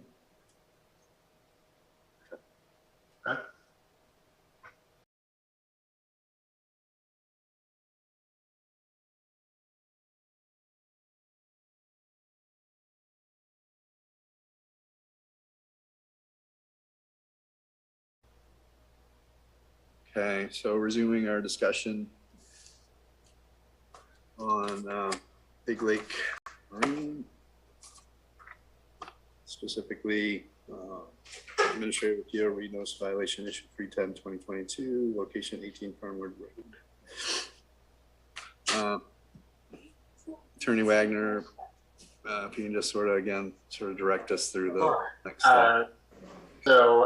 Unless there are any further procedural objections or issues from the parties, Nothing from the town. Okay. Any other attorneys on the line? Any procedural questions? Leah, I'm looking at you. No. Okay. Then we start with the sequence presentations from the appellant. So Attorney Braun, without interruption, followed by questions from the board to Attorney Braun, and then I'll turn it over to questions from the town to any of the witnesses that Attorney Braun puts on. All right, thank you. Well, so Greg Braun on behalf of Big Lake Marine LLC, managed and sole member being Rob Durant, here in appeal of the notice of violation dated March 10th, 2022, related to actions that were alleged to have taken place at 18 Fernwood Road in the town of Raymond. I have before me an 11 count notice of violation that in almost all regards is a carbon copy of the allegations, the notice of violations that were issued to Management Controls LLC on January 28th, 2022, and substantially to the extent that the violations were included, exactly the same as the notice of violation that was issued to Q-Team related to the same property as well. This board, from my perspective, has already made findings of fact as it relates to each one of these allegations and the factual basis behind it. But for, or to the extent that Big Lake Marine LLC was involved. To wit, I will draw the board's attention to alleged violation number 1, the filling and earth moving of more than 10 cubic yards. And this is alleged to be a violation of section 15, subsection U1 of the town of Raymond shoreland zoning provision. And a quick look back at the January 28th, 2022 notice of violation against Management Control LLC will show that the language mirrors it absolutely almost identical. And I will say again that this board has already established from those prior hearings that it believes this violation took place. And to that end, I would preserve any right of appeal as it relates to that decision and argue that Big Lake Marine LLC was not given sufficient opportunity to participate in that hearing and decision. The truth remains, though, as it relates to this work and to this violation, that any work that was done with the intent and idea of soil erosion prevention. That the work done on this property was done related to an ongoing problem where sediment was running off of the lake or running off of the shore and into the lake, thus resulting in a obvious and significant reduction in the lot size of this property in question. The specific argument here is that the contractor failed to both properly obtain the permits and do the the work without using the proper tarping or necessary necessary provisions to maintain the integrity of the slope or to keep sediment from running off into the lake. And I would argue that based on the pictures that were provided and the evidence which this board has already considered and ruled upon, that just is not the case. In fact, everything we've seen indicates that the contractors in this case used hay bales, they used black tarps, and they did what was necessary to preserve the shoreline. And in fact, many of the photos that were provided to this board when it made these determinations were months old and after the job had been abandoned based on the request of the town to cease work. Turning to violation alleged to be number 2, the filling and earth moving without a permit, as has previously been argued, and we will echo here. And again, note that the board has already made a decision as it relates to these facts. It's duplicative of the first allegation. Essentially what we've done is we've charged or alleged that the conduct itself was a violation and then the permitting or failure to permit itself was a second. When in fact we argue, as has been previously argued, that that should be one in the same as it relates to violations. Notice of violation number 3, illegal shoreline access, has alleged that a second set of stairs to access the water was added without a permit. Now, the respondent, the appellant here, objects to that allegation. It would note that in all of the pictures that it has seen and that have been presented to this board, noting again that this board has already made a determination as it relates to this alleged violation, clearly demonstrate that there were 2 sets of stairs that already existed, and that there wasn't, in fact, any second set installed, and certainly nothing done by the appellant here. Notice of violation number 4 alleges that a pier, dock, wharf, bridge, boat launch, or other structure and uses extending over and below the normal high water mark or within a wetland without a permit was established or created. Here too, as has been previously argued and as the board found to be the case here, or I should say it's already ruled as it relates to the allegation of a violation. There were no new docks, wharves, bridges, boat launches, or other structures installed. Rather, what took place was basic repair and maintenance. It was not new work or new structures, but anything that was there was actually already pre-existing. And the only work that took place as it related to these allegations of structures was in the form of maintenance and repair. Essentially picking up rocks, putting them back where they originally belonged, but not actually the installation or creation of any new piers, docks, wharves, bridges, boat launches, or other structures.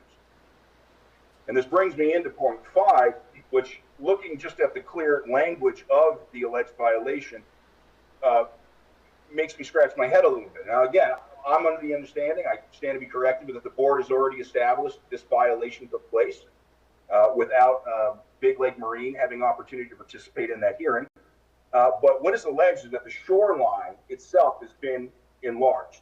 I don't see shoreline itself being listed in the specific ordinance here as something that is relevant to section 14, subsection 17B.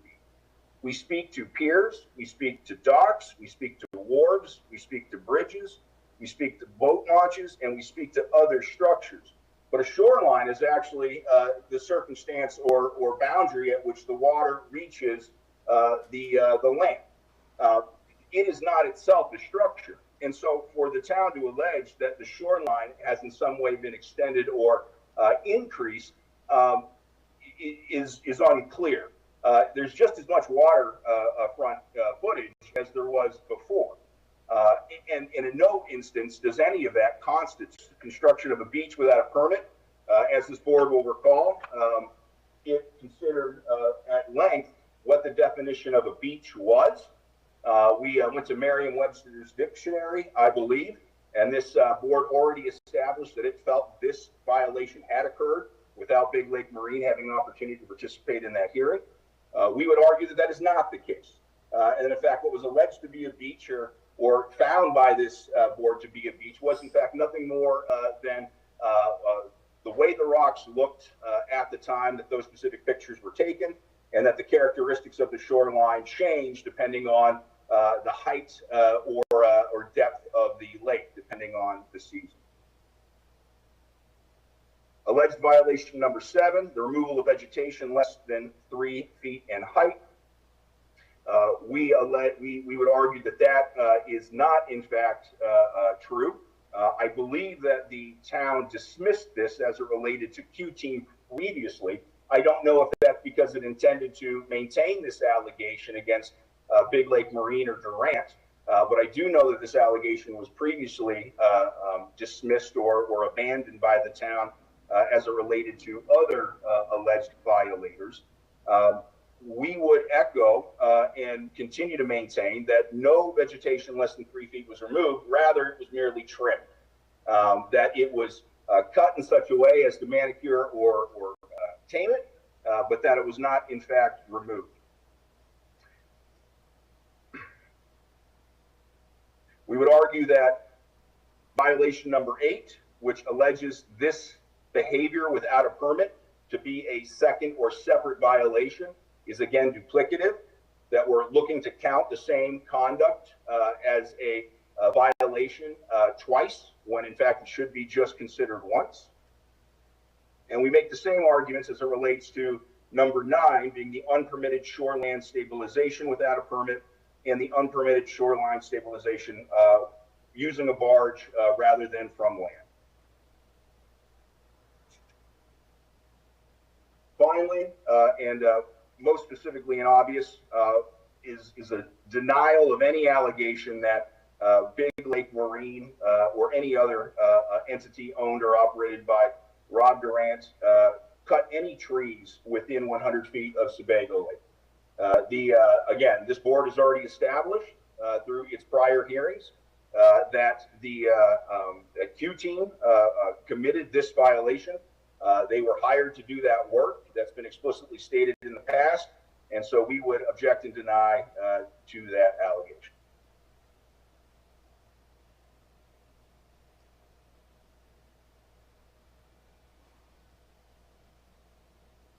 Thank you, Attorney Braun. Is that it for now? Yes, sir. Okay. Attorney Wyckoff? Yes, thank you. Okay. So I'm going to share my screen.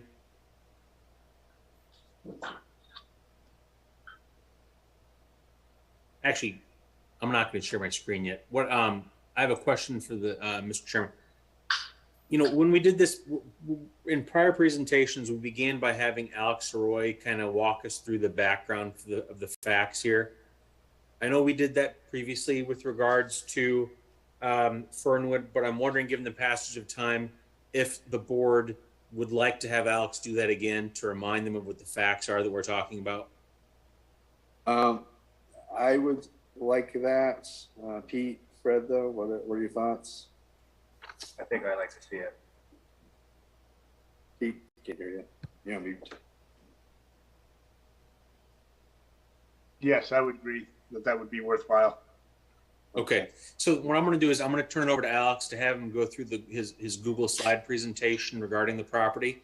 And then after he does that, then I'll go through and I'm happy to address each of the violations that Attorney Braun just was addressing. All right. So here we go again. I'm going to pull up the slideshow. This is all same as before, so shouldn't be any new information in here. But we'll go through, you know, just some of the history. Obviously, like we discussed before, you know, the town was notified of the activity on site by Maine DEP, field agent. It was actually out on the lake. We also received a call later that afternoon from the fire department as well. out on the lake, and she sent in this photo. Basically said, this work's taken place. Do you have any record of a permit in the file? We did some research and found that we did not have a permit in the file or a pending permit for any activity on this particular property. We did a site inspection with DEP, Rob Durant, and Portland Water District that October, and these were the conditions that we found the property a week or so later.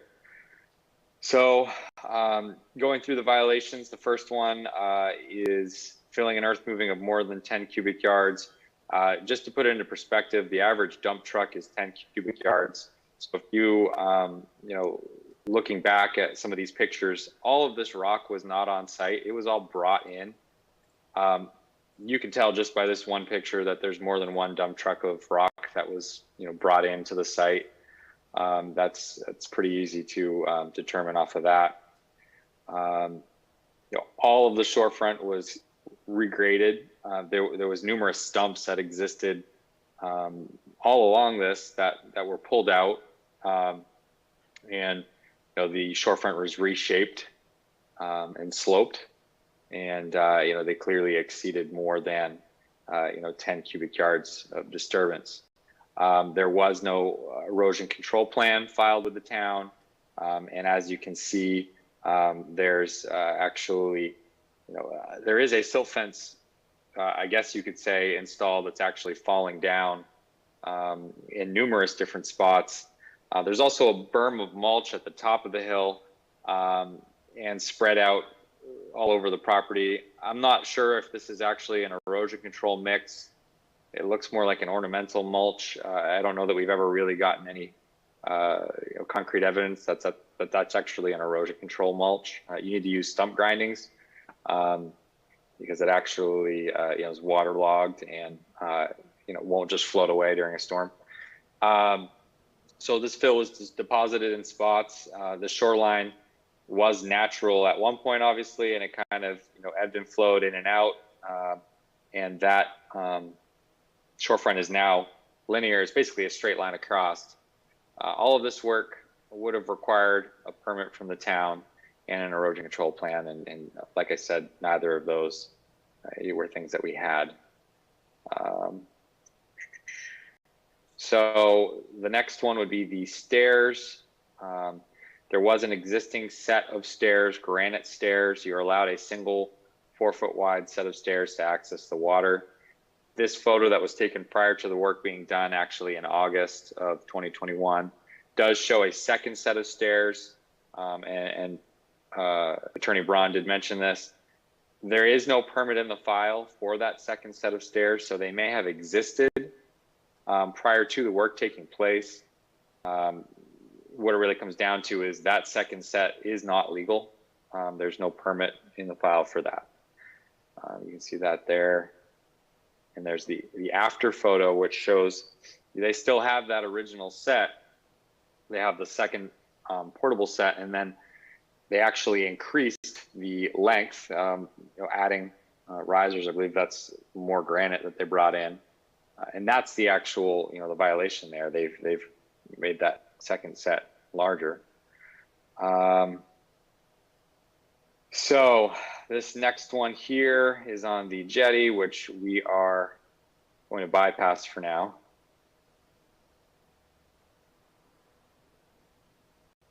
And so in this next one, we have, I'm actually going to go back. Sorry, I'm going the wrong way. There we go.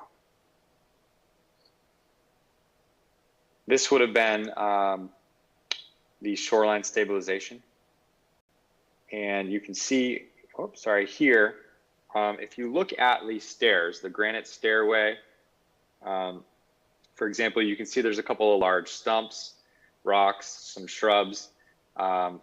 This shoreline goes in and out.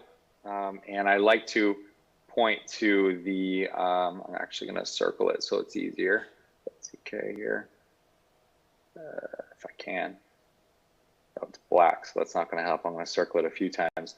This section right here, if you can see that, you'll see that next to that rock and the stump, the water actually jets in. And if I go to the next, clear, just going to turn that off. If I go to the next slide, oh, that's not a good photo of it. Here, I'll go to this one.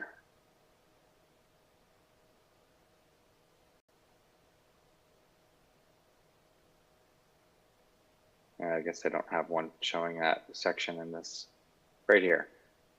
If you look at the stairs again, you can see that the rocks have filled in the area where the water previously, cut in. That's been done in a few different spots along the shorefront, filling in areas that were natural. You can actually see how much lower that rock is now compared to what it was before. Okay, going back here to the beach, I'd like you to look at the water itself, not the shore where the rocks are. But if you look into the water, you see a lot of large boulders, a lot of mixed size rocks. It's not just all small rocks or large rocks. There's a little bit of everything. In this next photo, you can see a strip right down the middle where, the photo before, it looked more like the rocks you see on the right-hand side. Mixed size is a lot of large boulders. And then you've got the section in the middle now where it looks as though the large, medium-sized rocks have been removed, exposing just the sand bed, creating a beach area where if you come down those stairs, now you can go to this nice little beach area later in the season when the water level gets lower. So I think, looking at this photo, you don't see that area where there's less rock. You don't see any exposed sand here. That's really one thing that DEP was really urging us to, to hold on to, because they thought that was pretty significant. So next we're going to go to the tree removal for vegetation less than 3 feet in height. Vegetation has been removed entirely or trimmed in basically this whole 100-foot section of the shorefront. You can see right here all of this natural. There's some saplings, but it's a lot of just smaller ground cover, bushes, shrubs, gone, all completely gone. You're not allowed to remove anything less than 3 feet in height within 100 feet from the water, unless you're, doing it as part of an approved permitted activity. You see up here on the hill between the rock and the playground equipment, there has been some removal of the small vegetation as well. If you look in the upper left-hand corner of this photo, you can see it growing on the ground. In this photo here, it looks like there's a good portion of it's been removed. All the way up to the back of the hill where they removed a few small ornamental and stormwater retention ponds. Moving on to the other side, kind of the same deal. You've got a lot of ground cover looking above the shorefront to the tree area. You can see there's some large bushes growing there, and some ground cover, natural ground cover, packed pine needles, leaf litter, all gone. That's all been removed. Again, can't remove anything less than 3 feet in height within 100 feet, or trim. You can't trim it you can't prune it so that it's not vertically growing. It's a big question we get a lot. People down near the shorefront, their bushes, shrubs are getting 5-6 feet tall, and they're scared they're losing their view. They want to trim them. You actually can't do that. Can't prune it for that vertical height. Next is the hot tub. We're going to bypass that and come up to the stabilization, done from land or versus the barge. Rob Durant does have access to a barge. I believe he's one of 2 companies on the lake that has, actively doing some work from a barge. He does use it frequently. This was actually the barge moored in, just around the corner in a different cove in November of 2021. The whole goal of this is to see these types of stabilization projects take place from the barge so that the excavator is not having to come through the woods down the hill and disturb all of that shorefront. The work was not done from the barge. It was all done from the shore. And then the last one here is tree removal within 100 feet of Sebago Lake. There's been at least on this lot, I believe 16, trees that we identify that have been removed as part of this project. Those ones are all gone. And by doing that, they've created an illegal opening in excess of 250 square feet, which is the limit by the ordinance. You can see here, these two areas have been opened up, and it's approximately 60 by 120, so it exceeds the 250. We assume we approximate on the measurement of 60 by 20.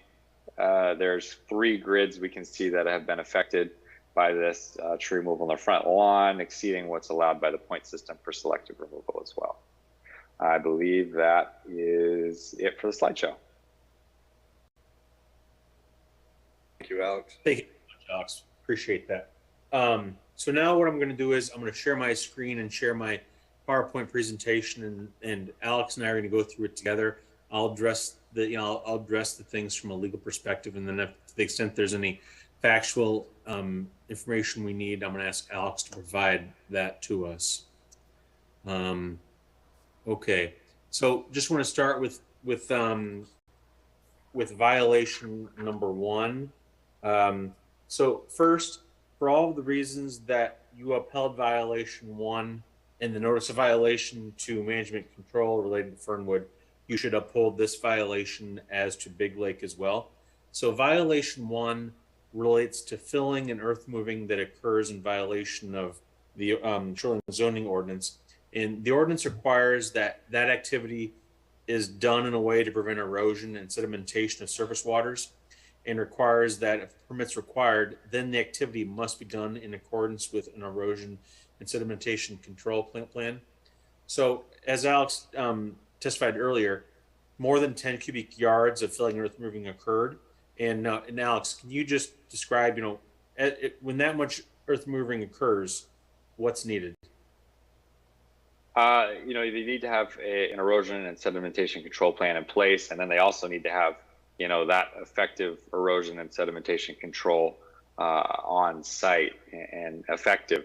They also need to be a DEP certified contractor. Okay, and here did they have a permit from you? They did not. And did they submit a erosion and sedimentation control plan? They did not. Okay, I'm gonna share my screen and I'm gonna go to the notice of violation and go to page 6. Can you describe what we're seeing in this photo with regards to erosion and sedimentation issues? Yeah, an attempt has been made to have an erosion control installed on the site. You can see there's a silt fence all along the entire bottom stretch, the downhill side, of the shorefront. But you can also see that it actually is falling over, and in places in the bottom is actually blowing around. So it's clear that it's supposed to look like it's up. If you're passing by on a boat, you might think it's doing its job, but once you actually look closer, you'll see that it's really not doing anything and wouldn't be considered an effective management of the stormwater erosion on site. And over here, is this the area you're talking about where the fence is falling over? Yeah, it looks like it's falling over there.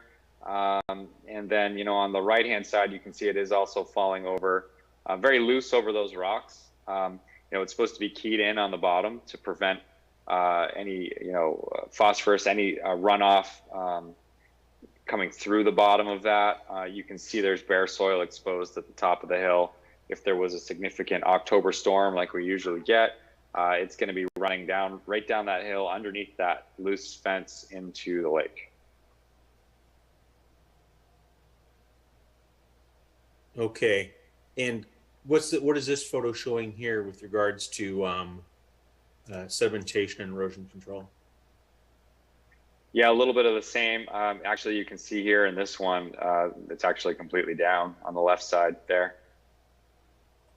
Okay.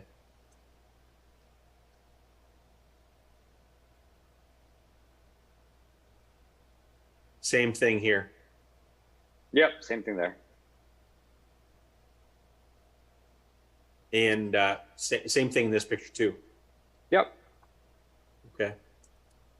Okay, and so that's violation number one.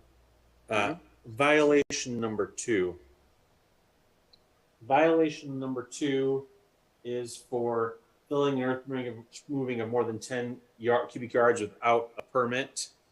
And so, you know, the ordinance provides that whenever you got more than 10 cubic yards of filling and earth moving, then a permit from the CEO is required.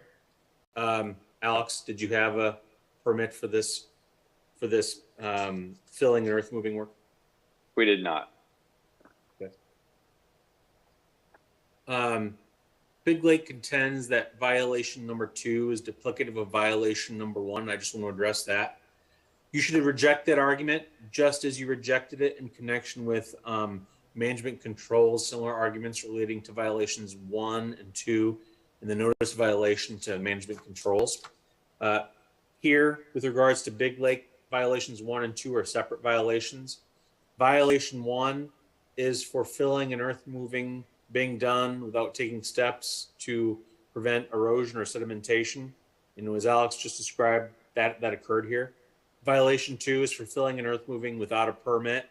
So even if you have a permit for the filling and earth moving, there would still be a violation here because of the failure to take steps to prevent erosion and sedimentation. And likewise, if steps had been taken to prevent erosion and sedimentation, there would still be a violation because the work was done without a permit. So violation 1 and violation 2, they're not duplicative, they're separate violations. Okay, violation number 3. Violation 3 is for providing illegal access to the shoreline. So stairs to provide access to the shore are permitted with a permit from the code enforcement officer. And here, as Alex testified earlier, there was a new stairway that was added, and there was no permit for it. Okay, violation 4 related to the jetty. The town withdraws violation number 4. Violation number 5. Violation number 5 is for enlargement or expansion of the shore. And for the same reasons that the Zoning Board of Appeals upheld a violation 5 in the notice of violation to management controls for Fernwood, you should do the same thing here and you should uphold this violation. So in section 14, line 17B, that's the table of land uses. It requires that permanent structures and uses extending over or below the normal high water line require approval from the planning board. Now, Alex, can you talk this through for us and walk us through this violation? Yeah, what this is the one that I had kind of spent some time on a few minutes ago, which was about the shape of the shoreline. If you look at that, it's a little bit easier to look at it and think about the shape of it. You know, before there was some large boulders, some shrubs, some old stumps. It was naturally occurring and it kind of ebbed and flowed, jogged in and out. What now exists is a straight rock line. So there has been some modification of that shorefront in areas where there was once water is now, you know, rock that's a few feet higher in spots. So that activity is not something that can be just done, you know, without you know, going through the process to obtain approvals first. Thanks, Alex. Next is violation number 6. Violation number 6 is for construction of a beach without a permit.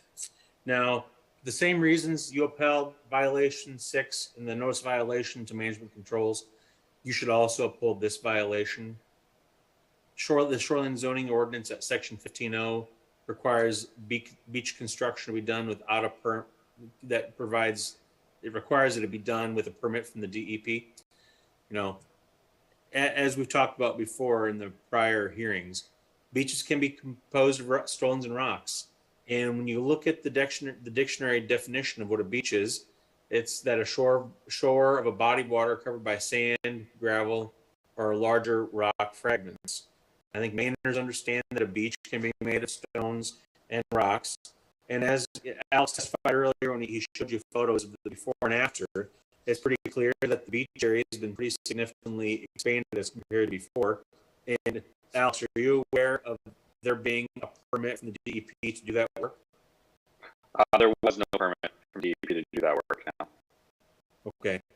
And was there a permit from, and you didn't issue any permit, so there's no permit from the town or from DEP? Correct. Okay. Okay, exhibit number 7.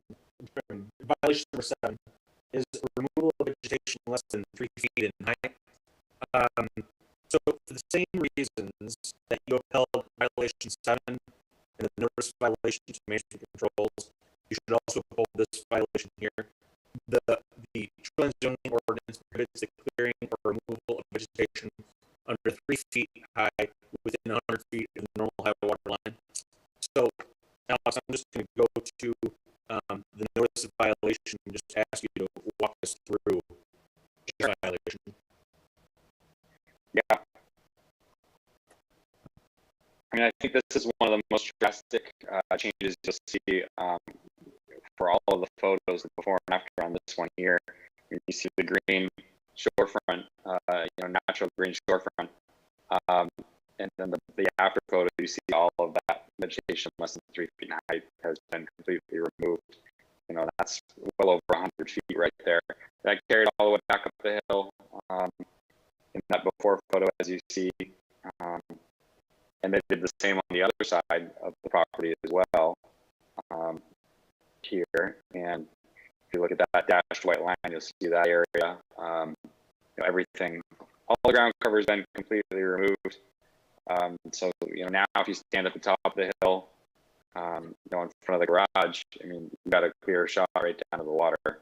Where before it was, a natural forest, a natural wood area. Now, Big Lake contends it just trimmed vegetation. Is trimming a distinction that makes a difference?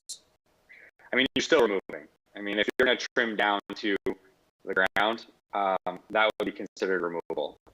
You can't prevent vertical growth of vegetation less than 2 feet in height. It's really going to come down to the same thing, and that's probably going to kill it.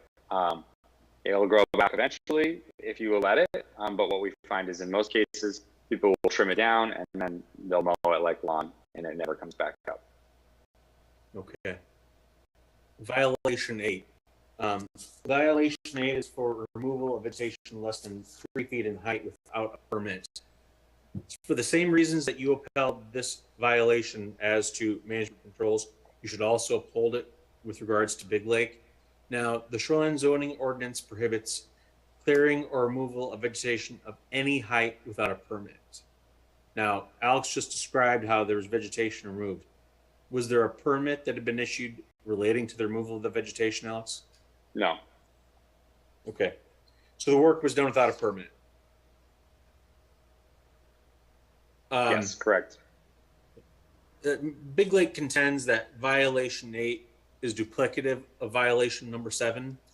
So violation, as I described a moment ago, violation 7 is for clearing or removal of vegetation less than 3 feet in height within 100 feet of the normal high water line. Violation 8 is for clearing or removing vegetation of any height without a permit. So they're separate violations here. Here we have violation being removed within 100 feet of the normal high water line, and also vegetation being removed without a permit. So you should reject this argument just as you rejected it in connection with management controls, similar arguments as to violations 7 and 8 in the notice of violation to it. Violation number 9 is for an unpermitted shoreline stabilization project without a permit. So shoreline zoning ordinance requires that a stabilization project must have a permit from the planning board. And here, that's what Big Lake Marine contends it did. It contends it did a stabilization project. And Alex, was there any permit for that? Nope. Okay. Violation number 10 is for the unpermitted shoreline stabilization without a barge. And for the same reasons that you upheld violation 12 in the notice of violation to management controls, you should also uphold this violation here.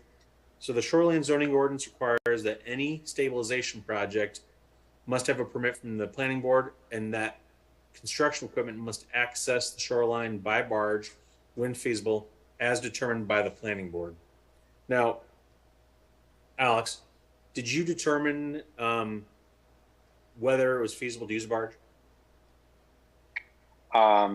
Yes. Okay. And here, a barge wasn't used? Barge was not used. Okay. So therefore, then there's a violation here because the project occurred without a barge. Okay.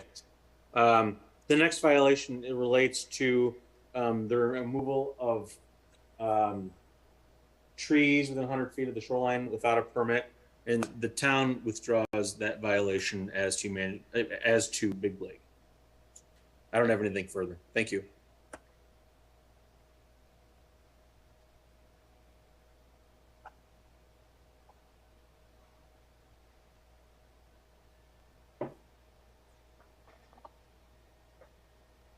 Oh, you're muted, Chairman Murch. I see that. Attorney Braun, do you have anything you'd like to Oh, present? actually, excuse me. I misspoke. There's something else I did need to address that I didn't address. I apologize. Sure. So Big Lake argues that the work that it performed met the requirements for permit by rule under the DEP's protection rules for shoreline stabilization, and also that it complied with the town of Raymond shoreline zoning provisions. Let me just address the last part first. I think it's pretty clear, based on what you've heard here tonight, that the shoreline zoning ordinance for the town was violated. So most assuredly, that's just not the case. Now, the work also didn't meet the requirements for a permit by rule under the DEP rules. A permit by rule is only permissible for up to 100 feet of riprap on an eroding shoreline. And here, there was riprap installed along 400 linear feet. So the DEP found a violation. And in fact, we've provided you with a copy of the DEP notice of violation. It issued a notice of violation to Mr. Buteau and to Mr. Durant of Big Lake Marine. And here's a copy of the notice of violation. And then if you go to page 4 of it, the DEP noted here that actually I'm wrong, on page 3 of 5 here, the DEP noted that by installing the riprap in areas where vegetation was already established, 8 feet above the normal high water line, on slopes that are less than 33%, and on slopes that are steeper than 1-to-1, without first anchoring at the base of the existing bank or pinning to ledge, without first placing crushed stone over a layer of filter fabric, and by placing fill material other than riprap below the normal high water line, therefore failing to construct this riprap project in accordance with the plans submitted pursuant to subsections B3 of this subsection. In other words, Big Lake did not comply with the permit by rule requirements. So this argument should also be rejected. Thank you. I don't have anything else. Thank you. Attorney Braun? Yeah, sure. So the first thing I would point out and continue to impress upon the board here are Attorney Wyckoff in the town statements that, as you previously found, I think stated for every single one of these notices, again and again, to the point where obviously the presentation is almost identical. The arguments are certainly exactly the same. And they're asking you essentially to find just the way you already have, in most cases, twice before. And to that end, again, I'd like to preserve any rights of appeal as it relates to due process violations or a failure to provide us a fair opportunity to participate in this hearing. Specifically, I would reply to Attorney Wyckoff and the town on just a couple of points. The first is as it relates to violation number 1. Again, this allegation that steps were not taken to protect the shoreline or to diminish what might have been sedimentary runoff into the lake while the job was being performed. Clearly, all of the necessary materials were there. Again, we looked at the black tarps. We were shown that. We were shown the hay bales. Things and steps were taken. What isn't clear is when those specific pictures referenced by the town were taken. I would note that there seems to be some inconsistency in the pictures, and that some show a very high water level and some show a very low water level, right? And again, that what we're talking about is a job site that was abandoned, right? And a place where those measures and materials which were in place essentially were left to be neglected because a cease work order was put in place. And neither the property owner nor any of the contractors could go back out there to either reinforce those materials and protections, or otherwise maintain what was already in place. And so again, so that would be a further argument in response as it relates to that violation number 1. In response to violation number 3, and again, Attorney Wyckoff and the town point out that you've already ruled and found a certain fact to be true here. I would note that Alex acknowledges that second set of steps already existed. All right, and so when we talk about this, there is a distinction between the addition, right, of a second set of steps and the repair and maintenance of a structure that might already exist. So it may or may not be true that a permit was not originally obtained for that second set of steps. But as Alex indicates here, it existed when this work was performed. And so there was no addition of that second set of steps as it relates to number 3, but rather repair and maintenance of a structure that already exists. I would then draw your attention again specifically to this alleged violation number 5. And again, where it seems to me we're trying to shoehorn one alleged act into multiple violations. It's one thing if we want to say the shoreline itself is a beach. As Attorney Wyckoff pointed out, we live in Maine. Sometimes beaches have rocks, right? They come in different characteristics. It's another thing to call a shoreline or a beach a pier, dock, wharf, bridge, or other structure which extends over and above the normal high water mark. I would argue that the work done here and the stones that the town makes reference to cannot constitute both a structure and a beach. It is either number 5 or number 6, but it cannot be both. And in this instance, again, as Attorney Wyckoff points out, you've already made findings of fact as it relates to these allegations. But I think it's clear that a shoreline and the shoreline itself is not what's contemplated in that violation number 5, which is the section 14, subsection 17B. If we want to talk about modifications to the shoreline or the construction of a beach, that being the allegation of number 6, then potentially someone could argue it falls into that category, but it doesn't qualify or fall into both. And with that, I don't have any other specific responses to be made. I would otherwise just rely on the arguments that have already been presented.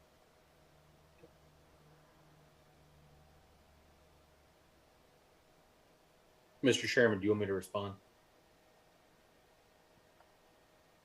You're muted, sir. I see that. Yeah, please go ahead. Okay. I'm going to share my screen. Alex, I want you to look at Exhibit A here. And this shows the shows the silt fence and the erosion control measure that was supposedly taken. When was this photo taken? Yeah, this was taken in October during construction. Okay, so this is when construction was taking place when Big Lake was on the site doing the work. Yep. Okay. Thanks very much. I just also want to address this contention. I think I heard Attorney Braun saying that violations 5 and 6 are the same thing. So violation 5 is for enlargement or expansion of the shoreline. And violation 6 is for construction of a beach. Those are different things. Alex, can you describe, are these different locations on the shoreline that we're talking about here? Along the property? You're talking about the beach and the riprap work? Is that what you're? Exactly. Yeah. So the way DEP has always instructed the towns to handle, the shorefront retaining walls is to treat them as a structure. A beach is not a structure. And in this case, we aren't calling the beach a structure. We're calling it a beach. But the actual rock that is being used to stabilize the shorefront, is considered, something that requires that approval because it's not something that is just typically allowed on any site. You need to have a specific reason for it. Okay. I'm going to share my screen for a moment here. Okay. I'm on Exhibit C to the Notice of Violation, Alex, and I want to focus on the bottom photograph. Now, the area in which the beach has been constructed, isn't that the portion of it that's on the right-hand side of the photograph? Yeah, and like I said before in the presentation, look at the before photo, which was taken. Yes, it was taken, probably a month and a half or so earlier, but you can't see any. You don't see sand bottom in that. It's all rocks, large boulders. So I'm trying to make a geographic location of the face of the earth distinction. Yeah. So the beach that we're talking about that's been constructed is on the right-hand side of the photograph. Correct. Right? Yep. Okay. And then when you were highlighting the area in which the shoreline has been expanded or enlarged, you were specifically you referred to it generally, but specifically referred to an area to the left of these granite stairs. Am I right about that? Correct. Yeah. So in other words, they're different locations. Yes. Okay. I don't have anything else. Thank you.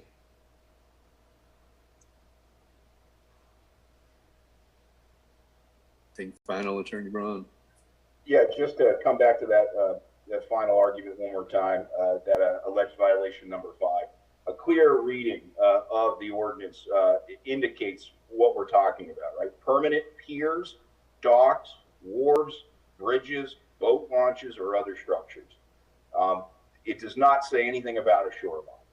Again, shoreline to me speaks to something that would be more akin, as has been pointed out, to a beach, something that might have rocks as part of its nature, might be sandy as part of its nature.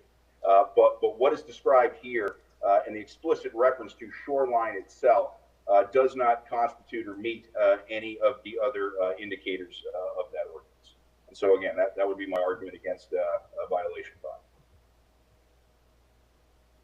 Just to put a finer point on it, the ordinance says, he didn't read it the whole thing, permanent piers, docks, wharves, bridges, boat launches, and other structures and uses extending over or below the normal high water line.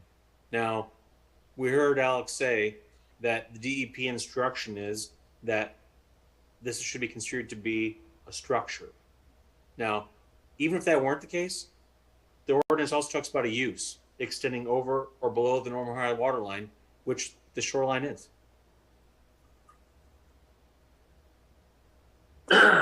So I don't have anything else. Chair, just to remind you of the sequence here. So at this point, I would turn it over to any of the other parties here represented by counsel, including Attorney Rachin, as well as members of the public to present, and then give the appellant one last final opportunity, as I think the appellant gets the last say here.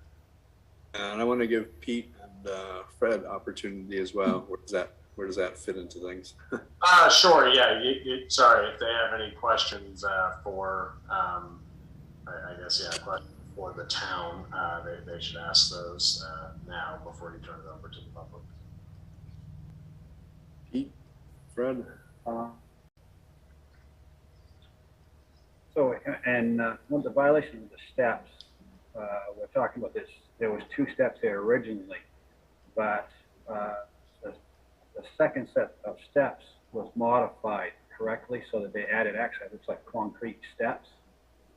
So, I mean, the violation is because of there was no permit for that addition work to them. Steps are already there. Is that correct?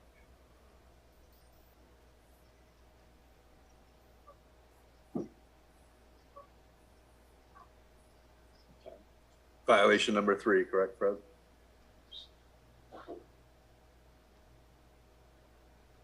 I'm sorry? Violation number 3, is that correct? Yes, yes, Yeah, and that was a question for the town? yes. I'm sorry, could you repeat your question, please? Sure. In the first photo, or one of the photos you showed, there is 2 steps. And there's a violation of this. Is that violation because the second set of steps has been rebuilt, well, not rebuilt, but added to by, looks like they've added cement steps to that. So there should have been a permit required for them to add in steps, or is it, or would be a whole set of steps are not legal? Yeah, sure. I can address that. I'm going to share my screen. Okay, and so here in the top photograph, I think, and as Alex testified, there were some portable steps that were present on historically, and those weren't permitted just to begin with. But his testimony was that those stairs after are now placed and now have been extended, and that, so there's additional stairs appearing above those that are movable. Mm-hmm. And I guess let me ask Alex a factual clarification. Alex, in addition to that, these stairs that were movable, are they movable? Do you know if they're movable now, or if have they been moved to a different location, and have they been made permanent? I'm not sure, but it really wouldn't require. The ordinance is pretty specific. You're allowed a single 4-foot wide set of stairs. There's no permit in the file for that second temporary or movable, permanent, whatever you want to call it, set of stairs. So they're not legal, and they've been expanded. So now you have an illegal, unpermitted expansion of an illegal set of stairs. So I don't find any way to make it legal, movable or not. Do you have any further questions about that, sir? No. I do have another question though, on to where we're talking on the right-hand side there, where the beach and no beach. And my understanding is the DEP gave them a violation on after there to the right, because they've added so much riprap there, that they got a violation for both the left and the right side, because of there was, I believe you said 400 feet of riprap added. Is that correct?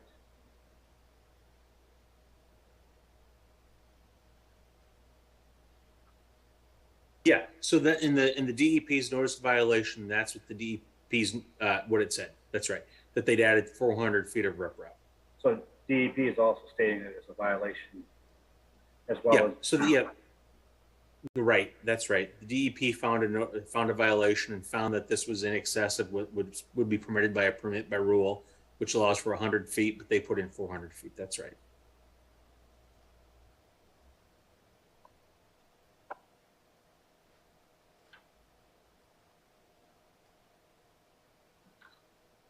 Anything else, Fred?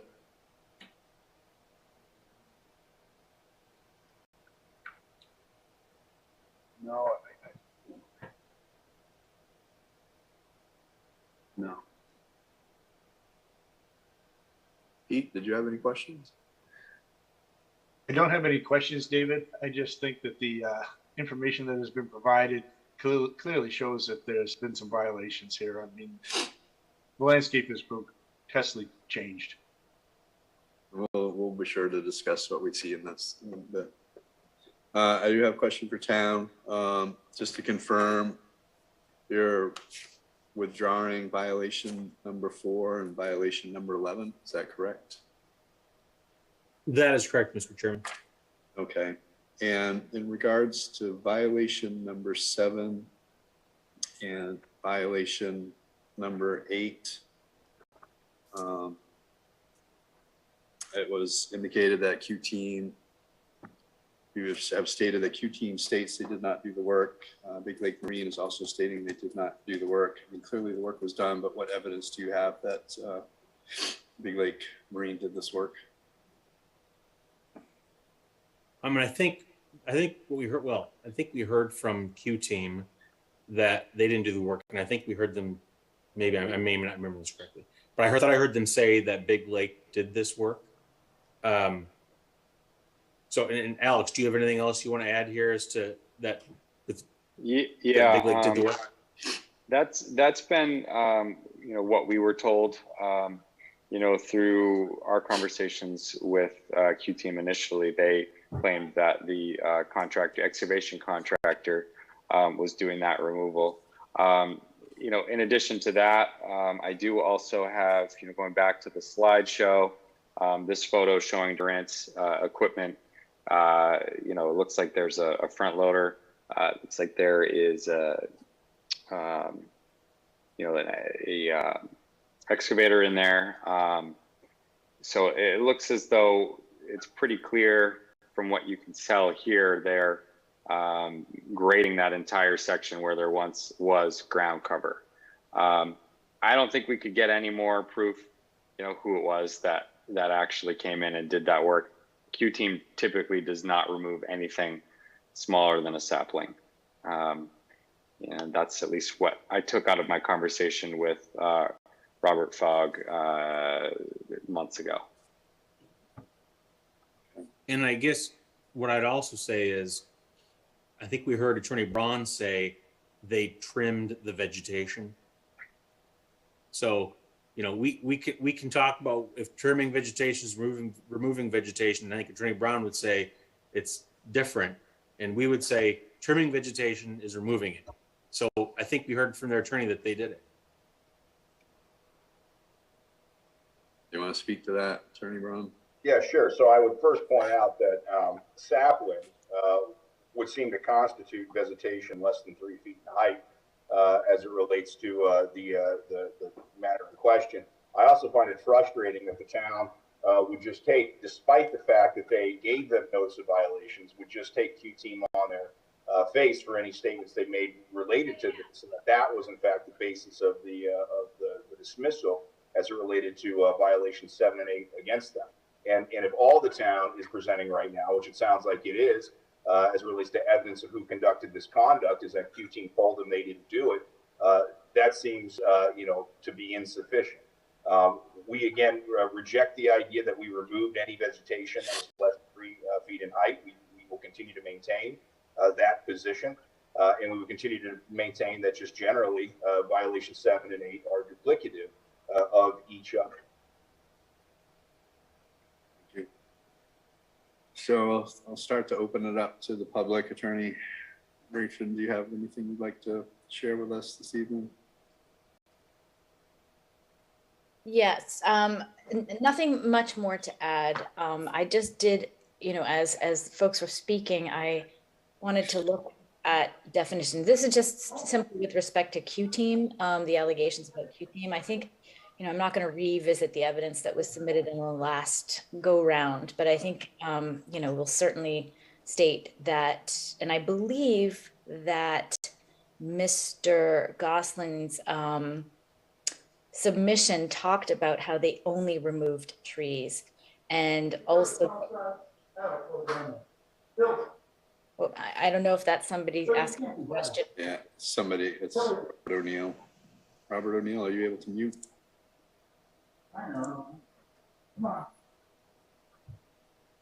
Sandy, can you mute him? Okay. Attorney Rachel, you're all set. Okay, thanks. And also the definition of sapling, it's actually a defined term in the ordinance. And it talks about, you know, I think there was some question about whether 3 feet or whatever, but it talks about saplings actually are species less than 2 inches in diameter at 4 1/2 feet above ground level. So anyway, I don't know how much evidence there was, if any, with respect to saplings. So I would submit that, you know, the evidence, as you heard last time around, and I believe that there was agreement that evidence submitted in prior proceedings would become part of the record, that Q team's position, and there's no reason, I don't think, to doubt it, no contrary evidence has been submitted in this regard, is that all that Q team did was remove trees and not vegetation. And that's all I had to say. Thank you. Thank you. I'll go ahead and open this up to public comment. Is anybody here tonight that's looking to speak in opposition? Forget the correct order. Let me change it. Speak in favor of this appeal.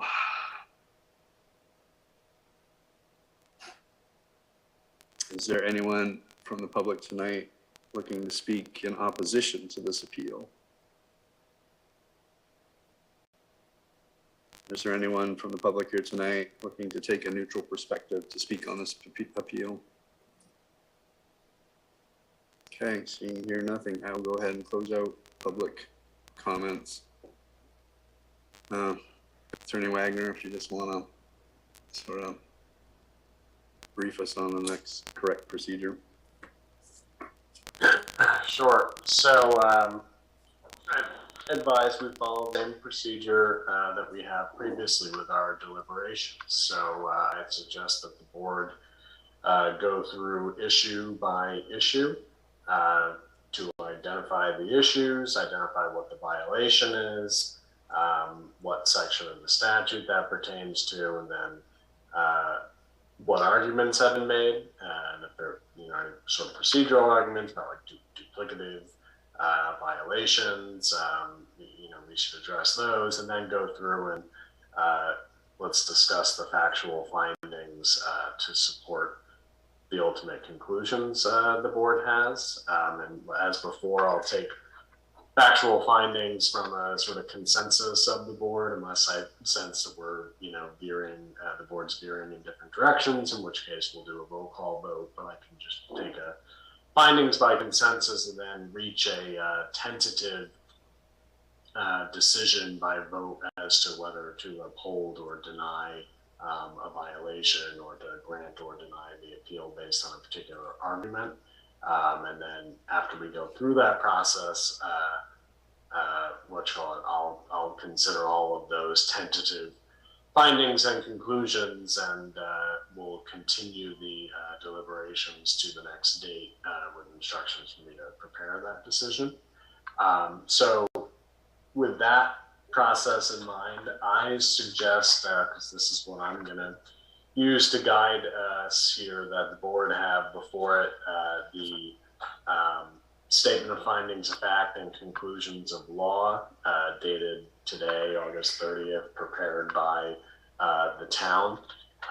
In my opinion, I think that does a good job of framing out the issues, and I think we can use that as a guide for going through the factual findings.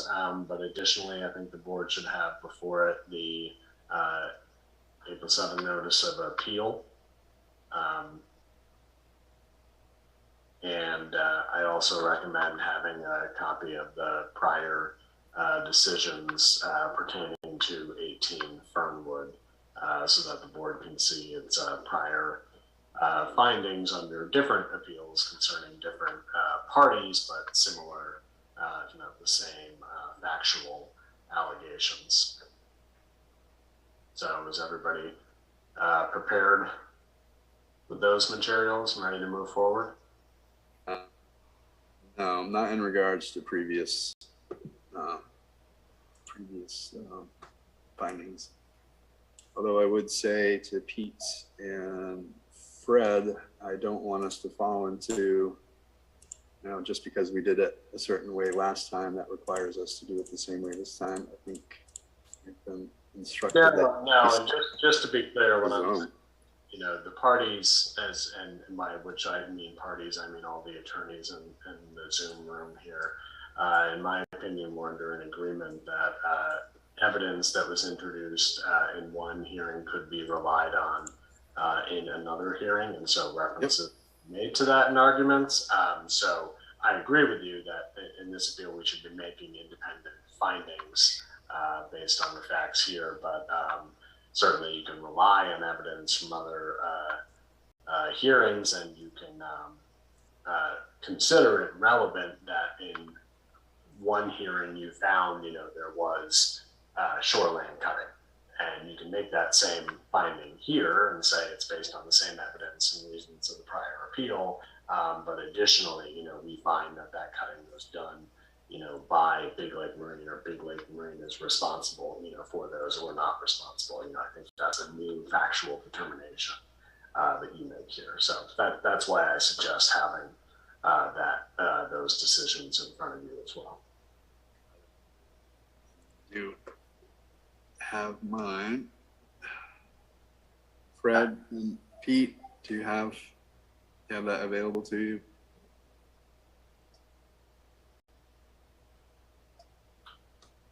That was sent by an email, is that correct? Yeah. Sandy sent us something on August 4th, 2022. It says notice of violation, decision management controls. She added to it, let's try it with attachment.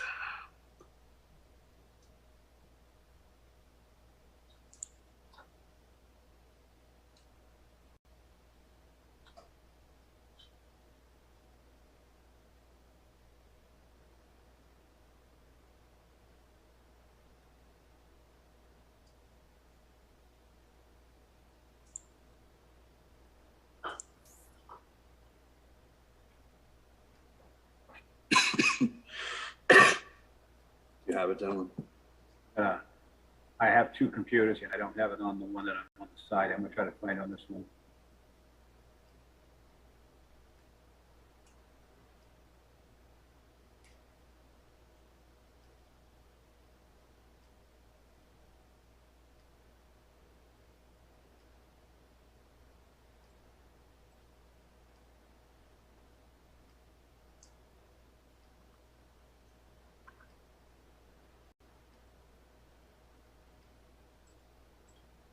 How about you, Pete? Able to locate it? Yeah, I've got one of the documents that Steve suggested, the one that has to do with the findings. Wonderful.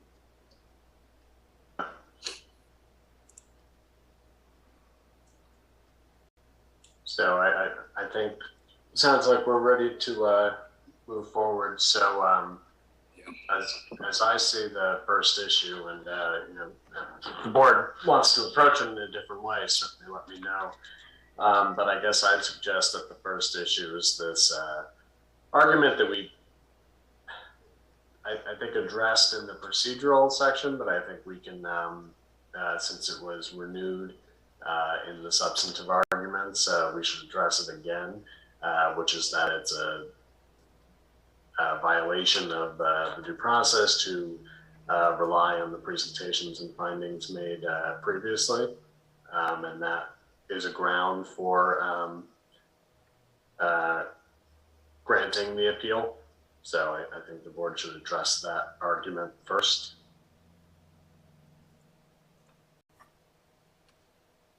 Fred? Sorry. I'm just printing that. I got it on the other computer, so I'm printing it right now. Pete, do you have thoughts on that?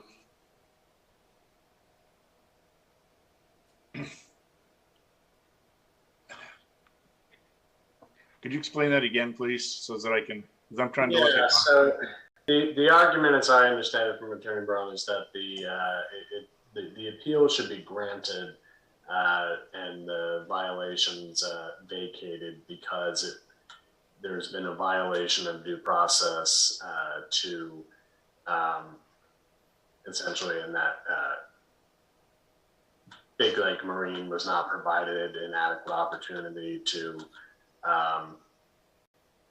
challenge the evidence and assert its arguments in the prior appeals, and that those are essentially, in Attorney Brown's words, carbon copies, and so it's violated Big Lake Marine's due process rights because they didn't have an adequate opportunity to challenge those factual findings.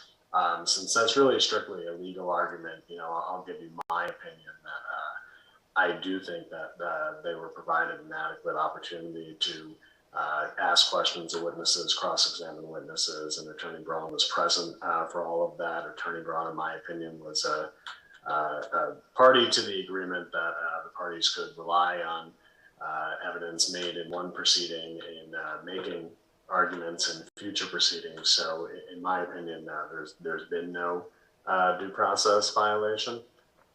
So I would recommend that the board move to deny the appeal on the basis that there's been a procedural violation by treating the appeal separately. Right, I would agree with that. I would agree with that too. You're muted, David. Sorry, I got this crazy cough and I put myself on mute so I don't bother everybody. I guess I'm of the opinion tonight, Attorney Braun had opportunity to present their case just as other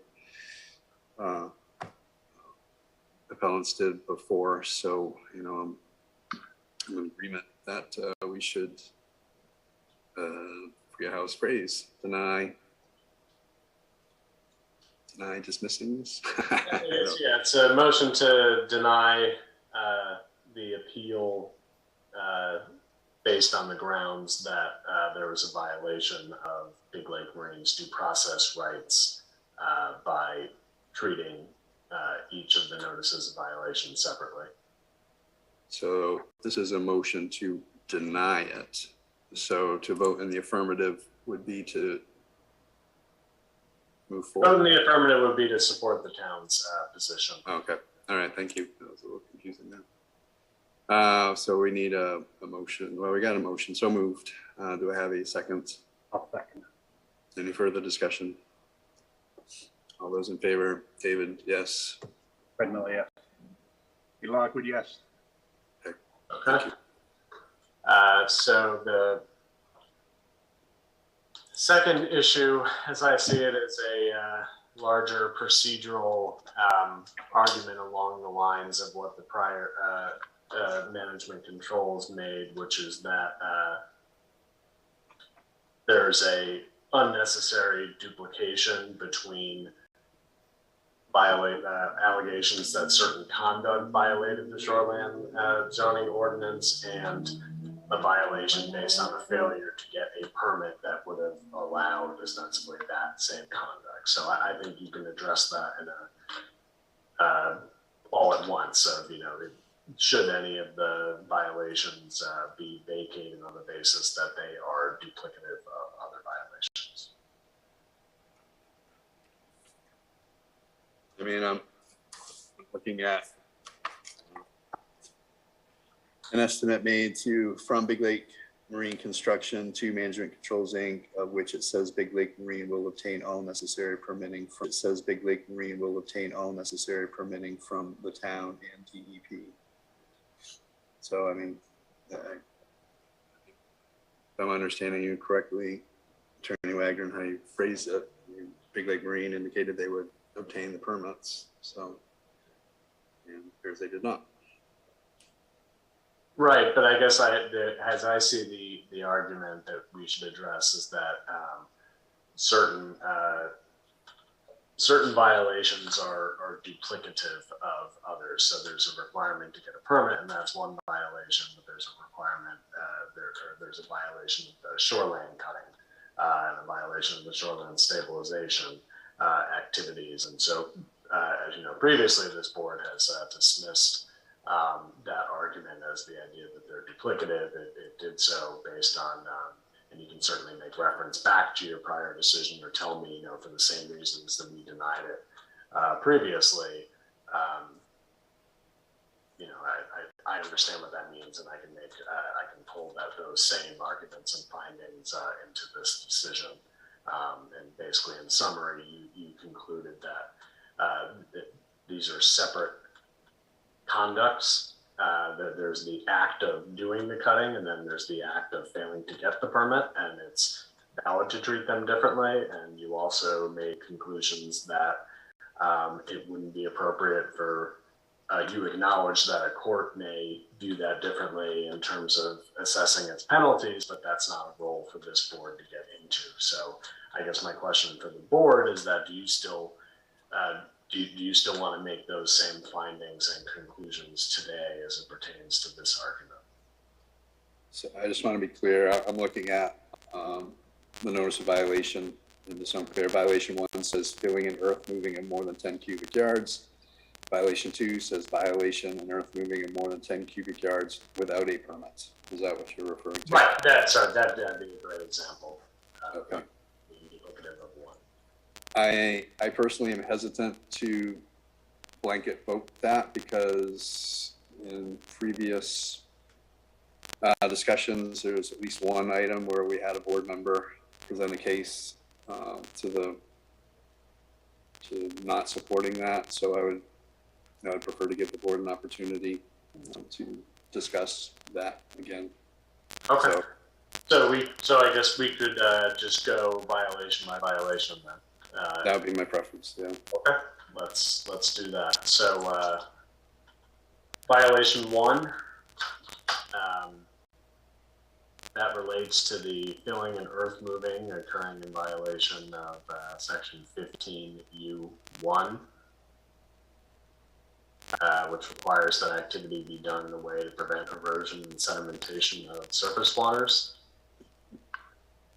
So I would direct your attention to the proposed findings on, this is labeled as the first issue on the Statement of Findings of Fact and Conclusions of Law on page 6. And I would suggest to you that you go through those 1, 2, 3, 4, 5 proposed findings and consider whether you agree or disagree with those, if there's additional evidence that you want to highlight or additional findings that you would make to support or not support the ultimate conclusion that violation 1 should be upheld because Big Lake conducted filling and earth moving in violation of 15U1.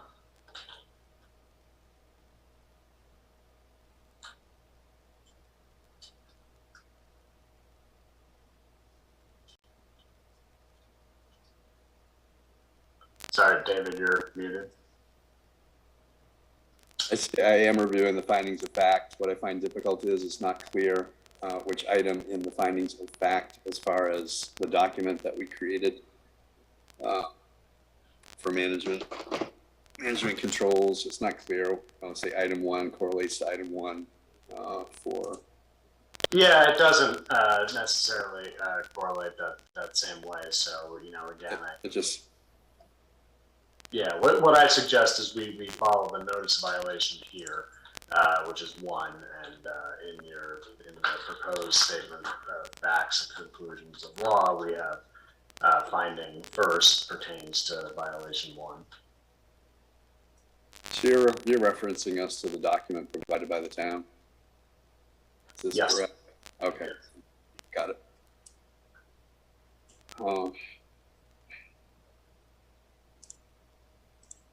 Just bear with me here. So we're looking at number 1, filling and earth moving of more than 10 cubic yards. We're referring to shoreline zoning provisions, section 15, land use standards, erosion, sedimentation control, filling, grading, laguning, dredging, earth moving, and other land activities shall be conducted in such a manner as to prevent erosion, sedimentation of surface waters to the maximum extent practical.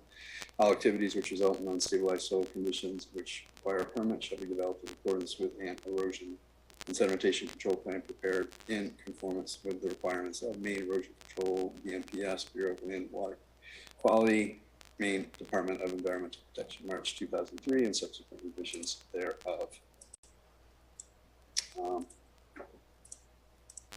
I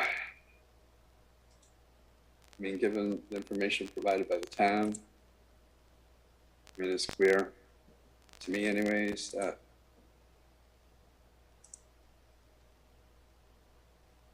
more than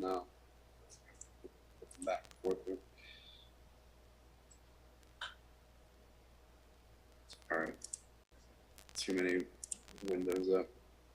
So it's clear that more than 10 cubic yards have been moved. It's been indicated that there was not an erosion and sedimentation control plan.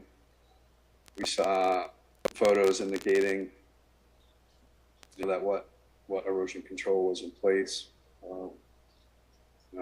was not sufficient in doing what it was supposed to do. Fred, Pete, please jump in. I just want to make sure. So we're on the violation 1, is that correct? Yes, filling and earth moving in more than 10 cubic yards. Right. Yep. Yeah. And I think with what we saw with the pictures and what Alex explained to us, that there was definitely more than 10 cubic yards of disturbance or soil or that's being moved, vegetation, all that stuff being moved. And spots of the riprap on the shoreline, you can see underneath it.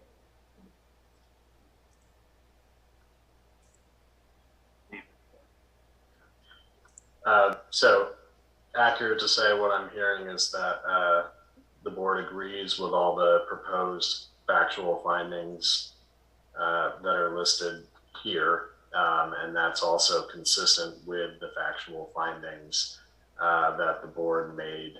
And this would be section 2 of the management controls decision.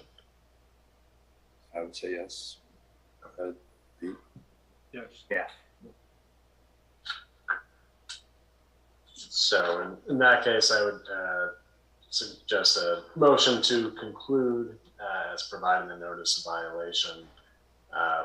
Violation 1, Big Lake Marine conducted filling and earth moving in violation of Shoreland Zoning Ordinance 15 UE. So moved. Do I have a second? I'll second that. All those in favor? David, yes. Fred Miller, yes. Pete Lockwood, yes. So that's a unanimous motion to uphold, make that conclusion, which effectively upholds violation 1. So same sort of analysis, moving on to violation 2. But also here we have the argument that violation 2, the failure to get a permit, is duplicative of violation 1. So I suggest we address that argument and then go through the analysis of looking at the proposed factual findings and our prior factual findings and make, again, the consensus on findings and an ultimate conclusion here as it pertains to violation 2. Yeah, I'm just looking up the table.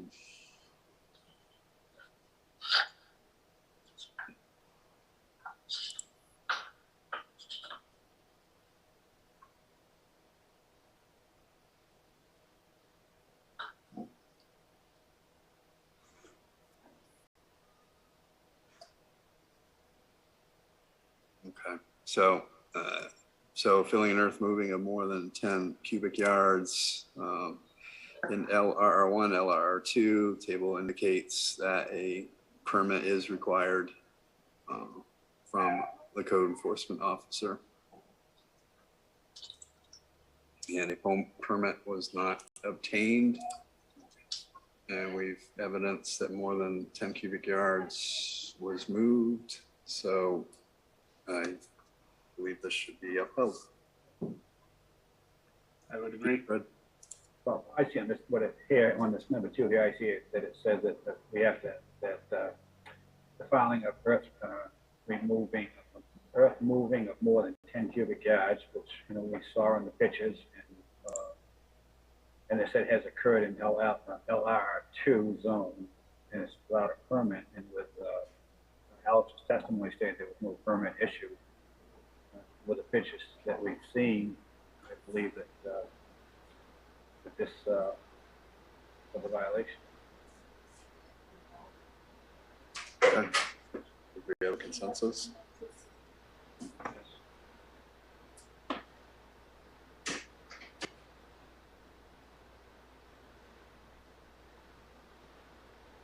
So I guess I would suggest then a motion based on these factual findings to uphold violation 2 because the board concludes Big Lake conducted filling and earth moving without a permit in violation of Shoreline Zoning Ordinance Section 14, Table of Uses, line 30.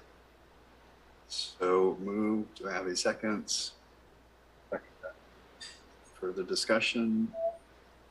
All those in favor? David, yes. Vanilla, yes. Steve Lockwood, yes. Okay. Actually, let me just confirm that you also would reach the conclusion that violation 2 should not be vacated on the basis that it is duplicative of violation 1, and you reach that conclusions for the same reasons you did in the management controls appeal? I don't see it as duplicative, Fred or Pete. I don't see it as duplicative either. Okay. I think I have a clear consensus on that for preparing the opinion. So I think we can move to violation 3.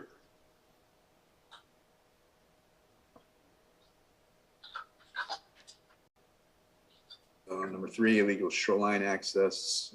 Second set of stairs to access water has been added without a permit. Shoreline zoning provisions, section 15, land use standards.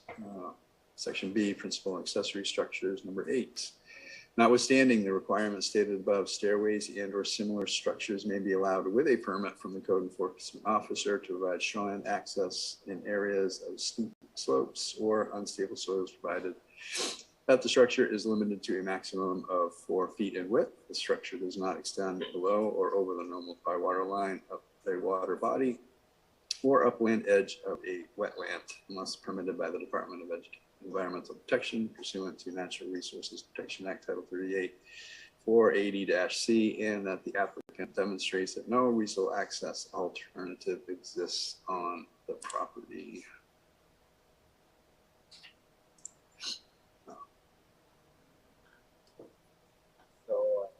So I see per the town, shoreline zoning provides that stairways provide shoreline access are only allowed with a permit from the code enforcement officer. A new stairway to provide access to the shoreline access was added without a permit.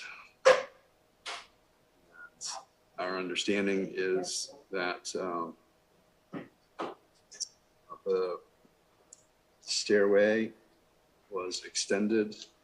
There are what appears to be permanent steps in front of it.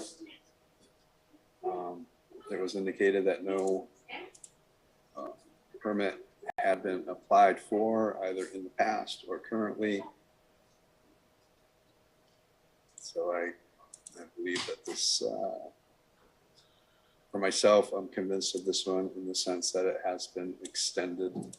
If it hadn't been extended, I think that for me could be a different type of a conversation to have in review of this. The fact that it was extended.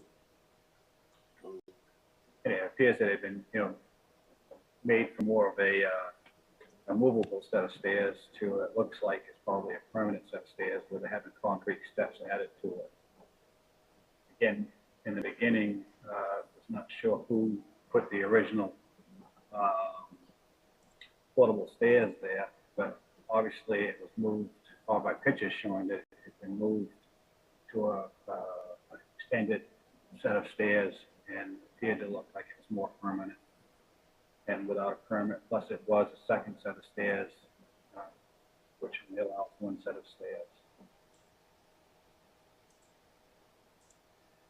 So to be clear, we're talking about both sets of stairs? Yeah.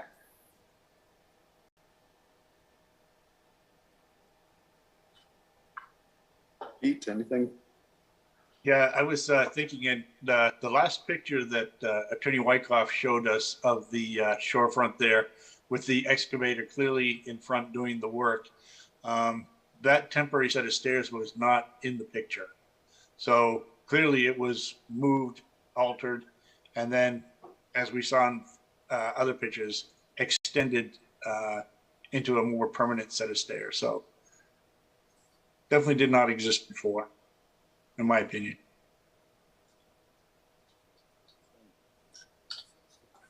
So would I say that we're in agreement that this should not be vacated? Agreed.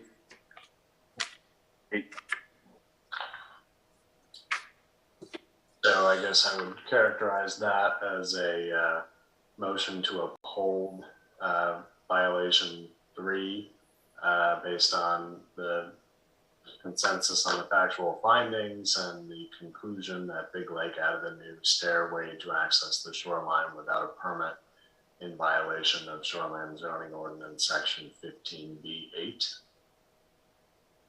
So moved. Do I have a second? Any further discussion? All those in favor? David, yes. Pete, yes. Okay, number 4 was withdrawn by the town. So the board could move to vacate notice violation 4 because it was withdrawn by the town. So moved. Do I have a second? You're gonna have to move a little closer, but I can't quite hear what you're saying. I'll second that. Okay, thank you. So any further discussion? All those in favor? David, yes. Fred Miller, yes. Pete Lockwood, yes.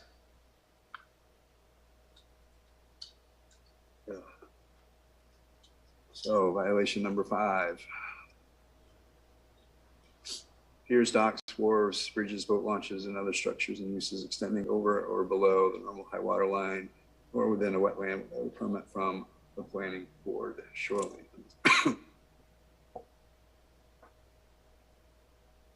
This goes back to shoreline zoning provisions. Section 14, table of land uses, item number 17B, permanent piers, docks, wharves, bridges, boat launches, and other structures and uses extending over and below the normal high water line or within a wetland require approval from the planning board within the RPSV, LRR1, and LRR2 districts.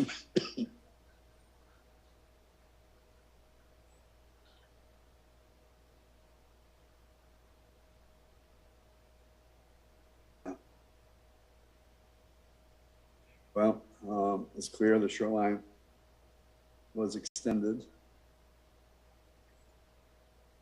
We do see it above the normal high water line. So the question is, do we look at it from the structure perspective, in which that's a retaining wall for those boulders at the end?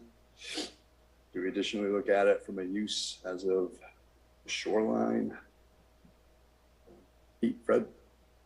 Well, I think Attorney Walkoff said that, you know, when he added that extra pile where it included the riprap and the rock area, you know, it's extended, that was part of the violation. Where, Lawyer Berman was saying that there was no dock, pier, wharfs, bridges, boat launches. He was saying that there was nothing like that there, but extended out to saying that it was the riprap that was put along the shoreline and extended it up. I think that would be a violation under that part of what the attorney says.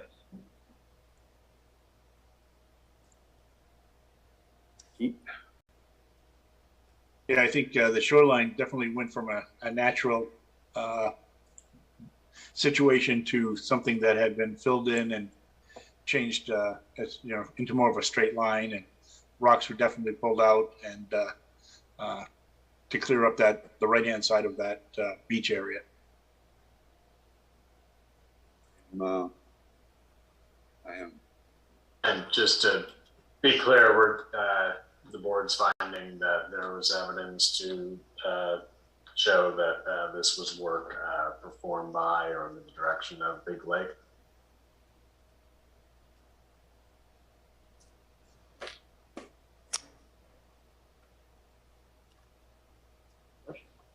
I think you're all saying that. I just want to make sure, because I didn't hear anybody say that explicitly. I would agree. Yes, I would agree as well. Yeah. Yeah. Based on estimate of land work, estimate of work accomplished, I would say yes. So then I would suggest a motion based on those factual findings to uphold violation 5 because Big Lake expanded the shoreline without a permit in violation of Shoreland Zoning Ordinance Section 14, line 17B of the table of uses. So moved. I'll second that. Further discussion? All those in favor? David, yes. Finally, yes. Lockwood, yes. Violation 6. This is the allegation that Big Lake constructed a beach without a permit from DEP in violation of Section 15O. Beach has been constructed without a permit.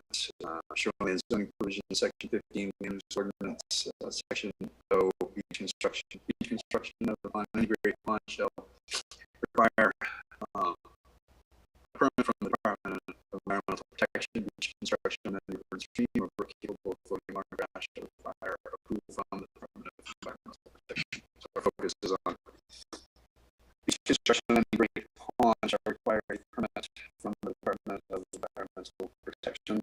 Also understanding the permit was not received, was also understanding that definition of the beach. And there was a picture that Alex showed during his presentation, which is not in the notice of violation, which does show a strip of area, which is sandy, sandy section, which to me is the beach. So I believe that the beach was constructed here.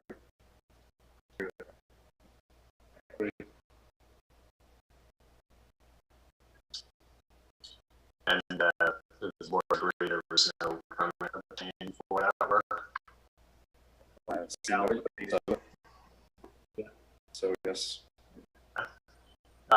And what about the argument that you can't have it both ways in terms of the beach and the expansion of the shoreline? Are those duplicative or are those separate violations?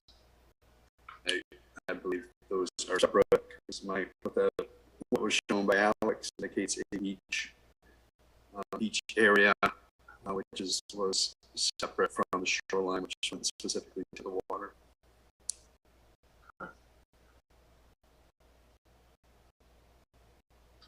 So sensing a consensus there, I would suggest a motion that based on the factual findings articulated, the board votes, the board moves to uphold violation 6 because Big Lake constructed a beach without a permit from the DEP in violation of the Shoreland Zoning Ordinance Section 15O. So moved. I'll second that. Any further discussion? All those in favor? Dave, yes. Fred Miller, yes. Pete Lockwood, yes.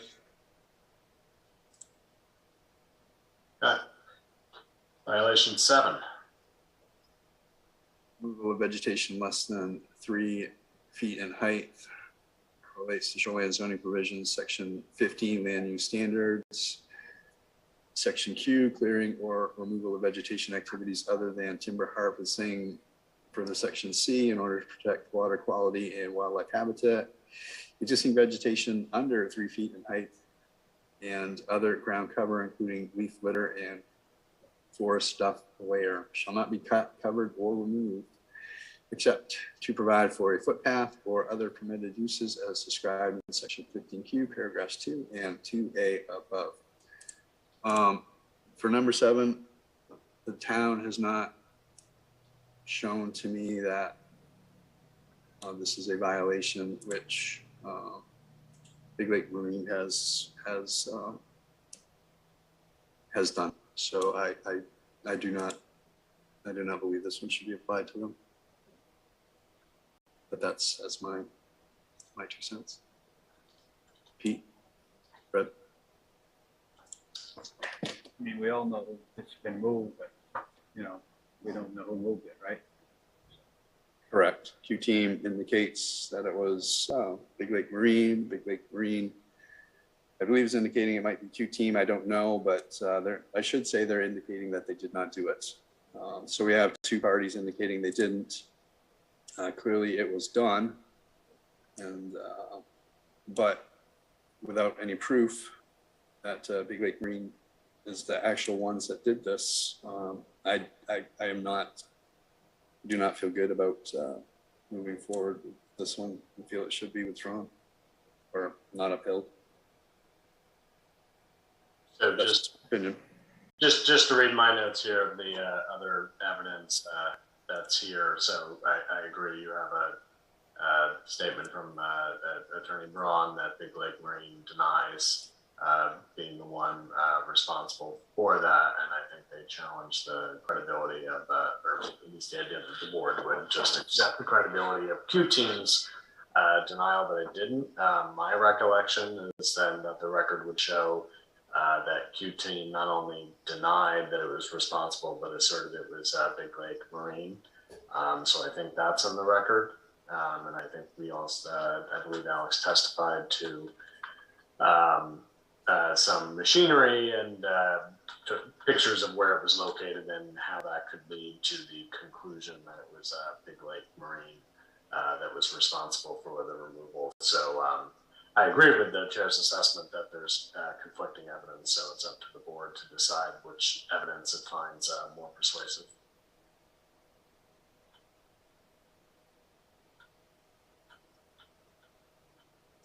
Pete, Fred, you do not have to agree with me. This is an open discussion.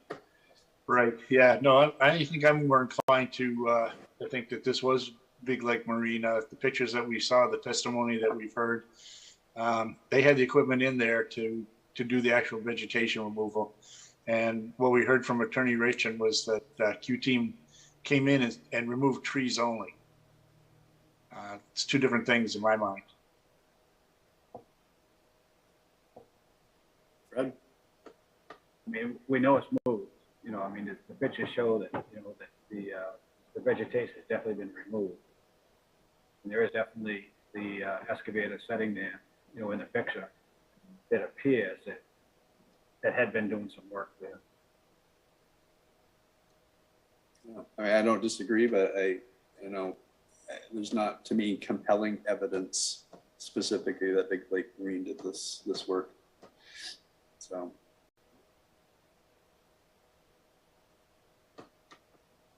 Any further discussion, guys? And then we go from there. So just to keep with the way of phrasing the questions, I'll suggest a motion.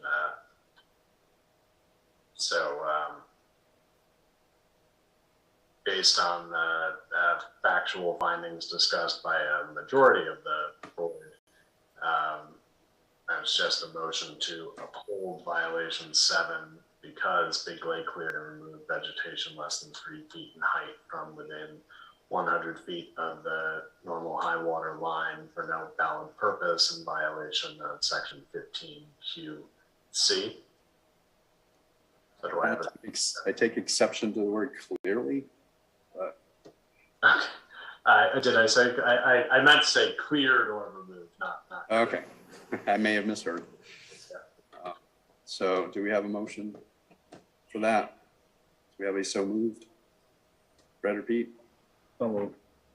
Do we have a second? I'll second. Any further discussion? All those in favor? Fred Mellon? Yes. Pete Lockwood in favor. All those opposed? David Murch. Okay, 2-1. That is upheld. If that's a majority, I'll summarize this in the written opinion that we'll vote on at the next meeting. But the next issue here is violation 8. Removal of vegetation less than 3 feet in height without a permit. Shoreland zoning provisions, section 14, table of land uses, number 5, clearing and removal of vegetation for activities other than timber harvesting. Again, it's clear that this occurred and occurred without a permit, but again, I don't see compelling evidence from the town that this was specifically Big Lake Marine. What's the last part you just said, Dave? I don't see compelling evidence that this was done by Big Lake Marine. I can't be convinced that they did this work. I think what we're looking at here is whether there was a permit issued for whoever removed it or didn't remove it. Is that correct? Well, there is, but I think there's the underlying belief that Big Lake construction, I get this all messed up. Say it wrong. Big Lake Marine Construction did the work.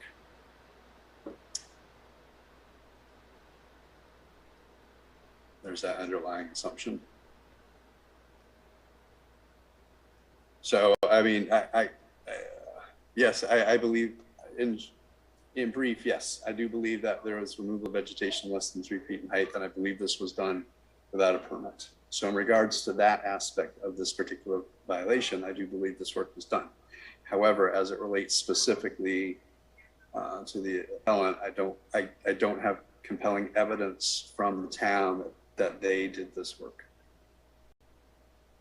So just to throw this out there for consideration by the board, I think you need to evaluate the question of what entity here had responsibility for obtaining permits, and what was there evidence such as a contract about who would have responsibility for obtaining permits? That's a good point. So I do have for Big Lake Marine Construction on their letterhead an estimate to Management Controls LLC of work to be done.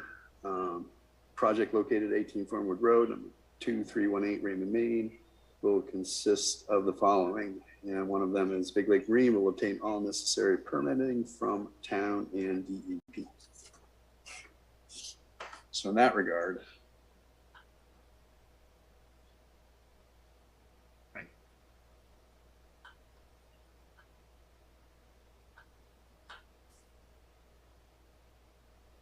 I believe if you add, the equipment there in the same area with all that's been removed, I still think that's a violation. I just see it as more than just the permit piece. It's the removal of vegetation without a permit. I agree, there's no permit, but removal of the vegetation. There's another piece to that for me, anyways. So I still don't think I can't put this one on Big Lake Marine.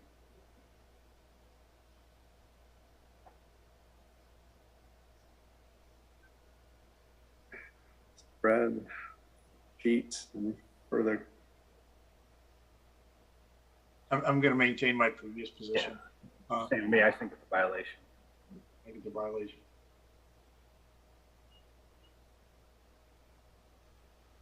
Attorney Wagner? Yeah, so I guess would it be accurate to at least by a majority of the board, that there's a conclusion that clearing was done. That clearing was done by Big Lake Marine, that there was a obligation to obtain a permit, and Big Lake Marine was responsible for obtaining all permits for all work and failed to do so. Therefore, that section 14 table at line 5 was violated by Big Lake Marine. Is that an accurate summary of at least a majority of the board's findings of fact? Yes. Yes. So based on those findings of fact, I would suggest a motion to uphold violation 1-8, right? Yeah, violation 8, because Big Lake Marine cleared or removed vegetation without a permit in violation of section 14, line 5 of the table of uses. I make a motion to uphold violation 8. Second. Any further discussion? All those in favor? Fred Miller, yes. Pete Lockwood, yes. Those opposed, David? Okay. 2-1, so that is upheld based on a majority of the quorum present. So that brings us to violation 9. Unpermitted shore stabilization, no permit. Shoreline zoning provisions, section 15, land use standards, proceed. Piers, docks, wharves, bridges, and other structures or uses extending over and below the normal high water line of a water body or within a wetland. Subsection 12, vegetation may be removed in excess of the standards of 15Q of this ordinance in order to conduct shoreline stabilization of an eroding shoreline, provided that a permit is obtained from the planning board. Construction equipment must access the shoreline by barge when feasible as determined by the planning board.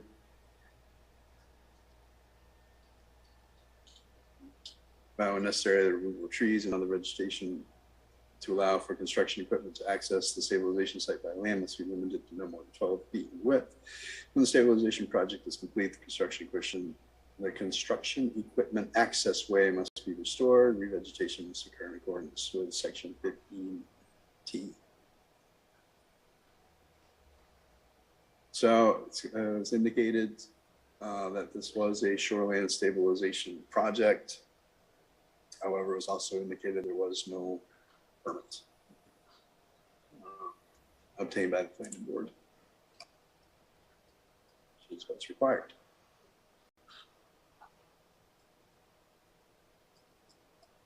Fred? I believe that, especially with the pictures showing that, the equipment was right down in the water, right by the water working, and, it could get access from a barge. And that showed a picture of a barge next cove over. So, I mean, it was, So this one, Pete, I'm sorry, Fred, we're looking at specifically violation 9. So unpermitted shoreline stabilization, no permits. The barge is violation 10. So looking at violation 9, unpermitted shoreline stabilization, no permit. In this case, permit has to be obtained by the planning board. that caught into Alex. There was no permit issued by the town. Correct. To do any of that.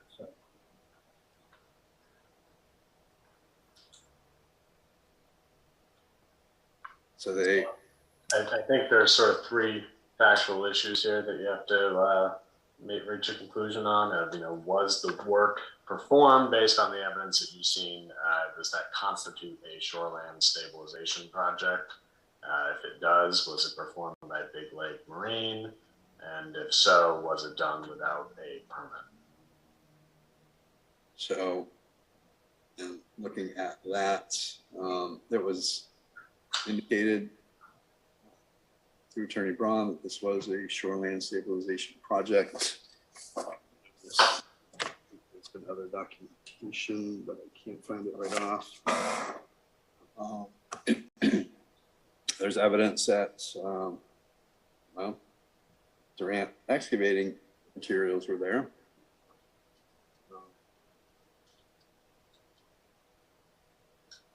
And we know that there wasn't a permit, so I guess it kind of falls back to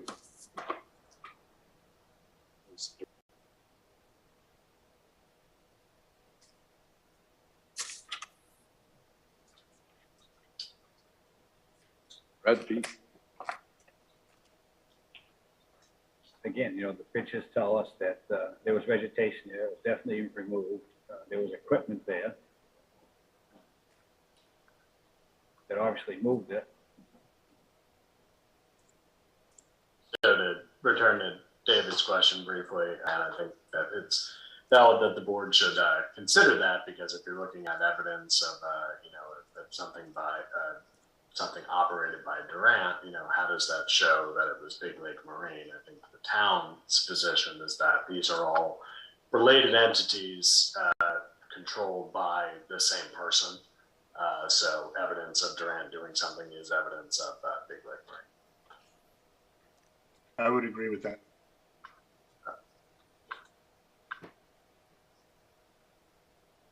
I agree. I disagree. Again, there's no, I can't, for me, there's no, I recognize they're both have the same owner operator, but considering that town did two notice of violation, one to Durant, one to Big Lake Marine, in the case that they consider them as two separate entities. I see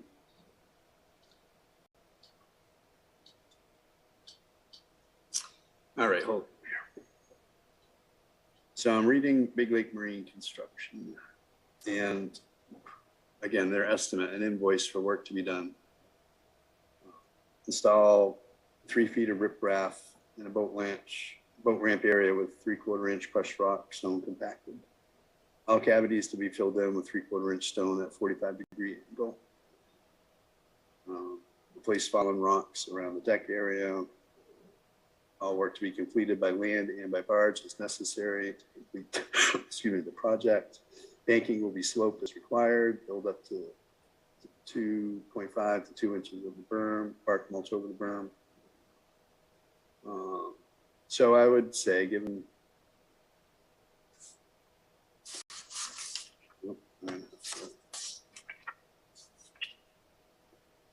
I have to forget that I said that, because that was to whitetail. This one's for fernwood. 4 feet by 285 feet of erosion control measures as required by the DEP. Banking and sloping approximately 45 degrees. All cavities to be filled with 3/4 inch stone at 45-degree angle to prepare for installation on 6 by 12 riprap. Install approximately 2 feet by 285 fiber fat filter fabric and approximately 4 feet of bark mulch above the riprap. So I guess based on estimate of work, there is definitely some indication that they are going to be doing some work here with regards to the shoreline stabilization. So given that estimate of work and the signature on it that's been accepted, would lead me to believe that Big Lake Marine did do some of this work.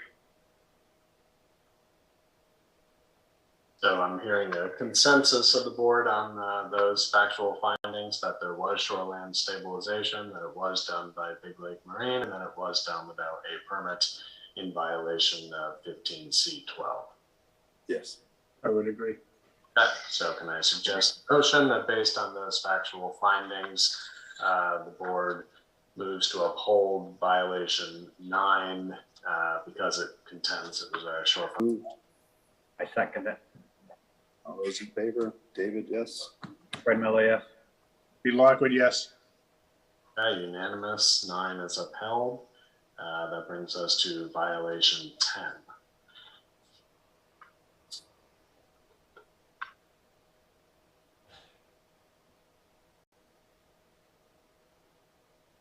Sorry, my dogs wanted to say hello.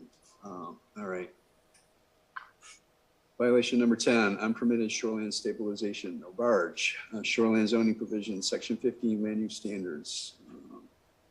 Section C, piers, docks, wharves, bridges, and other structures and uses extending over or below the normal high water line of water body or within a wetland.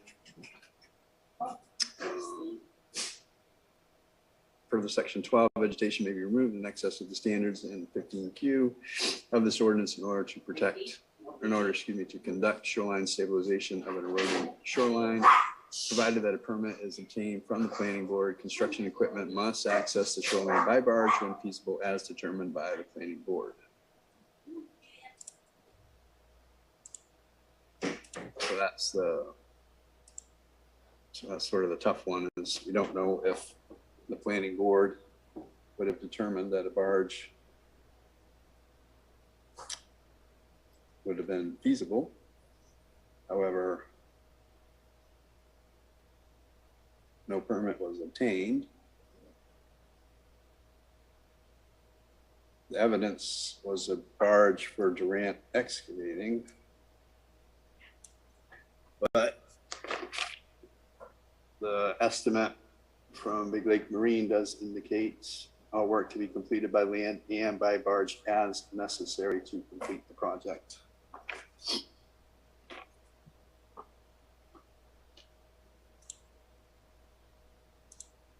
I would say, given Alex's feedback on how he viewed the situation, given that the estimate includes,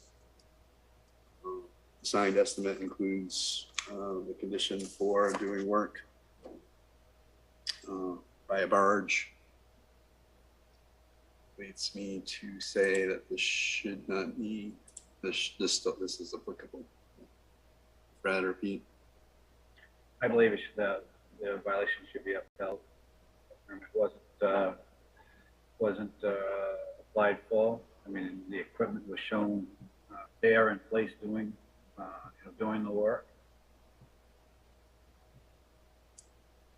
Yes, so you're clear, Fred and Pete, and you probably are, but when they showed us that picture of the barge, it's my understanding that was not a picture of a barge at that property, just evidence that they had a barge accessible through Durant excavating. Right. I think that was shown to go to as relevant to the finding that it was feasible to use a barge. That was my understanding as well. Okay. I agree. So I'm sensing there's a consensus among the group that this was a shoreline stabilization project. It was completed from land without a barge, even though a barge was feasible under these conditions, and that work was done by Big Lake Marine, and it was done without a permit. Yes. So moved. Do we have a second? So motion to uphold based on those factual findings. Conclusion that section 15C12 was violated. And so do we need another motion? Another so moved? Yeah, if you don't mind, just so it's okay. So moved. Do I have a second? I'll second that. Okay, and before we go to vote, I just want to confirm that this estimate does say all work to be completed by land and by barge as necessary. So they are indicating they would do that work. So anyways, all those in favor, violation 11 by town. So a motion to vacate on the basis that it is withdrawn. So moved. Second that. Any further discussion? All those in favor, David, yes. Fred Miller, yes. Pete Lockwood, yes. And violation 12. Can I make that Big Lake's work did not meet the requirements for, or your argument that it would have been allowed under the permit by rule, and the town maintains that it did not meet the requirements of permit by rule?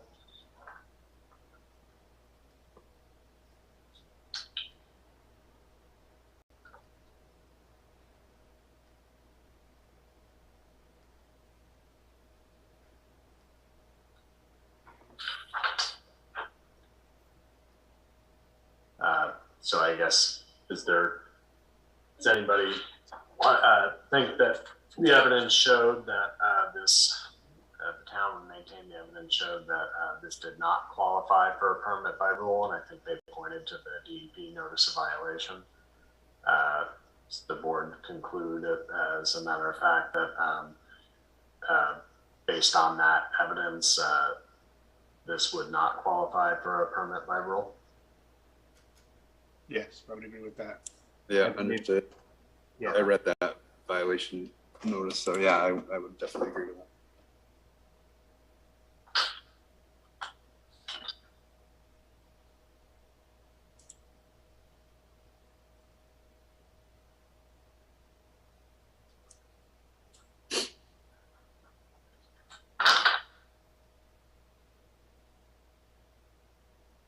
So I think another part of that argument by Big Lake Marine was also an assertion that all of the work complied with the shoreline zoning provisions. I think I would suggest Big Lake Marine did not comply with all of the provisions of the shoreline zoning or provisions based on the findings the board's already made. Is that accurate?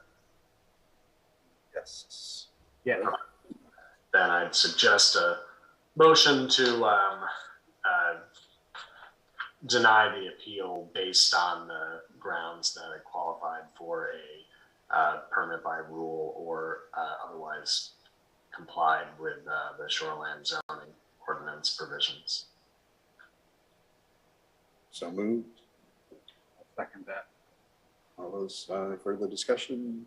All those in favor? David, yes. Fred Miller, yes. Pete Lockwood, yes. The only one I wanted to go back on was violations 7 and 8. I neglected to advise the board to consider the argument that they are duplicative.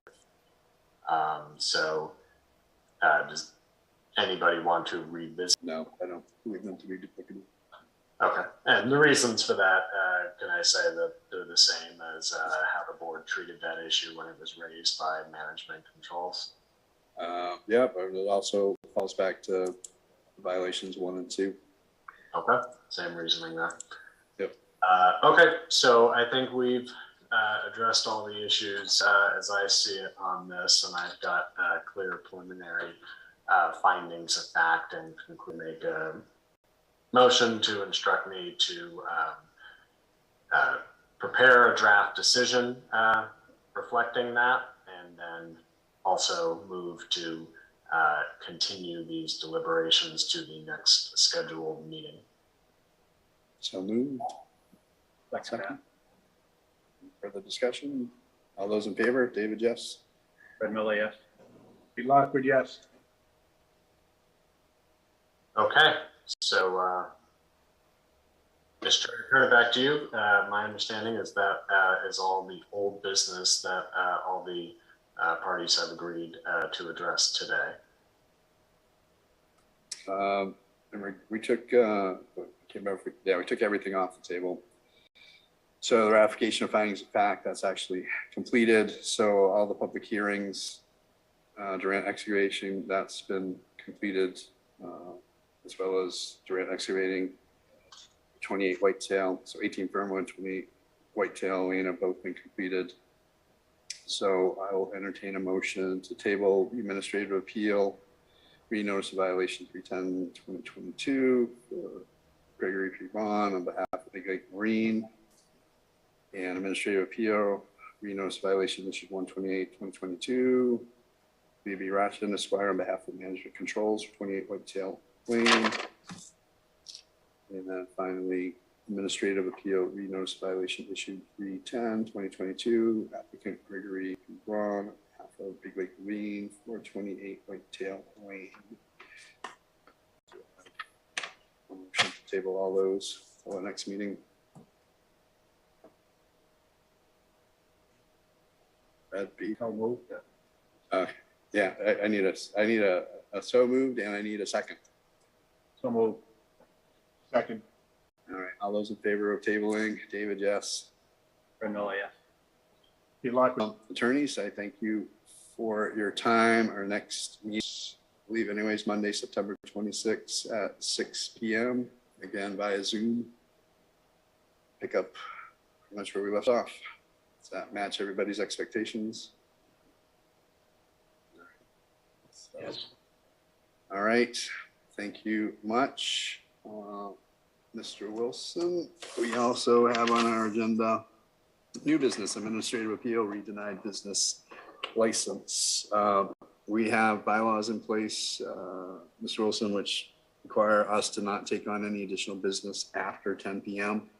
So unfortunately, we're going to have to table this until our next meeting. And hopefully we'll have time to get to it then, on the 26th, and then the meeting on the 27th. And those are both in September, right back to back on Monday and Tuesday? Correct, yep. Great. Yeah, we're just working to try and get all these outstanding. I'll be back on the 26th at 7. Well, have a good month, everyone. Thank you. Thank you. So, because we're not going to take on any new stuff, I'm going to go ahead and skip code enforcement officer communications. And I just need a motion for adjournment. Motion for adjournment. Second. All right, all those in favor? David, yes. Miller, yes. Pete Lockwood, yes. All right, thank you, everyone. I appreciate your time. Good night. David. Yeah. Good night. Bye-bye. Good night.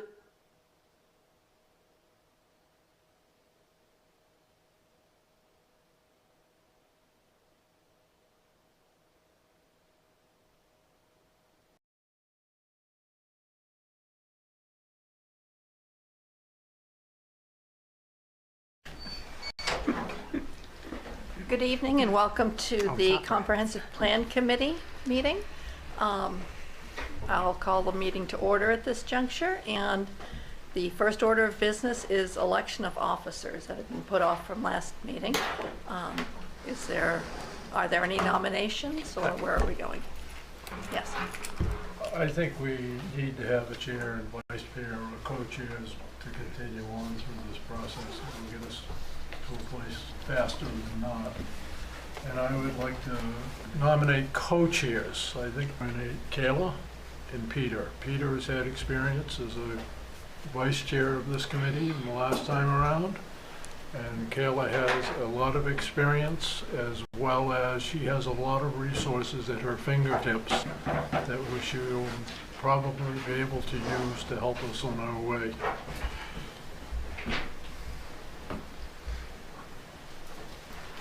Is that a nomination or a? That is a discussion? nomination. Is there a second? If they're willing and able, I would second that nomination, but I would want to hear whether they're, well, we know they're able, but we want to hear if they're willing. Yeah. Well, now that it's seconded, it's opened up for discussion. Sure, I'll go first. I would be more than happy to serve as a co-chair. I do feel as though I have a recent working relationship with town staff, department heads. I feel that that would be good experience, and I also am very familiar with other members of the community, and I am young and able and think that I would serve well. Yes, and I'm honored to serve as co-chair in this position. I've been in the town a long time. I'm old and I'm retired. That is excellent. Hearing none, all those in favor? Opposed? Motion carries. I will turn it over to, I'm not sure which of you would like to try and move the meeting. Go ahead. Okay, you want to start? We could certainly alternate. You might have to help me a little bit, and that's where Sure. a little bit of inexperience comes in. I move approval. Second. And then I believe we. That was quick. That was quick. But it was, so we have a chair and we have a co-chair. Our last meeting, and we're at the discussion part. Vote. And all. The next item. Madam Chair, I do want to ask if I could. We skipped vice chair. Was there any desire to have a vice chair if you have two co-chairs? I think we did is Instead of the vice. Instead of vice I just chairs, wanted to be sure I co-chairs. didn't, okay, perfect. I'm sorry, I missed that. No, piece. that's okay. So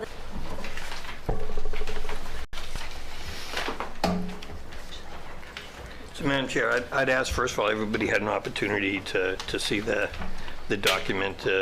It's fairly detailed, and consultants in the committee from 2000, 2004. And I think in reading it, it humbles me a little bit on just how much work is going to be involved in this, because there's work that even the consultants aren't going to be able to do that we would do. And I think I made a mention at the last meeting that it's boilerplate. I think some of it is. And then the stuff that I really am interested in is the stuff go. One of the things, and I appreciate very much the information that was forwarded on the RFPs from the town on as far as how this RFP is crafted. Certainly it's got to be something that's very transparent, and along with deadlines for applications and the like. But one thing I noticed that was a common theme, and it might be helpful for us prior to having a consultant on board, because I believe that there's a lot of work we can do even before, so that when we finally do arrive on a consultant, we'll hit the ground running. Is this consistent thread about, I think I found it in the gray RFP specifically, and then also in the SACO, where they keep referring to the Growth Management Act, which I believe is a component that came out of its Title 30A, I believe. So, you know, I mean, as far as looking at exactly what the state requires, things that we would certainly, or we have already incorporated in the 2004 plan. But also there was a requirement that towns update their comprehensive plan every 3 years. So such things as looking, as the state includes things into the Title 30, such as planning for climate change. Obviously, that wasn't something that was really discussed in 2004. So my understanding is to stay compliant with that document, that state statute, that it has to be revisited not every decade. So those are my observations as far as the review and the current plan and the RFPs and the like. So, Mr. Chair, would you like me to find that section of 30?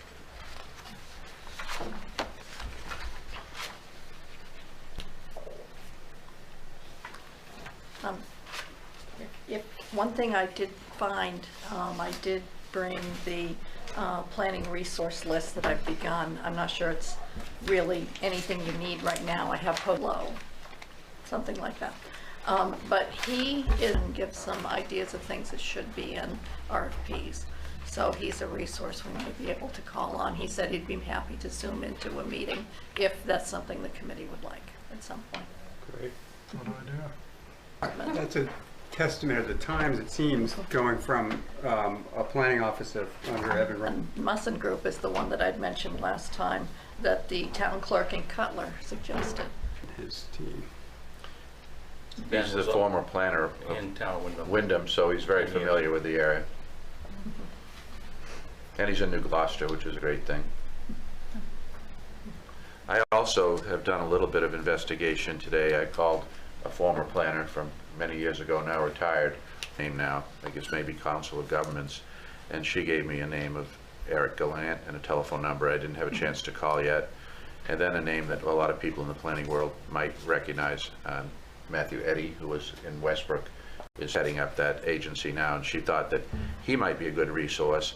And then another suggestion that I got was, you know, maybe contact the Muskie School and see if they're going to have graduate level planning people. There may be an ability to leverage some help and support there. Likewise, I always tell St. Joseph's College, they are very, very active in trying to assist the towns in practical work experiences. So that's what I have. And along that line, the Tom at the statewide data and region-wide data for us that will be ready sometime late October. Wow.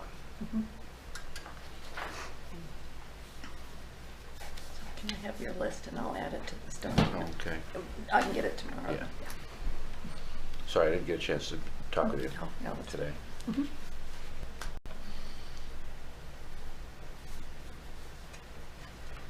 Are there any other comments? For Sue, when you said that Tom gathering data to compare at the data that he's going to be looking at? I'm or not is it- sure. He okay. said it's a data set that he prepares for towns, raise some more questions, and might give us some direction for what kinds of questions. Towns get more comprehensive information. I don't think they've begun to really. Some of it's a little buried and a little difficult to obtain on their website, but if you're persistent enough, Yeah. I find it. Various, you know, I've not been contacted in any way or notified of anything, but, you know, if the website has the information, then that's great. But I think there'll be more information as time moves on through the process. Thank you. Our median age is 51.8, and I believe, if I'm remembering correctly, that's up Yeah. quite a bit from the 2004 census data, so that would have been the 2000 census data we would have been working with in 2004.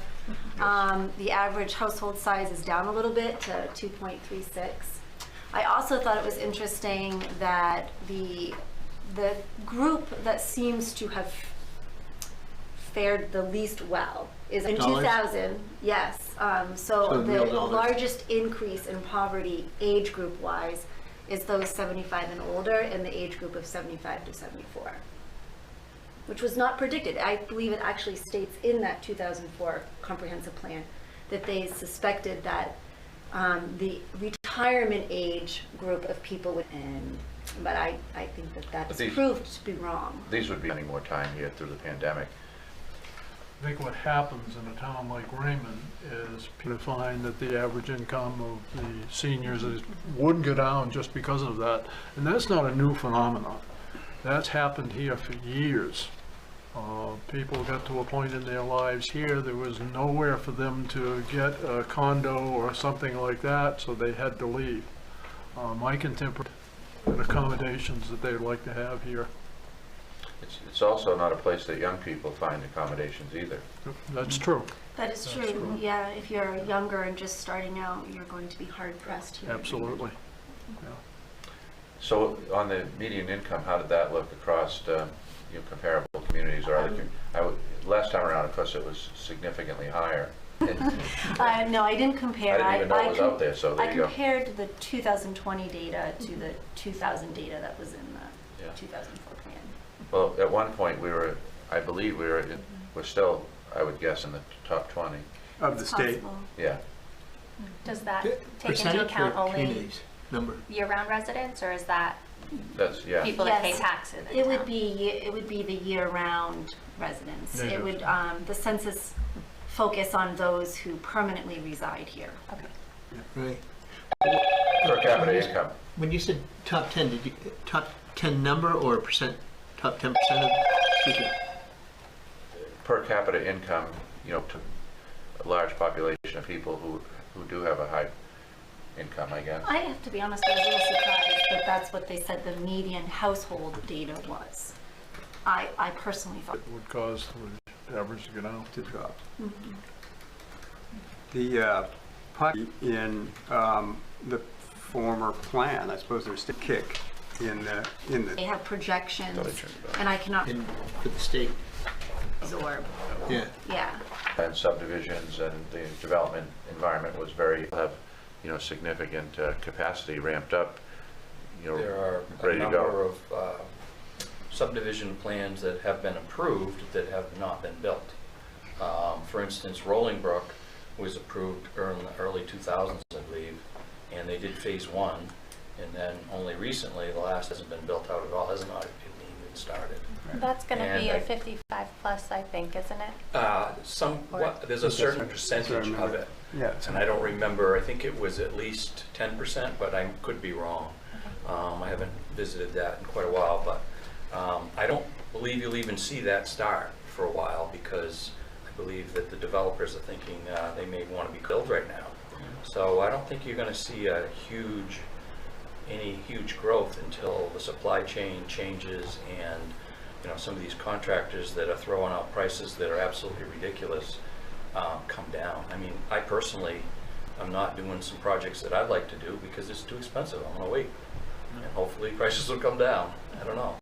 That affects our first-time buyers coming into our community as well, because if you're a builder, you're not going to build a $200,000 house. Not that you can buy a $200,000 house hardly anymore.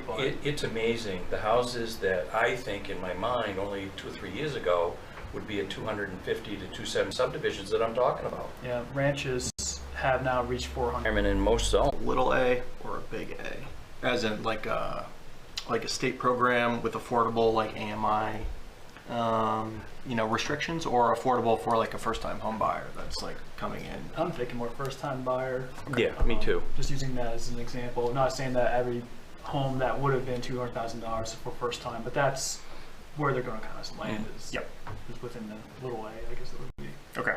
On planning board approval for a subdivision. There is. Well, there wasn't. Only recently did we do a sunset clause. Before that they didn't expire. And if it was a phased development, planned to be a phased development, they could ask for the planning board to phase it. And there was no time period for that. Now, I think, I don't remember the year, 2015 or 16, we looked at cases.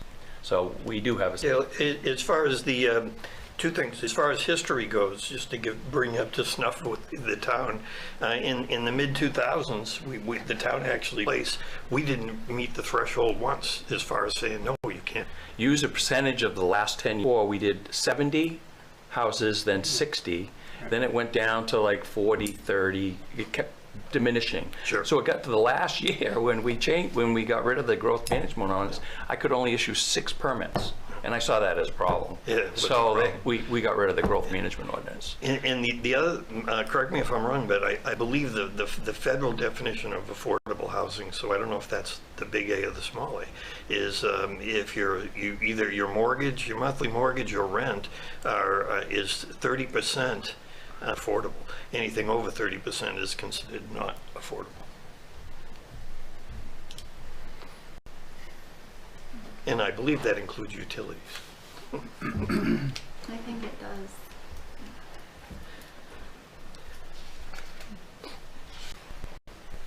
Encourage as many people as possible just going on sidewalks and looking at other properties.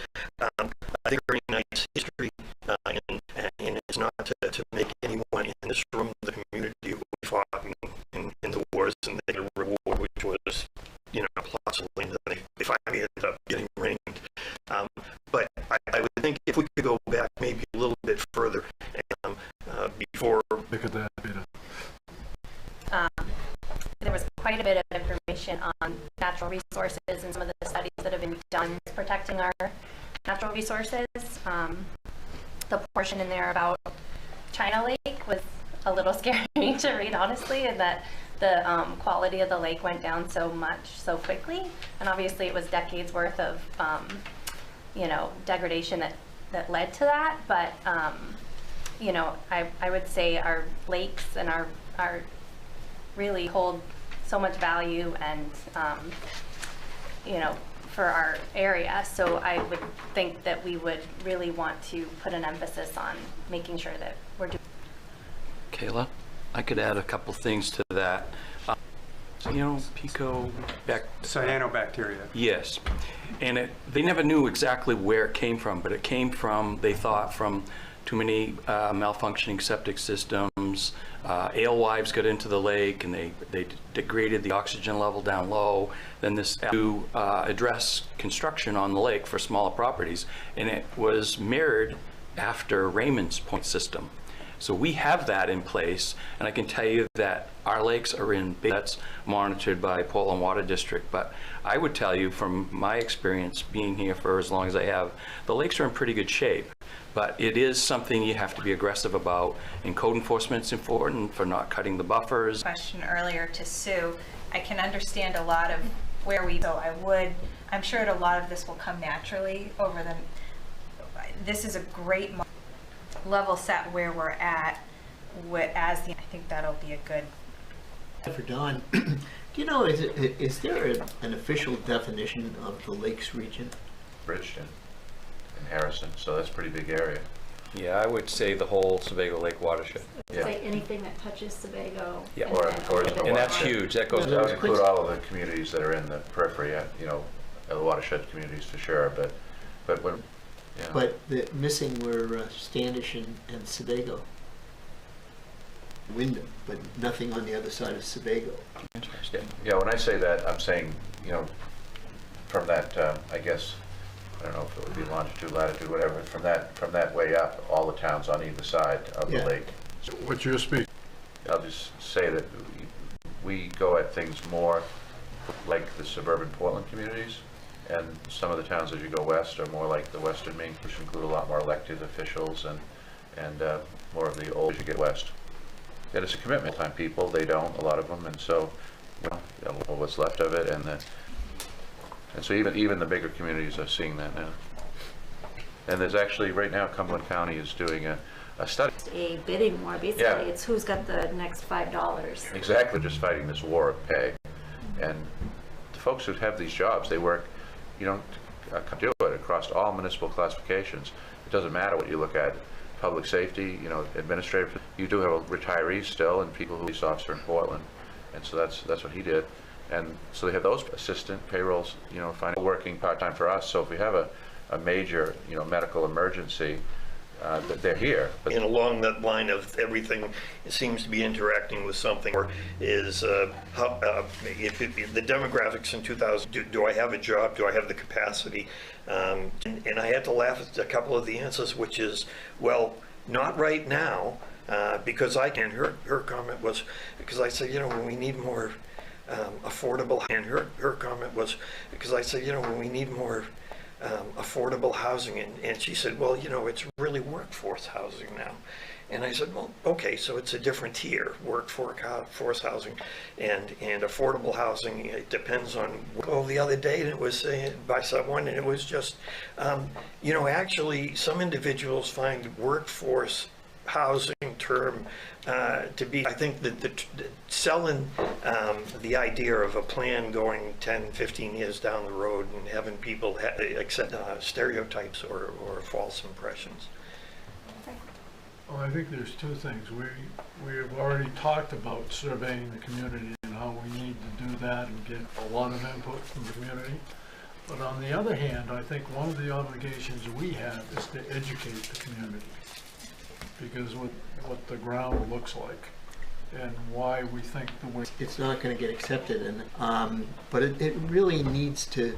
We really need to get in touch with the stakeholders. like all their input, we'll use their input, but we also have to go back to them and educate them as to why we made the decisions we made as we develop their plan.